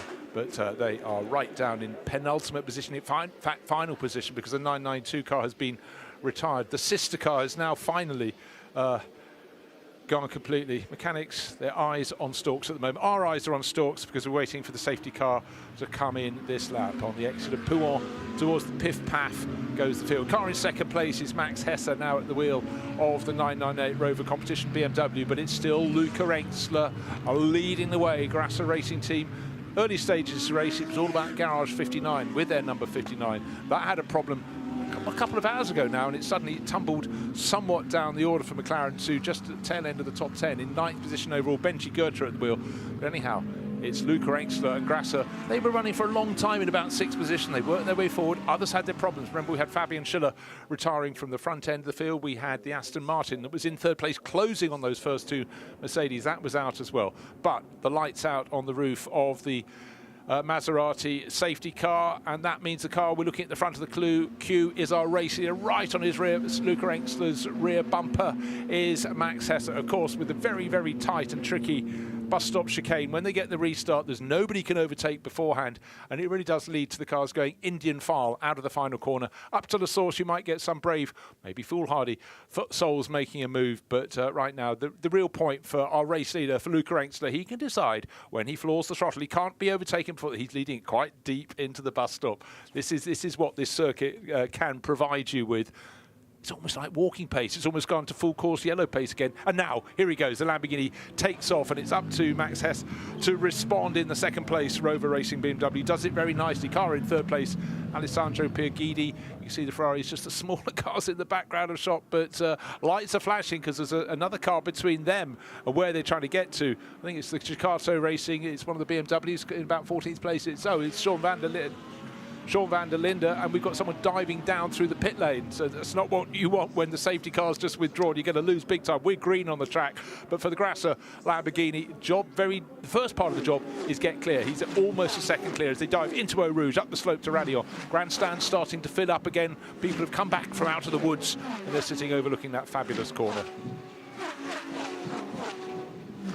Still a brilliant, brilliant shot as you see the field diving down past the pit wall. You stood out there one session, didn't you? And you said, yeah, they're quick, aren't they? Oh, it's breathtaking. The camera does a great job of showing it, but I've been fortunate enough to be able to stand basically at less than a foot behind where this camera is situated. And yeah, it does take your breath away when the cars go by. It just rips it out of you.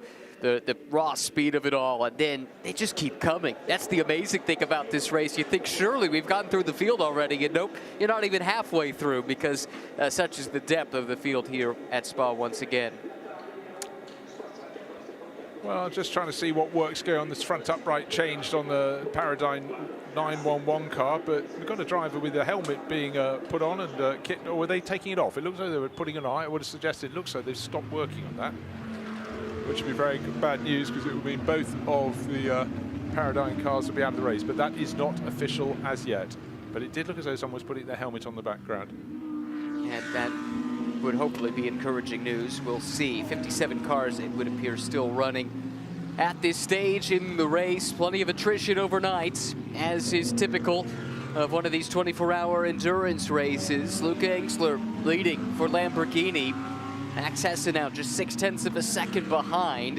And then it was up to the Ferraris to clear a little bit of traffic. They had out of positioned lap down BMW in between them and the front runners, and it doesn't look like they've been able to do anything about that just yet. Pierguidi and Fuoco both stuck waiting, trying to find a way past and to get into the mix there inside the top 3.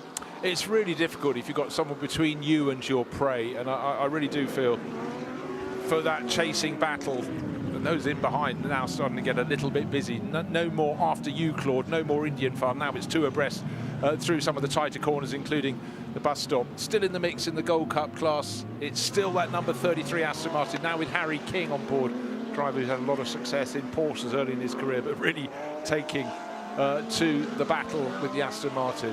And Aston Martin came here with great hopes. Don't forget we had one of them challenging for the lead of the race, the number 7, last year's winning car, and that was then retired. Now, at least we're going to have the Paradigm 991 back out onto the circuit, so the driver was putting his helmet on. I'll give you a choice of who it may be. Let's just double check if they've flicked. It's still listed as Sean Galea. I think it might be Toby Sari, perhaps, who could be the driver on that, but we'll find out sooner or later. But first, they need some wheels. Now, drive-through penalty being served for number 48. This is a car that we had the clash with Thomas Drouet. There's Mauro Engel at the wheel. He'll hold his hands up to that one. He's been around the block enough to know that it was all course on camera. And even if it wasn't, he's too much of a gentleman not to mention it. But this is the pace, 50 kilometers an hour down the hill. Position already down to 13th position, and a whole lot more potentially. I think we had 14 cars. No, it was 13 cars on the lead lap. Sean van der Linde was a lap down. So he should be able to slot into 13th position because the rest of the field is only now going down towards Piff Paff. He's half a lap down. I guess 71 seconds is pretty much half a lap around here. Yeah, and look, again, what they did, though, by taking that short stop under that yellow and resetting the stint time, that puts them, I think, in a really interesting position here to try and make a positive out of this negative. They knew they were already losing the track position with the drive-through penalty coming. So why not see if you can do something strategically to get back into the fight? That's really been what they've done all race long. Credit to the Windward brain trust, because they've had to be clever. If you can't be fast, you better be smart, and they have been by and large, even if the speed has eluded them to some degree relative to their competition. Yeah, is it ultimate speed, or is it speed consistency across the course of a regular 1 hour stint? Mind you, we've had quite a few stints that have been interrupted by full course yellows. Still the attacking's going on. It doesn't seem to matter if you're at the front of the race or a little further back, but good to see the intent is there. We have 8 hours and 48 minutes remaining in the race. We are still charging on. And Gemma answering our question, it's Jake Dennis. Oh, Jake Dennis, yeah, that was the other choice. Yeah, not Toby Sari, yeah, I suppose taller. He looked like a taller figure. I should have guessed. Yeah, Jake's a tall driver. Hey, it's like the first lap of the race again. Yeah. Up at La Source, let's try and go 2 or 3 abreast. Let's see what we're picking out here. What is this? Is this a battle for position anywhere, or are these cars just all mixed up on different laps in different classes? Difficult to tell. Oh, that Mercedes got a great run up the hill. It's a couple of the pit crew members just catching a couple of winks if they can. Can't blame them. It's been a really tough go of endurance all through this. And here comes Engel now, all by his lonesome. I suppose that's some good news there, too. Well, it is. As I said, he came out, he lost half a lap with the drive-through, but because we just had the safety car period, nobody else is in front of him by half a lap and nobody else behind. So whatever pace there is, the natural pace of the number 48 Mercedes, this is what we'll see right now. And I've got him down in 13th position. He's behind Kevin Magnussen, who's in 12th in the number 46 BMW from WRT. He's behind the McLaren of Arthur Rougier. He's behind Adam Smalley in another McLaren. So again, those are cars he's going to take this stint, the next stint, and possibly the one after even to catch them up. But all you can do is keep pressing on. But we talk about this time and time again. We talk about you try not to have any mistakes. Things can happen out on the track, but it's when it's self-inflicted mistakes. Okay, that was a moment of potential over-ambition from Maro Engel diving into the bus stop corner. It's a very tight and tricky corner, but the penalties that hurt the teams the most are drive-through penalties. The other one they're really going to get a little uppity with. We've still got 2 3/4 hours until we get to the next point at which driver track limit warnings can be expunged. But I tell you what, actually, people at the moment are behaving quite well, but we have got a few on 5, including that number 91 Herbert Motorsport Porsche. We picked it up. You get 6, and that's where you get to the penalties coming your way. Yeah, they've been dealing with that for a couple of hours now, where they've been on their final warning. And we mentioned at the time it was going to be, I think, 3 hours, well, maybe a couple hours is strong. I think 4 an hour, because we were talking about it being 3 hours, 45 minutes that they needed to go. It's down to 2 hours and 46 minutes that they need to go. And that's one of the front-running cars in the class. Now, I can't remember what was happening. I think maybe we had an interview, and I don't know that we had a chance to cover off the fact that the 91 car pitted out of sequence at a strange time during that last stop. I tell you what, if you turn the numbers around, 91 becomes 19, 30-second penalty coming that way for track limits. Car number 19 is the other Grasser Racing Lamborghini. That's certainly not at the sharp end of the field. Dante Rapanga's in it, way down. They had 6, but there are 10 track limit warnings against the Boots and VDS Mercedes of Aurelian Panis, so that'll be a rather bigger penalty coming their way. Right, at the front of the field for the other Grasser Lamborghini, it's all going very nicely. 2 seconds clear, pulling away. This car has definitely got the pace. The Rover Racing BMW, that's car number 998 with Max Hess now on board. He's taken over at the last pit stop from Dan Harper.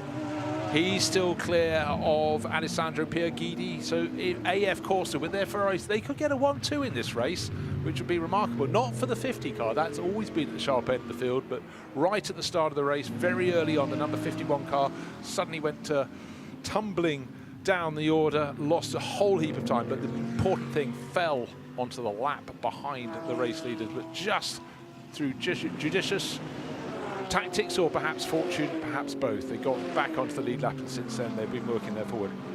Right, Silver Cup, here we go. Up in 15th position, Oliver Soderstrom in an Aston Martin. Second place, Roman Andriolo, just under just under a second down, second place in class. And a driver very new to this level of race, car number 26, and it's Lorenzo Doniaccio has moved into third place in class. 1.2 seconds, covering the top 3 in the Silver Cup class. Fantastic, nose to tail stuff. Yeah, you see them right here. Aston, the black and green car at the front of this train, then the second placed yellow Mustang, and behind it's the white Santalock Audi. 1, 2, 3 in the silver class. Not much to separate them, if anything.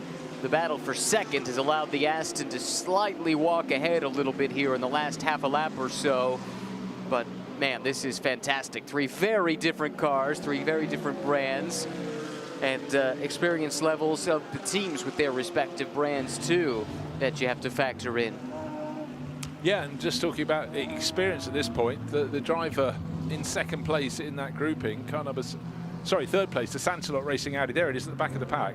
The driver there, Belgian racer with a very Italian name, Lorenzo Doniaccio, did some racing in TCR, little silhouette touring cars in 2016 and 2017, nothing until he's bounced back and doing this. So he's clearly got the talent, must have found some money to go with it as well, but great to have him on board with Santalock Racing, and he's really showing himself very well indeed. And if you can do it here, this level of racing, world's most competitive GT3 race, you've got to have a smile on your face, and there he is, tucked in behind the yellow Mustang, which is in turn just starting to get back onto the tail of the Oliver Soderstrom driven Walk and Horse Motorsport Aston Martin. Top 3 in class, covered by, well, 3 blankets. Further down the order, there's been an incident noted by race control, the 222, that's Lewis Williamson, and the other car was what? I lost it. Oh, there it is, 74. That is Dustin Blattner. That is a front-running car in its class. Apparently had it coming together. That's been noted, but nothing else has been issued from race control in terms of an update. What do you really want when you've had a very long pit stop? I'll give you an example. Your car 991, you've just corrected your front upright. A drive-through penalty for exceeding track limits. It's a slap in the face. However, you know, the camera doesn't lie. They're looking at all the corners, and Doniaccio is taking a look into the bus stop. Can he do the braking in his Audi? Well, fantastic maneuver to go up to second place in the Silver Cup class. Gosh, welcome to top-level racing, Stefano. Yeah, really impressive. Great team behind him as well. Santalock, they know this Audi inside and out, and clearly have him in a comfort zone where he feels like he can go on the attack, able to pry that position away from the Ford Mustang. Second now in class with the race leader right in front. And what more motivation do you need than that? Yeah, and to do it on home ground. So Lorenzo really, really pressing on. But they've got their own battle. That could run all the way through to the finish. But certainly his aplomb in overtaking it. The bus stop is a really, really difficult corner. So easy to outbrake yourself. And then you're off on the painted stuff on the outside. And everybody else comes all the way past you. You probably don't just fail to make one overtaking maneuver, you probably lose a couple of places. Some of those top 3 covered by 1.2 seconds in the Silver Cup class. Here they are all over again. 15th, 16th and 17th place overall. Wow. Notice that the left-hand mirror of that class-leading Aston was dangling, and probably not of much use at this stage, but I suppose he wants to be focusing forward anyway. Not going to spend too much time dwelling on what's in the rear view. Well, there are the classes, top 3 positions, all occupied by pro-class cars. Luca Engstler, the Lamborghini, Max Hess, the BMW, and third place, the Ferrari of Alessandro Pierghini, desperate for victory in this race. Gold Cup class led by Harry King in the Verstappen.com. Aston Martin now back ahead of the better of the 2 McLarens in the class, and it's Adam Smalley still driving the car in second place in gold. Oliver Soderstrom, we've just been looking at that battle in silver. Let's go down to bronze, and it's car number 93, the Ferrari of Ziggo Sport Tempesta, leading the way with Cheever from Marvin Dienst in his Mercedes, and Dustin Blattner with that potential problem coming his way. We had a little warning, didn't we, for the Kessel Racing Ferrari a short moment ago. In Pro-Am, it's the Aston Martin. So they're having a good day, leading Gold Cup, Silver Cup, and the Pro-Am class. Andrew Howard, car number 100, top of the Pro-Am class. It's an interesting message. Car 93, that's Cheever, leading in the bronze class, exceeding EDS. I don't know that acronym. I'll have a little think about that. Wait for the cavalry to come and save us on that front. If anybody knows the answer and knows how to reach us, by all means. This is us shooting up the rescue flare, but that could potentially, whatever the case may be, have some implications, because again, that's a car that has now kind of cycled forward to the lead in the class, not by much, only a 4-second advantage over Marvin Dienst, but sitting 19th and 20th overall. And really impressed with how the Bronze Cup frontrunners in particular have continued to mix it up amongst the top 20 consistently in the overall order. I thought I saw a car diving into the pits. Maybe it's just my eyes at this point in the morning. It is getting a little bit brighter. Yeah, someone has come in, but it's someone further down. It could be a drive-through for someone. Several in the pits. Jordan Love maybe just dived into the pits. Now, that was a car we saw stationary a while ago on the downhill stretch. Or it might have done one of those classic out laps and come back in laps. I think that's what's happening, because someone in the endurance pits, pretty much where the JMR, the Johor Motorsports Chevrolet was a few minutes ago. Looks like they're being flagged back into position. But up front, it's still just the advantage is stretching and stretching. Luca Engstler, 4.5 seconds clear now of Max Hess. Max has got his hands full because Alessandro Pierguidi is all over his tail. Under a second back in 4th place, Antonio Fuoco. And Patrick Niederhauser, that Rutronic Racing Porsche. Porsche haven't had the best of form in this race this year, working his way forward all the time in 5th place. Jesse Crone, the second of the Rover Racing BMWs. Hopefully, for his sake, he's not mired in that particular battle. Suddenly, super busy. Whole gaggle of cars all together.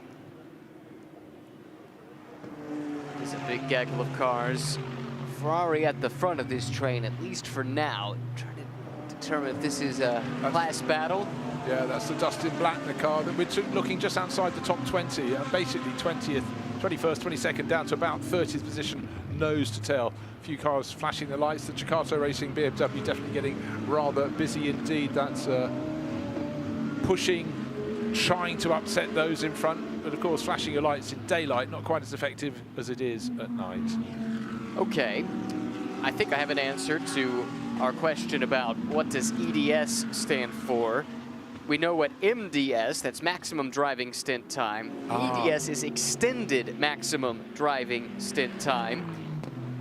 So that effectively means, as we've talked about, when you have a full course yellow during a stint, you're granted that extra 5 minutes of grace period. And right now it's being investigated whether or not the leader in the Bronze Cup exceeded that additional 5 minutes before coming in to end their stint during that most recent round of stops. That would be my assumption. Thanks to John DeGeese for helping me to discern the answer to our conundrum. Sort the wheat from the chaff. So many elements. It is sometimes a sliding scale, and sitting on top of the rule book is always helpful. Quite hard when you're quite deep into the race, but thanks for all help there, John, watching from the sidelines as ever, looking to put his reports out on Sports Car 365 on his website there. Ryan, suddenly we're getting Antonio Fuoco. He's starting to set some very quick first sector times. He's running in 4th place in the second of the 2 AF Corsa Ferraris, but the car that's well clear, stretching his advantage with every lap, is Luca Engstler, putting clear air between himself. I wonder how much the Ferrari in 3rd place is being delayed by Max Hess. I would suggest just a little bit, but you know, not actually right under its rear wing. He has been closer on previous laps, but for Luca Engstler, this is just a magnificent run. He's almost out of sight. He's turning into into Blanchimont. They cannot see him. That's a really powerful feeling. Motorsport, he can't see them. There is the Graphico on top. I do love that. Number 1, car, Lamborghini, driver, Engstler, number 63, and national flag. It's all there. Pro leader as well, to let you know that he's leading his class. And if you said that, I apologize for repeating. Not at all. Not at all. But yeah, I think if you're part of the Engstler clan, which is, you know, great racing family, of course, that's a screenshot you might want to take. with that car out in front and a solid lead within the class. Now, we have one car that's out of position. So this Hesse car here is second. Then you get to the first of the Ferraris, Pierre Guidi in third. The next car, the next BMW, is the lapped car. Sheldon Vanderlinde, I think we determined it was, down in 14th. That, as of yet, Antonio Fuoco has not been able to chart a course past.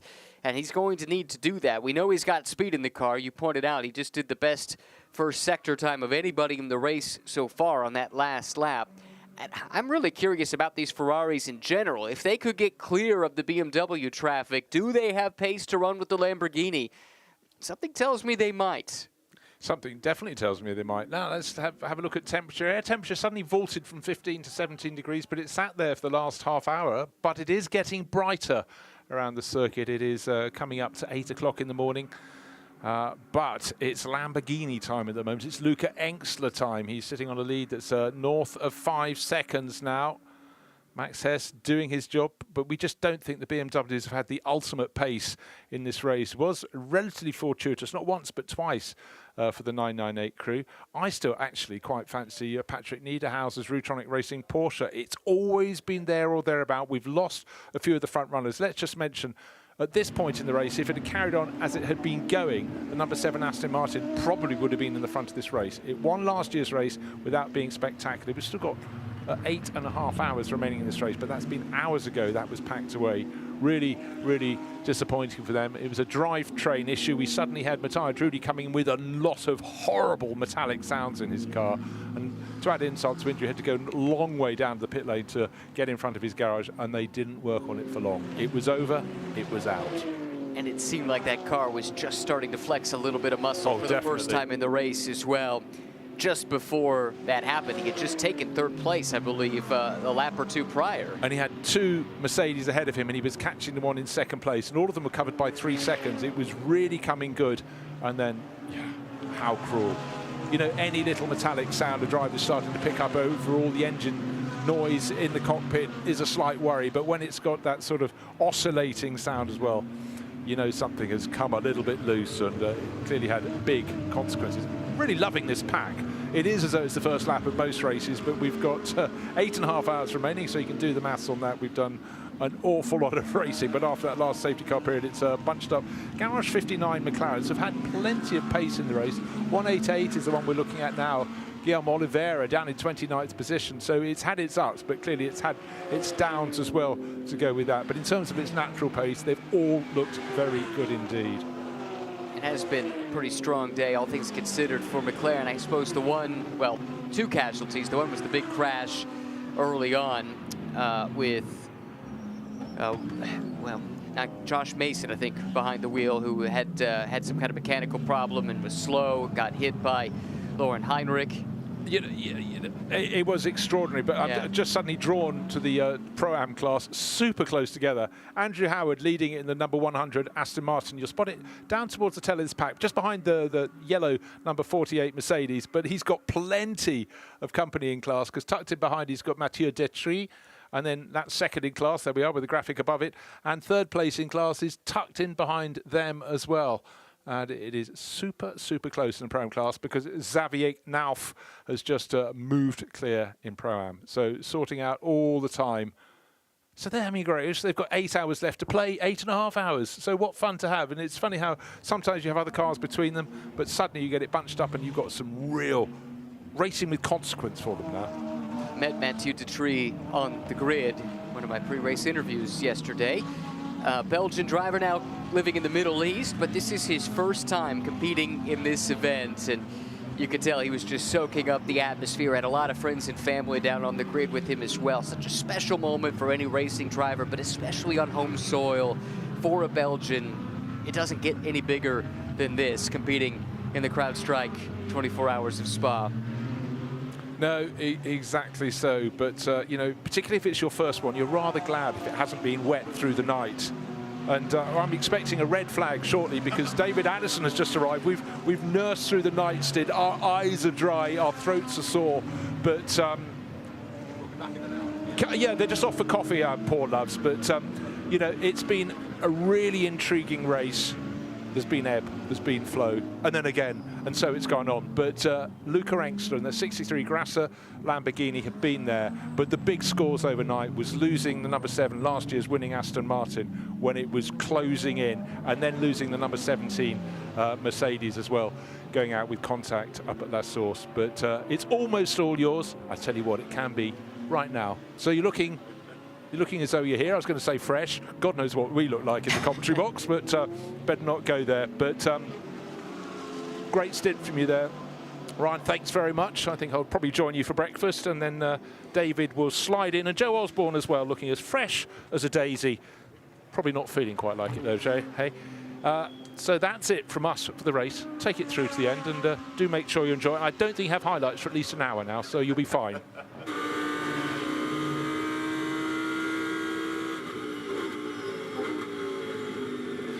Our thanks to Bruce Jones, to Ryan Marine for steering the ship through the night in their inimitable fashion, and a great job done with, I think, probably just about enough to keep you talking, with a few retirements and a few dramas and a few incidents. We'll catch up on those guys. Well done. They go off for breakfast and whatever else one does after 9 hours of talking about headlights.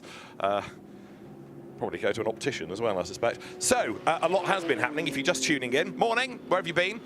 We have a Lamborghini leading, and this is, in a sense, not only a talking point, but it's a good talking point, because quite often Lamborghinis are, and I'm trying to pick my words carefully here, fast but frail at Spa. But to have got this far, all right, 8.5 hours are still to go. There is a long way to go, but this is looking pretty encouraging. And the Grasser Racing Team car yesterday, 63, was sort of softly catchy monkey. Never looked the fastest car, but it's been there or thereabouts, to use that ghastly cliche. And here we are, Joe Osborne, coming up to just about 8 AM.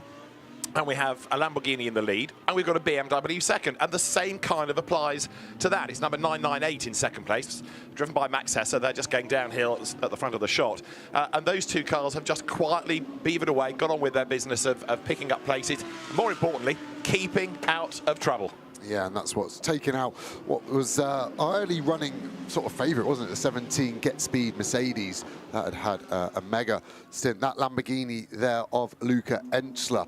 Not trying to manifest my main character syndrome here, but as soon as I got here this morning, he popped in the fastest lap of the race on lap 334, 8 laps ago now. He did a 17.2, which is 0.2 quicker than anybody else, and this is now starting to get quick. Yeah. The 17s were actually quite rare as a lap time. There was only 3 cars inside the top 20 had done a 2:17. Everyone else stuck in the 18s, and then suddenly over the last 10-15 laps, the conditions really allowing them to pump in some time. So now the top 5 have all done 17s, and it is hard to call between that Lamborghini, the BMW, the 2 Ferraris and the Porsche of Niederhauser, where exactly this is going to swing with 8.5 to go. Let's just catch up on a couple of other things. At 6 hours, the outright lead was being held by Lucas Stolt, Jules Gounon and Fabian Schiller. As Bruce Jones was just explaining, that car's now out of the race after contact.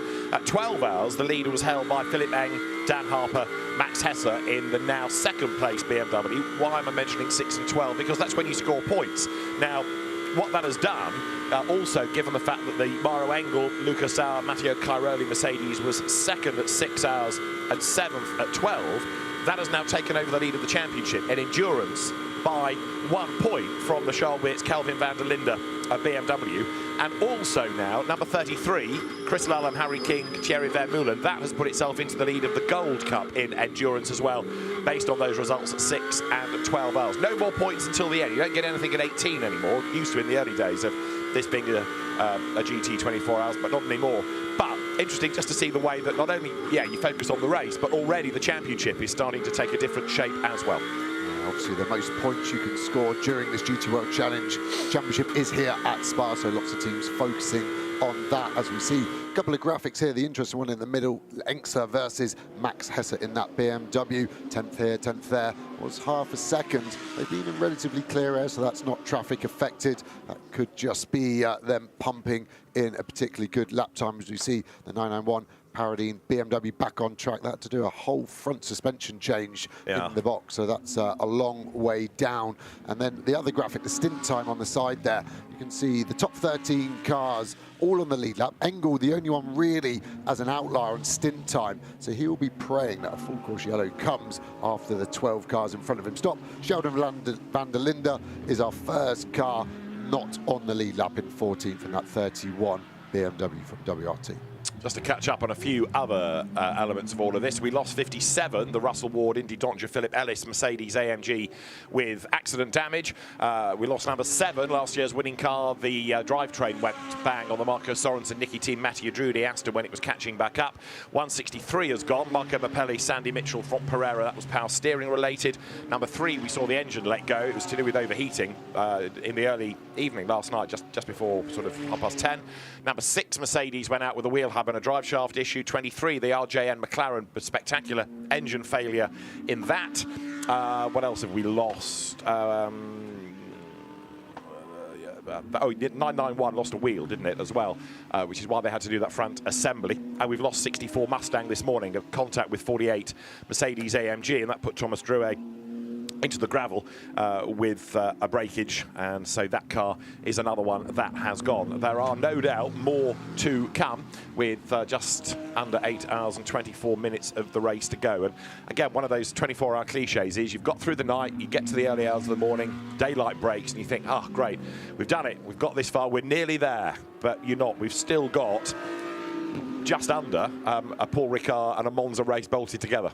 Yeah, and the drivers this morning that I bumped into, some were actually not had any sleep whatsoever. So Ross Gunn, one of those, he's trying to head to go and get some sleep, but he's got a lot of driving left. For example, those AMs in the car he's sharing with an hour left to do. And that's what we need to look at across the class, isn't it? The drive time calculation, the bronze drivers having to do their minimums, and also drivers not being able to do over their maximum drive time of 11 hours in total for any driver in these cars. See the mirror hanging off there of the Aston Martin, the left mirror, flopping around the 35 car.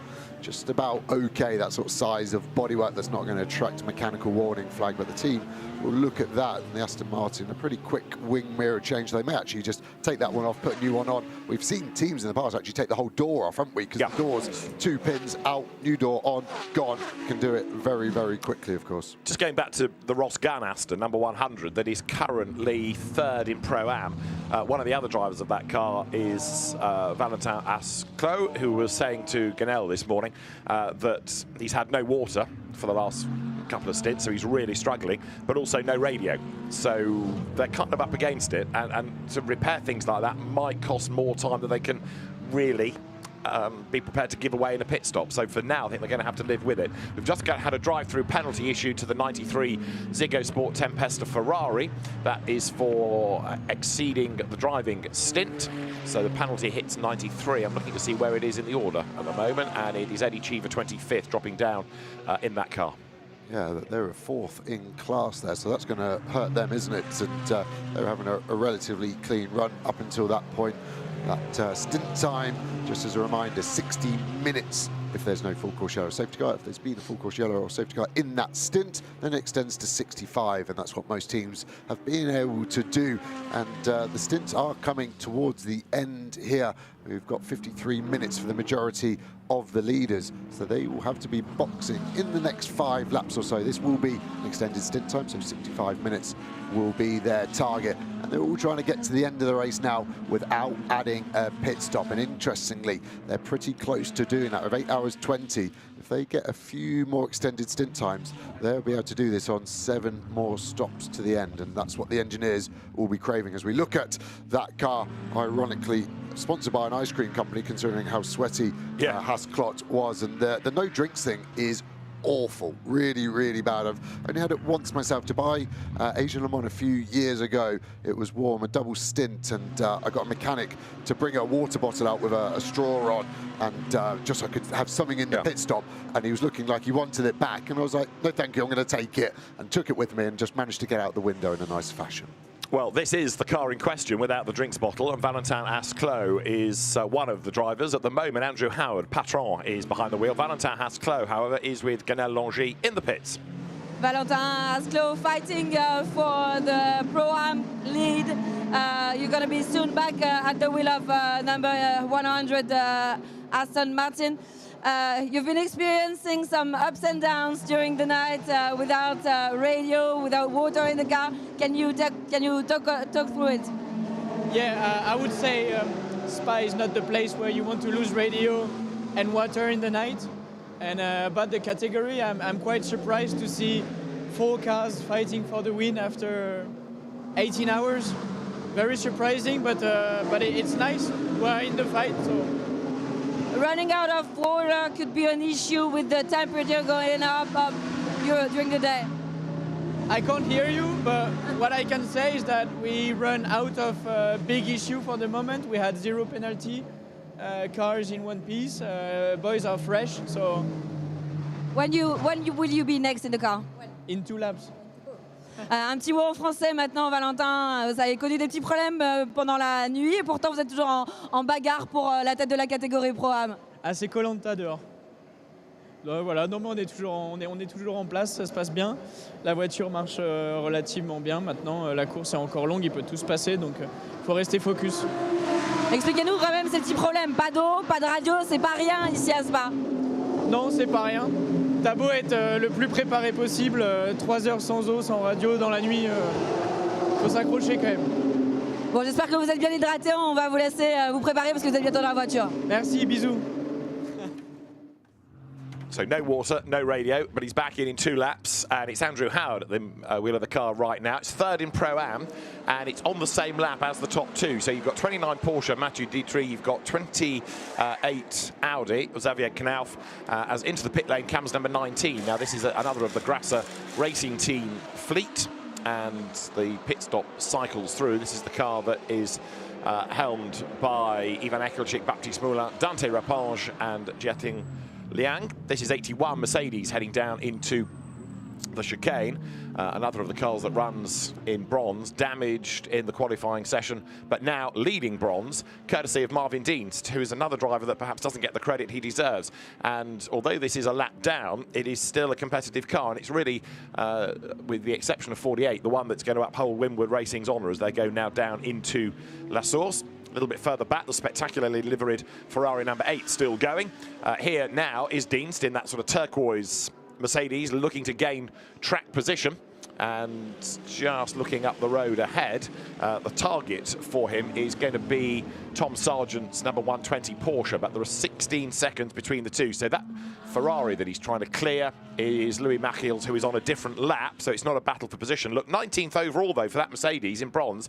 That's been a really nice, steady run, hasn't it? Yeah, a bit of damage on the front. You can see the witness marks with the tape there as they exit the con. They're all the way up to the gravel track. We've seen cars digging that out more and more. It's almost a trench now, so the car's bottoming out on that exit curb. The car behind him in class, Blattner in the Ferrari, 21st overall, not too far behind, so he'll have to keep an eye on that then. Ricardo Feller in that Lion Speed Porsche as well. So still a lot of battles. The Stella Corvette running very wide there. He's just trying to let some cars by, but yeah, some witness marks on the front of that Winward Mercedes, but still going well. Second in bronze, Dustin Blattner, and he is on the same lap as Dienst. So we still have a proper battle for class honours within the Bronze Cup. Dustin Blattner in the Ferrari trying to work his way through the traffic. So there is the Kessel Racing Ferrari. Dustin Blattner running in 21st place, and then third in bronze is 22nd overall, and it's the number 80 Lion Speed Porsche, which is right there behind in the queue. Look, Ricardo Feller at the wheel of it. Now, with all due respect to Dustin Blattner, who, as we've said many a time, is a shiny bronze, Ricardo Feller is a genuine platinum Sprint Cup champion in GT World Challenge Europe 2 years ago. In a sense, he really shouldn't be in a bronze car. He should be still on a manufacturer payroll and up in the Pro Cup. But Feller flies, no question about it. So this, I think, for second in bronze, is going to change before much longer, except for the fact that Feller is possibly going to inherit the place because he is with more stint time available still than Dustin Blattner. Blattner is coming to the end of the stint, although Feller's pace is such that he could jump ahead anyway on track and doesn't need to worry about Blattner peeling into the pits and getting out of his way. And then behind the pair of them, you've got another Porsche, which isn't in the fight, it's on a different lap. The Herbert Porsche was going nicely earlier on, and you can see the pace of it clawing its way back into the mix. Robert Renauer at the wheel, but a lap down. Yeah, the middle sector, that Ferrari was actually quicker than the platinum graded Porsche. The Ferrari very strong in sector 2, we know that as a car, but Blattner doing a sterling job there, and the gap last time around actually grew by 0.4 of a second. So this isn't as obvious as it may seem if you go on the driver gradings, and we're seeing that more and more often, aren't we? The bronze drivers so fast. Box this lap, full service, driver change. Copy all. So trying to work out, there's an American engineer and a British driver, so let's get the gambling out on who was that. Let me look down the field and I'll come back to you with who I think that might be. All right, we can't argue with you. As there on the inside line is Riccardo Fella. Robert Renard moves ahead, gains track position, but not position in the race. So Renard goes through, but that just effectively unlaps himself from that Lion Speed car. Conor De Filippi in the BMW out of the Ceccato team, the Italian squad coming towards us. That takes a bit of the pressure off Dustin Blattner, doesn't it? Because now Riccardo Fella can't attack him until Renard clears the Ferrari. Yeah, my guess is Adam Smalley on the radio message, so let's see if that car pits. Okay. Which is a garage 59 McLaren. Adam Smalley currently in 10th place, behind 59 that was leading early on in the race. Benji Goethe at the wheel with Marvin Kirchhofer and also Joseph Loke as the two co-drivers. Harry King, by the way, is up into 8th place overall, leading gold, as you can see on the graphic there. Adam Smalley is second in gold, and Alpha Rougier in the surviving CSA McLaren is third. Now have a look in the background, just coming into shot out of Pouhon. There was a charging Mauro Engel, and Adam Smalley has just pitted, so I was right. Into the pit lane comes the McLaren, and also in has come Charles Wirtz in number 32 BMW. But in the background, you've got a charging Mauro Engel looking to try to get himself back in the mix after his recent drive-through, and the recent drive-through was because of contact with Mustang number 64. Yeah, warranty for this Lion Speed Porsche. It just doesn't seem to have much pace whatsoever at the moment, running 2-minute 20 lap times. The fastest Porsche for reference, Niederhausen, P5 overall, able to be in the mid-18s and 19s on his last 3 or 4 laps. So it's not a BOP issue for the Porsche there. So could be nursing a multitude of issues. And as a driver, when you've done a long part of a 24-hour race, still got 8 hours remaining, of course, the car is never going to be in tip-top, can be slightly down on power, can have a handling deficiency. The driver's smashing the curb so hard you can knock the tracking out. Might just get a bad set of wheels that haven't been balanced up. You've lost some of the wheel weights. There's a plethora of excuses and options of why that car isn't performing, but your job as a driver is not to worry about that. It is to maximize the performance, because every car is going to have that at some point. And although it feels like the whole world is against you personally, your job is to maximize your effort and minimize the time loss, no matter what can happen. And the teams recognize that. They'll see there's an external influence, and hopefully you don't get fired at the end of the race. So the race has now done 348 laps. Luca Engschler is the leader by 5.8 seconds over Max Hesse, with Alessandro Pierguidi, number 51 Ferrari, coming back into the picture. Now this is still a talking point, 51. Remember early on in the race it went plummeting down the order, stayed on the lead lap but only by the skin of its teeth, and there the Ferrari's running 3rd and 4th. Pierguidi in 51 has really been able to fight back, along with the assistance of co-drivers Vincent Abril and Alessio Rivera, and right behind now as well you can see is Antonio Fuoco, and they've just moved up to 2nd and 3rd because into the pits has come 998 out of 2nd place Max Hesse. Yeah, and these cars are all going to box this lap. The Lamborghini, the 2 Ferraris here, and Niederhauser behind can actually go 2 laps longer.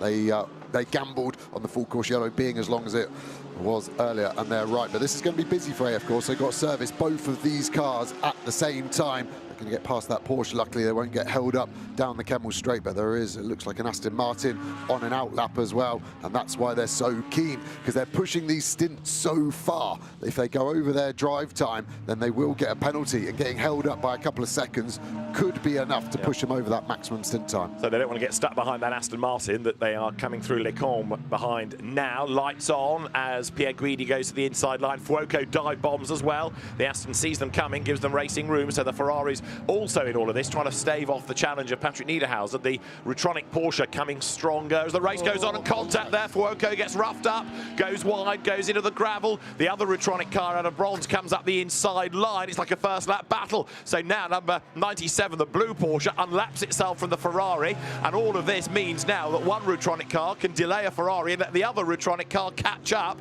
So here you go, lap 350, and as far as now 3rd and 4th places are concerned, it's all kicking off. Froco there giving a bit of sign language out of the window, just letting the Aston Martin know, I was trying to overtake you around the outside. The Italians always great at hand signals, and that one was a definite strong one. We saw it in the pits, didn't we, with the engineers last night over 51, but busily gesticulating at each other. Right, Niederhauser now got a bit stuck behind the Aston Martin, and that is going to enable Fuoco to get away just a little bit as the cars go now towards Blanchimont. So let's have another look. Fuoco tried to go around the outside of the Aston Martin there, got his nose in front, and just a little rub between the two of them. That's on Fuoco for me. He's asked too much of the Aston Martin. He's chopped across, expecting the Aston to yield, get on the brakes and slow it down. We've seen Niederhauser get down the inside. He's going to stay out here and inherit the race lead for a few laps as the Ferraris pit. Yeah, both together. So in they come. Niederhauser has got another couple of laps in the stint, so that Porsche has always been just ever so slightly off kilter of the rest of them. The double stacking is going to happen for AF Corsa, in fact triple stacking, because they've got the Ziggo car in as well. 51 stops, 50 stops. They ought to be able to go back out in that order, but it's going to be a driver change for 50, so that could be a longer pit stop. The driver change to release Fuoco. Jesse Kroen's BMW is in out of 5th. Out of 6th, Benji Goethe has come in as well.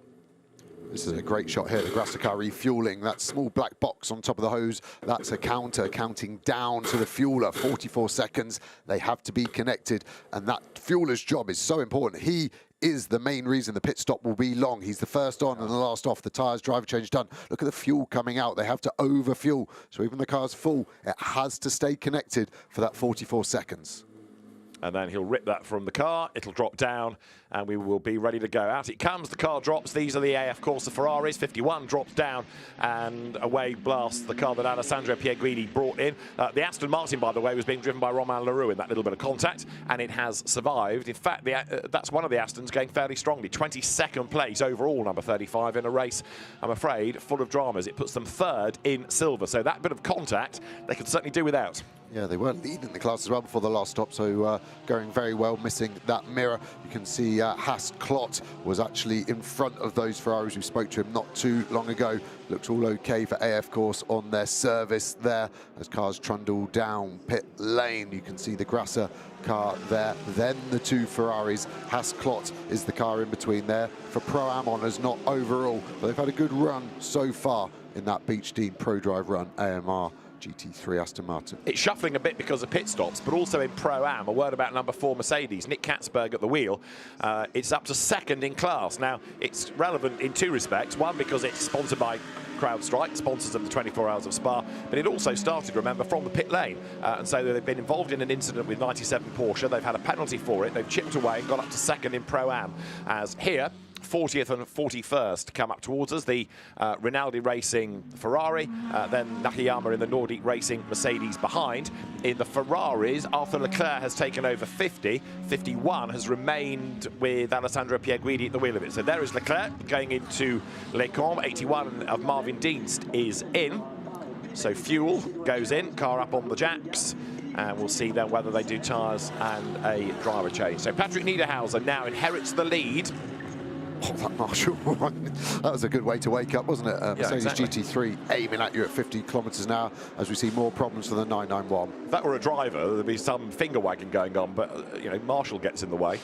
And you have to look the other way, don't you? 991 with all of that damage, still sitting in the pit box, losing time as 96th race-leading car of Patrick Niederhauser comes through Les Combes, trying to push on now. His last lap was a 2:18.1, and what he wants to try to do is just extend the margin over Luca Engschler, who is the best of those on the most recent pit stop, so that he doesn't lose too much ground when he blends back in. He's worked his way through the traffic as well. Who's in the 97 sister car? Luke Hartog, a little bit further back. That's had all its travails, and he's 21 laps down there. The third of the cars you see, the blue Porsche, same team, different livery, but again, they're still going, and it's class position and class points that they're after. Yeah, exactly. And the overcut that Niederhauser's trying here wouldn't have worked with the traffic he's had. Unfortunately, he's going to box at the end of this lap. Again, the stint time there, 103 minutes. It's 65 maximum, but it rounds down. So 65 minutes and 59 seconds is A-OK. Niederhauser all over the curb there. The Porsche not landing particularly well. As a driver, you want to be able to use these curbs, and it's really in 2 phases. The hit as you get on top of the curb, is normally okay for these modern GT3s. It's the landing as the car takes a set. Does it then bounce back up like a reverb on a cheap mattress at a hotel, or does it lie there smoothly and let you go back to sleep? That's the big difference, and that's what the drivers will be working out with the engineers. The damper changes there that they can do to control that landing element, so crucial. We're going to get Mario Engel in the lead, but he's slightly out of sequence as well. Engel has got another 5 or 6 minutes of a stint to go. So Niederhauser we expect to pit this time. Here he is into the chicane, number 96 Porsche, and he is going to dive for the pit road. He has to, he's got no option, otherwise he'll be over the stint time. So 48 Mercedes out of sequence will inherit the lead for the time being. That's a car trying to rebuild after the drive-through. Staying on the lead lap, remember, is absolutely critical in all of this. As down the pit lane comes Patrick Niederhauser. That is just under 16 hours of racing done. Damage on the windscreen from that early crash on when we lost the 112 McLaren on the racing line, going slowly, taken out by a Porsche, wasn't it, of who was it? Laurin Heinrich. You've got it. And yeah, they've just not been able to do anything about the windscreen tear off in a questionable shape now as well as the air gets underneath. But the state of that compared to the Schumacher CLRT car, they're sitting pretty. That was very badly damaged. Speeding cars being looked at from the pit lane, one of which is the Alfa Rougier